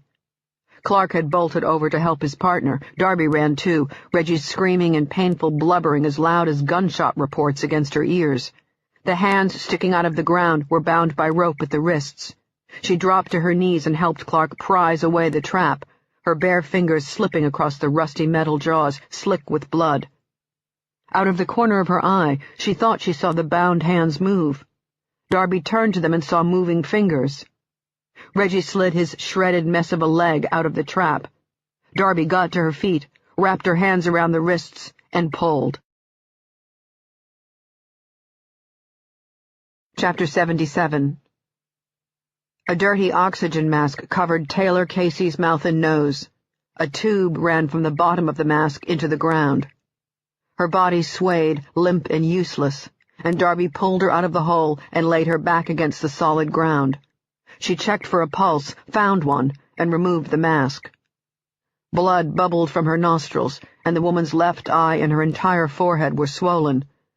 Darby remembered the video, snapshots flashing through her mind, the woman strapped to the operating table, and her eyelid being pulled back and the grimy hand holding the long surgical ice pick, and she yelled over the awful howling. "I have Taylor Casey, need immediate evac." "Stand by," Knowles replied. Darby stood perfectly still by the woman's body as new sounds filled the woods, the rattling of chains and thumping. She turned along with Clark, who had his HK back in his hands. He swung the tactical light in the direction of the noise. It was coming from the path. And she saw a tangled mess of pale arms reaching out from underneath the hatch. Hands gripped the edge of the hatch, trying to push it up. Emaciated bodies and scarred faces with shaved heads and frightened eyes. Oh, Christ, there were dozens of them fighting to escape through the gap, and they were screaming and howling. "Command!" Darby yelled. "We're going to need additional support. We have people trapped down here underneath the hatch." A spotlight came from high in the air directly in front of her, from the fast-approaching Huey, and it lit up the clearing. In the space left by Taylor Casey's body, Darby saw skeletal remains, bones and skulls stacked on top of each other. The Huey hovered over the treetops, its engines drowning out the awful howling. Leaves kicked up and spun around her in the powerful wind, and she caught sight of a shadow rappelling down a rope, looked up and saw the heavy orange stretcher swinging underneath the copter's black steel belly, being lowered by a rescue hoist. Now Farrell screamed over her headset, his voice nearly drowned out by the copter's engine. "Command, this is Bravo 1. We have a possible IED situation." Darby turned around, holding the woman's limp body, and almost dropped her when she saw Farrell standing at the edge of the clearing, his hand gripping a nest of multicolored wires that ran in different directions, each one disappearing underneath the ground where she stood. Clark had Reggie on his shoulder and was making his way around the edge of the clearing, heading to where Jack Casey now stood. Darby, wary of any additional bear traps, backtracked. Knowles said, "Can you disarm it?" "We have to find it first," Farrell said, staring down at the wires in his hand like they were a puzzle he could solve. Casey had already unbuckled the straps for the stretcher. He wore a combat helmet but not night vision goggles, and his face was pinched into a fist, his eyes wet. He took his wife from her hands. Darby held the stretcher to keep it steady, and Casey's face broke when he saw her. His stomach hitched, and the tearing sound that erupted from his mouth rode down her spine like a bolt and made her want to turn and run. Casey didn't seem to know what to do with his hands. She went to work buckling the straps around his wife while Reggie sat on the ground, hissing in pain and putting pressure on the bleeding wounds of his shattered leg. Clark helped secure the rope to Reggie's harness, and then he secured himself. Darby reached around her back for the bolt cutters. "I'm coming with you," Casey yelled, and his face nearly broke again. "My daughter could be somewhere down there. If she is, I want to be the—" The explosion came east of their position, a low, thunderous boom from deep within the ground. She heard trees splitting, and the night sky bloomed with dirt and rock and wood. The helicopter started to climb, while Reggie and Clark tried to climb up the swinging ropes. Casey turned to look at his wife's stretcher, saw it dangling in the air, and almost seemed to want to grab it, as if he could keep her safe. Darby took his arm and pushed him north, screamed at him to run like hell. A second explosion, closer, like God's mighty fist had punched up from underneath the ground, sending up earth and stone and splintering trees high into the air. The copter's searchlight crossed through the woods directly in front of her, and she sprinted, trying to see the terrain up ahead, trying to commit it to memory. Branches whisked past her face, and her hands released the clips of her tactical vest so she could cast off the additional weight. Another explosion, and the force of it rocked the ground, and she stumbled sideways against a tree. Darby regained her balance quickly and sprinted as debris rained down through the woods. Boom! Another explosion, too close, from the clearing packed with bones. It had to be. The shock wave slammed into her and sent her spinning into darkness. Chapter 78. Darby's eyes opened to a tunnel of bright light, the heavenly kind people reported in near-death experiences. She didn't see God, though, just a big hand holding a medical penlight directly above her right eye. The light shut off and the hand moved away, and she saw slants of revolving blue and white and red lights moving across a scratched white metal ceiling. A helicopter roared somewhere outside, and when it died, she heard beeping sounds and, from the south, voices. She found she could turn her head, and she did, to her right, and saw IV lines and Jack Casey. He lay next to her, unconscious, an oxygen mask strapped across his swollen, bloodied face, nose broken and left ear mangled. A steel frame had been mounted across the front of his torso so he couldn't move. It was a striker frame. You put someone in that when you suspected possible paralysis and didn't want the body to move. She wiggled her toes, felt them move along with her fingers and arms. She craned her head, a pain like nails being hammered through her skull, and saw her body lying on a simple stretcher. Her boots had been removed, but the rest of her clothing, torn and dirty and bloodied, remained. Her wrists were strapped. 2 more straps covered her chest, and she saw one across her thighs. They had strapped her down to keep her body from moving, in case she had suffered a spinal injury. The pain turned into a jackhammer, and before she sank back down to the pillow, she saw the back of the ambulance, the open doors revealing patrol cars, fire trucks, and other emergency vehicles parked on wild grass twisting in the wind, while above a pale milk-colored sky filled with smoke. Someone jumped on the back bumper, and she heard heavy footsteps. Sergei's face hovered above her own. The man looked beaten down, broken, but he didn't have a single scratch on his face. Good. The copter had made it out. It took great effort to speak. "Taylor," she said in a hoarse whisper. "En route to the hospital. You're going there, too, in a moment." Sergei touched her hand, squeezed it. "You're fine. Probably a concussion, and that's it." 3. 3 what? 3rd one. I keep this up, I'm gonna end up like Muhammad Ali. She licked her lips.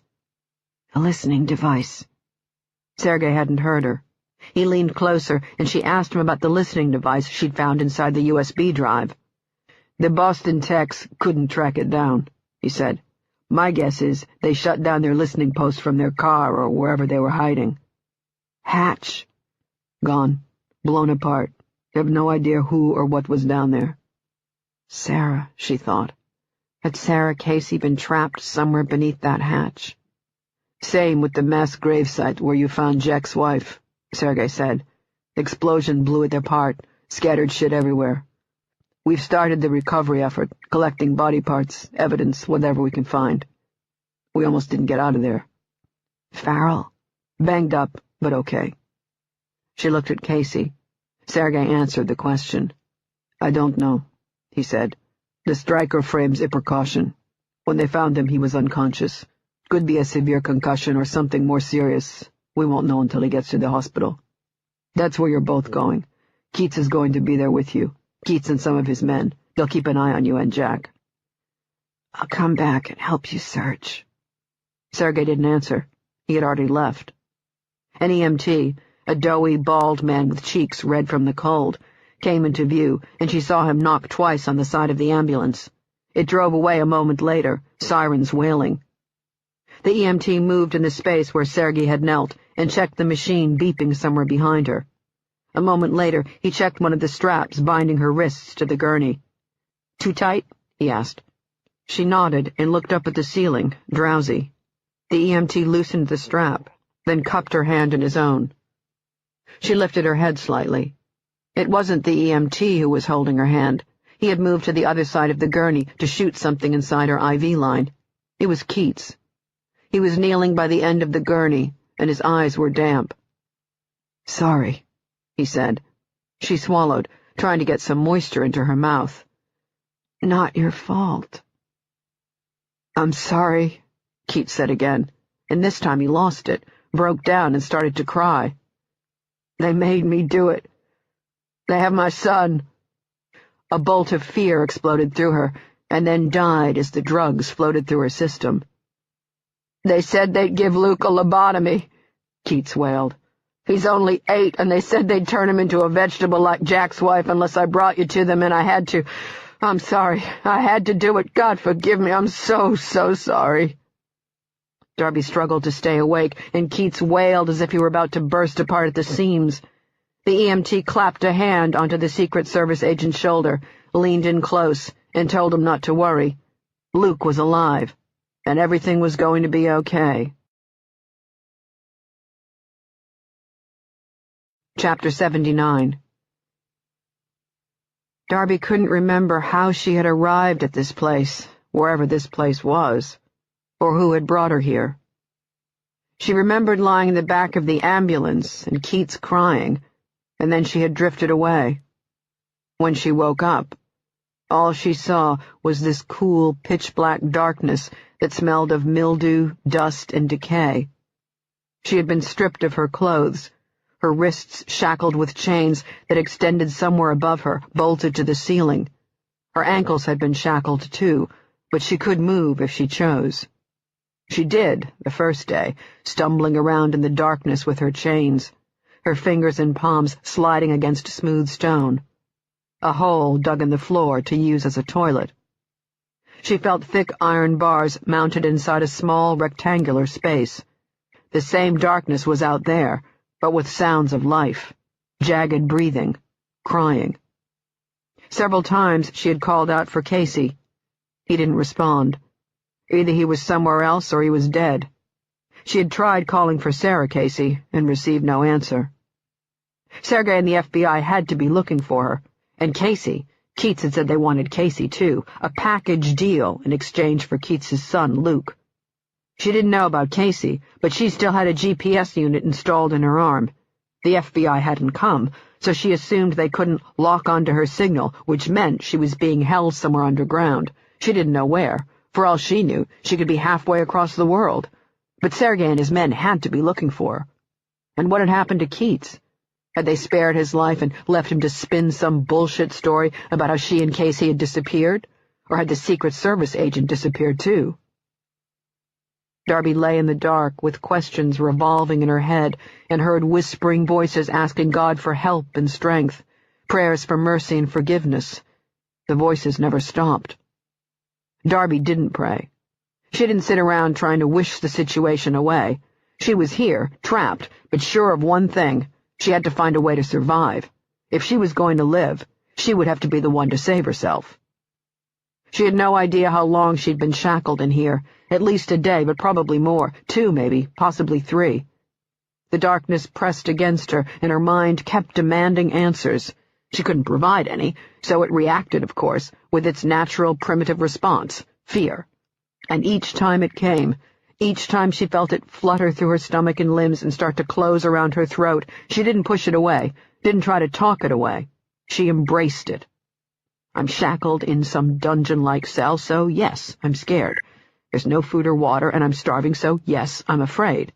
Every inch of my skin is exposed, and when they come, they could hurt me like they hurt Mark Rizzo and Charlie and everyone else that came before them, so yes, I'm terrified because I don't want to be hurt. I don't want to suffer. But that would come later. The first part of their plan, whatever it was, had to do with fear. They wanted her to be trembling in fear when they came. That was why they had locked her in here, in the dark. They had stripped her of her clothing to make her feel vulnerable. They had denied her food and water because hunger did extreme things to the mind. Her mind didn't know what was happening or going to happen, so it busied itself conjuring up all sorts of gruesome scenarios. She acknowledged all of these things, but she also knew that she had to steel herself against them, conserve her strength and, more importantly, her sanity. Fear clouded the mind, prevented you from seeing opportunities. She had learned this firsthand during the time she'd been imprisoned inside Traveler's Dungeon of Horrors. She had survived that, and she would survive this. So she occupied her time with things she could control, her body, her mind. She kept her body limber, stretched, did push-ups and sit-ups, and when she finished, she meditated to clear her head. Show no fear, she kept telling herself. That's what they want to see from you. That's what feeds them. No matter what happens, don't give them what they want. Keep the fear at bay and you'll find a way out of this. These people are not divine beings. They bleed like the rest of us. The first one came as she lay asleep. She awoke to the sound of a key in a lock, and she sat up as the door swung open. No shoes clicked on the floor. No sound. Bare feet, she thought. She sat stock still, listening to the clicking sound of metal chains. The sound stopped. Clink, clink, near her ear, and she didn't move. Clink, clink, somewhere directly in front of her face, and she felt warm drops on her stomach. Clink, clink, and her heart hammered inside her chest as something cold and hard and wet slithered up the inside of her thigh. She didn't move, and it traveled up her stomach and across her breast and over her shoulder and disappeared. The door shut, and then she was left alone. She touched the liquid on her stomach and held it up to her nose. She smelled blood. The door opened again, sometime later. Several people this time. She stood against the wall and listened to the soft footsteps. She could feel them surrounding her, could hear their breathing. One of them moved closer and pressed the edge of something hard against her lips. She jerked her head and heard a splash of water. "Drink," a deep but muffled voice said. "No. You need to conserve your strength, to keep your head clear for the choice you are about to make." She clamped her lips shut. "We could make you." "Say something?" "No, not yet. Wait and see." She stood, defiant, lips pressed together. If only I could see them, see how many there are. Something was placed on the floor in front of her, and she heard them retreat. "You will learn to do what we ask," another voice said, and then the door shut. "No," she told herself, "I won't." She found what they'd left on the floor, a thick wooden bowl holding cold water. She rooted her fingers around inside the bowl, but felt only its smooth surface. She lifted it up to her nose and couldn't smell anything. Didn't mean it wasn't poisoned. Anything could be in there. Drugs, LSD, or just water, her mind said. She put the bowl back on the floor, her tongue and throat swelling with thirst. She picked it back up and with two hands smashed it against the floor, heard it split. She brought it high over her head and kept smashing it. All she needed was one piece with a pointed end. She found one and scurried to the door to wait. They must have heard the noise and would come to investigate. Pray for one, she thought, just one. Nobody came. She kept waiting, and nobody came. Sitting back against the floor, she inserted the jagged edge of the piece of wood into the keyhole for the manacle around her left wrist. These locks had to be old, they wouldn't be complicated. A simple spring mechanism, she figured. She moved the tip around inside the keyhole until the wood snapped. She gathered the other broken pieces, sharpening their ends against the stone, put one into the keyhole, took a deep breath, and tried again. Chapter 80. Darby woke to the sound of chains. Hers. They were moving. The metal shackles bit into her wrists as her arms were jerked above her head. The chains kept climbing, and the chains attached to her feet were moving too, sliding down the tiny holes inside the floor. She wrapped her hands around the chains above her head and pulled with all of her strength. Her fingers and palms, cut and tender from the long hours of trying to sharpen the pieces of wood and pick the locks, started to bleed, and she couldn't maintain her grip. The chains kept rising, and, as she had been without food and water for days, her strength evaporated. But not her will. No, her will to fight was still there. She had to conserve her strength for when the opportunity came, and this wasn't it. Her feet dangled above the floor, arms stretched high over her head. She closed her eyes and breathed slowly to calm her pounding heart. Time passed, and the muscles in her arms and shoulders and back strained and cramped, but she kept her breathing steady, her mind clear. Pain was created in the mind. Pain could be controlled. It could be managed. The door opened, and she kept her eyes closed. A click of footsteps this time, and they stopped in front of her. She heard a match being struck. "What did you do with the bowl?" a muffled voice asked. "We know you broke it." She didn't answer.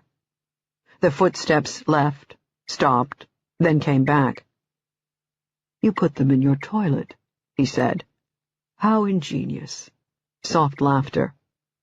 "Open your eyes." She kept them shut. "Open your eyes." He stood by her side now. "I shall not ask again." She didn't, and heard another match being struck. Clink, clink. She gulped air, and her body stiffened with fear. The pain can be managed. A whistling sound. I can manage the pain. And hard strips of metal were raked against the back of her thighs. Her eyes flew open, and she hissed back a scream, shaking on the dangling chains and casting shadows in the flickering candlelight. The person who stepped in front of her wore a black theatrical cape made of what looked like thick velvet over a dark suit with a silk crimson scarf. His face, his real face, was hidden underneath a white mask of wood shaped to resemble the devil, maybe a vampire. The mask was scratched and peeling in several spots, especially along the long wooden nose, and a couple of teeth were missing from its wide grin. False black hair shaped into a widow's peak on the top, and tiny black marble eyes. Grand Guignol at its finest, she thought. A white-gloved hand with red fingertips sharpened into points held a carved wooden handle. At its end was an O-ring with 3 chains, each made of 7 links. A chain scourge, a rather wonderful invention. The first time I used one was in a castle in Nuremberg, and I fell in love. "Is that what you're doing here?" Darby said through gritted teeth. "Creating your own little private Hitler-inspired army to take over the world?" A tired sigh from underneath the mask. "The time for creating war has passed, unfortunately. I don't like it up there anymore, the surface. I don't like what we created. It's become evil, unmanageable." "But you keep going up there to snatch children. Why?" "Because I want to," he said matter-of-factly. "Because I can." He hit her again with the chains, this time across the shins. Sparks flew across her eyes, and her body shook as she clamped down on a scream, refusing to give in to him. "I can create a lot of pain," he said, "and pleasure." Darby didn't answer, concentrating on his voice. It was calm, but she detected something else, something in his choice of words. He had said, "I can create, not we. I, the leader?" He traced his fingernails down across her stomach. "You're very beautiful, and your bone structure is excellent. Good hips. Now that I'm seeing you in the flesh, I may have to reconsider my original intentions and use you for breeding." The nails moved up her stomach. "We should start soon, as I fear my time in this body is limited." "Are you an Archon?" "The first. Aya de Bayo," he said, unsurprised, more interested in continuing his examination of her body. "I understand there are 12 of you. Where are the other 11? "Here and there." The man folded his arms across his chest and placed a hand underneath his chin, his nails clicking across his wooden cheek. "We need to discuss ovulation." "Sure," she said. "Tell me when you get your period and I might be able to help you out." Darby started laughing, laughed so hard that tears spilled from her eyes. "I can make you unspeakably ugly," the man said. "Like Charlie?" "Yes." "Now I know why you wear the mask. You must be one ugly fuck." He cupped a hand over her heart, left it there for a moment with the side of his head pressed against her stomach. The nails dug into her skin, and the mask tilted up at her. "You are a true night warrior. I could rip your heart out right now and eat it in front of you, and yet you show no fear. Remarkable. Truly remarkable. I can't remember the last time I encountered one of your type. Well, well, this does present a rather unique opportunity." "Better get to it quick, then. We know who you are." "I'm sure you think you do." "We know about the tattoo." The Archon didn't answer. "The one on the upper lip," Darby said. "We found them on Mark Rizzo and John Smith." "Ah, the mark of the trusted servant. To you? To all of us. John Smith belonged to another. Thomas Howland was mine, the one you knew as Mark Rizzo. He helped bring me the children, lots and lots of them to play and experiment with." Charlie's voice echoed inside her head. "Tell her, Daddy. Tell her what you did." "What's with the mask?" "I prefer it." "Why? What are you afraid of?" "Afraid?" A tremor in his voice. "What makes you think I'm afraid of you?" "The masks and the costumes," Darby said. "This whole Dungeons and Dragons thing you've got going on down here." The gloves came off. Darby saw long, soft fingers. He worked at the edge of the mask and lifted it off his head. A woman. Shaved head and pale egg-white skin threaded with veins and a pair of cold ice-blue eyes that looked liquid in the candlelight, but definitely a woman. You could see it in the cheekbones and lips. No eyebrows, and the voice was wrong. The voice belonged to a man. The Archon smiled, and Darby saw shark's teeth, tips sharpened into daggers. "Satisfied?" Darby didn't answer. "You haven't asked about Mr. Casey and his daughter." "They're here." "Yes, most of them anyway." The woman clasped her hands together. Which one do you want to live? Do you have a favorite? Both. Well, you're going to have to kill one. I don't think so. The one you pick shall decide your fate. You can contemplate this while we affix the obedience device to your back. The Archon held up the device Darby had seen on the spine of the toothless, tongueless thing in New Hampshire, a black plastic box with a series of spiked metal ends. You will do what you are asked, or you will suffer incredible pain. The mask came back down. The Archon left the room. The door shut.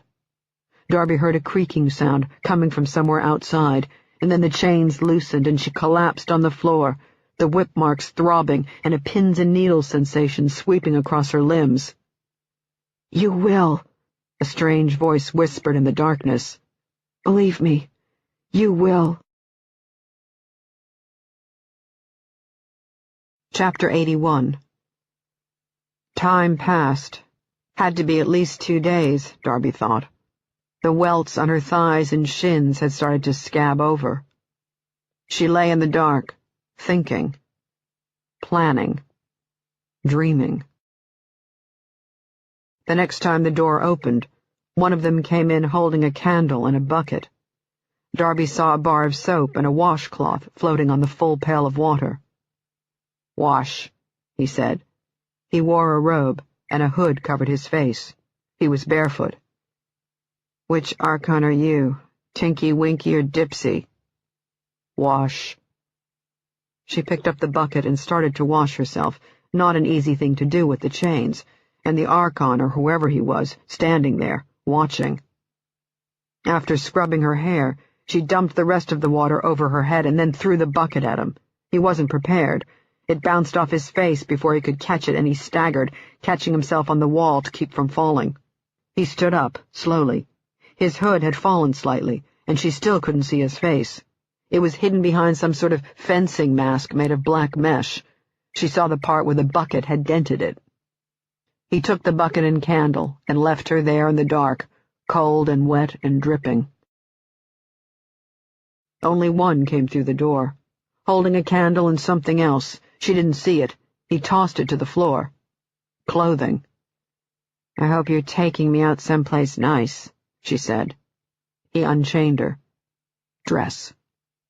She picked up the clothing, black cloth trousers and a black tunic, no shoes. The fabric felt greasy, used. He didn't watch her this time. He placed the candle on a ledge, high on the wall, well beyond her reach, and shut the door. It seemed to open a moment later, just as she had slipped into the tunic.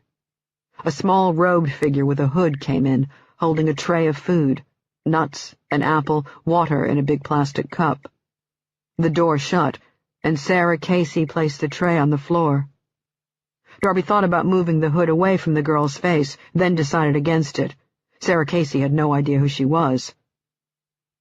"Sarah," Darby whispered, her gaze on the door. "Is that you?" Sarah Casey removed her hood to get a closer look at Darby. Her eyes were glazed over, either from shock or drugs, maybe a combination of both. She had a fading bruise on her cheek and what looked like a burn mark. "I'm a friend of your father," Darby whispered. "Is he here?" The girl didn't answer. She licked her lips and swayed slightly on her feet. Jesus, they drugged her. "Who are you?" "My name is Darby McCormick. I'm working with your father. Is he... can he walk?" Sarah nodded, pursed her lips. "My mother... Tell me about your father, where they're... My mother here?" "No," Darby said, not seeing the point of telling her the full truth. "And keep your voice down. Where are they keeping you?" "Far away." I don't understand." "This place is big. Lots of corridors and tunnels. Lots of floors." "Do you know where we are?" "Hell," she said. "We're here to pay for our sins." "Listen to me." Darby kept her voice low. "I will find a way to get you out of here. I promise, but I need—" "You're lying." No, I'm not. Look, your father and I, we were working with people, the FBI. They're looking for us right now. It's going to take some time. I need you to be strong and brave for yourself and for... You're the one. The one what? The girl's eyes grew wider. You're going to kill me. No, I'm not going. You are. They told me you're going to kill me tonight in front of the others. What others? The children. They have children down here, and these people who look like ghosts. They're all chained in the great hall where they're going to watch you kill me. I'm not going to kill you, I promise. Don't walk away. Have you eaten? Here, take some of this food. The door opened and 2 people, with lobotomized stares and ghoulish features, limped into her room, barefoot and wearing torn sarongs. Their skin, heavily scarred and emaciated, were leached of color. They held stun batons. One held a key ring. A robed person came in and hauled Sarah Casey away. He didn't lock the door. It stood open and Darby stared at it, thinking, when she heard the crackle of electricity. The stun baton hit her waist, her legs collapsed, and the baton hit her again, causing her to fall head first against the wall. The baton remained pressed against her waist, and she shook violently, chains bouncing against the floor. One of them grabbed her ankle and unlocked the manacle, the fetid odors baked into their scarred skin, making her gag. The baton was withdrawn, and as they rolled her onto her stomach and shackled her wrists, she knew her opportunity had come. She lay there limp and useless, and they grabbed her by the arms and lifted her to her feet. She was dragged out of the door and down a long, candlelit corridor with a dirt floor and the walls on each side stacked with skulls. She passed an archway and saw a dirt floor leading down, and then it disappeared as they led her into another hall, this one narrow and made of bleached and dusty brick. They were close to her now, and, suddenly moving her feet behind their knees and arching her back, she threw them off balance. The one to her left fell to the floor, taking her down with him. She lay on top of him and smashed the back of her head against his face, breaking his nose. Not much room to maneuver, but the one now on top of her had no idea how to fight at close quarters. He seemed confused, scared. His neck was inches from her mouth, and without hesitating, she sank her teeth into the thin, foul flesh and bit down hard, like a rabid dog, tearing. An arterial spray of blood exploded against the wall, and the thing howled, a ragged sound, and she slammed her forehead into his nose, pushed him to the side and got to her feet, rolled back against the dirt floor, swept the chains from underneath her legs, brought her hands up as the bottom one scurried to his feet, clawing the walls for purchase and slipping on the blood. A quick snap of the neck and the bleeding thing dropped. The other one tried to scrabble away, and she wrapped the chains around his neck and went to work on strangling him. Some boy who had been brought to this place and turned into a monster. With the things dead and lying on the floor, she found the keys, 4 of them. She tried the first one, and it worked. Darby wiped her bloody mouth on her sleeve and ran. Chapter 82. A sepulchral tomb of twisting halls leading left and right and forward, some lit by sconces holding candles, some dark, almost every wall lined with bones. Some dirt floors dipped down and some rose, and Darby paused at each one, thinking about Jack Casey and his daughter and the decision she would have to make. Up, she thought, towards the surface.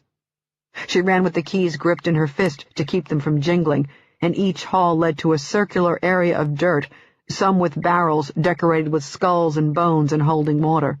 She saw no one and heard nothing but her ragged breathing. Another circular area, one that held a granite sarcophagus placed in front of a stone altar. Latin words and phrases cut into the dusty stone, and she recognized only one, the name on the sarcophagus. Yadaboth. To the right of the altar, a staircase made of ancient brick. She saw it curved and led only one way, up. She climbed it, her bare feet sliding across the smooth stone, and it seemed to go on forever. It was cool and dark in here, musty and dank, and she was sweating. She paused when she heard the screaming. Not screaming. Roars of approval and delight and triumph, like a Red Sox crowd at Fenway Park on opening day. Darby kept climbing, only more slowly, eyes wide and searching the cool and musty-smelling dark, the roars growing louder. The staircase ended and led to another smooth bricked hall. She found a ladder. Ahead, maybe 20 feet, an archway lit up by candlelight, coming from somewhere far below. No floor beyond the archway, just the candlelight and the cool air throbbing with roars and screams. She moved towards it, had to see, needed to see, and when she reached it she got down on her hands and knees and looked down and down. A great hall full of manacled children and the manacled pale things with shaved heads and scarred bodies, a crowd of at least 100 down there.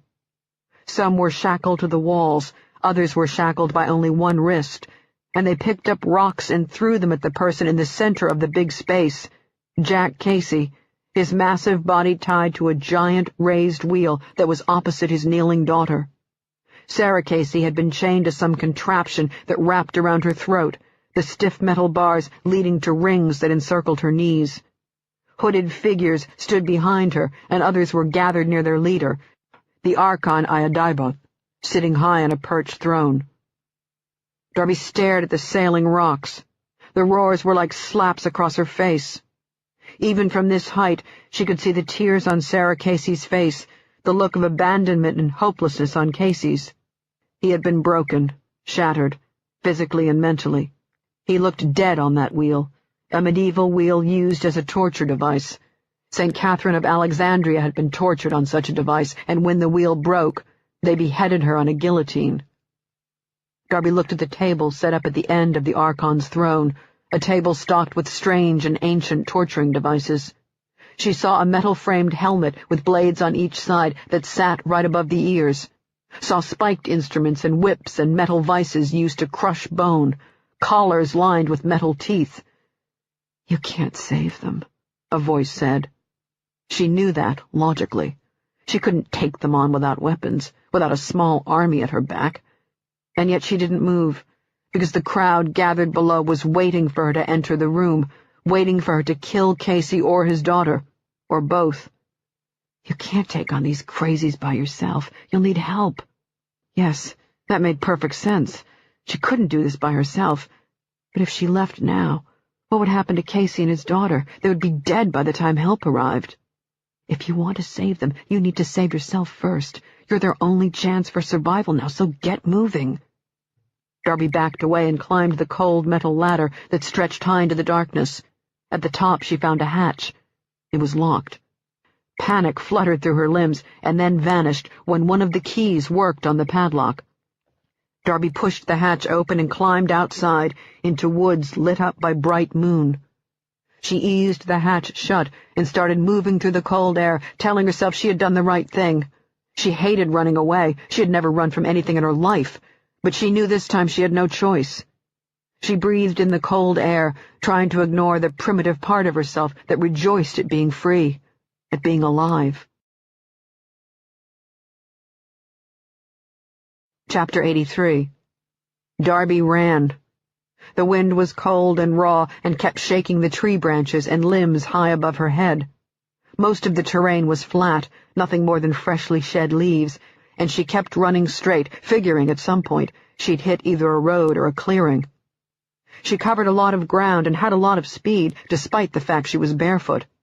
Then her thoughts became consumed by traps, trap doors and bear traps hidden underneath all these leaves, things with steel jaws and clawed metal teeth ready to tear flesh and snap bone, and she traded pace for caution. The Archons would have planned for something like this. Get a foot stuck in a trap, and she'd be dragged back under the earth and set up on one of those operating tables for an amputation, maybe even an emergency lobotomy. Were they already out here looking for her? By now they had discovered the bodies. They knew she had the keys. They were searching every hall, every room, every hidden area. The staircase. She imagined one of them poking his head out of the hatch, looking around and seeing her footprints in the damp earth. Saw him climbing out and releasing the ghouls, sending them off into the woods like dogs to follow her scent, and she knew she couldn't slow her pace and ran faster. The woods never ended. Like something from a nightmare, they stretched on and on. She ran until she was rubber-legged. She paused and leaned forward, gripping a tree as she sucked in air, her hair wet and matted against her face. Her skin felt hot and wet, but her mouth was bone-dry, and she couldn't get any moisture into it. She pressed on, jogging this time. She had almost given up hope, thinking she would die out here of dehydration, her flesh picked apart by crows and animals, when she saw a path straight ahead and bolted for it. Not a path, but a dirt road that broke into different directions, some leading into new sections of trees. She looked up at the sky and searched for the Big Dipper. There. The pole star was located directly off the dipper's top, and she turned slightly to her left. Now she was facing north, the way the road led. She took it, noticing how the air had turned cooler. She smelled the salt in the air before she heard the ocean. The road wound its way around a cliff. Looking over the edge, she saw water lit up by the moonlight, the spent waves creaming against the rocks, and then they disappeared, lost in a blizzard. She jerked backwards, blinking. No snow. She could see perfectly well. A hallucination. What had caused that? She hadn't drunk their water. What? Her heart was thumping erratically, and when she touched her face, it felt as dry as her tongue. Dehydration? Or had that bucket of water she used been laced with something? Looking off to her left, she could see endless water. To her far right, more water lapping against cliffs, and a half-standing lighthouse sitting on a small island. The area directly above the lighthouse was a field of broken boulders. No choice but to go down. She had made it halfway when she saw some stairs cut into the rock. She took them down, relieved to see she didn't have to swim to reach the lighthouse. But she had to wade through water cold enough to turn bone to ice, and it rose all the way up her legs before she reached the next set of stairs. She stumbled up them drunkenly, her head pounding by the time she reached the top. The door was locked. She went to try a key and found she was no longer carrying the key ring. She had no memory of having dropped or lost it. It took 4 blows of her shoulder to knock it open. A winding metal staircase, the wind howling above her. She found a storage room in the back, the wooden shelves stripped bare. Shivering, she took the stairs, her breath pluming and then disappearing in the cold air. Halfway up, she found another room with an up-ended cot and an old AM radio covered in rust. Warmer in here than outside. She shut the door, heard the wind whistle through the gaps and cracks, and turned over the cot. She lay down on her back and stared up at the black ceiling, thinking. Where was she? Had to be somewhere on the East Coast, okay, but where? Some sort of island? She hadn't seen any homes or cars, nothing but woods and the ocean and this lighthouse. Despair pressed against the walls of her heart, and she closed her eyes and ignored it. Think of a plan. Wait for sunlight. Pray for a bright day and then head out of here. There has to be something here. Those people had brought her water, and Sarah Casey had brought her food. There had to be a grocery store somewhere nearby. Darby switched back to Sarah Casey and wondered about the girl and her father, praying that they were still alive, still had the will to live. Jack Casey had had it crushed out of him, but his daughter, would she still cling to it if something happened to her father? What would she do if her father died? The question hung in Darby's mind as she drifted off to sleep. She dreamed that Coop had rescued her. He came with an army of helicopters that soared above the lighthouse, men rappelling down ropes and carrying guns. Coop sat on the edge of her cot and nudged her awake. I came back for you, he said. I found you. He took her in his arms and kissed her cheek and hair and held her as she let it all out, dry sobs at first, then the rest of it, the worst part, and she wailed into his neck and screamed into his chest, wanting to purge it from her heart. When she pulled herself away, she saw Jack Casey's face pulverized and blood running from his nose and ears, his eyes. Luck always runs out, he said.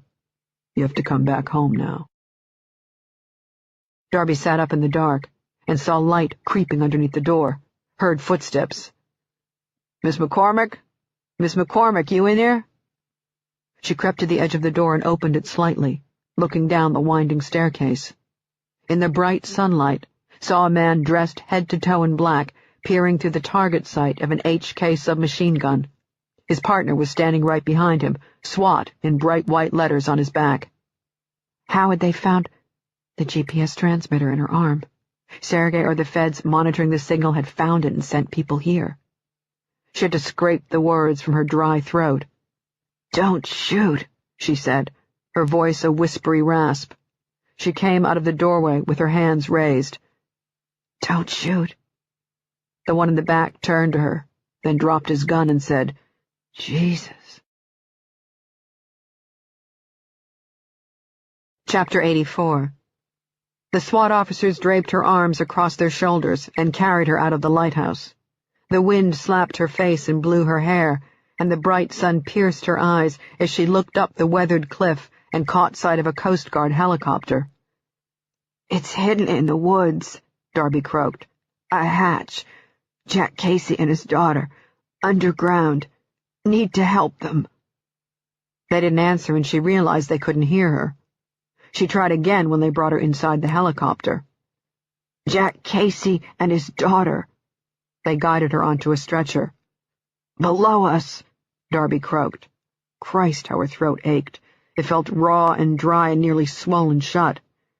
"Go to the woods and find the hatch. Hurry, not much time." Darby felt a cool alcohol swab brush the back of her hand. She turned and saw a Coast Guard officer, a woman, hovering by her side. Darby looked over the woman's shoulder at the two SWAT officers who had turned away. They had heard her, she was pretty sure. She could see them running towards the woods, the trees shaking in the breeze on a beautiful autumn day. Darby moaned when the IV needle slipped into her hand. "Sorry," the woman said. "It's your skin. You're dehydrated. We need to get fluids into your system." Darby needed to be sure they had heard her. She beckoned the woman closer and told her about the hatch, Casey and his daughter, everything. The woman straightened, looking confused and frightened. "I'll tell them." "Where am I?" "Black Rock Island. It's off the coast of Maine." "Stay." "I will. Don't worry, I'm not going anywhere." "No, stay here, on the island. I need to go back there. I need to see." "There's nothing out there, hon. Nobody comes out this way." "Don't take me away," was the last thing Darby said before she drifted off. Coop came as the sun started to set. Darby saw him standing near the edge of the woods. She sat up on the stretcher, the IV line still in her arm, and lost sight of him for a moment. Her head was spinning, but not as badly as before, and she leaned back against the cabin wall.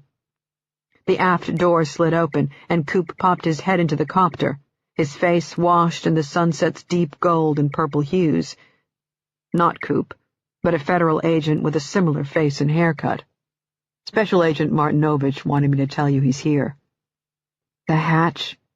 Her throat was still raw, but most of her voice had come back. "They found it.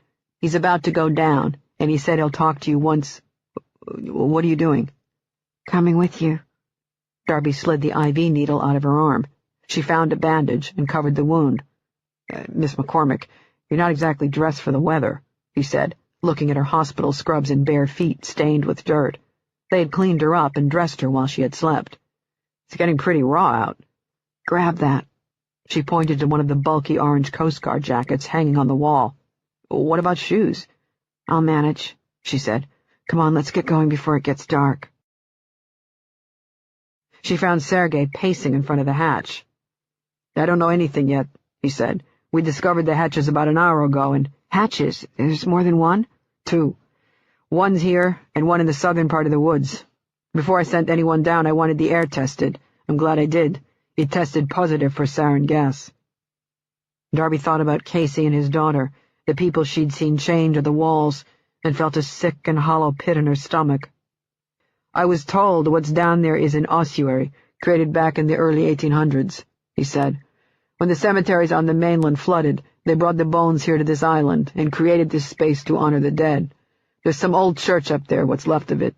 The locked cells and some of the other things we found, they're probably new. The locals say nobody comes out to this rock." "Jack and his daughter are down there. I saw them." Sergei nodded, kept nodding. "I couldn't send anyone down until we had the proper masks and clothing. I'm waiting for mine to arrive, and then I'm going down." "You didn't have that stuff on your plane?" Sergei kicked a tuft of grass with the tip of his shoe. "The plane's been grounded. My boss and the pencil pushers he works for have decided to conduct an internal audit of this investigation. When we found your signal, I had to make other travel arrangements." "Why did they shut down the investigation?" "Because I've lost too many people. Jack and his daughter, and now Keats. His Secret Service agent has vanished, along with his wife and son Luke. Keats didn't disappear. Darby told Sergei what had happened with Keats in the back of the ambulance. Sergei looked at the hatch and said, "Did they bring Keats here with you and Jack?" "I don't know. I didn't see him. Just Jack and his daughter, in the Great Hall." "The what?" "The Great Hall. That's what Sarah Casey called it. I know where it is." "There's no need for you to go down there. I'm sure The place is a maze of tunnels. I'm going down. Don't argue." "Then you're going to need to be properly dressed," he said, and barked a request for another suit and gas mask into his radio. Chapter 85. Halfway through the tunnels, Darby got dizzy. Not from whatever was in the air. She wore a gas mask, as did everyone who was down here. The dizziness came from dehydration. Her body hadn't bounced back yet, and she had ignored it, pushing herself too fast. Her body was now pushing back. Sergei had to hold her arm the rest of the way. They walked into what Sarah Casey had called the Great Hall, and found it packed with bodies. 100, maybe more. It was impossible to tell. Dead from sarin gas. Casey was no longer tied to the wheel. The device that had held his daughter lay on the floor, spotted with blood. Sergei glanced around the room, packed with bodies. "I can't. This is—" Darby moved to her right and searched through the bodies for Jack and Sarah Casey. She didn't find them. She was thinking of the smiling faces of those missing children in the photographs when she turned around and saw Sergei studying the metal device Sarah Casey had been forced to wear around her neck. The rusted O-ring with 4 metal rods leading to a horizontal one with 2 half-moon rings. "I didn't find Jack or his daughter," she said. "You?" "No, nothing here." Sergei's voice was muffled behind the gas mask. "This thing is called the Scavenger's Daughter. I first saw it, along with some other torture devices, when I toured the Tower of London. Henry VIII used it. Prisoners would be forced to kneel with their chins on their knees, and then they'd be locked into the device, which crushed them into a fetal position." Darby looked away, her eyes wet. They settled on the steps leading up to the throne where the masked Archon had sat, watching the spectacle. "Lot of pain," Sergei said. "Cracked ribs and collapsed lungs, and if enough time passed, the capillaries would burst, and blood would start pouring from every orifice of the body. I pity the poor son of a bitch who had to endure this." She turned back to him as he leaned the device against the Catherine wheel, its thick wooden spokes splattered with blood, Jack Casey's blood. "Jack," she started to say, and her throat closed up. Sergei gave her his full attention, and she told him about what had happened in this room, everything she had heard and seen. A tall man dressed in a biohazard suit stepped inside the room and waved to Sergei. She went with him, and they followed the man down through the dirt floor tunnels lined with bones and skulls. The man stopped halfway down one tunnel and then fell to his knees and faced a grill. No, not a grill, the iron bars of a cell. She saw an ancient padlock flecked with rust. The man shone the beam of his flashlight on whatever was inside, and she also fell to her knees and looked. Saw the tiny cell, holding a tangle of broken limbs and dirty skin covered with fresh abrasions and welts from whippings. Neil Keats, the Secret Service agent, curled into a fetal position and hugging his dead son fiercely against his chest. Epilogue. Chapter 86. Darby woke to sunlight and the squawk of seagulls. She sat up in the bed and checked her watch. It was early, just past 6. She pulled the covers off and padded across the room in her bare feet to the rear window overlooking the ocean. The binoculars sat on the bureau. She picked them up and examined the shore. After her hospital stay, 3 short days that felt like a lifetime, she helped Sergei and a federal team consisting of 50 people, most of them forensics, search every corridor, tunnel, and room. When Jack and Sarah Casey's bodies didn't turn up, she braced herself for the fact that they would bob to the surface of the ocean at some point. The currents from Black Rock Island hit the beach near her rental home in Ogunquit, so she checked the shoreline every morning at noon and then in the early evening, before it got dark and she had to lock herself inside the house. No bodies this morning, but she could see only part of the beach from her house. She'd have to walk the rest of it to be sure. She put down the binoculars, went back to the bed, grabbed the Glock from underneath the pillow, and took the 9 with her to the shower. She had already put out the next day's clothes, laying them on top of the toilet tank. After she locked the door, she wedged the chair underneath the knob. Dressed in heavy winter clothes, her hair blown dry and tucked underneath a Red Sox baseball cap, she checked the upstairs rooms first, Glock in hand. Finding nothing out of the ordinary, all the closet doors were open, the windows locked tight. She headed downstairs and started with the front door. Locked, alarm still on. Living room, spare bedroom and bath clean. All the windows locked. She wound her way into the kitchen, found everything neat and tidy, just as she had left it. She relaxed a little, but kept the gun in her hand as she started to make coffee. She found the picture when she went to put in a new coffee filter. It was a recent one, showing Sarah Casey huddled in a corner and clutching her knees tightly against her chest. Fresh cuts and bruises on her shins. Her head had been shaved. Darby tripped on the way back upstairs to retrieve a pair of latex gloves and an evidence bag. The restaurants in Ogunquit's downtown area catered to the lunch crowd, so most of them were closed. Darby hit the gas stations and found a payphone next to an air pump and a mobile station, its windows sprayed with fake snow and decorated with Christmas garlands. Sergei was back in Washington. She called his cell, woke him up, and told him about the picture. "Bring it to our Boston office," he said after she finished. "Give it to Tina." Tina was the name of the federal agent who handled Sergei's mail. Darby had met the woman only once, when she drove to Boston at the beginning of the month to deliver the letter and stack of pages she'd written for Coop. Tina had forwarded the package to Sergei, who had delivered it to Coop's London address. When it came to Coop, she didn't want to take any chances. She hadn't talked to him since he'd left, but knew he was safe. Sergei had placed people on him, and she had called him every 3 days, like clockwork, to get a status report. Coop had no way of getting in contact with her, and she hadn't called him. She thought about him, wondering what he was doing right now, if he still thought of her. Sergei was speaking. "What's that?" "I said I'll send some forensic people to your house," he said. "What are you going to do now?" "I'm already on my way to Boston." "I meant after that." "Pack and move." "Where?" "I don't know yet." "You want me to bring you into federal—" "No," she said. "No, I don't want that." "You still checking the beach every morning for bodies?" Darby didn't answer. A car had peeled into the station, and her hand reached inside her jacket. The car, an old blue Volkswagen Beetle, parked at one of the pumps. She watched 3 college-age guys stagger out, their faces pinched with hangovers. "You there?"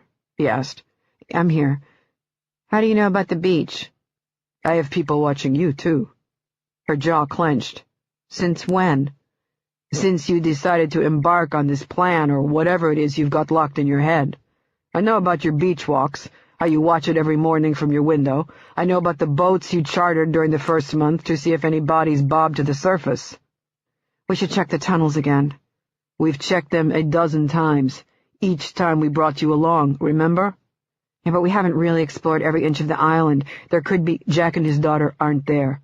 "Then they moved them someplace else. You have any leads?" "Darby, you need help." "I'll be fine on my own." But the words died in her mouth. One of these people had broken into her house, bypassed the alarm code, and left Sarah Casey's picture in her coffee maker. They had been watching her and found her. Maybe they were watching her right now. "I'm talking about your head," he said. "You're exhibiting classic signs of post-traumatic stress disorder." "What's the status of the EMT? Have you found him yet?" Sergei didn't answer, and she spoke into the silence. "I gave you his description. He spoke to Keats, remember? I told you—" "His name is Peter Grange," Sergei said. "He's 36 years old and single." "When did you find out?" "A while ago." "When were you going to tell me?" Sergei didn't answer. "Do you have him in custody?" she asked. "No, he disappeared. We know he's not one of the bodies we found in the ossuary." "So let me help with the investigation. The Bureau has enough people working on it." He sounded so incredibly tired. "The guy's gone. We're never going to find him." She squeezed the receiver, wanting to take it and smash it across Sergei's head, knock out that loser thinking, and help him get his priorities straight. "Darby, you're going to have to deal with this." "I'd deal with it much better if you'd let me into the investigation." "There is no investigation. Not anymore." She felt a cold space in her stomach. "Since when?" "Since about a week or so ago. The suits upstairs, they decided to pull the plug on it for the time being. Those bodies we found, most of them were identified, and—" "I know, it's all over the news." She had followed it in the papers and on TV. The FBI was getting heat about not having found this cult sooner, with the media resurrecting the ghost of Waco and drawing comparisons with that botched operation. She also knew that Sergei's son was not among the dead. "We put in a lot of manpower, a lot of time, and even more money," he said. "The suits and bean counters looked at the bottom line and decided that finding and identifying those bodies, bringing them home to their families, that was a victory. They put all the information about this group into the open, forwarded all our information to police departments while the press is hot and it's fresh in everyone's mind. This group is on everyone's radar screen now." "And Casey and his daughter, are they still on your radar?" There was a long pause on the other end of the line. "I consider Jack a friend," he said. "Keep that in mind when you hear what I'm about to say." She heard a hitch in his voice. He cleared his throat and said, "Have you considered the fact that both he and his daughter are dead?" "And they're alive. You don't know. Last week you told me Taylor Casey received a phone call from her daughter." Yes, I did say that, but we don't know for sure that her daughter was on the other end of the line. Taylor Casey received a phone call that lasted 22 seconds, and you remember I said I couldn't trace it." "You said it was Sarah. Taylor told you her daughter called crying, asking her mother when she's coming to get her. Darby, the woman was lobotomized. She has permanent and severe brain damage. She doesn't know what day it is. She thinks Jack is coming in any minute to pick her up. I want to talk to her." "No. She's being moved to another private facility, the same place we're taking Darren Waters. They'll both be well taken care of. You need to stop this obsessive thinking. Sarah Casey is 12 years old, and my son was 5 when they took him." Darby propped an arm up on top of the payphone and looked out at the cars whisking by on the highway, the sun warm on her face. "My son isn't coming back," Sergei said. "I've come to grips with that. I won't lie to you, it's not an easy process. For a while there I was a member of the living dead.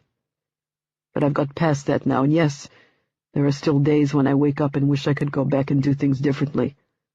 But I can't. Sad fact of life, but there it is. That day is gone, and my son's gone. You've got to start letting this go." Her eyes were burning, wet. "And do what?" "Live," Sergei said. "Coop has been calling me. He wants to know where—" "Don't tell him." "He wants to talk to you." "No, I can't risk it." "You can't hide forever." "Don't tell him," she said, and hung up. Darby delivered the picture to the Boston office and then checked herself into the Four Seasons.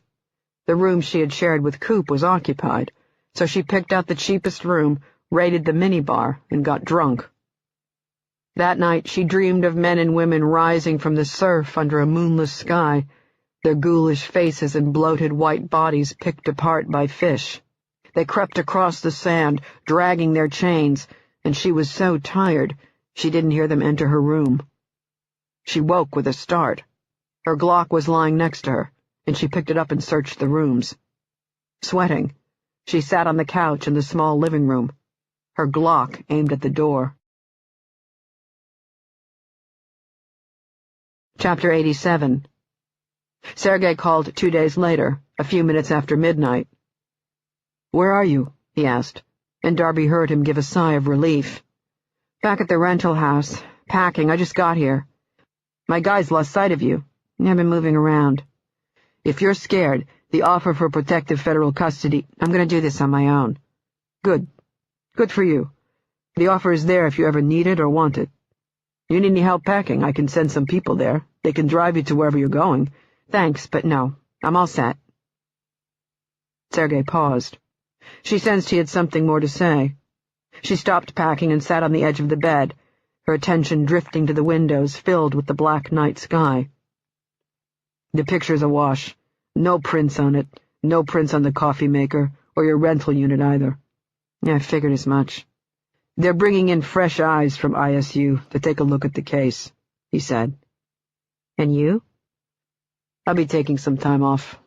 After that, we'll see. So they had pushed him aside, probably dangled a golden parachute in front of him if he promised to step down. What about you? He said.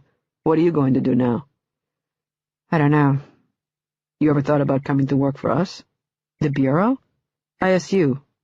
There's been some internal talk. The new guy who's going to be heading up the profiling unit asked me about you, and I passed along my recommendation. Darby didn't know what to say. There didn't seem to be anything left to say. Good luck, Sergei. Thanks. You too. Stay safe and call if you need anything. Before you go? Yeah. I never had an opportunity to tell you how sorry I am about your son. I hope... I know, he said. I do too.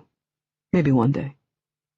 If you find anything out about Jack and Sarah, anything at all, please call me. You still think they're alive, don't you? I do. Why?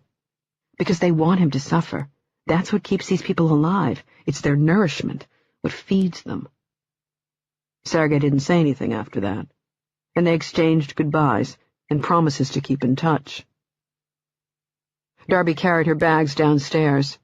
The inside lights were off, but she had left the back porch lights on, and she could see well enough. She told herself she didn't need the lights. She would be fine. The plan was to go home, get settled, and then take some time to figure out her next step.